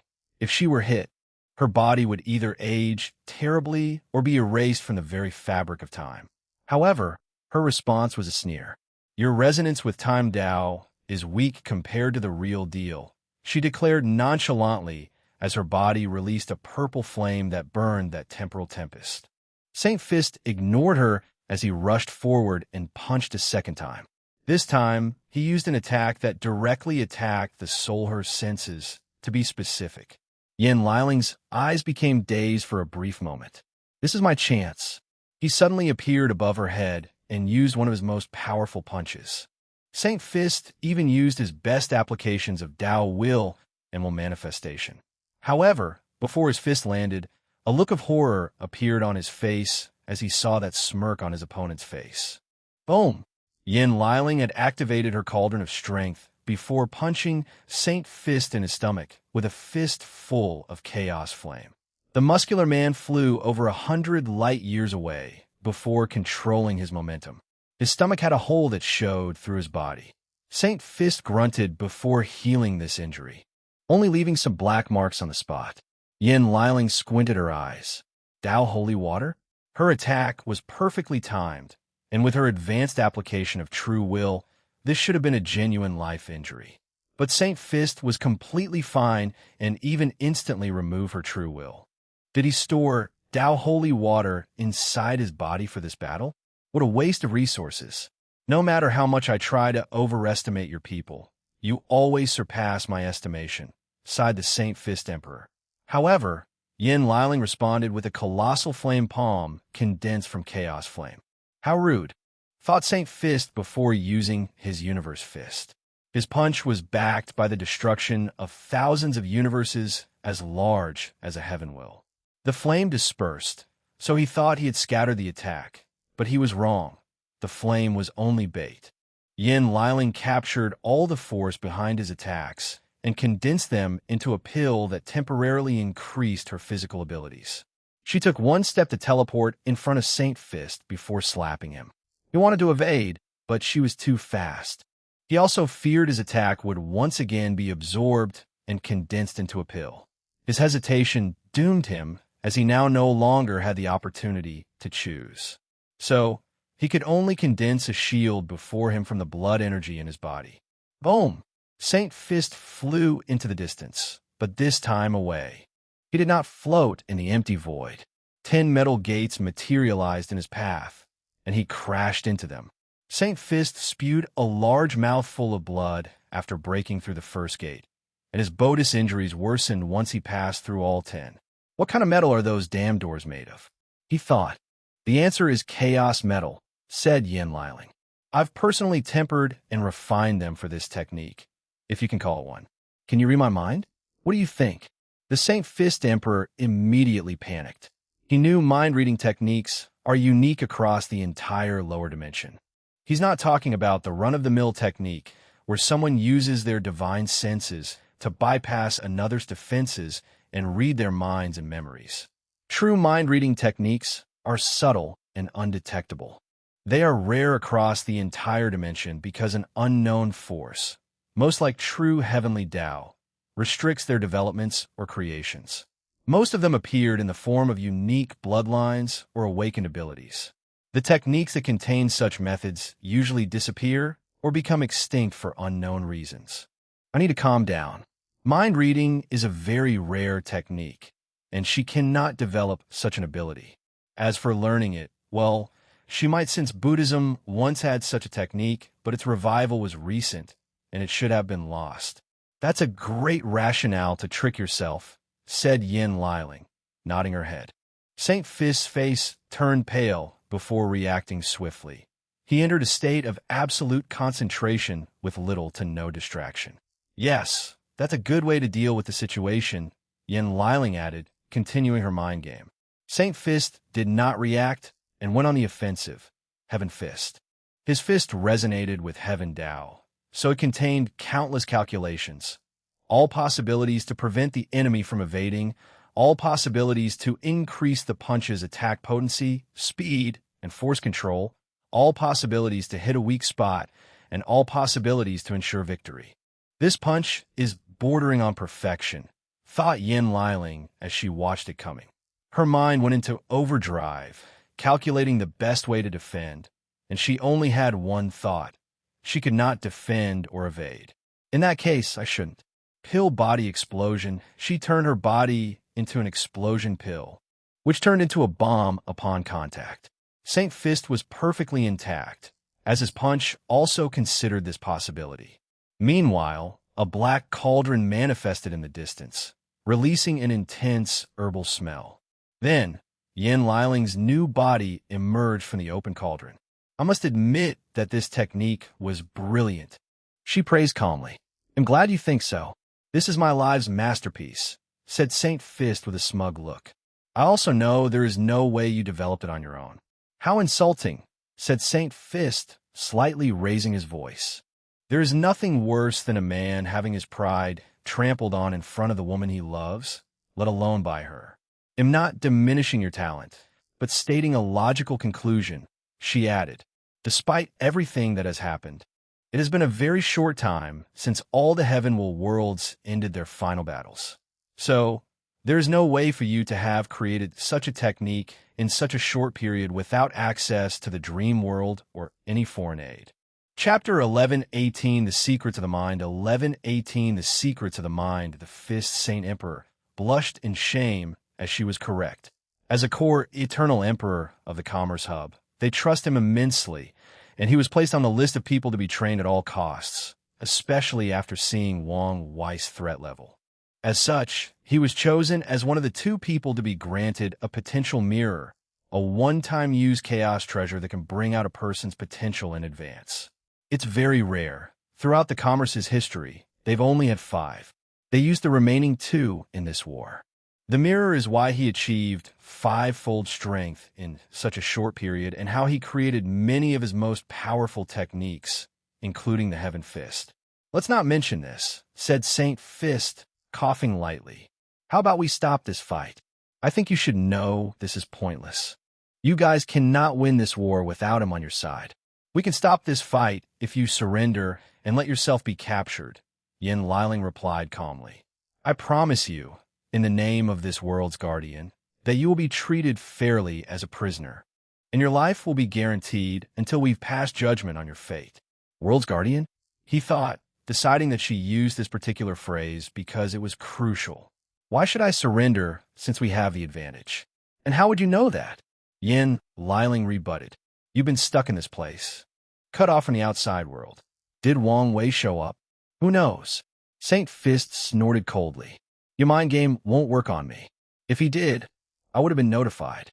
At the very least, I would sense a shift in the world. If he doesn't want to be detected, what can you people do? Sneered Yin Liling, making Saint Fist quiet. He exhaled to calm down. Is there no room for discussion? I'm afraid not. Very well.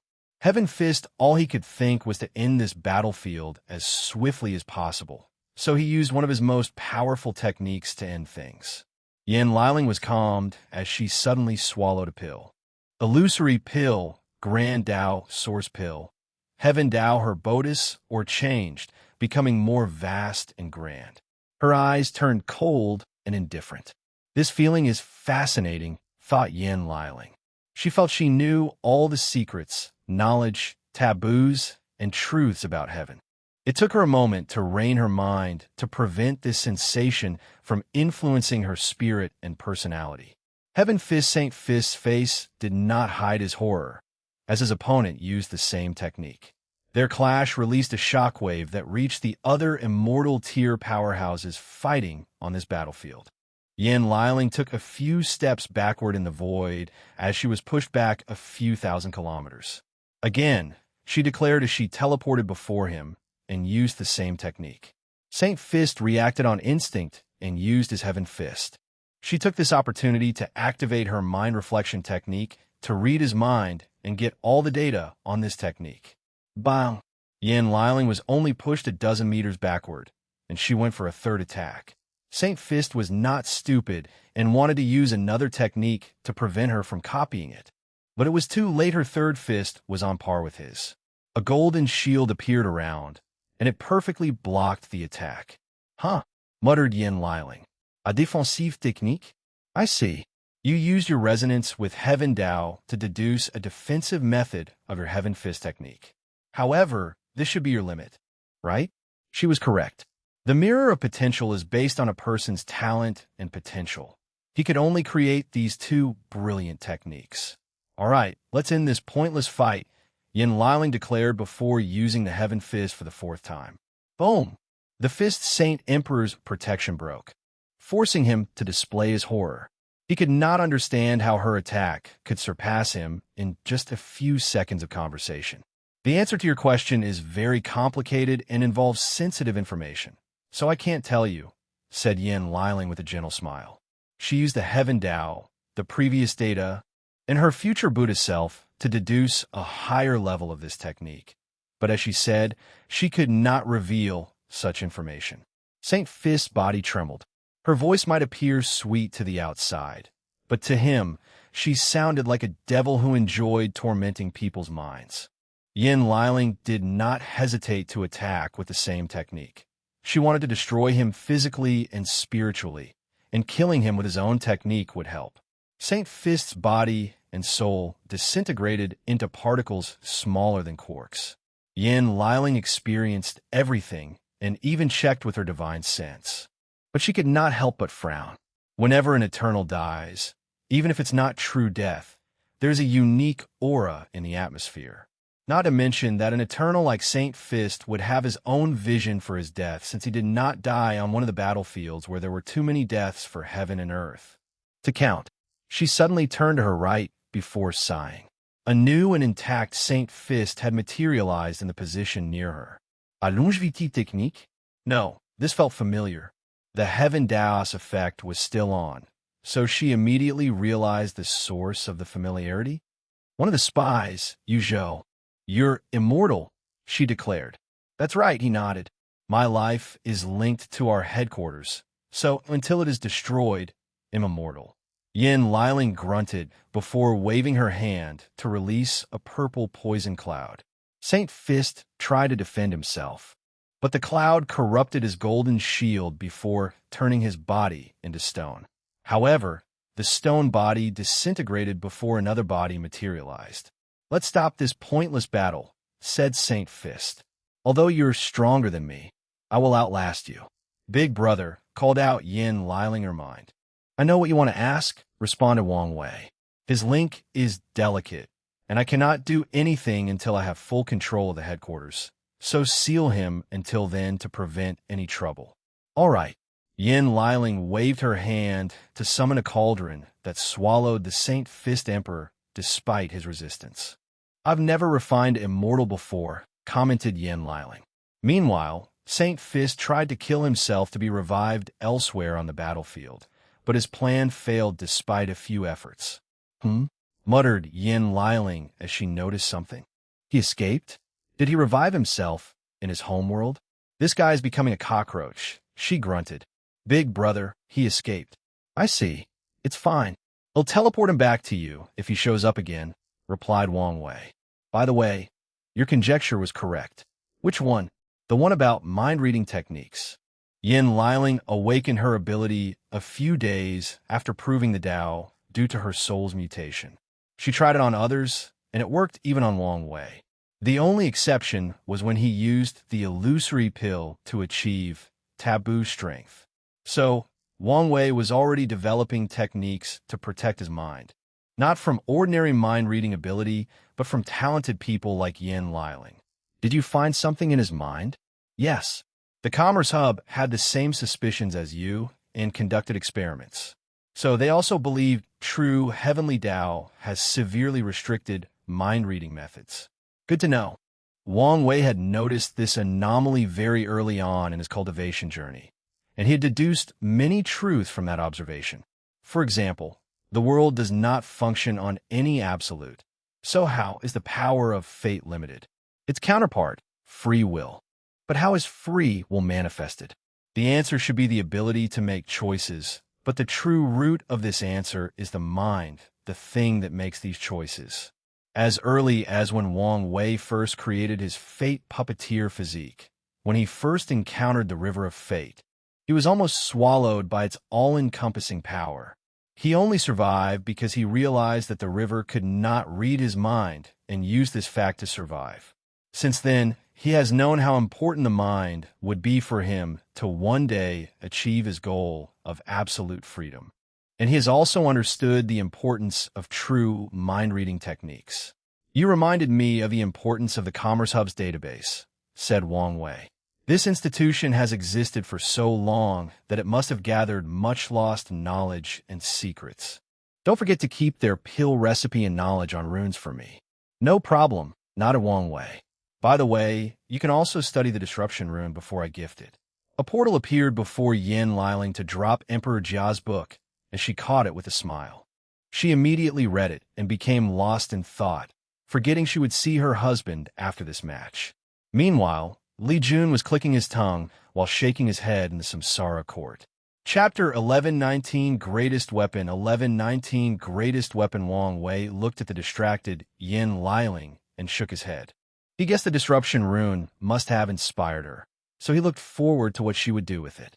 He gazed at the mortal civilizations and the mortal Tao art to ensure nothing unexpected would occur now that Yin Liling was distracted. He sent orders to one of the puppets to keep watch of the world. Finally, Wang Wei checked on the Nether Hell Seal before shifting his attention to someone else, or to be specific, another group, the innate demon gods leaders. Some people realized these people's identities and lusted after their bodies and bloodlines. Their situation appeared dire as countless powerhouses surrounded each of them. Wang Wei even detected people from the corpse-selling sect secretly encroaching on these people, most likely interested in their dead bodies. This is a perfect opportunity to help them and increase their allegiance to the myriad Emperor world. He thought before scanning every battlefield to see how he could send help to these people. However, everybody was occupied and could not leave their stations. The best option would be to free Ji Lanfang, but his release would increase these people's suspicions. So, my other option is to use some people from the Fate Shadow Guard, or... Wang Wei pricked his finger to draw a single drop of blood, and when it fell on the ground, 5 clones of him with weak aura, relative to him, appeared. Then, these 5 individuals turned into different people, including men and women of different sizes, appearances, and even personalities. You're now mercenaries hired from world communities unaffiliated with the Commerce Hub. Go find Tai Gang. He will order you to help these innate lives." The clones bowed before disappearing. Wang Wei continued his observation and planning before muttering, "It's about time for this farce to end." He ordered Wang Ju and the Fate Shadow Guards to prepare for mobilization. It was almost time for them to play their parts. Void Zone. Su Shi floated in the void with a pink Hanfu, looking more feminine and beautiful than ever. She glanced at the handsome young man before her, dressed in all white, with a natural arrogance and nobility that could compare with Wafeng Wang, if not better. "You're the last person I expect to take orders from the Commerce Hub," said Su Shi. "Where's Wang Wei?" asked Chu Luo. "Haven't you heard? He's been exiled to the upper dimension." I don't believe that for a second. This fact was obvious to Chu Luo, not only because he knew what kind of talent it took to become a Dao overlord, but due to the actions of the myriad Emperor World's Eternals. All these people work together because there is a monster above them to restrict their actions, forcing them to act accordingly and follow the rules. So, what would they do once that monster was no longer here? They would show their fangs, returning to their lesser or basic instinct of greed and unrestrained competition. Chu Luo knew there was a flaw to this analysis, and it was patriotism. These Eternals might have continued to band together to protect their home world, but that's not how things are looking. They continued acting as if that monster still had its leash on them. They entered this war without hesitation, and the confidence that they would be the winner never wavered. Chu Luo had no choice but to conclude that Wang Wei was playing a major scheme, and this was nothing but a facade. "Since you don't believe it, why are you fighting on the opposite side?" asked Su Shi. "I want a fair revenge match." "Revenge?" "From what he told me, he lost his fight against you. Did he think I would not realize he let me win?" "Skna Chu Luo. Not only did I realize what he did, I also deduced why he did it." His eyes flashed with mockery and anger. "I guess I should thank him." "So, after the fight with him, you realized the true potential of the Nine Extremity Foundation and tried to reach perfection. After succeeding and proving the Tao, you thought you were on par with him and prepared for a fair match since your ego could not accept the last result. Then, you heard about his strength and accomplishment and could not accept such a result, thinking these people exaggerated his powers. Then, when the Commerce Hub came to you with an offer you could not refuse, you accepted since this was the perfect opportunity to prove you were right. Did I miss something?" "No, you did not," Chu Luo replied calmly, his emotions or aura not fluctuating in the slightest. "Unfortunately for you, the rumors are true. You paled in comparison to his strength. That remains to be proven." Su Shi shook her head. "Get past me first before anything else. I suppressed you once, and I can do it again," Chu Luo declared as he activated his awaken.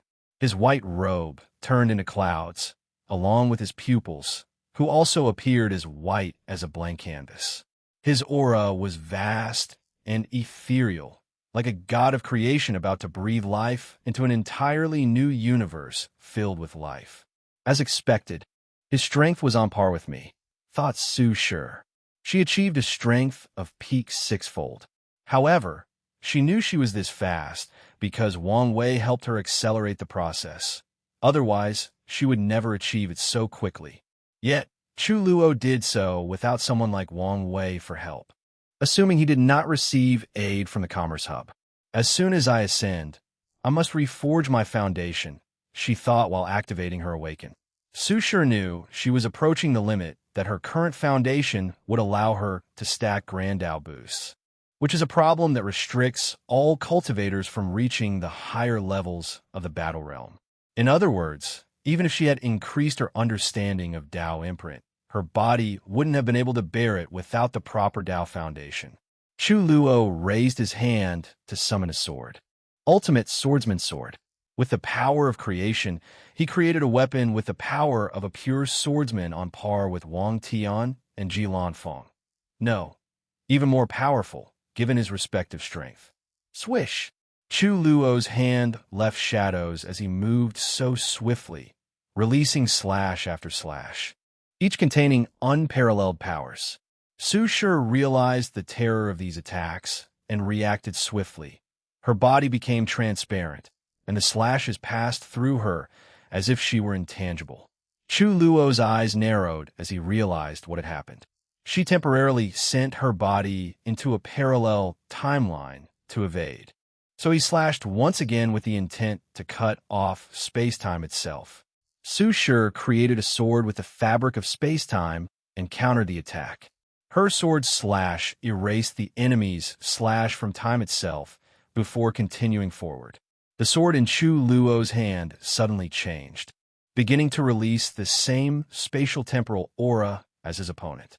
He used the same attack, canceling hers. Death of time, what would happen if time were to die? Chu Luo's body stopped moving since time no longer existed. But was that all it did? No.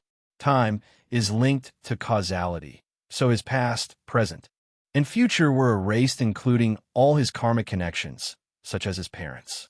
Without time, he lost all ability for experience, including growth and improvement. Without his past, all his achievements became pointless.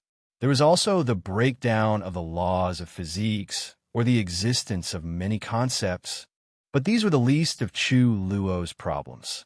Birth of Time, the sword in his hand, turned into a cauldron, releasing a power that recreated the space-time continuum that Su Shi had destroyed, reverting things to how they used to be. Something is wrong. They both had the same thoughts at the same time. However, Chu Luo was the first to realize why. She's extremely familiar with how I fight.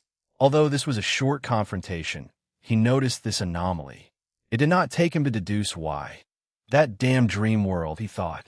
His battle IQ and experience are not less than mine. Su Shi analyzed after their initial clash to test each other. He probably used his creation Tao to create something similar to the dream world to train himself. She was instantly jealous of the versatility of creation Tao. However, what was the anomaly I'm thinking about? Whisper of the Heart. Chu Luo began to whistle a tune, and Su Shi's expression changed as she immediately entered a defensive state. Chu Luo smiled. He had refined a new pair of eyes for himself with the Tao of Truth. In other words, his new eyes were a talent called Eyes of Truth. With his new eyes, he saw and exploited a small flaw in his opponent. Chapter 1120 Rumors. 1120 Rumors. Su Shi summoned her chaos pot, which spewed a veil of primordial chaos to protect her. In the meantime, she dealt with the attack on her mind. She found herself in a world of her mind with nothing in sight. As she was about to try something to leave this place, she heard an alluring voice. Do you think he truly loves you? Su Shi frowned as the voice seemed familiar. Do you think he has changed? He has, replied Su Shi as she mustered a terrifying power of chaos to destroy this mind space. Can you trust him while he's separated from you? Do you trust him not to find another woman? Said the enchanting voice. If I didn't trust him, I would not stay with him, Su Shi declared. Then you're better than me, said the voice, who finally appeared. A heart devil? The person looked exactly like Su Shi, more like a manifestation of your insecurities. Insecurities? Those are bold terms, sneered Su Shi. What insecurities do I have? Of course, it is about our Xiao fan, said Heart Su Shi. Nonsense, uttered Su Shi calmly as she waved his hand to send a black slash with the power to wipe out time itself. However, the attack passed through the other as if she were intangible. Why are you reacting so fiercely if I'm only talking nonsense? Because your words and even your existence are an insult to me. Zebut Su Si. Do you think my relationship with him defines me? Do you think I spent every waking hour thinking about my husband? Do you think my life has no meaning without him around? Isn't it? Asked Heart Su Shi with a devilish smile. Her words contained a power that was extremely alluring to the mind. Maybe in the past, but not now. Not ever again, said Su Shi. I've grown. He's grown. And now, our lives are better than before. Maybe things will change, but that goes for every relationship. Heart Su Shi looked at her genuine self before rapidly dissipating. The real Su Shi thought this charade had ended. But she was wrong. A second one appeared. What is it this time? She could tell the time was passing slower in this mind space than outside, but that did not change the fact that time was still passing. If she did not leave quietly, Chu Luo would break through her defense and severely injure her. There have been rumors that you have entered a secret relationship with Wang Wei, snicked the second heart Su Shi. So is it true? Even if it's not, you should really entertain this idea. Su Sits Mauta Dui. Of course, she had heard of the rumors. They were everywhere in the dream world and one of the most talked about things in that space. However, she knew how ridiculous these rumors were. First, she was not this kind of woman. Second, this man was head over heels in love with his wife. Your words are an even bigger insult than the first one. Oh, come on. You two are the most beautiful people in the lower dimension. He's the most powerful ever, and you're the most powerful woman, said Heart Su Shi. Now, that you're close friends, I think it would be a perfect match, not to mention the alliance that could be created between your factions if you two got together. Su Shi exhaled deeply, not hiding her frustration. I'm going to say this once, and only once. Wang Wei loves his wife, and he only wants her in his life. If something happened to their relationship, he would remain alone for the rest of his eternal life. And I feel the same way. In this life, I will have only one husband, and no one else. How boring, replied Heart Devil while smacking her lips. She disappeared, and Su Shi opened her eyes to see that her veil of primordial chaos was almost broken. Horror of primordial chaos is vast, infinite, and ancient. Throughout its existence and development since the beginning of times, how many horrifying life forms have been created or grown to such a level? Too many to count. And today, Chu Luo confronted a fragment of one of those entities. He saw a pair of eyes hidden by a black-red fog, and his body trembled instinctively out of fear. Before he could react, Chu Luo felt his mind, spirit, and unique emperor's soul rapidly collapsing. The very presence of this being's presence was enough to destroy him on a conceptual level. Chu Luo acted swiftly and created a universe inside his mind with countless lives before linking all their souls and willpower to his own, allowing him to resist this attack. Su Shi took this opportunity to kick her opponent. She used a fleshly body divine ability, the weight of primordial chaos, and the attack was intense, capable of annihilating worlds, the very fabric of space-time, and countless concepts. Chu Luo made a split decision to create a piece of armor made of the strongest metal, which primordial chaos itself had tempered. His move was brilliant, as his armor could now block most of the primordial chaos power from his opponent. However, the sheer force behind the kick still sent him flying a few thousand kilometers. I understand the anomaly I sensed before, thought Su Shi. Your creation Tao is no longer limited, is it? When he countered his technique, she noticed how he did not use a weapon to use the power of creation, but just wielded it as if it were a natural part of him. Chu Luo calmly looked at her without answering. You must have used Gu Xian's deception Tao. Her deduction was correct. After studying the inheritance, Chu Luo worked hard to gain full power over creation Tao. So, he refined a deception emperor soul instead of creation to allow himself to deceive Grand Tao into thinking he was a true Tao overlord. Once that was done, Chu Luo rarely used his true creation Tao because he knew using such a crooked path could earn him the ire of Grand Tao, leading to his death. So, in most fights, he only used his limited creation Tao unless it was absolutely necessary. Song of Eternity, Su Shi's pot spewed a fog that rapidly turned into a zither. A projection of the river of time materialized behind her as she played, and a beautiful melody emanated from it. Under Su Shi's guidance, a terrifying vibration that combined sounds or music from the past, present, and future rushed toward her opponent. Before the vibration arrived, Chu Luo heard strange music in his mind, which hurt his spirit. He heard many different zither players from the beginning of time until the last musician in the universe. God of music and vibration, Chu Luo snapped his finger to create a god whose sole power is absolute control or mastery over music and vibrations. A large phantom of a man in all white, sitting cross-legged with a zither before him, materialized behind him. The god plucked one string to release a vibration that countered Su-Shur. Their clash released a shockwave that could have destroyed countless great thousand worlds. However, this was just the beginning.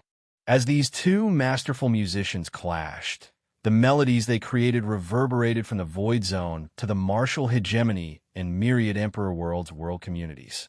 People who heard the sound had different reactions.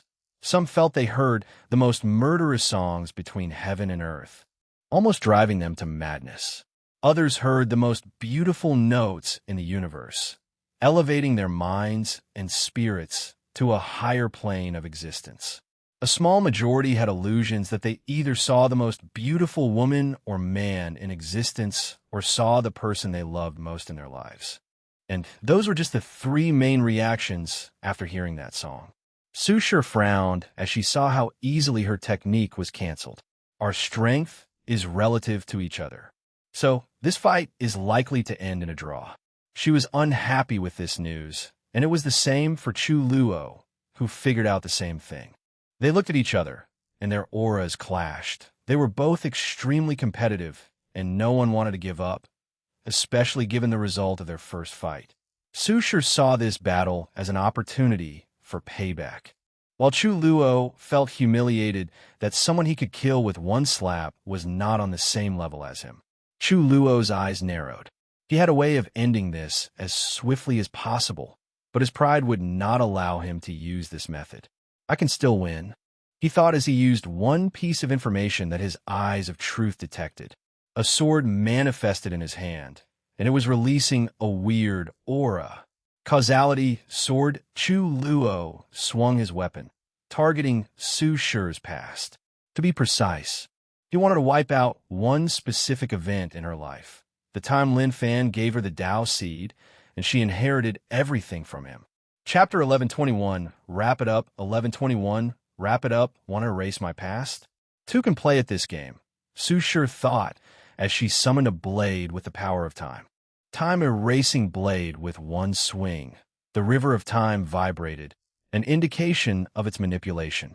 Chu Luo's face changed as his eyes of truth realized what his opponent was doing. She was erasing an important part of his life. She wanted to erase his participation in the Guxian trial. He swiftly changed the target of his causality sword to counter her time erasure. The river of time once again released a strange vibration as these two confronted each other in an attempt to erase each other's past. Boom! A terrifying power pushed Su-Shur and Chu Luo's back a few light years away. Their complexion turned pale as they spewed blood. Backlash? They thought, and they were correct. The river of time was annoyed by their attempt to influence the past and taught them a small lesson, telling them they were not yet worthy to play on that level.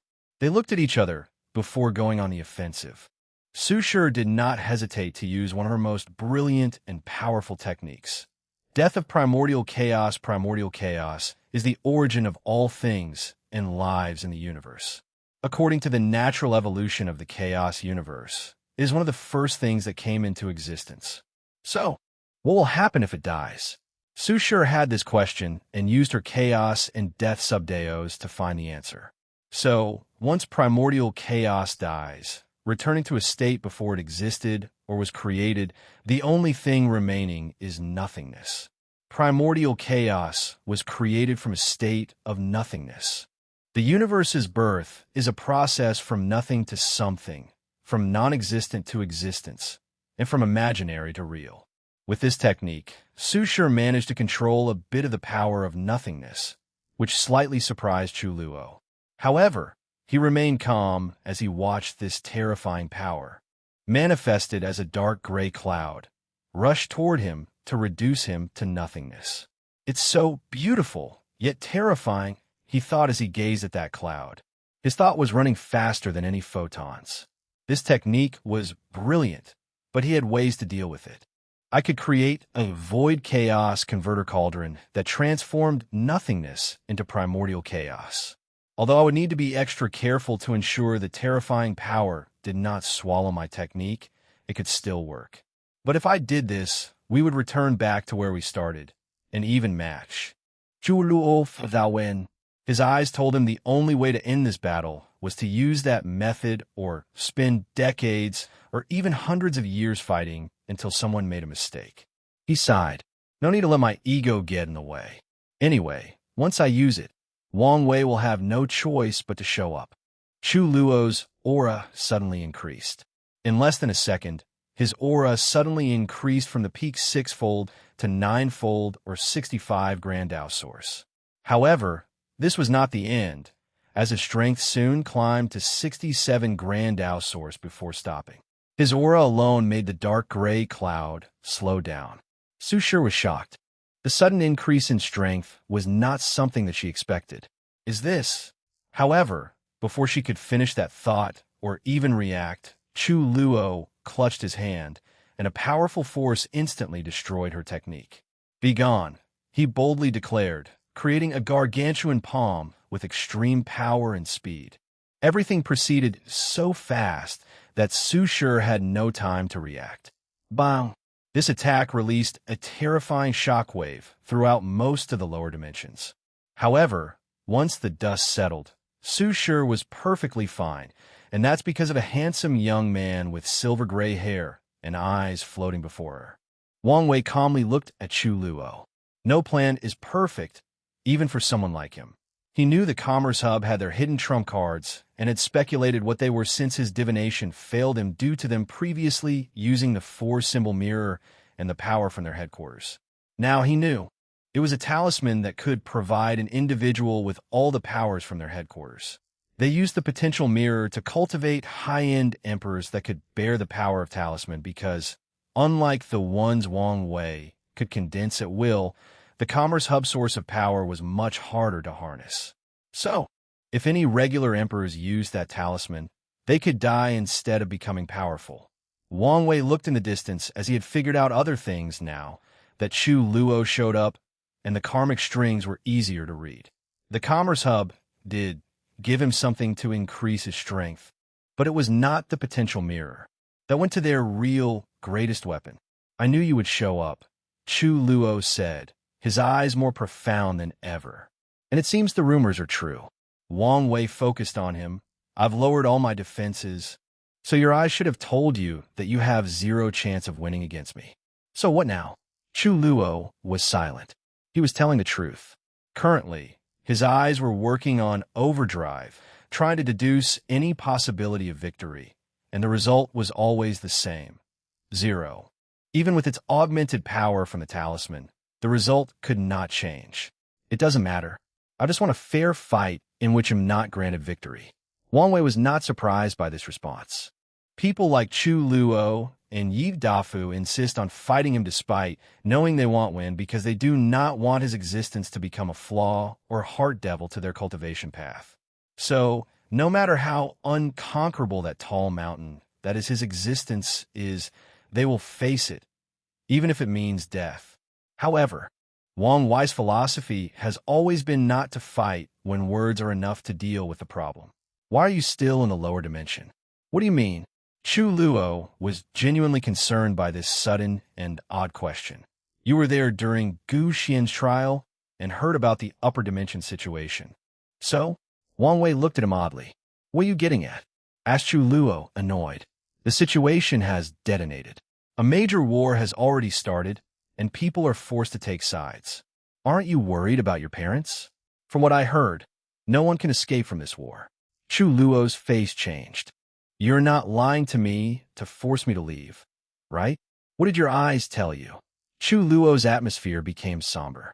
He knew some information about the upper dimension situation and was worried, but he convinced himself things were not as bad based on how the trial proceeded and the fact his parents showed up to help him deal with Gu Xian. Now, he understood how wrong his assumption was. Chu Luo no longer hesitated. He took one step to teleport back to the Emperor Dao world. He had little to no affection for his home world and only had a few more things to deal with.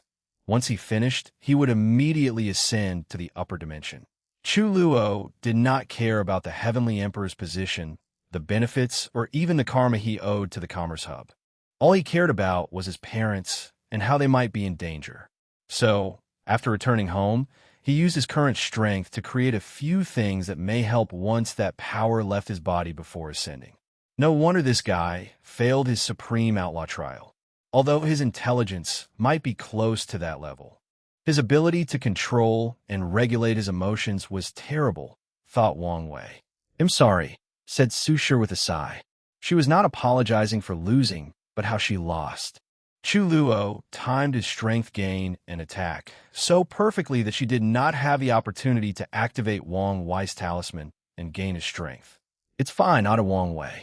He would not blame her, as Chu Luo was a talented genius, and accidents were expected to happen when dealing with him. "What now?"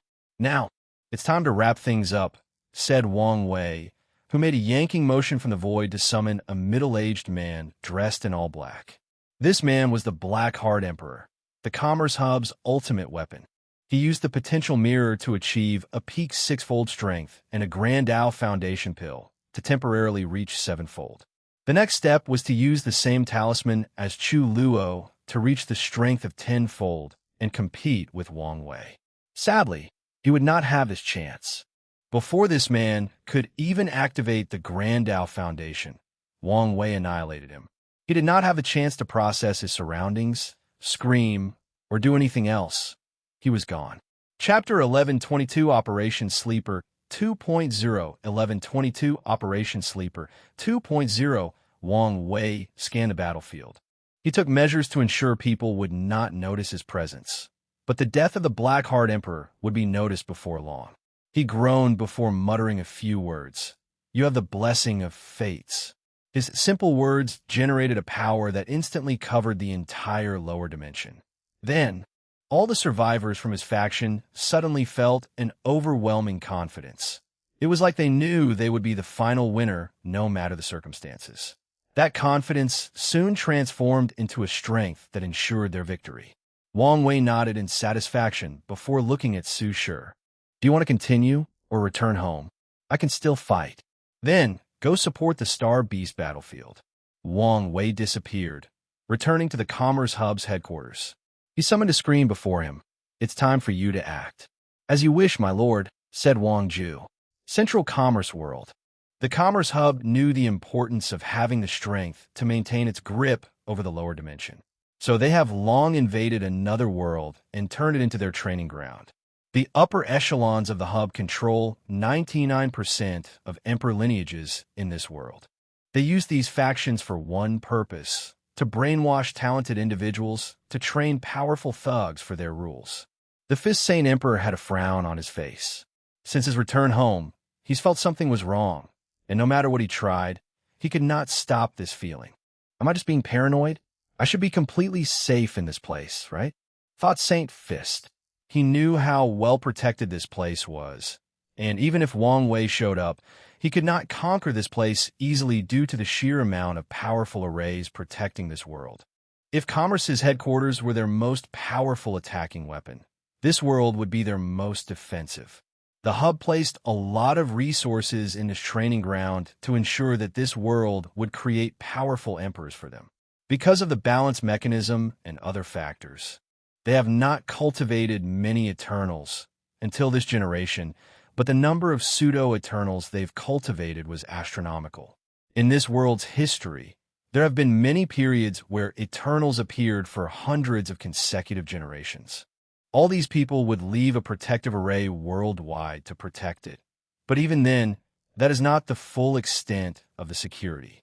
To combat the balance mechanism, the Commerce Hub would order their trained Heaven Chosen to travel to other Heavenwell worlds and gain citizenship before returning home to protect their home. They would sponsor talents from other worlds, promising they would help after proving the Tao. So, there is no doubt that the Central Commerce World is the most powerful Heavenwell world in the lower dimension. "I need to calm down.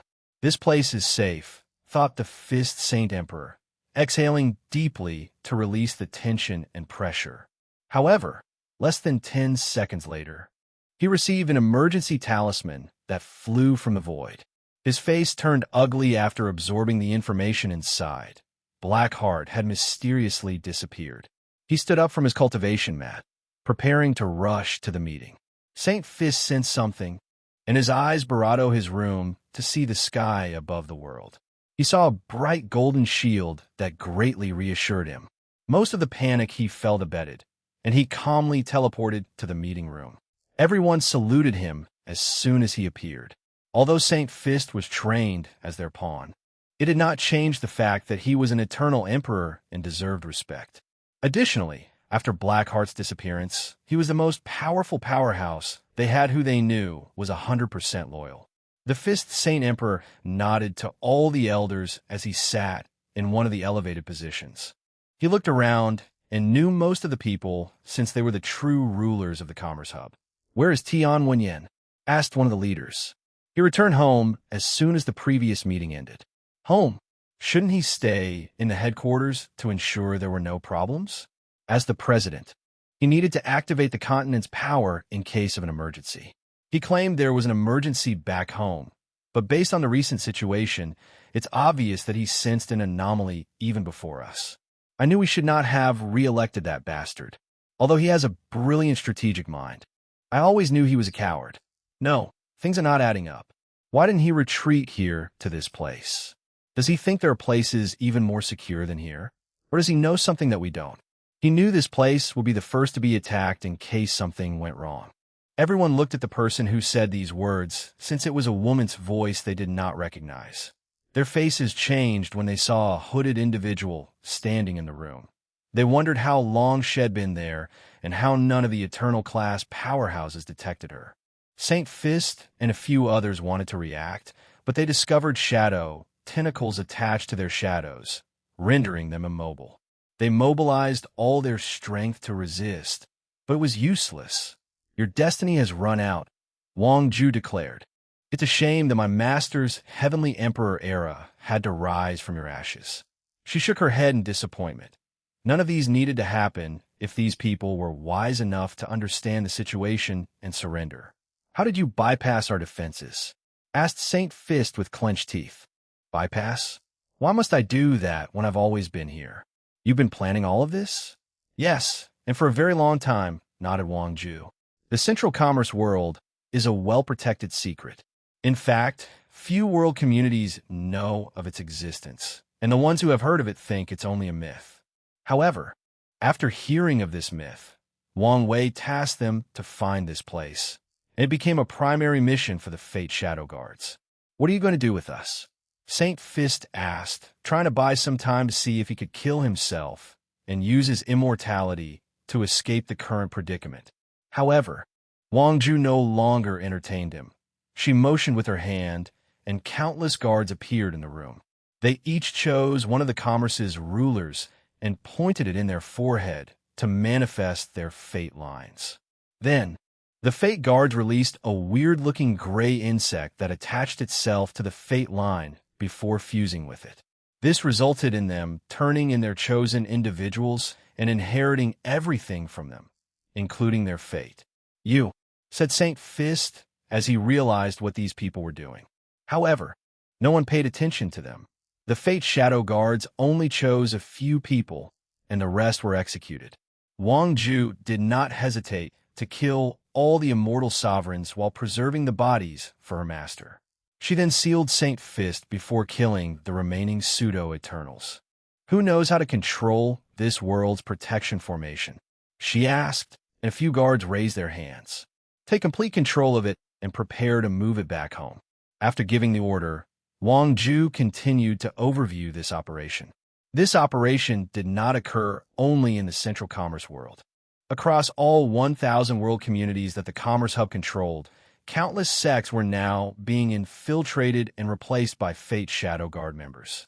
This plan was nothing new, as it was just a larger-scale operation of the one against Tion sleepers. However, Wang Wei knew he would need a lot of manpower for it to succeed, so he used the Commerce Hub and his Soul Network ability to expand and gather more members. Wang Ju continued her oversight of this operation.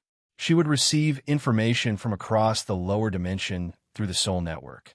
She would respond based on the situation.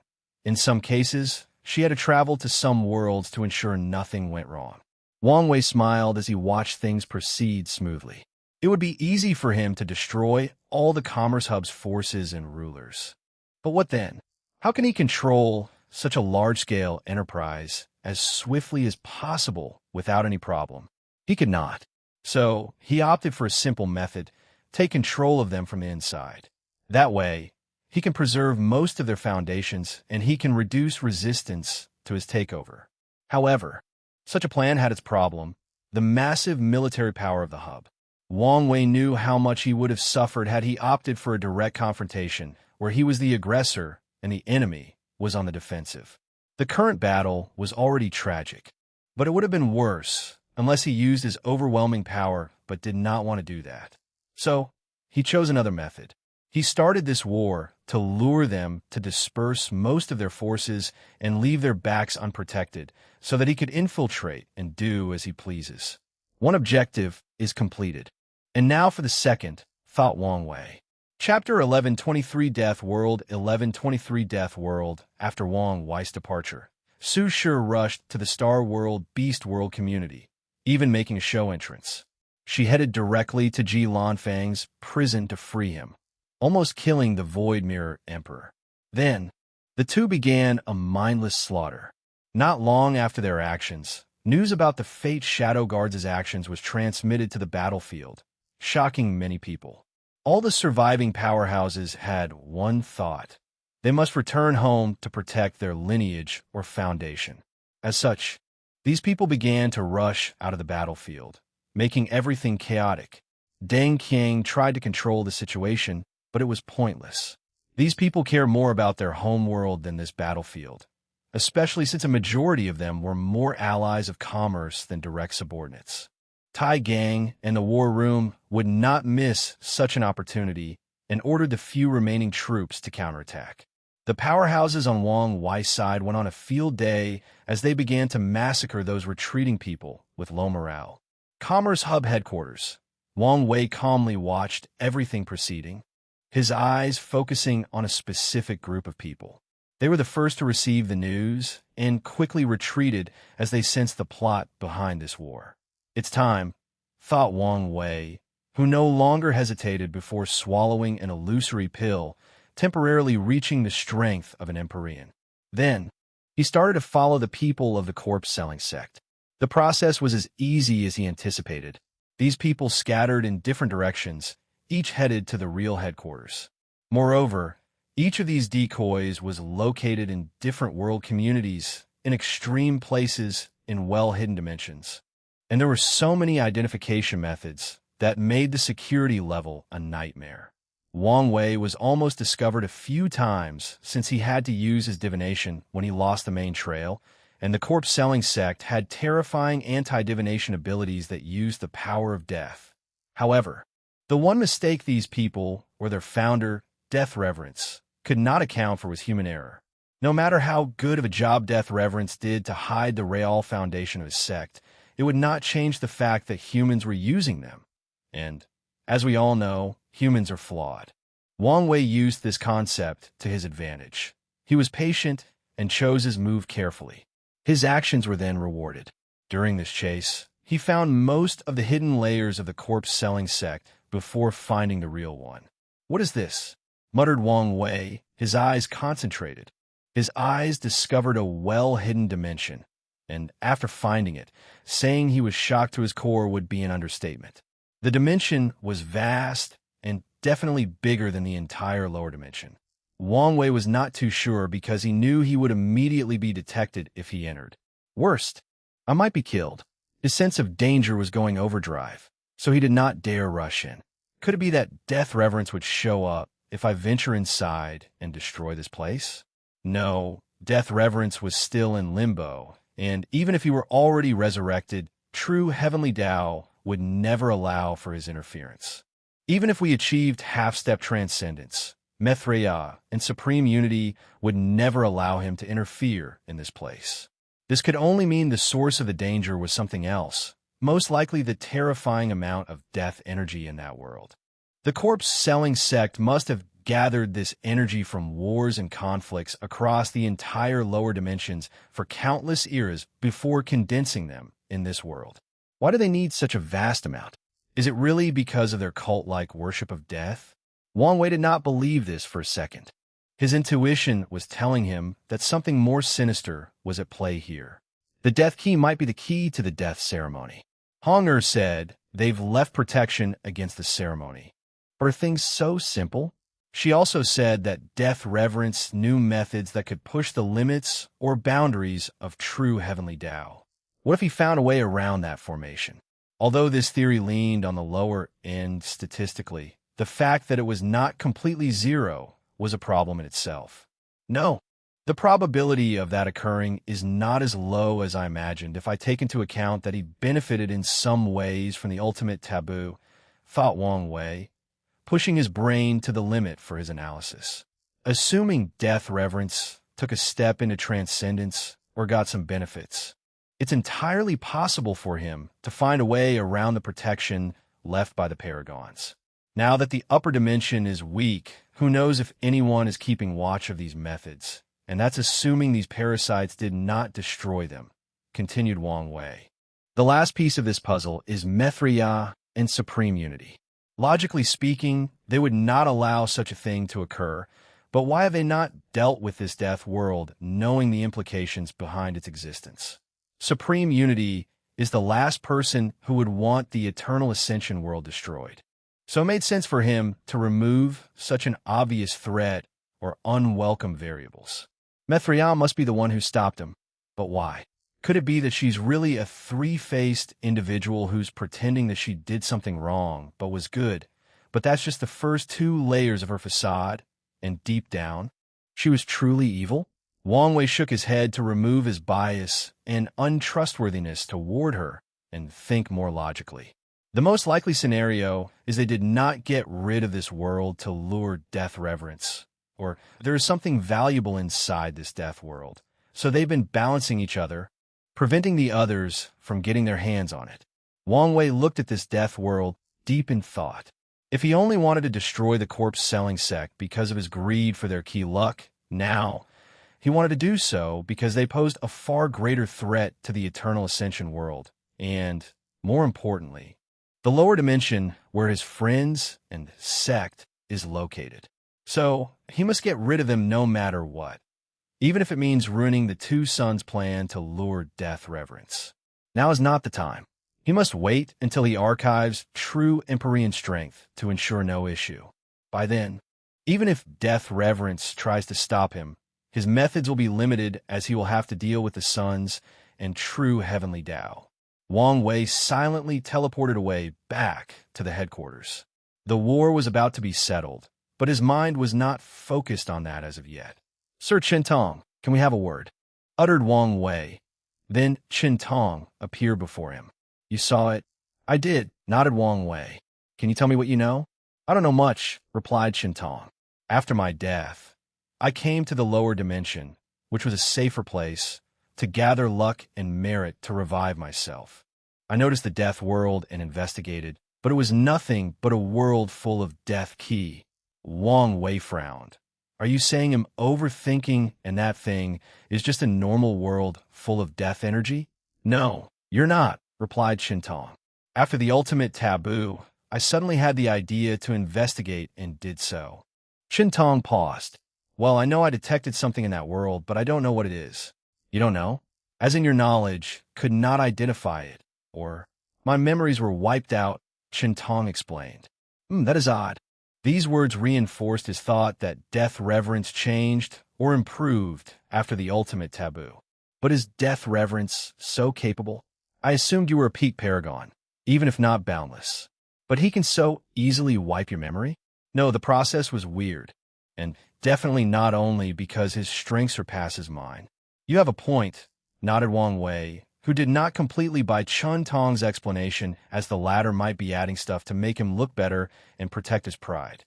"Well, thank you for answering my question. Are you going to destroy it?" "That's the plan," nodded Wang Wei. "You should be more careful. Although I've only met Death Reverence twice, he always gave me the creeps." "I will," nodded Wang Wei, his eyes focused as he watched Qintong disappear. This man is not simple. From what he knew and deduced, people in limbo should not be able to interact so easily and freely with the world of the living. Meanwhile, Chun Tong acted as if he was a projection of a genuine body instead of an existence between life and death. "Sectmaster," said Wang Ju, who appeared in the room. "How was the operation?"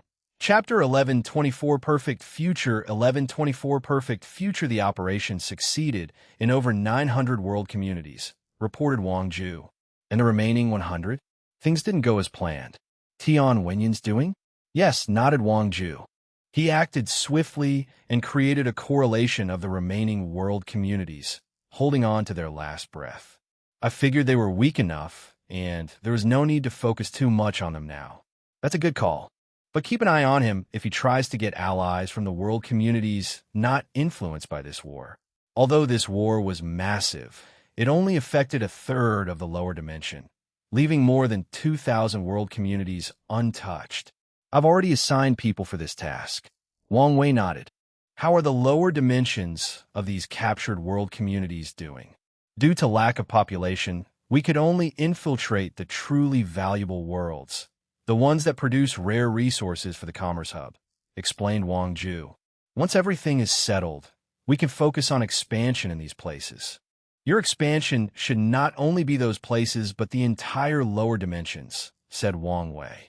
You must have eyes in every corner of this place, and also have a large pool to recruit people. Wang Ju's eyes squinted as she felt this expansion did not seem like it was simply because her master wanted a large information-gathering agency. The Commerce Hub is, without a doubt, the greatest power in the lower dimension, and after their defeat, no one will truly be able to resist her master's advancement. In other words, the role of their Fate Shadow Guards should have been diminished, becoming the eye of the Tao opening sect to maintain their powers and ensure the longevity of the Heavenly Emperor era. But now, she was smelling something different. You'll know when the times are correct, said Wang Wei calmly. I understand. Anything else? This is for you. Wang Ju offered a group of talismans. Those are the identity tokens of the commerce rulers. They should allow you to control the headquarters as soon as possible. These people would never allow the president absolute control of the headquarters. So they had long divided his power and created protocols to restrict him when needed. Excellent. Wang Wei praised with a genuine smile on his face. Lastly, what should I do with the Fifth Saint Emperor? Once Wang Wei controls the headquarters, his immortality will be gone. Try to make him into one of our own. If that fails, search his soul for information before turning him into resources. As you wish. Anything else? No. Wang Wei dismissed her, so she disappeared. He then activated the talismans, so they floated in the air in a circular position. They rotated until they turned into light before fusing on the ground. Wang Wei immediately smiled as he sensed the connection with this enormous continent. The right person can indeed use strength on par with the limit of tenfold if they can bear this power, he thought as he finished placing his imprint on the formation to ensure absolute control. Once that was a success, he pointed into the sky to manifest numerous karmic threads connected to the continent. Wang Wei cut most of the threads. From then on, no one knew that the Commerce Hub's headquarters used to be a powerful weapon, except for someone like Qin Tong. Beside him, everyone who knew had their memories wiped out. Wang Wei's next step was to move the headquarters continent with a new one and shrink the original Void Beast one until it was as small as a toy on his palm. You will be the headquarters of the Hell Court, Wang Wei declared. He did not point to leaving the continent and all its power for the Myriad Emperor world or the Tao opening sect, but for the Hell Court. These people need to be seen as a real threat to his era for his plan to work. Or true heavenly Tao will immediately see them as hopeless and choose someone else as the balance mechanism for this era once the time arrives. So, he opted to give them a powerful weapon headquarters. I know my actions will bite me back in the future, but it's the best choice for now, muttered Wang Wei before sending an invitation through the dream world to summon all his allies during this war. It was time to wrap things and deal with the aftermath. The meeting room was different from the typical court sessions. Wang Wei still sat on his throne on the front, but he was not alone. He created numerous thrones on his left and right for the others to sit on. He chose this decor as a sign of respect for his allies. People like Ji Feng and Wrath were technically equal to him and his peers as Heavenly Emperor, so it would be disrespectful for them to stand like courtiers, even though Wang Wei knew they would not mind or dare say anything. He even created thrones for his courtier to show respect, so all eternal powerhouses, even immortal sovereigns, had a seat. However, the other immortals and mortals had to stand as usual. It did not take long for everyone to show up. Wang Wei did not reserve seats or put people's names. It was a who comes, first served situation. Soon, everyone showed up for the meeting, including Wrath, who Wang Wei had been adamant before about not being seen with the public. He had a change of heart because he recently saw a perfect future or a future with the highest probability of happening. In that future, the people responsible for the destruction of his era used his connection with the demon race to rally allies. They did so despite having no proof and the fact that the Neo-Devil race has been integrated into many worlds and communities, and they've had a positive image. The interesting thing about this perfect future is that one of the leaders of the Hell Court will be responsible for ending the Heavenly Emperor era. In other words, Wang Wei's own creation will indeed expand the era way past its expiration date, but it will also lead to its destruction. After knowing this truth, Wang Wei decided it was pointless to try to hide his relationship with Wrath. Better yet, his actions now can ensure that the Myriad Emperor world has a strong ally like the Neo-Devil during the rise of the Hell Court. As for the perfect future, it was not absolute. True heavenly Tao cannot plan the downfall of his era as long as he can achieve half-step transcendence before that period. Wrath glanced at Wang Wei, wondering why he decided to meet so publicly. However, she did not ask, as she guessed he must have his reasons. She did not think it would be a mistake, as every move this man made was calculated. The meeting room was quiet, as everyone waited for things to start. However, as soon as Yi Dafu appeared, he broke the quiet. "Wang Wei boy, I like your seating arrangement." Wang Wei rolled his eyes. "But can you make a seat for my new wife?" "No. Why not? She may have garnered your trust, but not mine." Yi Dafu sighed before slumping on his chair. "I don't like it when you're like this." "Welcome, everyone," said Wang Wei, ignoring the monkey. "Before we start everything, I would like to thank you for trusting me, even going as far as putting your lives on the line. I'm grateful beyond words can explain." Wang Wei paused for less than 2 seconds before continuing. He did not want to give these people time to think whether his words were genuine or not. Ultimately, it did not matter, especially since most of them did it not out of trust but fear. We've suffered, and now it's time to reap the benefits of our trials and tribulations. Wang Wei raised his hand to manifest a holographic map of the lower dimension. Currently, close to a third of the lower dimension is drastically weakened, and many worlds are without an emperor or protector. This is our chance. We use this power vacuum to expand, conquer, and spread our influences.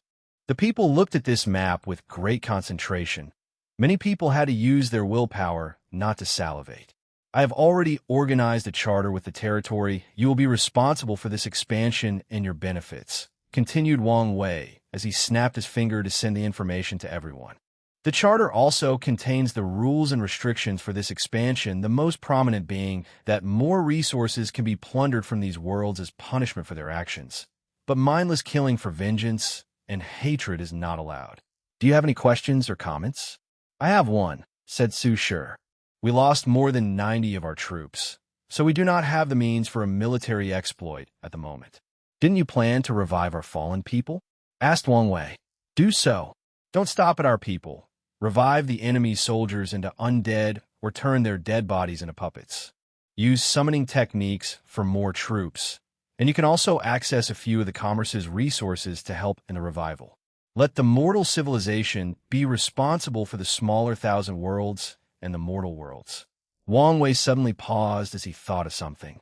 "Don't use any undead techniques that involve the soul. We don't want to upset Samsara." "Very well," nodded Su Shi. Chapter 1125 Sibling 1125 Sibling, you can be in charge of this task, said Wang Wei. "Anything else?" "Your Majesty, I have a request," said Feng Heng. sitting 2 seats to the right. "I'm listening. Would you please change my charter so I have complete control over the ancient spirit realm?" Wang Wei did not immediately give an answer. He understood why Feng Hung wanted this change, as he wanted to ensure Tantric Buddhism had no problems and that the presence of other people in that world could cause trouble. However, no one liked the idea of one person having absolute control over one world, even if their benefits would actually not be affected. "He'll allow it," said Wang Wei. "But only Tantric Buddhism is allowed to spread in the lower realm of that community." "That's fair." Feng Hung did not mind too much. Once he places the necessary restrictions, Tantric Buddhism is as much part of Buddhism as the other branches like Zen, Pure Land, or Taozen Buddhism. "Anyone else? I have something." Wang Wei looked at the monkey. "I heard your world has been reverted to innate." "That's right. Can you sell me the method?" "The innate key environment is not on the list of things to export, but if you give me your bloodline development method, they'll sell it to you." "Forget it. Replied Yedafu. If he works harder, he might create a solution himself with the help of these old men back home. In the worst-case scenario, he'll just officially travel to the myriad emperor world to cultivate." He guessed that bastard Wang Wei would charge him for any extended stay, but it would still be cheaper than buying that method. Wang Wei shrugged. The meeting continued, and the majority of it was dividing the initial benefits. People had to use their military points to increase their strength or the overall foundations of their lineage. Wang Wei bought the few preserved immortal sovereign bodies. Once that was finished, the Eternal Emperors had a short discussion before everyone left. Susher wanted to chat with Wang Wei, so they too stayed. This was a perfect opportunity for a Tao discussion. "Now is not the right time," replied Wang Wei. His cultivation has remained stagnant by choice, so a Tao discussion would be mostly wasted. However, after he archives the taboo battle realm and will have no issue increasing his cultivation, it will be the perfect time for it. The next time we do it, there will be more people, and the effect will be better. Wang Wei reassured her. "If you say so." Wang Wei disconnected from the dream world. He had a lot of things to do, but he also sensed that his time in the lower dimension was not long. His next destination was the battle spirit world, the Spirit Genesis sect, to be precise. Wang Wei easily bypassed the formation protecting the sect, since Emperor Jia was nothing but his slave. He looked at this once most powerful sect, and his senses could not detect the slightest sign of life. That's right, not a single person was alive. Emperor Jia's objective in activating the sect's protective formation was to ensure no one escaped. He even summoned the few people outside the sect during the war to eliminate them. "Here you are," said Emperor Jia, handing him a space ring with all the resources of the Spirit Genesis sect, including their emperor artifacts, archives, and secret realms that served as their foundation. After absorbing the foundation of such a powerful faction, the Tao opening sect will take another leap in strength. They only need to modify some of these resources to fit the origin system or the myriad emperor world. "Thanks." Emperor John nodded before slowly dissipating. It was for good this time. He had already destroyed his own vault, and now Wang Wei placed the final nail in the coffin by erasing him from history. From now on, only a few people remember the name Emperor Jia. Wang Wei took one last glance at the Spirit Genesis sect, and with a thought, the magnificent buildings turned into sand and dissipated into the wind. The formation remained, preventing anyone from knowing what had happened here. Then, he teleported to a distant mountain, waiting for someone. "Your Majesty," said a deep voice while bowing deeply. "Gao Buchan, I promise you an opportunity to prove the Tao, and I won't go on my word. A group of people will ascend to the upper dimension with you in a little while. I assume Desolate One told you about the price to pay?" "He did, and I don't mind." "Good." Wang Wei waved his hand to give him a token, and Gao Buchan bowed before teleporting away. Wang Wei took one last look at this place, his gaze momentarily stopping at that old man who wanted to cultivate Fate Tao. Then, he returned home, where his family had already prepared a small feast. He sent the space ring to Origin 1 to deal with things. "Cool, mate. The food is ready," said Yu Yin, and Wang Wei walked in with a smile and immediately started eating. Boy, did you see my fight? Asked Wang Chong. I did. I didn't, added Wang Tian. Me too. You should have been there. I punched him. As always, Wang Wei felt a peaceful atmosphere enveloping his body and mind whenever he had these quiet moments with his family. Are you listening to me? Huh. Sorry, I was a little distracted. What did you say? I said, I think I'm ready to fight Yang Kai. What do you think? It should not be an issue, said Wang Wei. The Nine Sons Emperor only proved the Tao 3 generations ago, and even with the time acceleration of the upper dimension in the previous 2 generations, his strength should not have improved much. However, I recommend you enter seclusion one last time to absorb the experience of this war. That's what I was thinking, nodded Wang Chong. Wang Wei was about to nod when he sensed something and looked in the distance. What happened? Asked Wang Tian. Zhu Luo at Sendet. Zhu Luo, the one that was your competitor during Gu Xian's trial? Yes. Wang Wei explained the situation to them. Such a filial child. Sighed Yu Yan. Why do I feel your words contain some hidden meanings? Asked Wang Wei. You've overthinking things as usual, replied Yu Yan, giving him a side eye. Are you really insinuating I'm not filial? Is there a son more filial than me between heaven and earth? Wang Wei felt offended. No, he felt hurt. If you were so filial, you would give me grandkids by now, sneered Yu Yan. Here we go again. I thought we had this conversation already and came to an understanding. What conversation? You and Honger decided, and we had no say in the matter. Wang Wei was genuinely speechless. Who knew his mother was boggling so much resentment? She fooled him, as he thought they were all right on this front for hundreds of thousands of years. Why don't you say something? Said Wang Wei, looking at his father with scrutinizing eyes. What do you want me to say?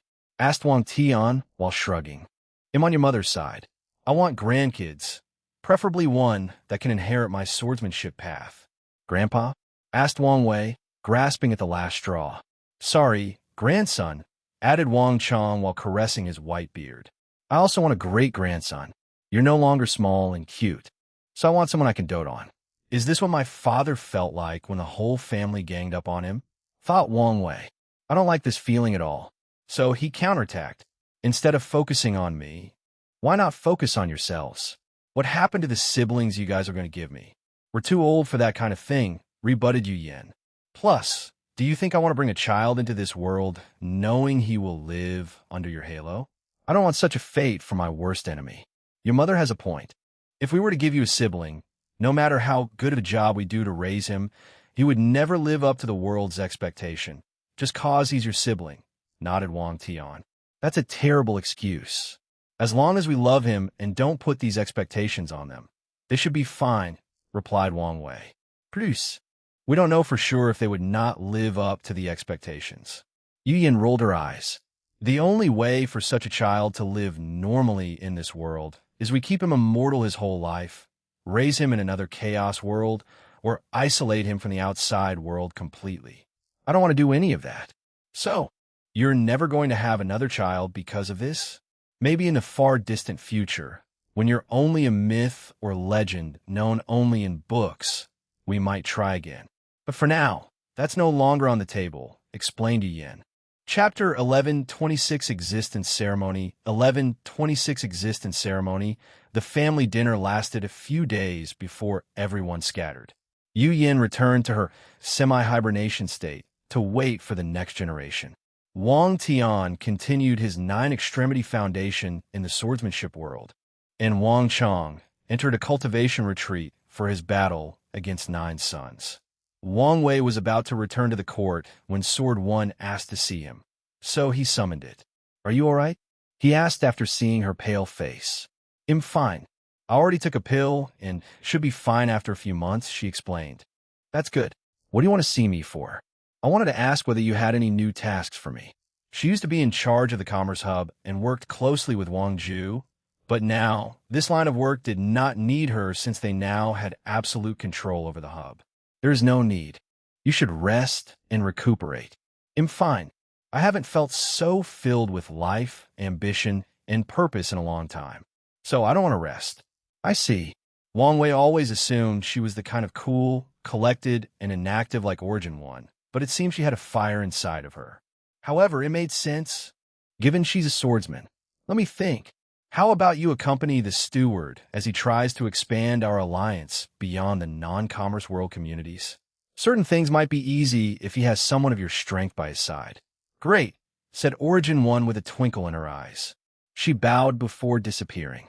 Wang Wei did not immediately leave, as he remembered his favorite ancestors and went to see him. After chatting and drinking with Wuqing for a day, he returned to the court, where, to his surprise, Wang Ju awaited him. Did something happen? Yes. Our people caught one of the traitors. Oh, just like what happened to you. A terrifying restriction activated, despite our effort to be careful. We lost a few capable people. Did you try to revive them? We tried, but it was useless. Sorry for my blunt words, but I don't think even you can revive them. These restrictions were likely created to target you personally. It's fine, Wang Wei said calmly. You would not come here if this was the only news. What else happened? Wang Ju showed him an orb, which was condensed from her power, with a piece of paper encased inside. One of the spies released this piece of paper after evaporating. Wang Wei held the orb as he used all his detection abilities. He found nothing. So, either this paper is safe, or the power inside is beyond his ability. You can leave. Sect Master? Don't worry. Wang Ju bowed before disappearing. Wang Wei activated the quartz formation, preparing to run away with the slightest anomaly. Only did he read the paper's content. Dear Chosen One, am writing this message to tell you that none of the actions of these people are related to me in any way or form. I only sent my people to the lower dimension because they pressured me. I know you're destined to end this era, and I have no problem with that. I hope we can meet someday to drink and converse under the moonlight. If that is not appealing to you, or if you cannot accept my apology, I'm happy to stay far away from you. From Disaster Paragon. Wang Wei was speechless. This Disaster Paragon is a character. That's the only way he could describe the latter. The spies descended to the lower dimension in the early stages of this generation. So, assuming he did not send these notes before true heavenly Tao closed the lower dimension, since he would not know, he had this method prepared in advance in case something went wrong. This level of carefulness and preparedness truly made Wang Wei speechless. This also shows that this man is quite intelligent despite his cowardly presence, and is also bold. Very few people know of the existence of the eighth moon, yet Disaster Paragon assumed or deduced whoever fate chose to bear the destiny to end his era would have discovered the truth. Wang Wei updated the character profile he had on this man before burning the paper. He then sent new nutrients to the Genesis fruit before entering seclusion. With access to the Commerce Hub's resources, he will have no issue tempering his body for a while, but his main priority is the existence ceremony. The process took 20,000 years on the outside, but he finally finished. He quickly checked outside, and the expansion was going smoothly. They've already conquered more than 100 world communities and are still going strong. In this short period, Wang Wei had gathered too much merit, incense, dream power, and spiritual energy, but that was still the tip of the iceberg, as these new worlds did not have the proper time to ferment. Wang Wei focused on the magic circle in the middle of the room that was releasing a strange aura. Let's begin. As he sat in the middle and closed his eyes, a few characters floated from the circle. The most powerful sect, a wind with a strange aura blew from the spirit Genesis sect before materializing in the cultivation room. Wang Wei's spirit flew to an unknown black and white space with countless runes. Heavenly Daos records, he thought. This place contained all knowledge and truths of the eternal ascension world. Wang Wei did not waste time, as he quickly latched to a rune that translated, Heavenly Emperor Era. As his spirit left an imprint on the rune, his body and soul dissipated. He did not die, but entered a state where he was his existence. He now had many forms. His memories, his name, his history, and his karmic impact on others were now all part himself. Then, Wang Wei felt his existence started to elevate as it fused with the Heavenly Emperor era rune. His mind trembled before he found himself in an infinite room with countless white silhouettes and no faces or genders. Everything proceeded as he expected except for this event. So, Wang Wei focused on analyzing the situation. Are these the physical manifestation of all the infinite possibilities of the Heavenly Emperor era? He understood the situation. Since he wanted his existence to include an entire era that spread across the lower dimension, he must bear that era's weight. In other words, he must confront the manifestation of every emperors born in that era, every action they make, every karma thread connected to them or a result of their actions, and finally, he must bore the weight of every single event that occurred in that era, including something as insignificant as someone kicking a rock or an animal touching a grass as they walk to their destination. I understand. Just like the saying, you must bear the crown's weight. In my case, I must bear the weight of my era's history if I want it to be a part of me. Well, bring it on. The nature of this battle was spiritual and willpower, which is one of his greatest assets. So, he rushed to these figures and fought them nonstop. The battles themselves were nothing significant to Wang Wei, but the duration of the fight was a nightmare. He had to confront every single possibility of his era, meaning every single event that will occur in the Heavenly Emperor era across all 3,800 heavenly communities, which are composed of billions of worlds and an infinite number of people making an infinite number of decisions. The battle felt endless, especially since he seemed to notice how much time had passed. Wang Wei did not know whether this was part of the process or whether his brain was doing so as a way to distract somewhat from this endless fight and prevent him from going mad. But he noticed. If not for his unwavering willpower, he would have given up. But even with such iron will, his spirit had reached its limit after he felt he had fought for at least 10,000 yuan epochs. But even then, he did not stop despite his spirit giving up after 10,000 yuan epochs. The battle did not end until after exactly 103.4 million yuan epochs.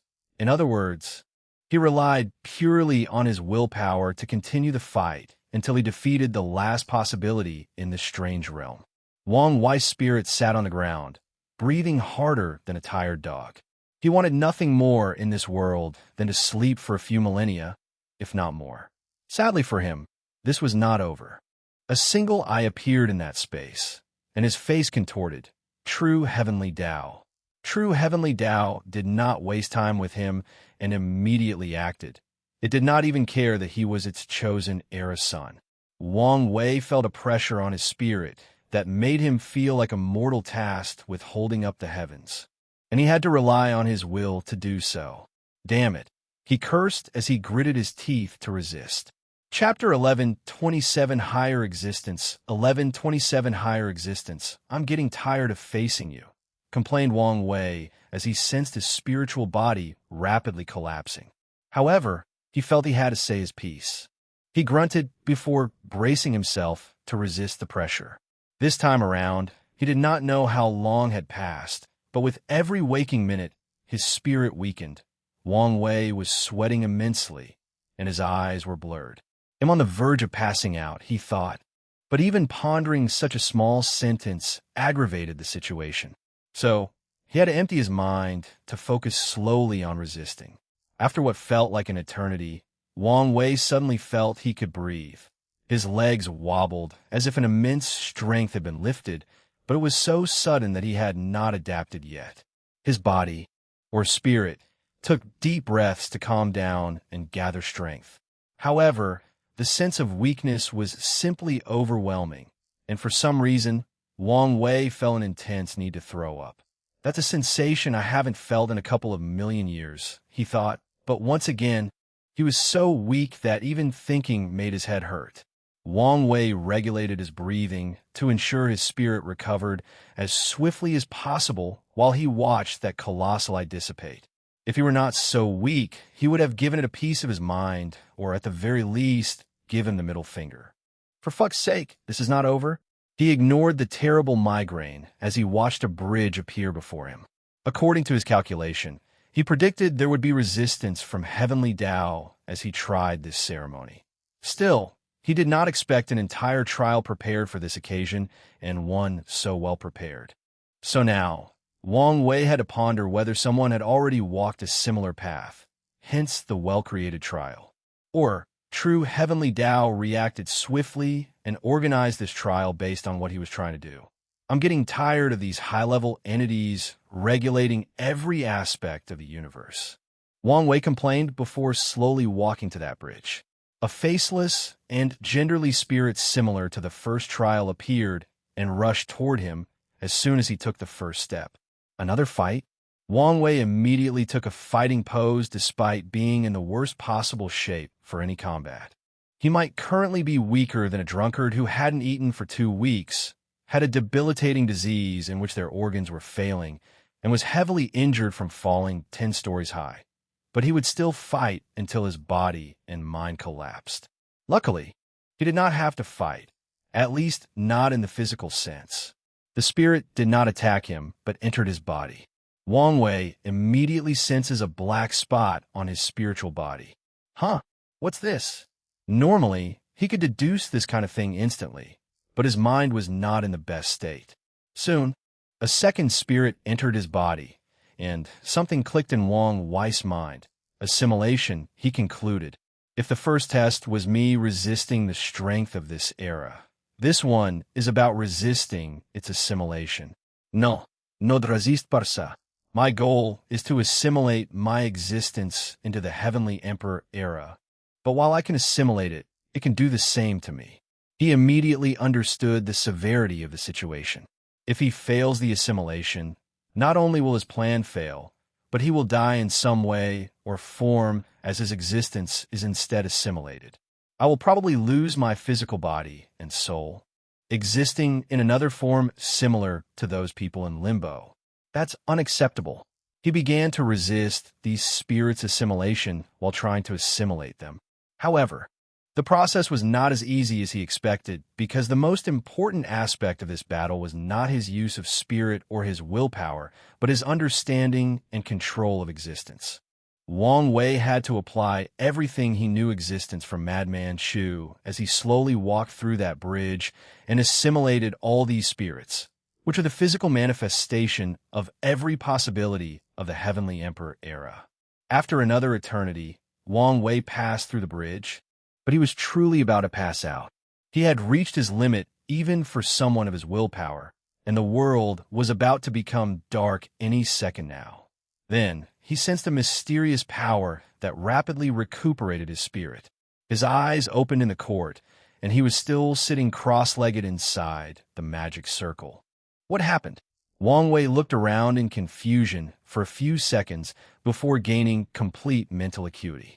His terrifying brain processing speed returned, and he immediately realized many things, including that less than a minute had passed despite spending heaven knows how long in that spiritual place. The second thing he noticed was the drastic increase in one of his soul dub Dao. It increased from 7 Grand Dao Source to 30 Grand Dao Source, almost as good as his Fate Dao. It makes sense given the relationship between the spirit and the soul, thought Wang Wei. The third thing he noticed was that his willpower had increased greatly, which is something that usually occurs after some of his flesh tribulations. This is, muttered Wang Wei as he truly sensed the major changes to his body. His existence, which previously contained body, soul, spirit, memories, name, history, impact, now also contained the Heavenly Emperor era. Wang Wei's eyes squinted while he smiled.